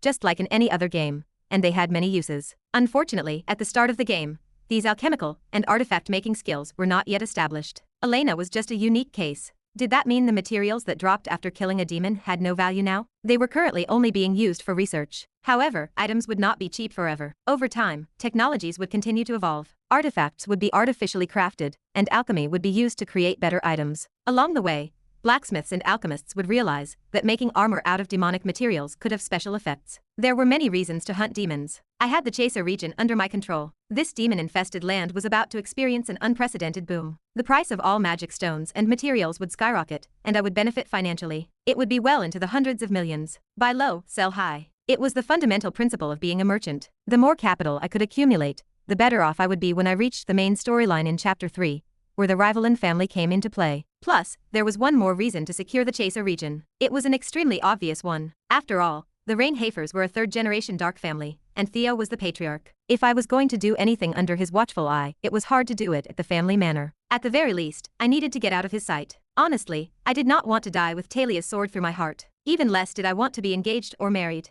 I was angry again. Of course, situations like this were unavoidable for someone like me, who had to play a villain. But I was sure there was a way out if I could find my hidden memories. Otherwise, the sender of that letter would not have written such a meaningful note, urging me to come to terms with the truth and welcoming me back. It was a shame that I could not develop this land of gold right away. Right now, I had to follow the admissions and curriculum of Eldane Academy, so I could not give the Chaser area my full attention. That was why I had stationed Grine there, as he had become my eyes and ears. I wanted to make sure that no one got hurt in the event of an immediate demon attack. In short, it was a stopgap measure. You really only have a few more days left, so you should probably head back to the mansion, Zitri said. I answered, of course I will. It is Eldane. I muttered, lost in thought for a moment at Zitri's words. It was weird that I was not actually worried. It was true that, so far, I had managed to keep things from going too badly. But that was before I had even gotten into the main story. The main story of Inner Lunatic was so bad that it made me angry just thinking about it. I went through so much trouble to crack that game, to beat it with my bare body. Eldane Academy was a place where cadets with truly outrageous talents congregated like moths to a flame. Was it possible to compete there with a body on a time limit? I did not think so, at least not if I viewed things from the perspective of Knox,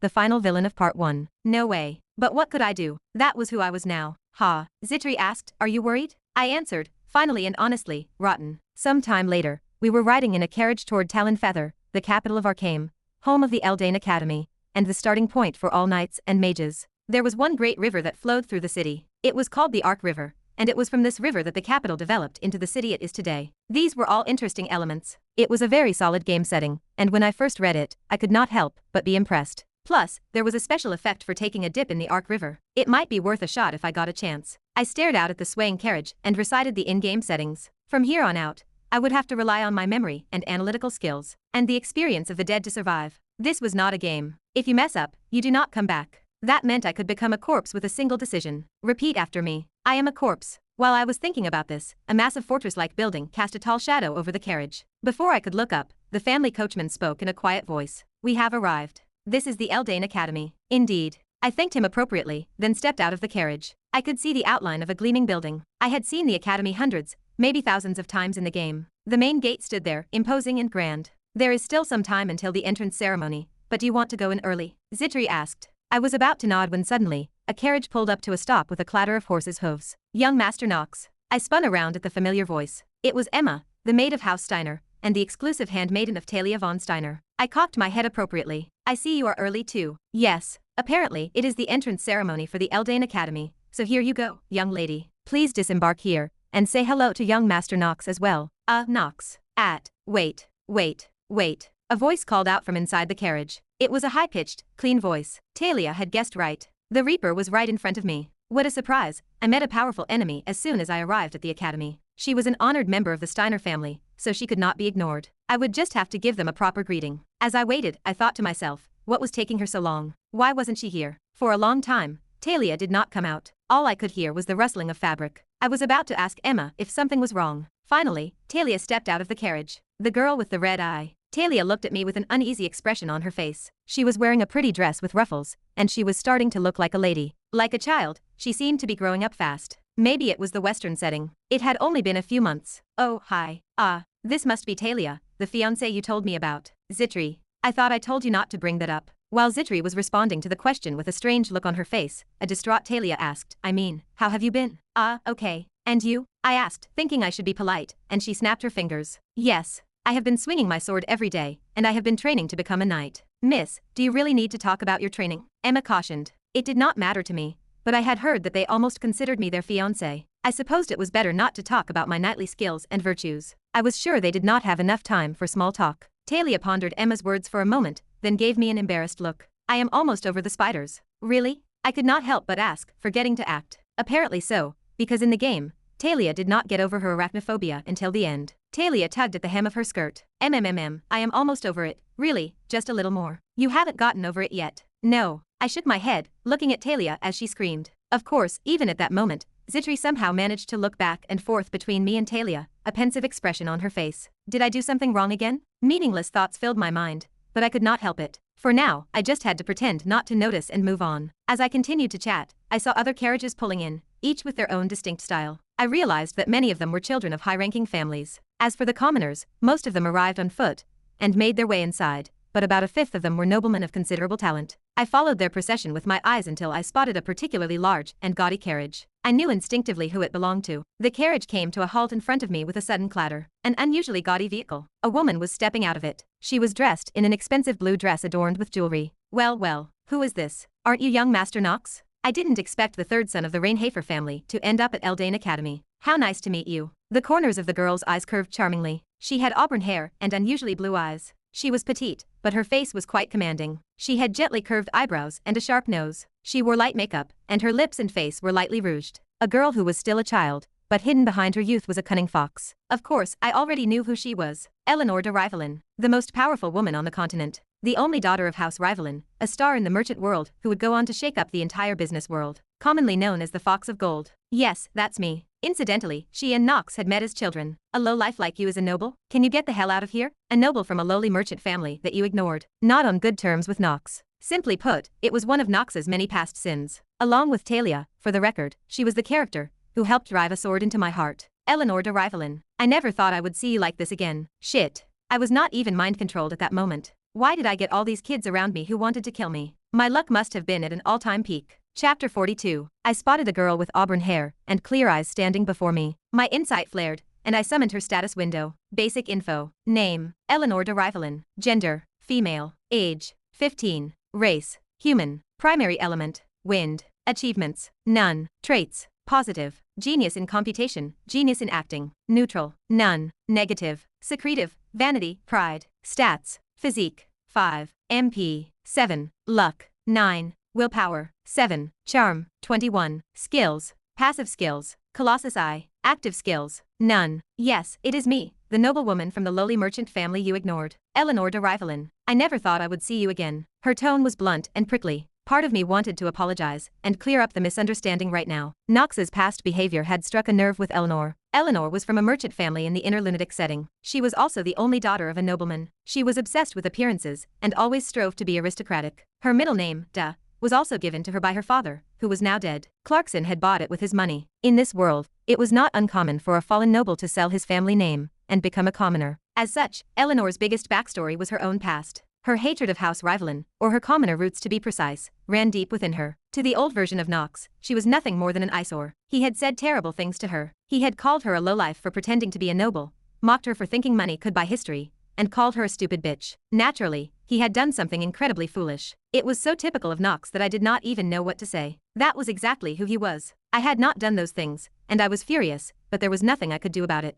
I could not make it right. Knox needed to be closer to pure evil. As the final boss of Part 1, I had to play the villain assigned to me. For now, I would just have to stick with the attitude Knox had taken in the past. So what am I supposed to do? Demand recognition. I am sorry, but I am not asking for anything from the scumbag youngest son of House Reinhafer, am I? Good. I sounded as much like an asshole as I could, and then she slapped me. I should not have messed with her. The slap hit me where it hurt the most, so there was nothing to say. I had been living like a jerk lately, so I suppose I was feeling the karma even more. I glanced over at her with a dumbfounded expression. She stiffened for a moment then smirked. I do not know how you ended up at Eldane, but I will pray that you do not end up being one of the names on that great list. Her sincerity was obviously questionable. No one could believe that a wretch like Knox got into Eldane on his own merit. 9 times out of 10, you would think he cheated. As for the twins, they seemed to think they had been politically abandoned by Theo. I knew it was just a publicity stunt, but I could not help but be annoyed. I worked my ass off for that. My hellish training with Rona flashed before my eyes, helping me get into the role. I do not want your lowly begging. Whatever, then. With that, Eleanor disappeared with her squire and maid. Damn. Was I too good of an actor? Worry crept up on me. With the death of Clarkson,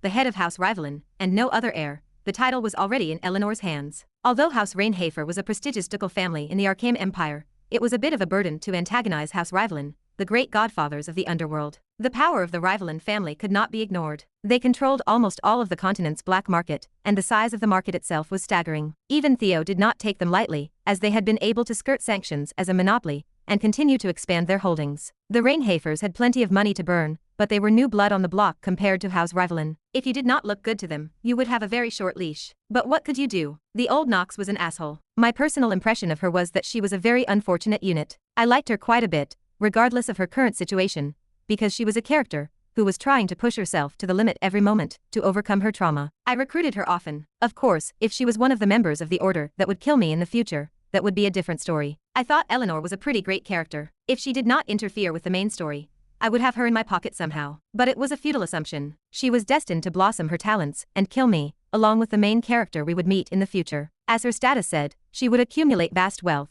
help the protagonist with her acting skills, and finally kill me. Technically, I would kill Knox because that was who I was, and I did not even feel the need to correct myself. Is Knox okay? Talia asked with concern as she watched from the sidelines. Zitri rolled her eyes, trying to figure out what was going on. I replied nonchalantly, we should get in. It is getting late. I knew there was a deep question in their eyes. Perhaps both Talia and Zitri were disappointed. To Talia, who aspired to be a knight, and to Zitri, who was now a commoner, I must have seemed aristocratic and arrogant. I decided to ignore it. I would not be able to afford such luxuries from now on, anyway. What mattered now was an event new to the Eldane Academy this year. It was right here. All prospective Eldane Academy students currently waiting outside, please come inside to the auditorium for the entrance ceremony. A reminder, all prospective students currently waiting outside, please report to the hall. It was finally happening. I was sure in that moment. The first main episode of the Inner Lunatic, the entrance examination, had begun. As I made my way to the auditorium, I was greeted by a huge crowd of cadets, just like I had seen in the game. There were bright red banners and golden sashes everywhere,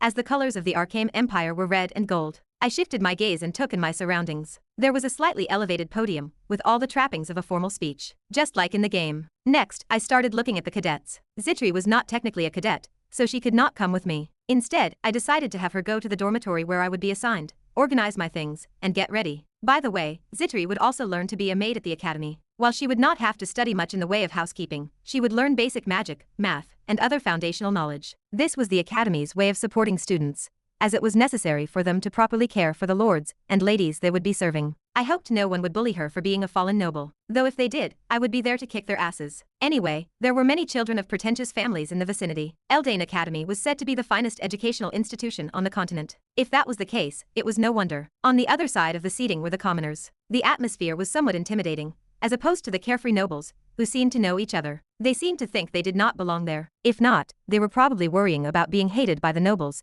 and retaliated against. Well, they might be worried now, but they would soon realize the truth. That in Eldane, merit was all that mattered. Being a noble did not make you more talented. Being a commoner did not make you better. Talent was both fair and unfair. So, within Eldane, at least, there was no such thing as a noble or a commoner. All I could do was use insight to poke around in other people's status windows. It would help me identify useful talents and organize the people I could recruit. Everyone was pretty good at what they did. I wondered if Eldane was really that different. But it was clear that Eldane had the best talent of all. The most prominent were the supporting characters, who, along with the protagonist, became the main characters of the story. For example, the Empress Penelope von Archheim, Eleanor de Rivalin, Echidna, Beatrice, Leonie, Paracelsus, and the others we met earlier. We would be talking about them a lot more later, so let's spare them for now. I focused on the situation at hand. Whatever happened, I had to get into Eldane. If I failed, it would all end here. A small girl appeared on the dais with a tremendous amount of magic power, munching on sweets. She had blue eyes and near-white platinum hair, and she was clad in cloth armor. She was beautiful,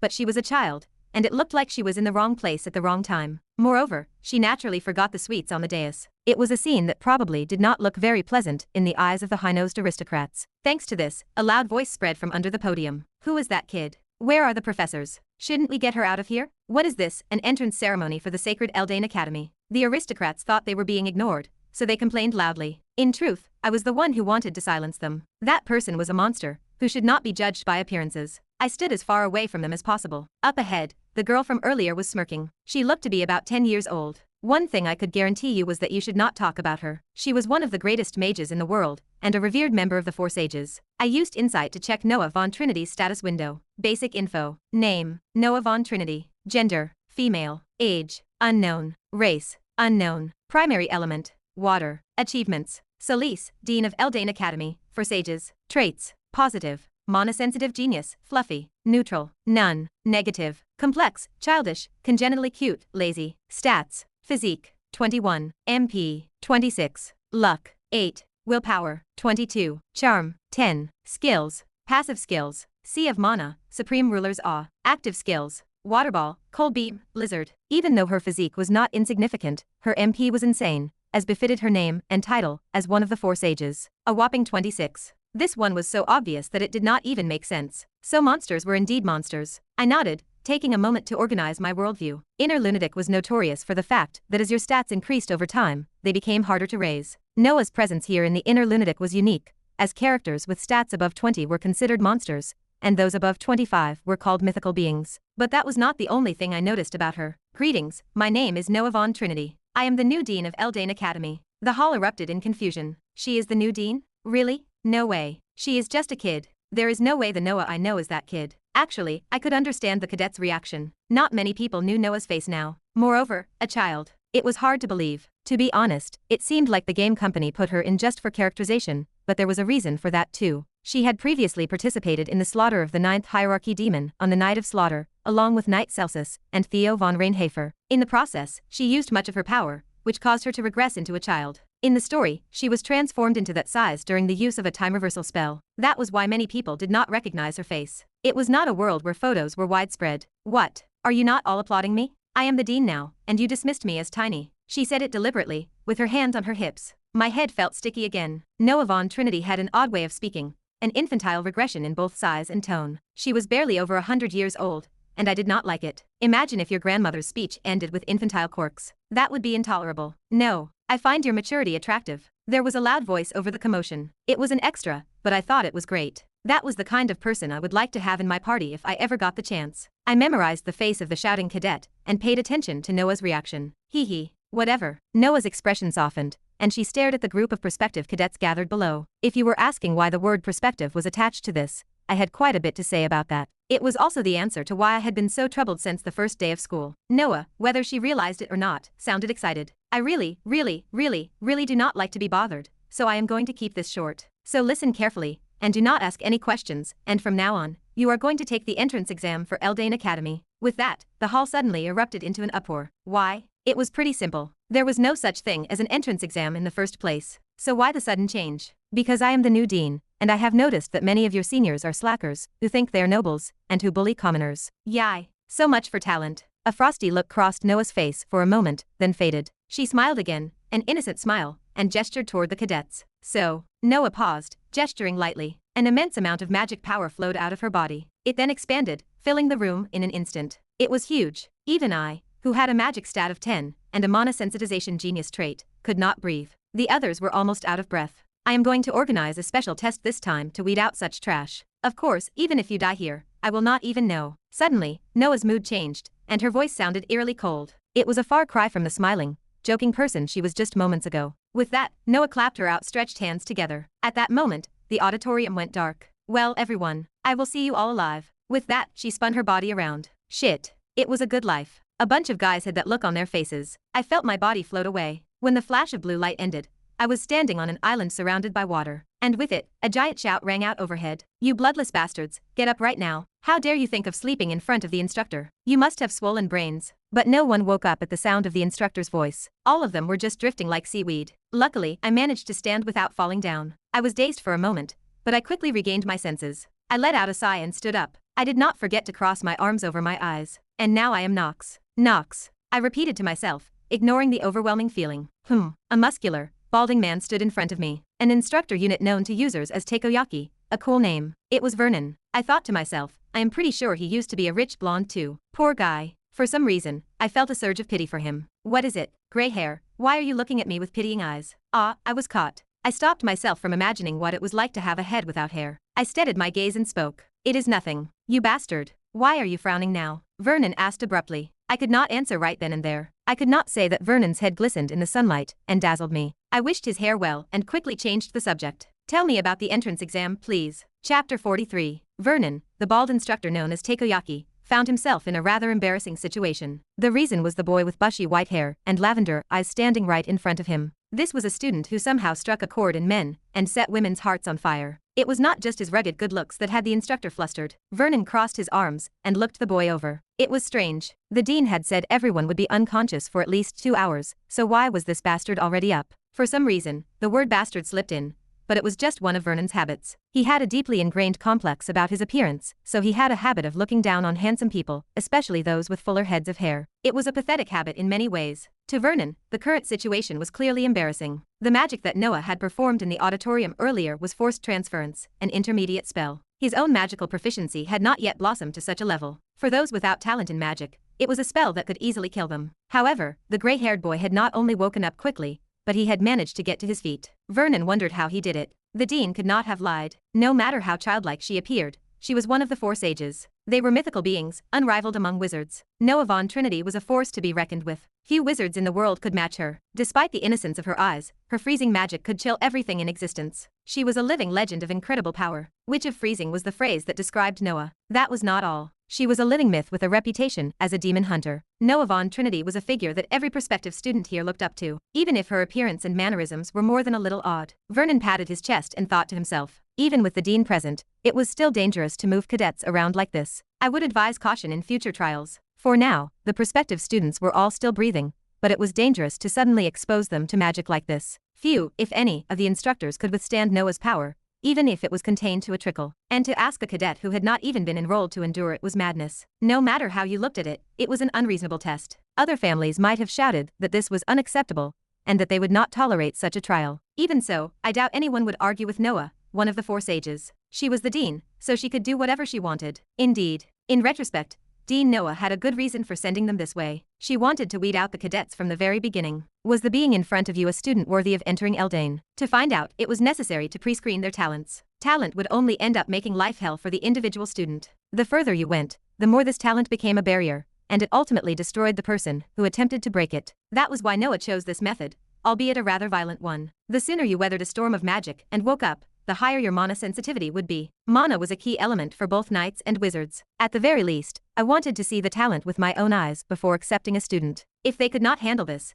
they did not deserve to be my students. They were going to die anyway, so there was no point in teaching them. But if they were really talented, they would probably wake up within 10 minutes. Noah had been telling herself that as she organized the test. It would take 10 minutes for someone to miraculously excel in this test. But what about this? I never thought I would see a student stand up without falling down. Is this called talent? No, can it even be described as a talent? To withstand the power of that Noah Von Trinity, and then stand there with such an innocent expression on his face. Vernon stared into Knox's infuriatingly handsome face. He asked in a casual voice, as if it were a matter of course. Please explain the second test. Vernon felt the veins in his forehead rise at Knox's snarky tone. Explain the content of the exam. Okay, very well. But before you do, look at those guys down beside you. They need to get up so we can have a fair test. They cannot get up because they are incapacitated. Is that any of my business? The gray-haired boy spoke with total confidence. What? For some reason, I felt an unexplainable sense of authority coming from the boy. It was the confidence of a man who had spent his life looking down on others, even if he was an underdog who was a long way from being an instructor. In addition to his full head of hair, the boy had the air of a great being. Vernon was silent for a moment. Then, understanding his every word, he asked deliberately, "What do you mean? Do you think I do not know that the dean used forced transference magic to test us?" At Knox's words, Vernon's expression stiffened. Come to think of it, he had said second test earlier. There must be a reason, I thought. As if reading my mind, Knox continued. A test to discern a student's innate mana sensitivity. I am sure the dean would have you check with your instructors to see who wakes up here first. No. Interesting, Vernon said, looking at Knox. His eyes were still full of power. There was a hint of interest in his expression, as if he were trying to analyze this man. What is your name? Knox. Vernon considered the name for a moment. He was sure he had heard it before. Wait a minute, Knox. What, you are the stupid youngest member of the Reinhafer family. Once again, Vernon's expression changed strangely. Knox Von Reinhafer. Yes, he had heard of the Reinhafer family's spawn being admitted to Eldain. But of course, he was not expecting it. Most of the children here knew what a scoundrel Knox was, even the ones who had collapsed. Assaulting the family's maids and butlers, shouting insults at people. It might not seem like a big deal, but the rumors about him in social circles were already bad enough. The Reinhafer family scoundrel. That was the label attached to the man known as Knox Von Reinhafer. Vernon suddenly understood the man's swagger. It came from his own family. What a handsome little fellow, with a good family name. Vernon looked at Knox with an angry, selfish expression. But for now, he had a bigger question to answer. Why was Knox the first to wake up in a sea of magic? The answer was there in fact. Even if you are a disgraced member of the family, you are still a natural dragon, right? An innate and overwhelming talent. Of course, it was a bit puzzling that the scion of the Reinhafer family was gifted with magic instead of swords, but it did not really matter. Talent is often given unknowingly like that. But one thing must be made clear. Vernon nodded, a fierce gleam in his eye. He asked, "You have already mastered magic. I learned it as an adult and on my own. Does that matter?" Knox's answer fell flat. Vernon persisted. "It does not really matter, but for you to have accomplished this much, you must have mastered at least type change. Where is the proof that you did not learn magic before you came of age?" This was an important issue. Learning magic before reaching adulthood was only granted to the royal family, so it was necessary to make this clear, a matter that could be considered a rebellion. However, Knox smirked, completely unfazed. "Do you have any evidence of my early learning of magic? This is not a pleasant way to be interrogated. Can you handle it? How dare you try to intimidate an instructor?" "Of course not." "Then, gray hair, you are going to have to explain what you meant." Vernon's question brought a thin smile to Knox's face. He eyed Vernon with a cold stare. "Words have consequences, and if you can take responsibility for what you have said, I will accept whatever it is. You are welcome to examine my body all you want, so do whatever you want, but if you suspect something without reason, you will have to take responsibility, won't you?" Knox's eyes were full of confidence as he said it. Vernon thought to himself, "What a filthy good-looking, miserable little bastard, and he is well-spoken too. This is my defeat." Vernon gritted his teeth and resigned himself to it. "Good. I see you have the eloquence of a Reinhafer, but my story is not wrong. You are only going to hear about the test once." Noah had only told him to organize a list of the first few students to wake up anyway. Also, while I was talking to Knox, a few more people had already woken up. Maybe a few more minutes, and they would have the list of 10 that Noah had mentioned. Vernon nodded as he tabulated. He set the list aside for a moment, then looked up. Then, he clapped his hands together with a deafening boom. The students who had been slumped over like ghosts slowly began to rise to their feet. "Ah, what the hell? What kind of son of a bitch did this? I am the son of a bitch." Vernon threw a fist at the student who woke up with a scream. Aiming precisely for the crown of the head, he seemed to have a persistent streak. It was like he had a target in mind. Meanwhile, Knox took a moment to reflect on what Vernon had done. He used the power of his clap to forcefully shock the students' bodies. If you did not feel the pain, that was even weirder. In martial arts terms, it was a shock to the tenuous yin vein. It was Vernon's way of waking the students up. He was an instructor after all, so his skills were quite good. It was just that there were so many other monstrous units that it did not really stand out. Sorry, I did not realize you were an instructor. I was not told there was an entrance exam. It was not long before the students woke up, rubbing their eyes. They looked around in bewilderment. They all had bags under their eyes, and it was easy to tell who had mastered their magic and who had not. Those who recovered relatively quickly had high basic stats in magic. The others took a long time to recover. Also, the higher the willpower, the faster they woke up. Knox watched them awaken with interest. He used his insight to study their faces and their changing states. Whoa, what is this? What? Where am I? On an island? Is there a forest nearby? Crazy, what is going on? A moment ago we were in the auditorium. What is with the bald guy? Vernon tried his best to ignore the last voice. Finally, he began to explain the actual test. Nice to meet you, you shitty worms. I am Vernon, the instructor in charge of this year's entrance exams for Eldane. You are about to take your entrance exams, and let me be the first to tell you that anything can happen here. Which is to say, I will not be held responsible if you die here. At that moment, the students' faces stiffened. They had never heard anything like this before. This school is crazy. The thought stuck in the students' minds like a rusty spearhead.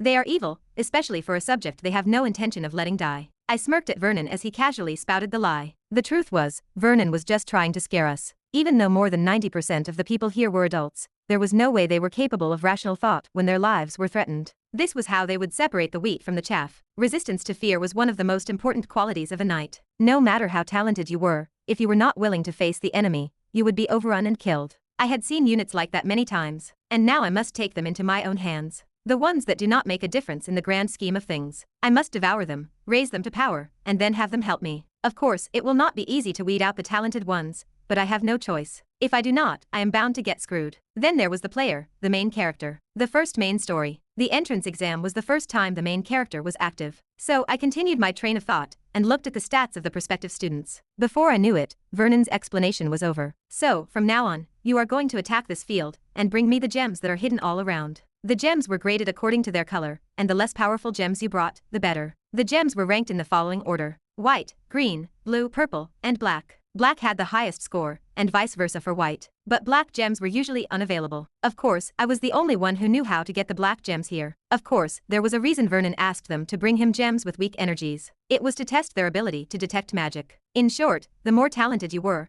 the more you could detect trace amounts of magic. Not just the amount, but the ability to detect it. This was very important to them. The test was new, but it was well structured. First, they looked to see how well you could resist forced transference magic. Then, naturally, the magic stat, or aptitude, was weighed lightly. Next, they had them find a gem that had a small amount of magic in it. In the process, they would be able to test their strength by battling demons, and the more they could get their hands on gems with minor energies, the more they could explore their innate sensitivity. Despite her youthful appearance, Noah was an undeniable genius. As a teacher, she was quite the unit, except for the way she talked. Vernon continued with his final explanation. There is one caveat, however. You are free to team up. I will give you the same amount of points whether you attack as a team or as an individual to retrieve the gems, so team up and get moving if you want. The time limit is 10 hours. Maximum team size is 8. 10 hours. You might think that was a lot of time, but not when you considered the demons that lurked within. Of course, I had already mapped it all out. After Vernon's final explanation and instructions, the prospective students around me slowly began to gather, glancing at each other. Familiar faces, sometimes older ones, then commoners, then nobles. They huddled together. I smiled quietly and began to walk away, disappearing into the woods. Why? Because I intended to attack this forest alone. Only then would I be able to catch the eye of the chairman, Noah, and get my hands on the scroll of skill enhancement. It was also something I needed right now. Genius Hour. It was an artifact that could extend the duration of my core skills. I will get it somehow. With that, I quickly disappeared into the forest, hoping no one saw me. Chapter 44. Eleanor de Rivalin stood still. Her auburn hair fell around her face, as she fought to suppress the nausea lingering from the forced transmission. Her mind raced, unable to banish the shocking sight from moments ago. How did that bastard, Knox Von Reinhafer, wake up first? It was as if he had never collapsed in the first place. She could not fathom how it was possible, considering the spell had been cast by the dean herself. It was an intermediate spell called forced transmission, and Eleanor had studied the theory in advance. Noah Von Trinity had launched every cadet in the auditorium to this island in one fell swoop. She had heard the dean was eccentric, but this was unexpected. A more serious problem remained. Knox Von Reinhafer had headed into the woods alone. It was a choice that made no sense. The balding instructor, Vernon, muttered that he did not understand. He noted that the test allowed students to team up for the same score. He wondered aloud why Knox would go it alone. It was not unreasonable for an arrogant brat like Knox to be overconfident. However, she could not believe he had been the only one to keep his wits about him in that maelstrom of magic. Even if Knox was the scion of a prestigious family, she did not believe he could have learned magic from anyone else. The best mages on the continent were here at Eldane. Unlike swordsmanship, magic was a far more dangerous discipline. The slightest misstep early on could warp one's powers, leaving them beyond repair. Due to the restrictions of the imperial family, it could not be properly mastered until adulthood. That meant he had to be doing something else. She doubted he was born a genius. She had seen him before at a society party, where she had been deeply hurt by his verbal abuse. From that day on, her young mind had closed itself off. Knox was a brat with no talent for the sword. His magic might be different, but he was still a scumbag with a bad temper. She doubted he practiced magic to the best of his ability when he abandoned swordsmanship. Eleanor was convinced that Knox would not be able to play a role this time. She quickly redirected her thoughts. What she needed to focus on now was the test. She reasoned that Vernon's threat about dying must be a lie. She could sense the movement of people with great power around them, likely instructors waiting to save the cadets. A petty threat like that did not fool her. As the daughter of a merchant family, she had already inherited many things. She had been trained to read people and perform. There was no one here who could fool her. Furthermore, Eleanor was accustomed to finding blind spots in any situation. She turned to a nearby noble. She asked if he would like to team up with her. The boy, the firstborn of House Felix, furrowed his brow in confusion and stated he could not just team up with anyone. Eleanor did not change her expression. She told him it was a shame, as she had been planning to give a decent reward to those who helped her, being a member of House Rivalin. At Eleanor's words, every eye in the vicinity focused on her. House Rivalin was the godfather and colossus of the capitalist economy. The rewards Eleanor could offer would make any nobleman's eyes glaze over, even a duchess. She knew this and was ready to take advantage of it. Vernon had been clear at the beginning. To pass this test, one needed to prove their talents. Eleanor's talents lay elsewhere, not in battle. She possessed the eyes that saw through people, and the mind for manipulating them. One by one, the cadets agreed. They stated they would be with her, or that their houses would follow. Looking at the cadets now gathered around her, Eleanor grinned like a fox. She told them to try and impress her with their abilities. Just like that, she smiled gently, and the situation was exactly reversed. I spat on the ground. By now, according to the original setting, the prospective students had split into 3 factions. I mused as I used my sword to cut down the vines in front of me. In the entrance exam, the players' customizations determined their relationships with units and their available options. In Inner Lunatic, detailed customization could be a huge barrier to entry for players. The first episode was where it really kicked in. Whether your character was a noble or a commoner, or what kind of talents they possessed, all of these things affected the players' choices. After much deliberation, players would customize and enter the first episode. The generic units were grouped together around the main unit. The result was 3 large factions that players could join. The first was the Golden Laced group, led by Eleanor de Rivalin, the Golden Fox. I actually tried to find a way to get into Eleanor's group again and again, but it was impossible. No matter how I customized my character, or what unique traits they had, the return script was always the same. It was a rejection. The reasoning was clear because Eleanor had a special role in this episode. Well, it still did not change anything. If the player had the genius talent, there was a script that added it. It was the result of Eleanor's passive skill, of the Colossus, which judged the value of an object. That was how she recognized the value of the genius trait. Afterward, the genius talent gave players a favorability boost whenever they interacted with Eleanor. In other words, it took an overwhelming amount of talent to get through to her. That was not relevant to me anyway. No matter how talented or not, I was the exception. I did not know exactly, because the likability system was not open yet, but I was guessing Eleanor's likability for Knox had already hit rock bottom. Shit. Barely suppressing the unnecessary resentment, I composed myself and continued walking diligently. I decided to think about the 3 main factions I would encounter in the second half of the entrance exam. Even if I decided to go it alone, it was inevitable that I would eventually meet them and build relationships. Any group tended to stick together with people who were like them. It was a good idea to have some information about each unit in mind. For example, the first faction. This was the orthodox aristocratic faction, based on Penelope von Arkham, the Empress of Cold Blood, and Echidna von Xenoth, the Serpent of Greed. They discriminated against the commoners in a subtle way. There was also a sense of dislike for them, which led them to ignore the commoners in many cases. This led to one big fight in the main story in Chapter 5, which resulted in the deaths of several central characters. The second faction was the exact opposite. It was the faction of commoners led by Paracelsus, a man with ashen hair and a distinctive monocle. He was a wandering knight who went by the name of Ashen Eerie. They were forced to fight their way through the forest on their own merits, but with the help of a brilliant leader, they passed the test with relative ease. Paracelsus was the strongest unit, and one of the best characters in Inner Lunatic. Even his initial stats were stronger than any spawned character. He was a character who could peak on his own if left alone. Because of this, you needed to wait until the end of the story to recruit him in Inner Lunatic, so you could not train him early. The third was a small, elite faction composed of 2 of the 3 major dark houses. This faction was led by Leon von Marvas and Lana von Sader. They specialized in resurrecting the dead and curses of pestilence. They used illusions and other means to hunt down demons, and while they were few in number, they were no match for the others. Leon was the scion of House Marvas, and the wielder of the Necronomicon. Although he was now weak, his power was still immense. Lena's unique situation as a demon half-breed and her succubus status made her a force to be reckoned with. The following 3 factions were at odds with each other, not just here, but in other events as well. The division extended to the dormitories, and the conflict was even more intense. I would save this for later. I could feel something coming this way right now. With a sudden sharp crack, I stomped on the ground, holding my sword vertically in front of me. I then slashed at the creature emerging from the brush. I had killed a kobold, and my health increased by 2 hours. It was not a particularly meaningful hunt. There was nothing to be gained. But at least it proved I had come to the right place. I became excited. There was something I needed to do here to get the highest grade gem, the black gem. I was the first to enter the forest. I hunted beasts in an almost game-like environment. I had walked around and checked out the map. Now all that was left was to use my game knowledge to optimize the situation. I knew what the beasts in the area were weak to, and where the best gems were. I already had it all figured out. For now, it was best to get my hands on the conditions that would give me the advantage. I poked around in the corners of the forest and found a small cave. This was the den I found after defeating the beast. This was a path often traveled by kobolds, mostly those that inhabited dark mines, so its sturdiness was far superior to other paths. It was a quick way up, and at the top of this forest was, of course, what I wanted. That was why I had come this far. Without hesitation, I stepped inside.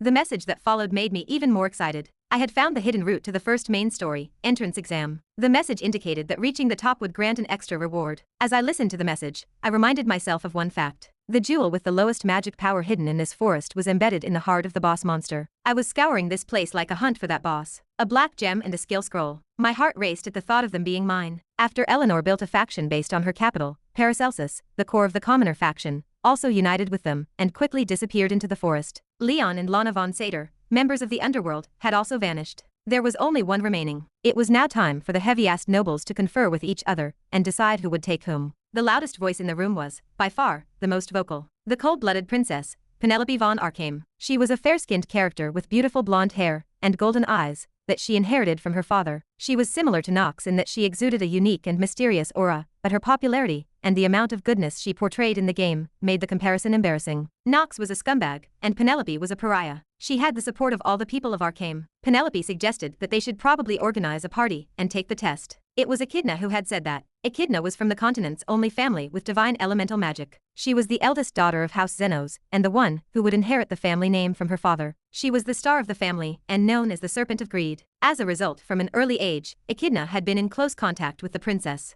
Penelope was like a little sister to her. Echidna thought to herself that if she could serve her well here, it would help House Xenos grow in the future. It would also make her more acceptable to her father. To further strengthen the position of House Xenos, it was essential to have strong connections with the imperial family. Echidna was well aware of this. Finishing her calculations, she quickly bowed and said that if the princess did not mind, she would gather the most outstanding party members while the princess awaited. She said she would see what she could do. Penelope thought for a moment, then nodded. Echidna nodded, her face beaming with excitement. Her dark pinkish hair and unique reptilian eyes shone against her pale skin. Then she shouted to the room. She announced that she was the one who served Princess Penelope and identified herself as Echidna von Xenos. She offered them the opportunity to serve the princess and asked who would come with her. The room fell silent for a moment, and then an uproarious chorus of voices filled the room. Everyone was pleading to join. While everyone was begging one by one, there was one girl, alone and sullen. Talia von Steiner. She was Knox's unofficial fiancée. She wondered where Knox had gone off on his own. Of course, she did not expect him to take her. This was a test, after all. It would be unchivalrous to clear it with someone else's help. But maybe they could have talked for a while before going. He was still her unofficial fiancé. As she puffed her cheeks and ran her hand through her hair, someone spoke to her. She looked up, and there was a girl with dust-pink hair. Echidna nodded with a look of relief on her face. She told Talia that she must be the second daughter of House Steiner, and instructed her to come with her. She said she needed a knight of her caliber to serve alongside the princess. Talia asked for clarification, and told her to wait a minute. Before she knew it,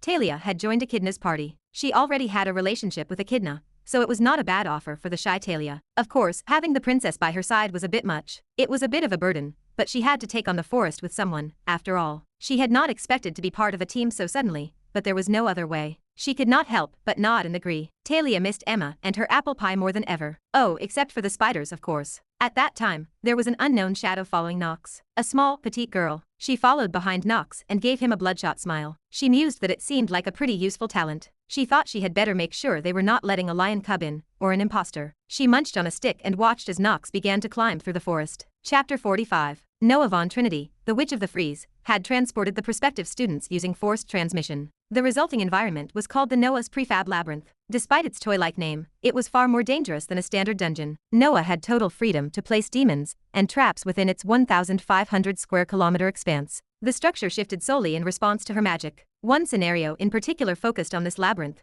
serving as the setting for her first display of genuine anger. It was wise not to use words like small or kid in front of her, at least not unless you were prepared to risk your life over a trivial joke. Noah was dangerous, certainly, but she could be an invaluable ally if one handled her correctly. At first, however, we would not get along. I was the noble spawn of a scheming duke. Winning her over would be a far more arduous process than one might think. Yet, I knew this from hundreds of runs and 27 successful clears. Out of all the characters in Inner Lunatic, there were 3 swordsmen and 4 sages that simply could not be turned against under any circumstances. They were monsters, effectively impossible to defeat, and antagonizing them early meant a graceful death was off the table. Thinking about it now reminded me of my own past. The version of me that stood up to Theo and told him to stay away from my people must have been crazy. I cut off that thought and used my magic to scan the area. I was being followed. Glancing behind me, I saw a girl with light blue hair. It was the same one who had collapsed during the first test and been carried away on a stretcher. One might wonder if she was a spy, but that was extremely unlikely during the first main story. Her true identity was the dean herself,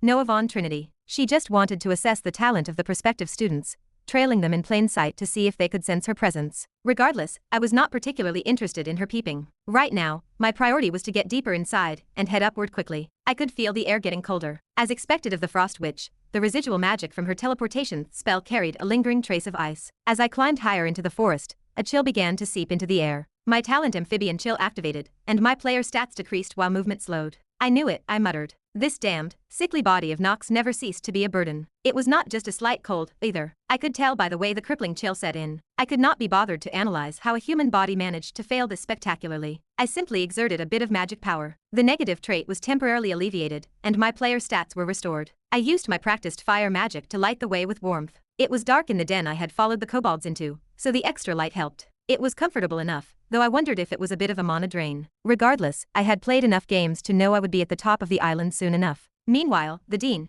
disguised as a light blue-haired girl, followed Knox cautiously. Noah trailed behind him at full speed. He was not even knocked out by my magic, and he has already learned to articulate. I think we have got a more interesting kid than I expected, she thought. I wonder if it is possible to be so relaxed after knowing what is at the bottom. I am looking forward to this. Noah let out a small, excited laugh. Humph. It seems like it is going to be difficult for us to outrun all the demonic beasts. Princess, why do you not take a break for a while? One of the members of the noble faction party suggested with a glance. The party was composed entirely of nobles. While they were talented, they were not used to trekking across an island and climbing mountains. As a result, they were slow and suffered from low stamina. The others did not voice it, but that was what most of them were thinking. The only one who remained unaffected was Talia. She had not neglected her training as a knight, so she was holding up well. Oh, there is something moving over there, she said. We will have to check it out. Everyone, stay alert. It could be a demon. Talia nodded at Echidna's words and walked ahead, swallowing hard as she cautiously approached the bushes. She crept closer to the source of the rustling, tense and unsure of what might jump out. Her thoughts were cut short when a large,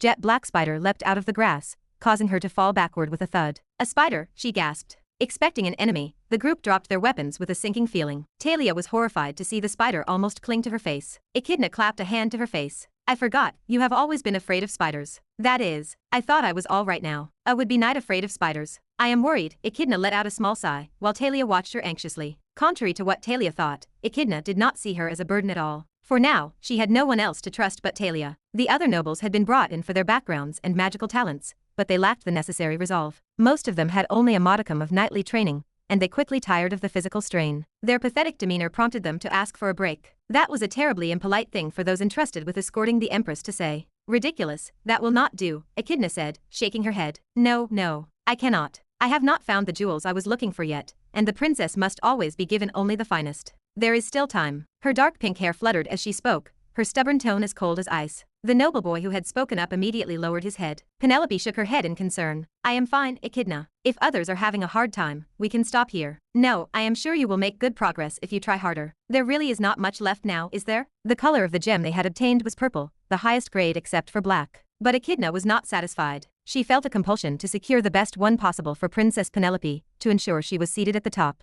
Echidna believed it was her duty to advise Penelope, as the Arcane Empire was rotting at its core. House Xenos and the Empire needed an ally, and that ally was Princess Penelope. She had to restore the empire to its former glory, which meant Penelope must stand where no one else could look down on her. "Let me escort you, Princess Penelope," Echidna said, slicing through the small demon that stood in her way. Penelope followed her, shaking her head with a somewhat bitter expression. I reached the top of the Noah's prefab labyrinth. I exhaled lightly, extinguishing the flame in my hand. I looked around to survey the view from the mountaintop. A field frozen white by the freezing magic lay before me, confirming this was the end of the labyrinth. This was the location of the most difficult boss in this scenario. An ice troll. It was rumored to be a frosty creature with a tough life force. Low, guttural growls echoed from all around me. I slowly pulled my sword from the subspace and struck a pose. The flowing motion felt natural. I was finally getting used to this damn world. I was afraid that was not good news. One on the left, one on the right, and one on the ground. It did not take long to identify the 3 enemies. I was getting a better feel for the monsters, likely due to my increased magic stats and my earnest study of magic. I was not wrong about magic being an advanced discipline. If I continued to improve, I would perform better in future battles, which was a definite plus. A mace slammed into the ground,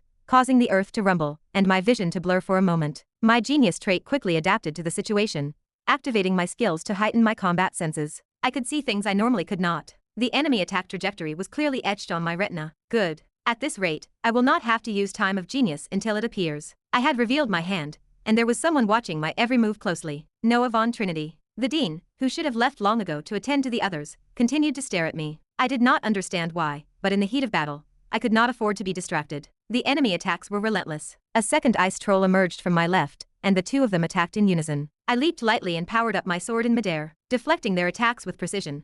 I watched as they crashed into the icy ground. Grinning, I began to energize my hand. Summoning my primary element, darkness, I transferred it to the blade. The process took only a fraction of a second, flowing as naturally as water. My sword glowed with black energy, ready to lash out. I dropped to the ground and swung the blade at the creatures, who were slow to react as they drew their blunt weapons. Ebony dawn. The light flashed, and darkness cascaded over the pure white ice, pinpointing the foes and slashing at them twice. An ice troll was slain. Another ice troll was killed. The icy floor cracked, signaling an ominous shift in the battle, as a worm rose from the frozen depths. I had anticipated this, so I reacted immediately. I had dealt with these creatures before. The worm's snake-like form slithered toward me, baring its teeth. I did not panic, instead swinging my sword in a wide arc that sought the beast's blood. Ebony dawn. The skill shone through once again. Slash after slash, I executed an indiscriminate sword dance. It took 2 minutes at most to take down the remaining enemy. The bodies of all 3 demons collapsed to the ground. That is how long it took. Good, I should be set. It was an encouraging result for someone who had not even used genius time. Not bad, I muttered to myself, though I knew someone was watching from behind. As I said it, I heard the crunching sound of ice nearby. I realized my plan had worked. I had gotten it out of the way, and all that was left was for the hero to break the main story and save the heroine. Then, a cold sweat broke out, and my body stiffened. I had missed a fatal blind spot in my plan. While I was looking through my insights, was there anyone who seemed to be the main character? No way. How could there be no protagonist in a game world? Even if I tried to think positively about my maximized luck stats, this was an unprecedented event. How could I expect to see an ending in a world without a protagonist? Inner Lunatic was a difficult game, even with all the perks, and this was not right. Anxiety washed over me, making me dizzy. I crossed my arms and pondered for a while, finally shaking my head and concluding that I was still fucked. Oh wait, had I not recited a mantra before I went into battle? I am fucked.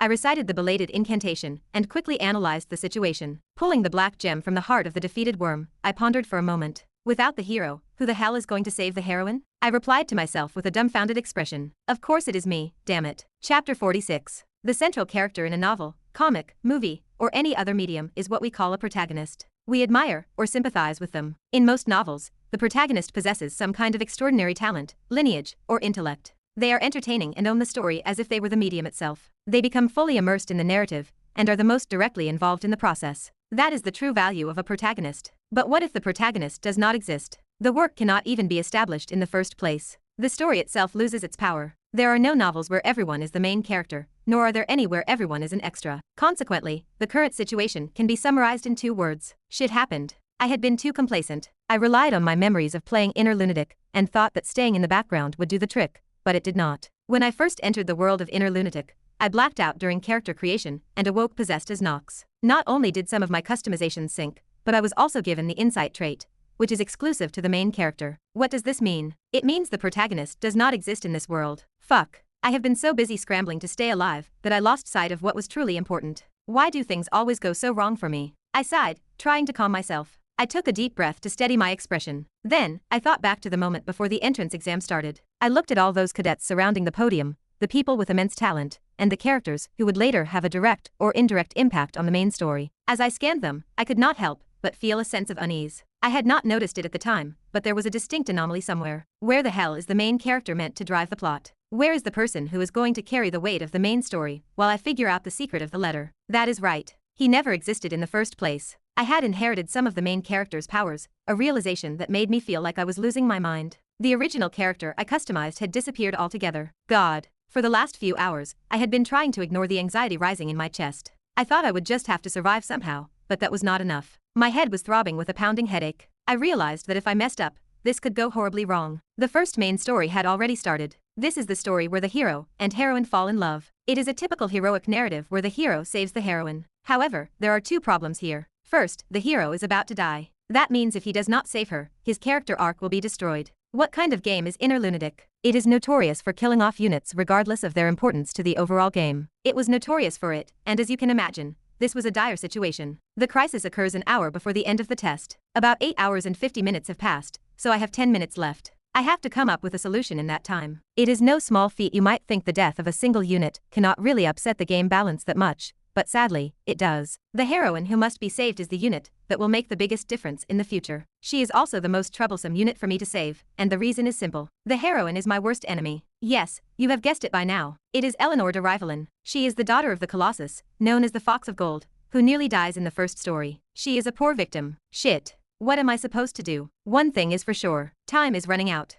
I had to make a move, no matter what. I had learned the hard way that standing still does not change anything. Fuck it. I have to make something happen. With that thought, I moved forward toward Eleanor de Rivalin, while mentally retracing the original arc of the first main storyline involving the Fox of Gold. You will one day rise to the pinnacle of House Rivalin, become the matriarch. You have the talent for it. You quarreled with the master of House Reinhafer. How could you do such a thing? Didn't this father tell you that in order to make sure no one looks down on us, we must rise to higher ground? You had to give him all of you, if necessary, to capture him. Eleanor de Rivalin was taking her entrance exams. It was a brief flashback she was engrossed in. Was it because she had just seen Knox? For the first time in a long time, a horrible remnant of her childhood floated through her mind. It was about her father, Clarkson, the man who never once thought of me as his daughter. Her father, Mr. Clarkson, had been a money-obsessed man. He neglected his family. For all his money, he never gave her mother a single flower. For this reason, Eleanor despised him. It was his greed that drove him to become a noble. It was his greed that caused him to hide his inner self so thoroughly, and to put on an outer facade. It was probably for similar reasons. Her father had robbed her of her life as a commoner. Of course, this may seem a bit awkward. After all, it is a world where it is easier to be a noble than a commoner. She knew all too well the discrimination faced by those not of the nobility in the rotten empire of Arkham. But Eleanor thought otherwise.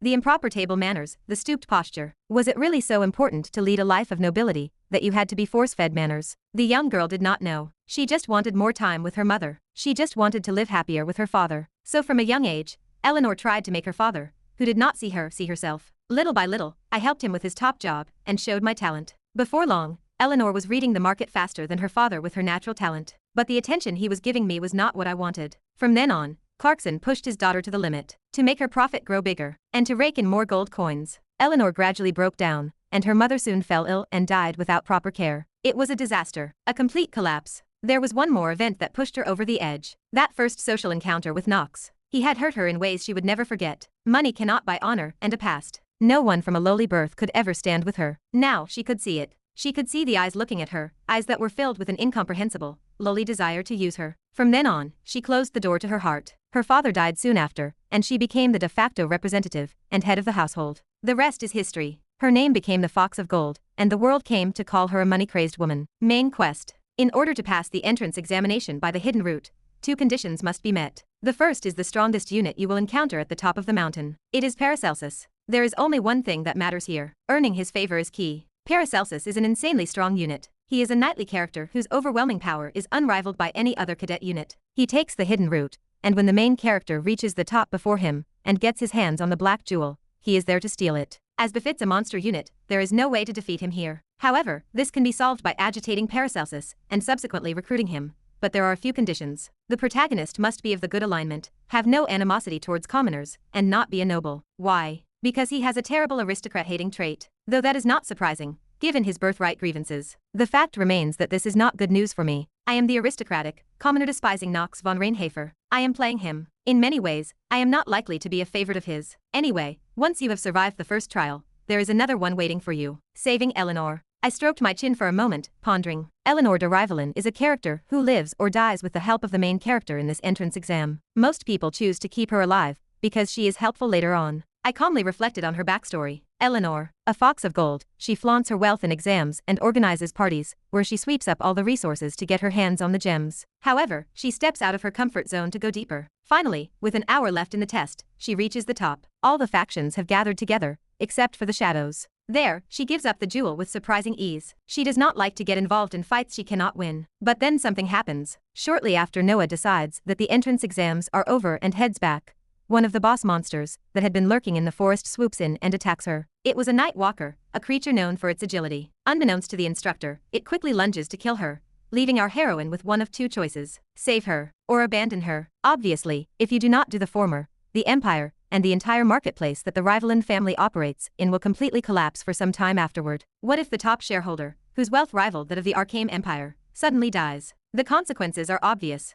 The top would be torn apart and absorbed by others. We cannot allow that to happen. Not if I want to see an ending for Inner Lunatic. And personally, given the character Knox's involvement in her trauma, I did not want to leave her here to die. I can save her, it is just that I do not have a good reason. Like that, I mulled it over for a while. Before I knew it, the full 10 minutes had passed. A man reached the top of the mountain before me. Paracelsus. He was one of the wanderers of the East with the title Ashen Eagle, a victim of a 5-nation war in the East in the past. As a result of this event, he was orphaned and wandered the harsh wilderness. He stumbled upon a teacher, and was accepted into the academy. The problem is, I do not know who that master is, and he is a ridiculously strong unit, and I have to fight him. I tilted my head up and looked into those fierce eyes, the dark ash-colored hair, and the bristling nose beneath it, coolly outstretched limbs, and an already imposing height of nearly 190 centimeters. A distinctive monocle crowned his savagely handsome face. The corners of Paracelsus's mouth curved into a seductive arc. I was not expecting a great nobleman to reach the summit first. This is a funny way to go, is it not? A distinctly mischievous tone. I replied, trying to keep my face stoic. A lowly commoner. How dare you ask me for business?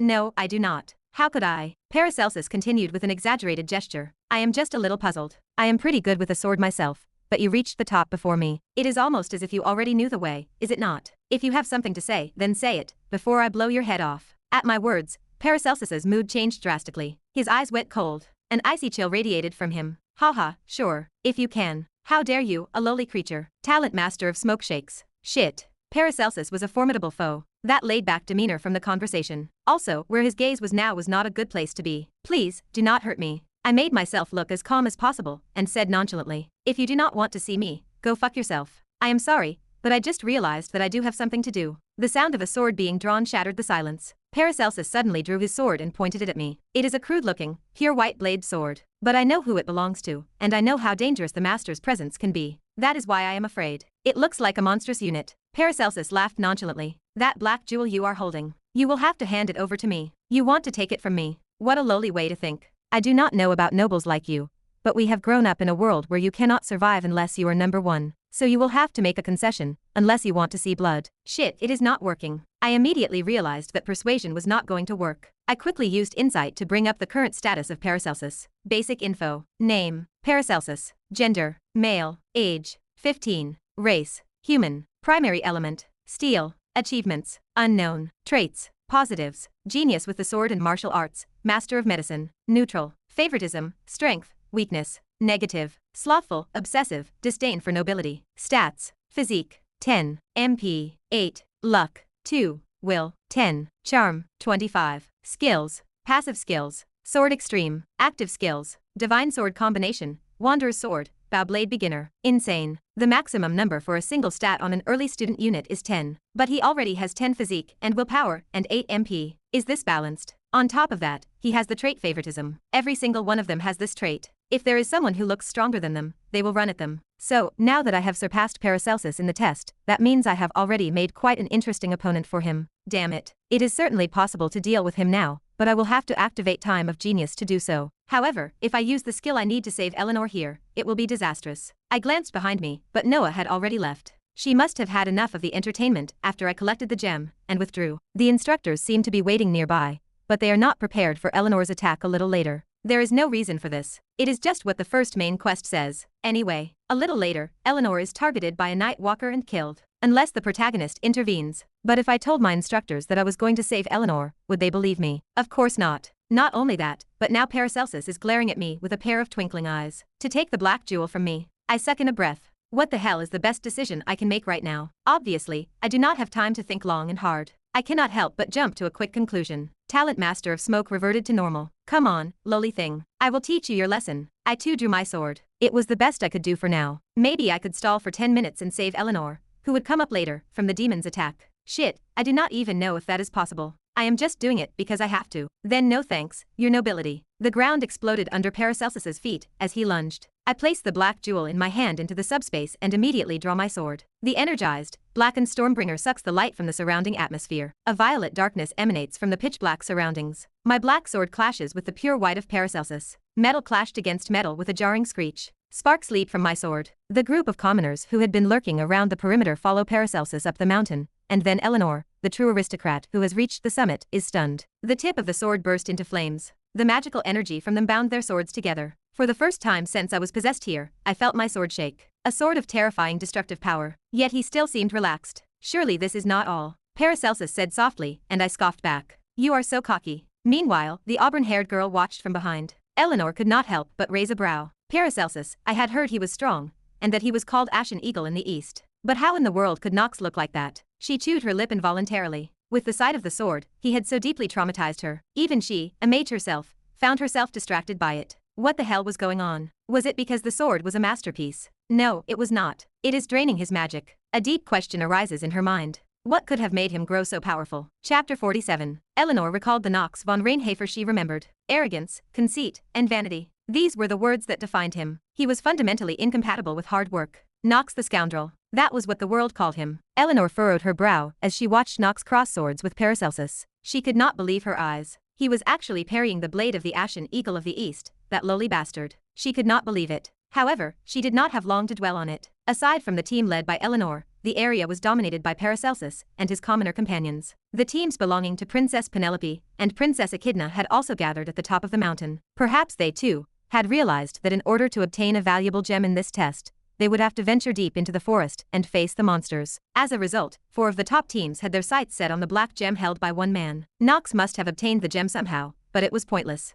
With so many people around, it would be taken away quickly anyway. An hour was a very long time. Obviously, there was no way he would be able to outrun dozens of people. Furthermore, Vernon had insisted on fighting among the cadets from the beginning. The current situation was entirely the result of Knox's arrogance. If only he had set aside his pride and worked with others, he would have managed to avoid this mess. But Knox did not. He refused to assume the worst, and that was how he made enemies. That was the way of the wretched, she supposed. Eleanor shook her head. He could not run away from this place. He would be deprived of the black jewel by that ashen-haired youth, Paracelsus. Eleanor nodded and turned to her team. We will stay out of this. It is too risky to go after the black jewel, and it would be foolish to get involved in the fight now that the Ashen Eagle has entered the fray. What is a merchant, traditionally speaking? You do not drink from a poisoned chalice, or touch anything that might cause you harm. To do otherwise would create enemies and lead to a quick downfall. As such, she saw no reason to engage in such a bloody battle. She already had the purple gem in her possession. Besides, she was not like them. She did not have to be number 1. She planned to graduate from Eldane in the top half of her class, and return to her family to raise the house's standing. Even if you are a merchant, it helps to be fluent in magic and graduate from a prestigious academy like this one. She was only there to learn. Naturally, she had a different starting point than they did. The 2 fighters clashed again immediately after Eleanor gave her instructions. Sparks flew once more as the swords of Paracelsus and Knox intertwined. Faintly, she could hear their conversation. It was not entirely clear, but it was enough to get a sense of the mood. I am not sure how you are so skilled at this, but it is rather fun, is it not? I thought I told you to shut up. Still, Knox maintained his high-pressure tactics, while Paracelsus remained relaxed. In truth, it was a fight whose outcome was already determined. That was not just in name only. You could tell by the way the tips of their swords were twitching. That sword cannot touch Paracelsus. Knox's sword was cutting and sharpening, but he was just 1 step short of Paracelsus. Both Paracelsus and Knox knew this better than anyone. Knights who share a sword are said to be able to tell the difference between their enemies and themselves within a few strokes. If Knox were a true knight, he would recognize this immediately. It was only his pride that was causing him to struggle so much. That was a foolish thing to do, Eleanor thought to herself as she calmly watched the 2 fight. She wished for the downfall of the man who had discredited her. Knox Von Reinhafer. Active skill supreme rulers are activated. People would ask, what are my chances of victory against Paracelsus? I can answer this with certainty. 0. Without the use of Genius Hour, I have no chance against him. For those who have followed my journey thus far, one question arises. Why? My total stats are technically higher, so why am I losing to Paracelsus? You might be wondering why. Because stats are not the problem. The real problem was Paracelsus's swordplay. His sword, which had yet to be fully realized, was called the bowman's sword. It was the weapon of his long-deceased mentor, Celsus, one of the three swordsmen. In other words, Paracelsus had already mastered a swordsmanship comparable to Theo's supreme black sword. It could not be a competition, even if it was only a beginner's technique. You might think that you could copy his sword, but that was also impossible. At least in the game, each of the three swordsmen's sword techniques had its own requirements and required different elements. My primary element was darkness, while Paracelsus's was steel, so the idea of copying his sword was out the window. In retrospect, the guy who reached the beginner level at this point was a monster. There were many more units that did not have any skills at the start of the game. Moreover, advanced sword skills were naturally harder to learn, whereas he was able to train with the best swordsman, Celsus, to a beginner level. Even if I had mastered the Dark Family intermediate swordsmanship and Southern swordsmanship,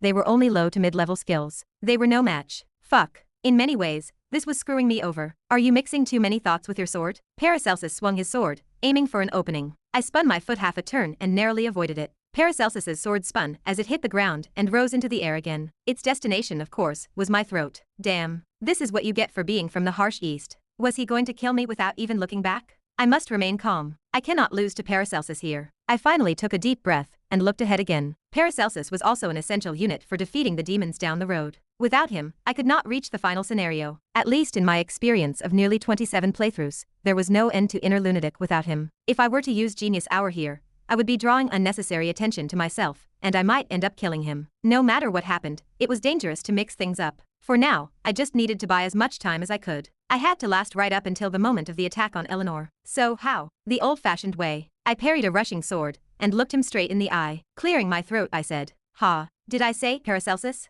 That is not your real name, is it?" He paused. Paracelsus's thrusting sword stopped dead in its tracks. I continued, trusting in my acting talent. "Your sword. Do you think I do not know that it is the blade of Celsus, the swordmaster of the former three? What are you trying to say, my lord?" Paracelsus answered calmly, but he would be wrong to think that was the end of it. "Your master. I know he is already dead. Whether that damned inspiration is dead or alive, I do not know what the hell that has to do with me." On one of the rare occasions that Paracelsus stammered, I cut him off with a clear voice. "You do not really think that a swordsman of the caliber of a third-level master was accidentally killed by someone, do you?" A short gust of wind whipped past me, sending my collar flying. The moment I spat out the words, Paracelsus's mood changed. It was a natural reaction. Paracelsus's mentor, one of the three swordsmen, Celsus, was like a father to him. Even if he called him a damned inspiration, it was not the truth. Paracelsus was a man who could rise to the top on his own if left alone. Moreover, he was just learning to wield the sword of Celsus. He had nothing left to learn at the academy. The real reason for Paracelsus's enrollment in this academy was the death of Celsus and the Eldian Academy. Moreover, it was because the Arcane Empire was deeply involved.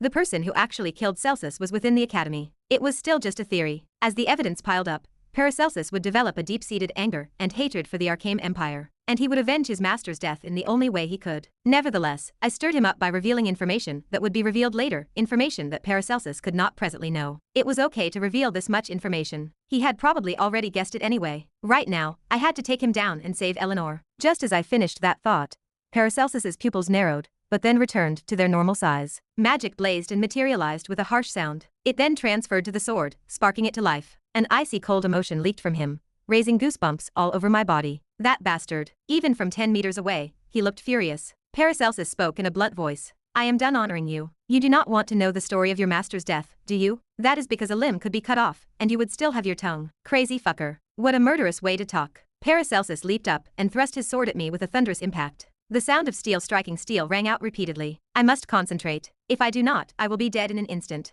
I held on as long as I could, waiting for an opening. Paracelsus's only flaw was that he would become agitated when his master's story came up. I could see it in his eyes now. His pupils were glowing with life, ready to kill, his sword turning white in response. All of it was a clear reflection of his rage. Later, Paracelsus would learn to control this rage and become stronger. But the current Paracelsus, though strong, was a starting unit. What did that mean? It meant he was not used to dealing with his emotions yet. When faced with such a situation, he will inevitably be vulnerable. Okay, his sword was starting to waver. It was true that Paracelsus's sword had gotten a bit sharper, but he was overly enraged. His sword became simpler and simpler as he lost his temper, unable to defend properly and focusing all his attention on attacking. I continued with obvious mockery. "What the hell is wrong with you? I did not kill your master. I must return your words." Paracelsus glared and swung his sword. "Shut up. You are young." I continued my savage taunt, driving him on. Paracelsus's sword gradually grew impatient, its white glow losing its power. This was a welcome sign for me. There were two ways to fight a strong enemy in the inner lunatic. The first was to become stronger. This was not so easy to do. It was a world where it could take months to gain a single stat. Also, it was not something you could do in a hurry,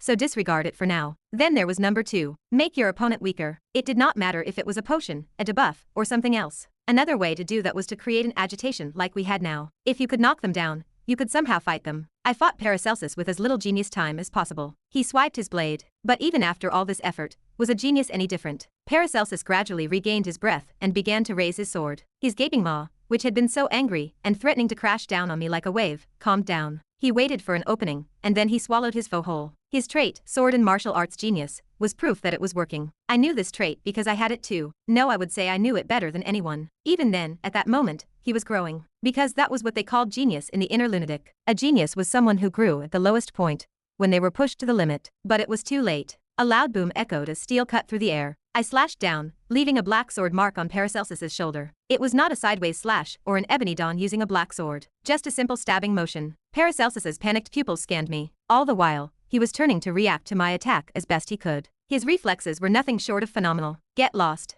I said in a low voice, my aim precisely on his shoulder, and I meant it. Now is not the time for you. With that, with a faint flicker of light, Paracelsus's body gave way. His body crumpled to the floor. Blood gushed from his shoulder. Well, this wound should not be too bad. He had monstrous resilience. I was the one with the nagging wounds, not him. But right now, I had a job to do. The sound of rushing wind filled my ears. Eleanor, it was time to focus on killing the night walkers that were closing in on her. I could feel the tangled masses of magic coursing through me. Yes, it was time. I realized it at that moment, with certainty. I did not need to look at the clock to know. It was exactly 9 o'clock, and the exact moment Eleanor was killed by the demon. Active skill hour of genius activated. The world seemed to slow to a crawl. Time to perceive. The cries of demons echoed from the top of the frozen forest. The panicked voices of the prospective new students rang out. For a fleeting moment, everything was etched in my mind, but now my pupils met the bewildered gaze of only one person. Eleanor de Rivalin. The shadowy figure of a girl, her auburn hair flowing freely, rose from the shadows. A night walker. Found her. I smiled. And then, Ebony Dawn. I slashed the night walker. It was a precise stroke that left no afterimage. Chapter 48. Eleanor realized the night walker was upon her only seconds before the strike.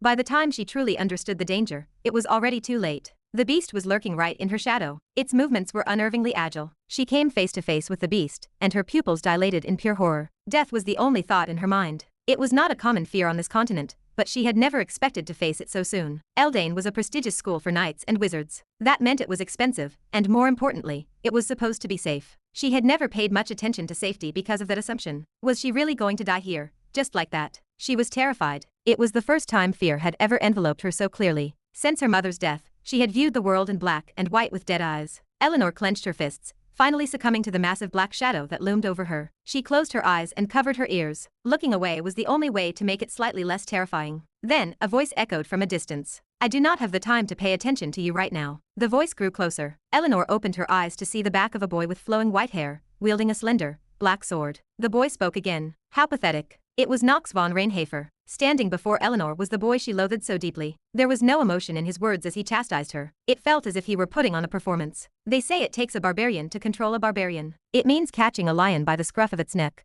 and I thought it would be a fun way to describe this situation, at least for now. The shadow beast was a night walker, a creature black, long, and nearly 2 meters tall. They were notoriously difficult to deal with, and far more powerful than the ice trolls faced earlier. By the classification system of inner lunatic, this was a mid-advanced level threat, or higher. The monster had now completely vanished without a trace. Vanishing was the only word for it. Its body was split in two by the black blade, consumed by a darkness deeper than the shadows themselves. The group of cadets who had observed the scene stood stunned. The instructors, who had been ready to pounce on the unexpected threat, were equally shocked. The most prominent figure among them was Vernon, the instructor organizing the test. He stared in disbelief. How did that gray-haired boy manage to counter the night walkers' movements? Night walkers were creatures that moved through the night, with speed matching their name. They moved from shadow to shadow, making them monsters that could not be easily observed or stopped, despite their weak defenses. The instructors here had not even been aware of the beast's existence. How did Knox Von Reinhafer, the so-called scoundrel of the underworld, manage to defeat it? He had moved immediately after fighting Paracelsus, as if he had already read the beast's mind. That was absurd. Reading a demon's mind was not easy, and very few people could do it freely. It was not something one would expect from a cadet. The dean would be surprised to hear this. Vernon was certain of one thing. The rumors about Knox were likely overblown. While he might have been a troublemaker, it was impossible for a swordsman of his caliber to have developed his skills in just a day or two of training, no matter how much of a genius he was. Vernon spoke through the magical amplifier, his unblemished head glistening in the hot sunlight. All instructors, listen up. The entrance examination is concluded as of this time. Please secure the prospective students and proceed to the auditorium immediately. If we had been any later, I would have been in trouble. This fucking difficulty level is insane. I barely caught my breath as I scanned my surroundings through my shaky vision. The moment I cut down the Night Walker was incredibly dangerous. One wrong move and Eleanor's head could have been lopped off. Slicing through shadows requires immense control. I did not want to imagine what it would have been like if I had to perform that feat with someone else. I had just defeated Paracelsus, and then I had to find and slay a monster whose mind I could not even read. I could not believe I had actually pulled it off. Afterward, I decided to clear my head. I had managed to survive the situation, but the cleanup was just as important as the battle. Somehow, the scene played out such that I appeared to have saved Eleanor. That was not something I wanted to die for. I personally thought it was the fault of Knox that she was traumatized, so I wanted to resolve that here. Regardless, Knox was a villain. He should not be friends with anyone here. He had to treat his units with a strict chain of command. I had to be cold to the units I chose to include on my team, always holding the leash and barking orders at them. That was who I was, and that was who Eleanor needed to see. The ending was obvious. It was the bad ending. I, of course, had no intention of dying. Therefore, my acting skills needed to shine once again. I looked at Eleanor, who was still taken aback by the demon's appearance, and said, "What a pathetic sight." This.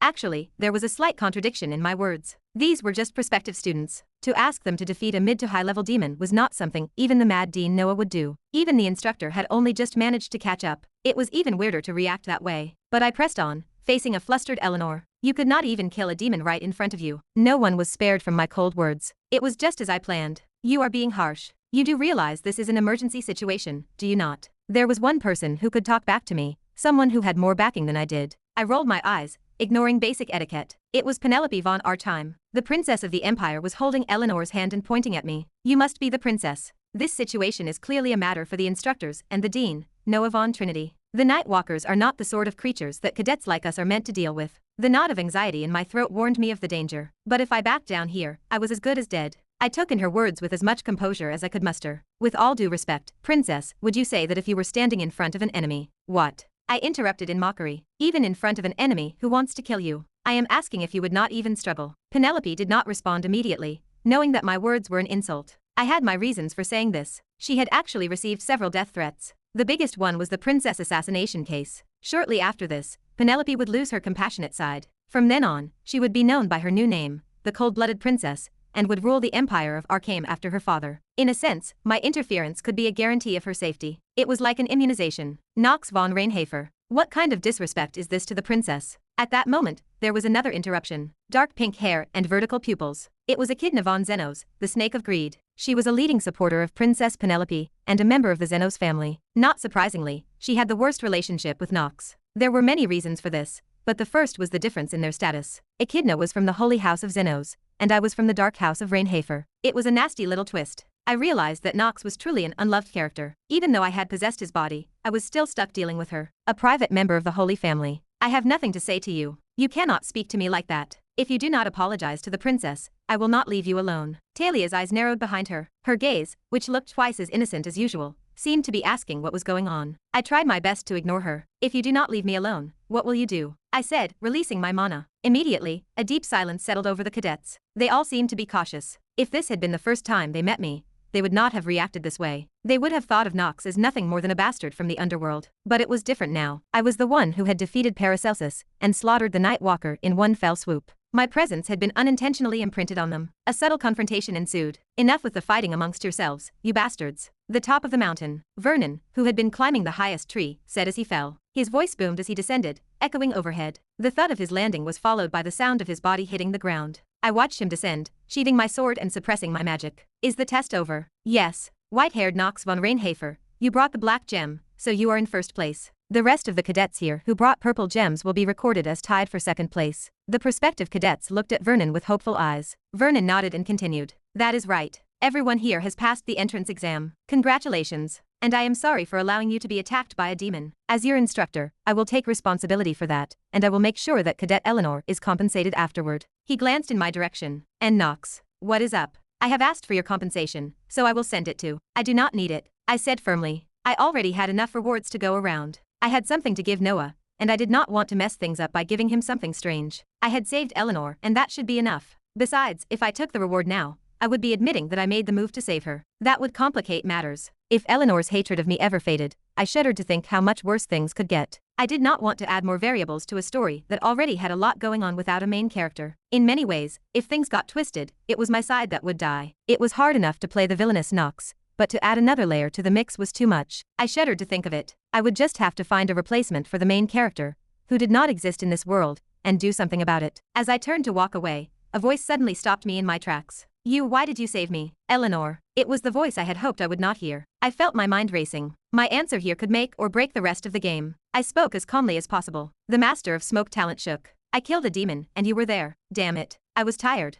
That was clearly not the right answer. I could feel, however faintly, that the expression on Eleanor's face as she looked at me was different than before. Oh, this could not be happening. I turned and walked away, trying to hide my anxiety. Eleanor de Rivalin was cold, calculating, and everything else that went with the name Fox of Gold. She was a woman who believed money could buy anything, even people. But something strange happened to her a little while ago. A boy who was the source of her childhood trauma had disturbed her. Knox, why the hell did he save me? He even refused the reward offered by the instructor. When asked why he saved her, he simply said that she was there when he killed the demon. He gave the same ridiculous answer. Even a 3-year-old could tell that was a lie. If you are lying because you want to be hated, it is almost pointless. It does not mean much, does it? Rick, the squire who served her, said nonchalantly. But she shook her head. No, I do not think so. Eleanor was a woman of many faces. She had deceived so many people, and ultimately herself. She was an acting genius. For her, seeing through the lies and pretenses of others was as easy as flipping her hand. When Eleanor saw Knox, she knew he was acting. He had deliberately saved himself from that situation a moment ago,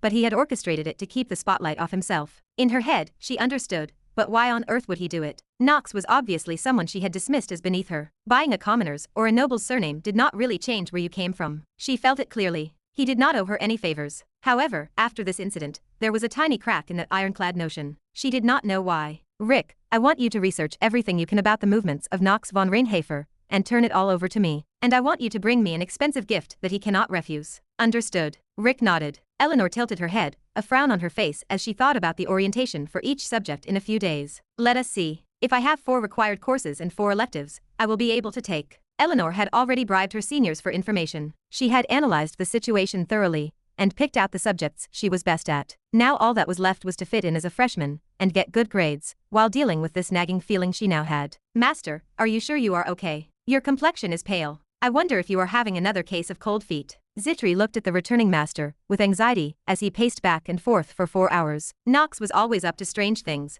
but today was especially strange. To her, he always had a plan, and he always followed through. Sure, he had freaked out about his engagement to Talia, but he had gotten over it within an hour. But this time was different. For Knox, who was extremely averse to wasting time, to waste 4 hours pacing was unheard of. He must have suffered an unimaginable heartbreak. Is it because of his ruined reputation, or has he been bullying others? Zitri called out to the dazed Knox with a wistful expression. Young master, I am sorry, Zitri, but if it is a cold, I had it a while ago and got over it. I see. Then I hope you are not catching a cold, or something. No, I feel fine. Knox said, then added in a small voice, it is the mind that is sick. For the record, there was only one reason for Knox to sit and think for so long. He was trying to figure out who else he could make the protagonist of his story. I cannot think of anyone, he admitted to himself. It has to be a student at Eldane, someone who does not get into the main story, someone who does not come on to me, and someone who does not identify as a woman. That was a lot of requirements for a main character. Shit, Knox thought, letting out a small curse. How nice it would be if he could be both the hero and the villain. At that moment,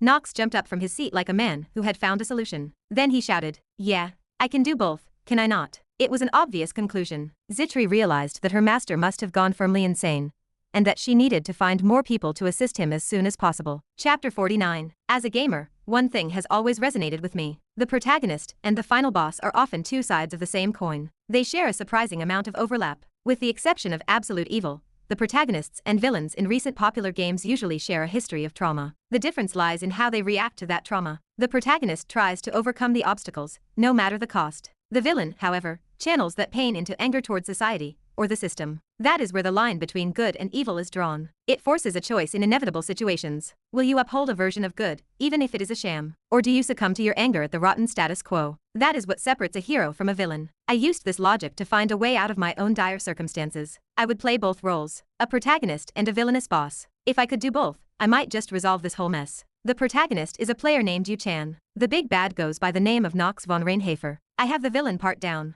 Now I just need to play the hero. With my knowledge, I can do it. It is far too dangerous to rely on anyone else. When I was first possessed by the inner lunatic, I did not necessarily want to be the hero. Everyone wants to be the protagonist when they watch a romance or an action movie. That is primal human psychology. But wishing and doing are two different things. People naturally set limits on themselves, saying, I can go this far, but no further. I used to be the same, but things have changed. I do not have many options left. In a world where the main character is gone, within a game with the worst difficulty imaginable, I am the only one who can replace him. I will have to play the role of the villain, Knox Von Reinhafer, at the same time. It is not easy, but I have no other choice. I have no other resources, so I must believe in myself. Besides, if a variable has occurred in the inner lunatic, there is only one way to fix it. That variable is me, the man named Yu Chan, now possessing Knox. To play both roles properly, I need a few things. First, an artifact to hide my identity. Next, 2 bodies that will not arouse suspicion. Originally, Knox never even made it to Eldain, pushed aside by his 3rd and 4th brothers, abandoned by his family.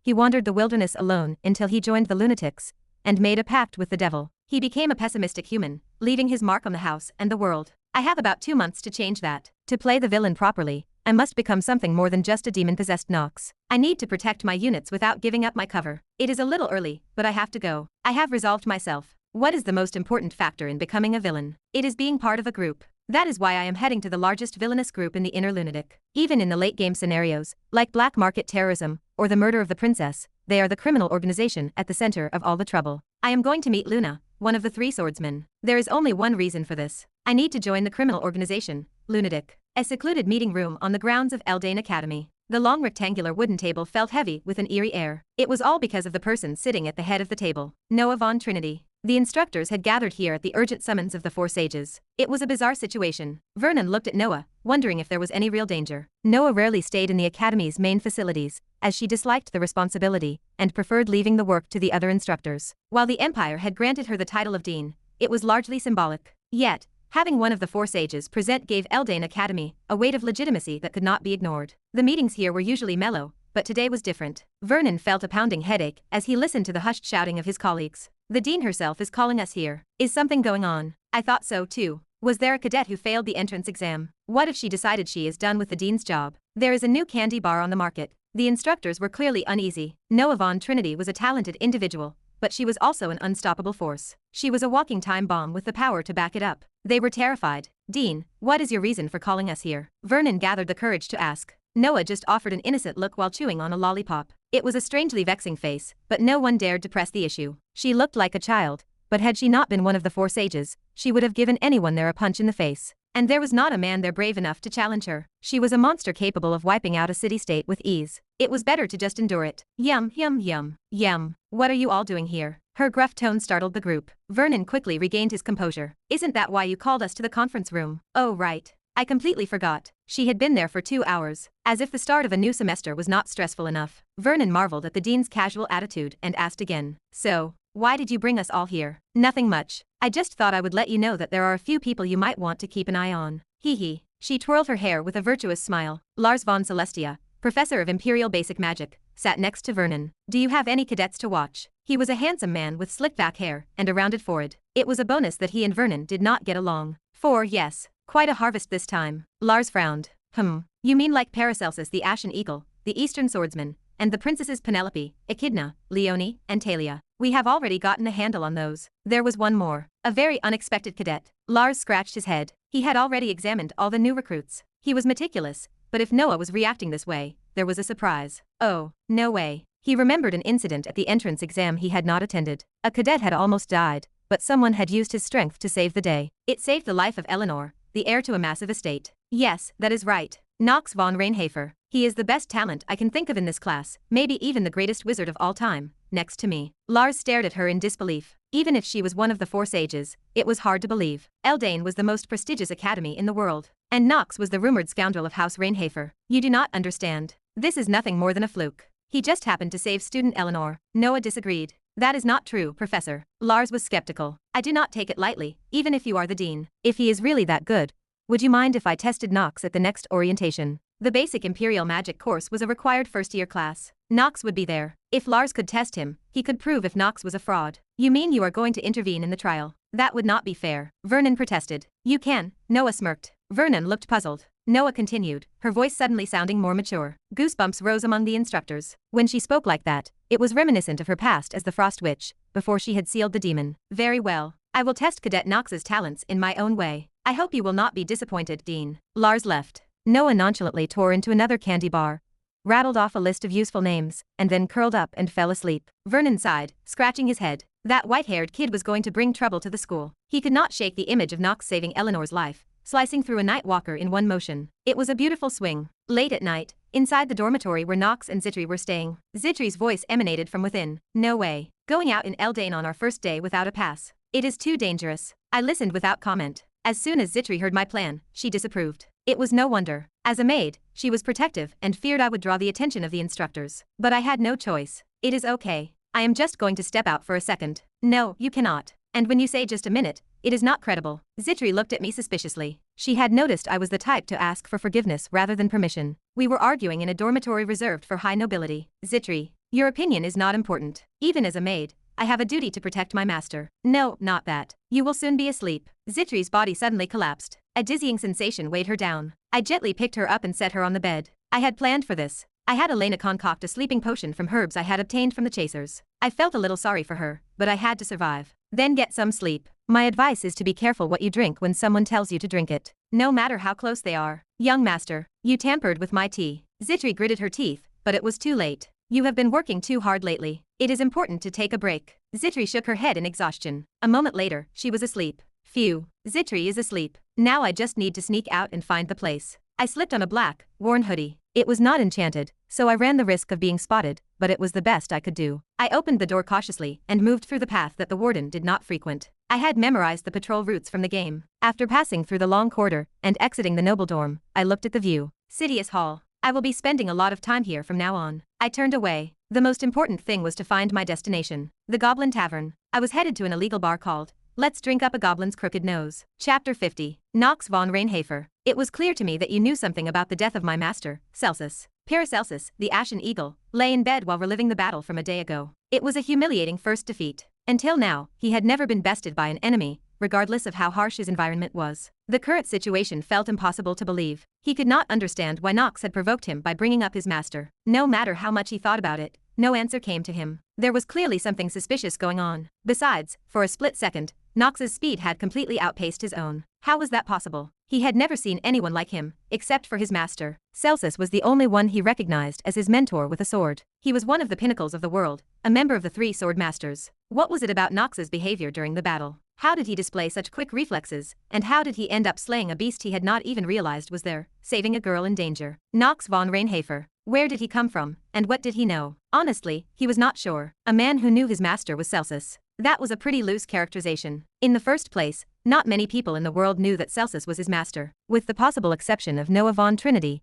none of the instructors would recognize his master's sword style. At some point, Celsus's sword had changed. It would be impossible for someone to recognize his own sword when it was presented. For a moment, Paracelsus lay on his back with his slashed arm, lost in thought. He closed his eyes and let the breeze drift in through the open window. The lights in the commoners' dormitories were already out. The dormitories here, called pavers, were not as nice as the luxury dormitories of the nobility. However, they were still worthy of the name Eldane, so it was not too bad. The commoners' dormitories at other academies did not even provide proper meals. This was the age of the divine arcane, after all. Paracelsus recalled his mentor's last words before his death. The emperor of the empire, Esteban von Arcane, had divided the imperial family, and his daughter, Penelope, was being raised as a benevolent princess. It seemed clear that Janos was in on it. You will have to take sides to survive. You will have to choose soon enough. I have already told you. You will enter Eldane Academy. There you will decide which side you will stand on. That is your final task. I am sorry for leaving you first. The eyes of his teacher, who had been worried about him until the very end, opened. Humph. Paracelsus realized for a moment that he had fallen asleep. He realized that he had once again relived the hellish dream he had every night. He saw his master bleeding to death. His back had always been like a mountain. He thought he could never catch up to him,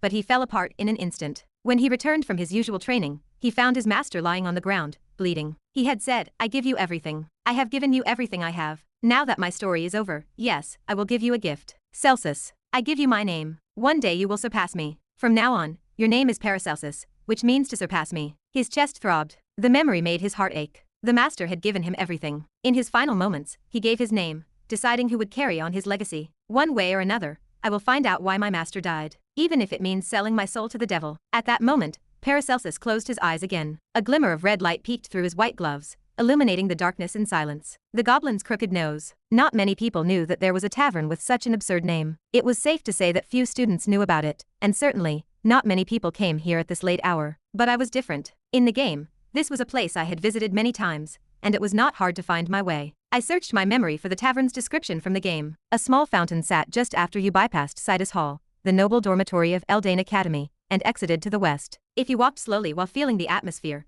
you would find a bar maintained in a subspace. After searching my memory, I succeeded in finding the tavern. As I headed inside, I was greeted by a middle-aged man with a face I recognized from the game. "What are you doing here, little brat? Are you lost?" His tone was very condescending. Since I had never received any favors since becoming Knox, I was glad I could take it in stride. Otherwise, I might have been quite hurt. I calmly recited the phrase I had been repeating to myself on the way here. "Moonshine to Talon Feather, and a toast to the Empire." For a moment, the middle-aged man's gaze met mine. There were no guests inside, only a woman in a robe. Even she did not seem to be drinking. Of course, this was one of the few places with a portal to the headquarters of the largest criminal organization, Lunatic. Enter. I do not know why he would give a kid like you a passphrase, but, do you not have a full name? Kaelin. That is what everyone calls me. I will go, I replied dryly, then headed for the display case in the far corner of the bar, taking a good look at the fifth shelf on the left. At first glance, it did not look like much, but it was enchanted with high-dimensional transport magic. It created a pathway that could be traveled from one place to another in the order of its placement. It was a one-of-a-kind concentration of technology and magic. The order is 3, 1, 8, 4. I pulled the tassels from the fifth shelf on the left in order. 3, 1, 8, 4. This was a device that opened a special portal that would take you directly to Lunatic's headquarters. The portal hummed as it opened,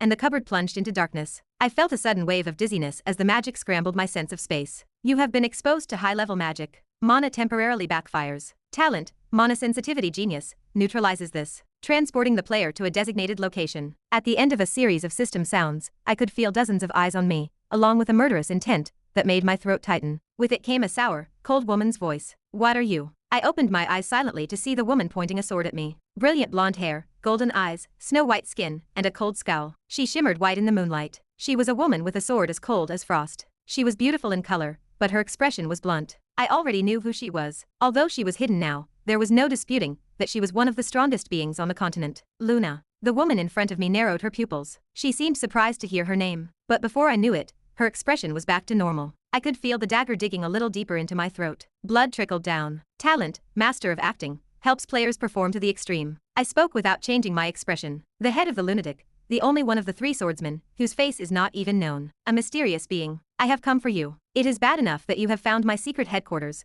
but you have discovered my identity. Luna's expression hardened, and a massive burst of sword energy erupted from her. I will ask you again. Who are you? Knox Von Reinhafer. I smiled at the woman who could strike me down in a single blow. I would like to join the lunatic. Basic info. Name, Luna. Gender, female. Age, 20. Race, human. Primary element, moonlight. Achievements, unknown. Traits, affirmations. Genius with the sword and martial arts. Warlike, psychic. Neutral, cold. Negative, cruelty, madness, rampage, agitation. Stats, physique, 27. MP, 24. Luck, 4. Willpower, 25. Charm, 25. Skills, passive skills. Speculation, penetrating eyes, intimidation. Active skills, Moonblade, Master, Mana Blast. There is some undisclosed information. Additional information about the character will be unlocked as you progress through the story. Luna. It was fair to say that this character required quite a few descriptions. At the very least, she was a third-tier swordswoman at the age of 20. She was a monster with ridiculous stats. She was the only person in the entire world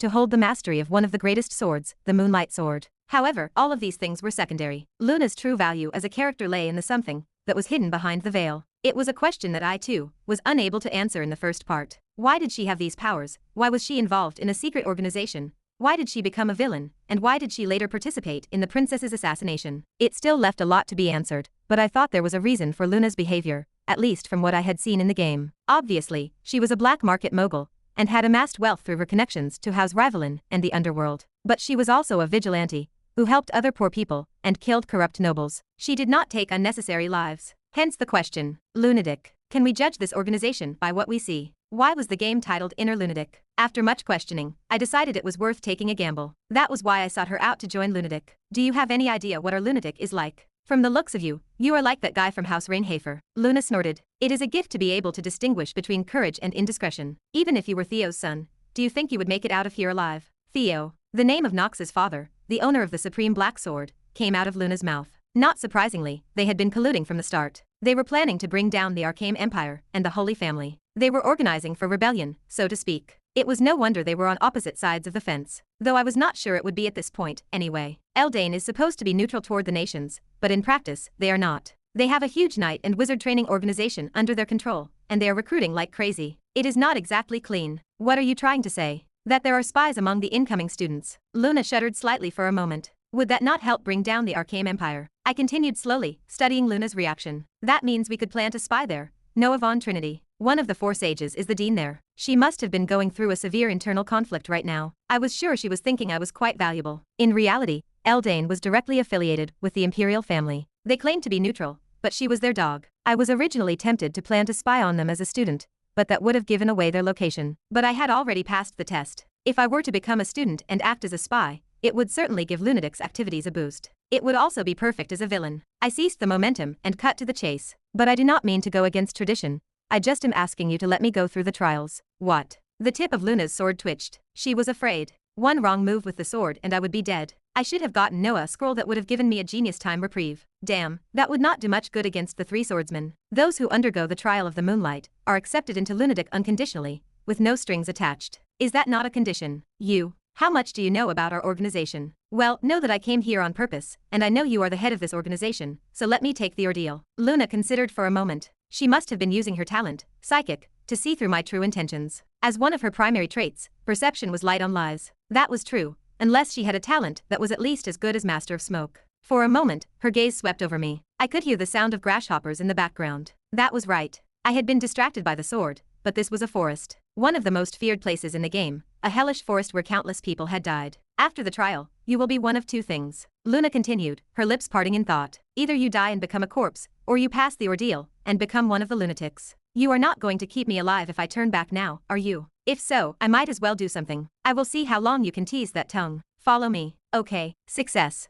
I had somehow gotten permission to conduct the ordeal. Luna winked at me, and I was handed a hood woven from a fine fabric by the man who glared at me from her side. It was black and unremarkable, but inwardly I sang a song of joy. This thing was worth more than you could imagine. It was a little big now, but if I passed the test, I would probably get one in my size. Put on that hood and follow behind Luna Salma. Do I have to wear the hood? Yes, so you are not exposed to the madness. I already knew why I had to wear a hood, but I asked just to be sure. The reason they issued the hoods, which were like black shields, was simple. It was an initiation test called the Trial of the Moonlight. The place where it was held, or more precisely, the moon above them. The red moon. Exposure to that light drives most people insane. Madness might be a better word. I do not know. I see. The moon hung blood red in the sky. I realized now that I had not told you the name of this forest yet. Forest of Madness and Death. The moon that could be observed here was red in color, and the longer one was exposed to its light, the more insane they became. They were exposed to a state of insanity. However, this was not the case for everyone. Those with strong willpower and high stats could survive for a long time in these places, such as Luna, who walked ahead without a hood. Luna said nonchalantly, "You are about to undergo the trial of the moonlight. Remove your hood, stand on the altar,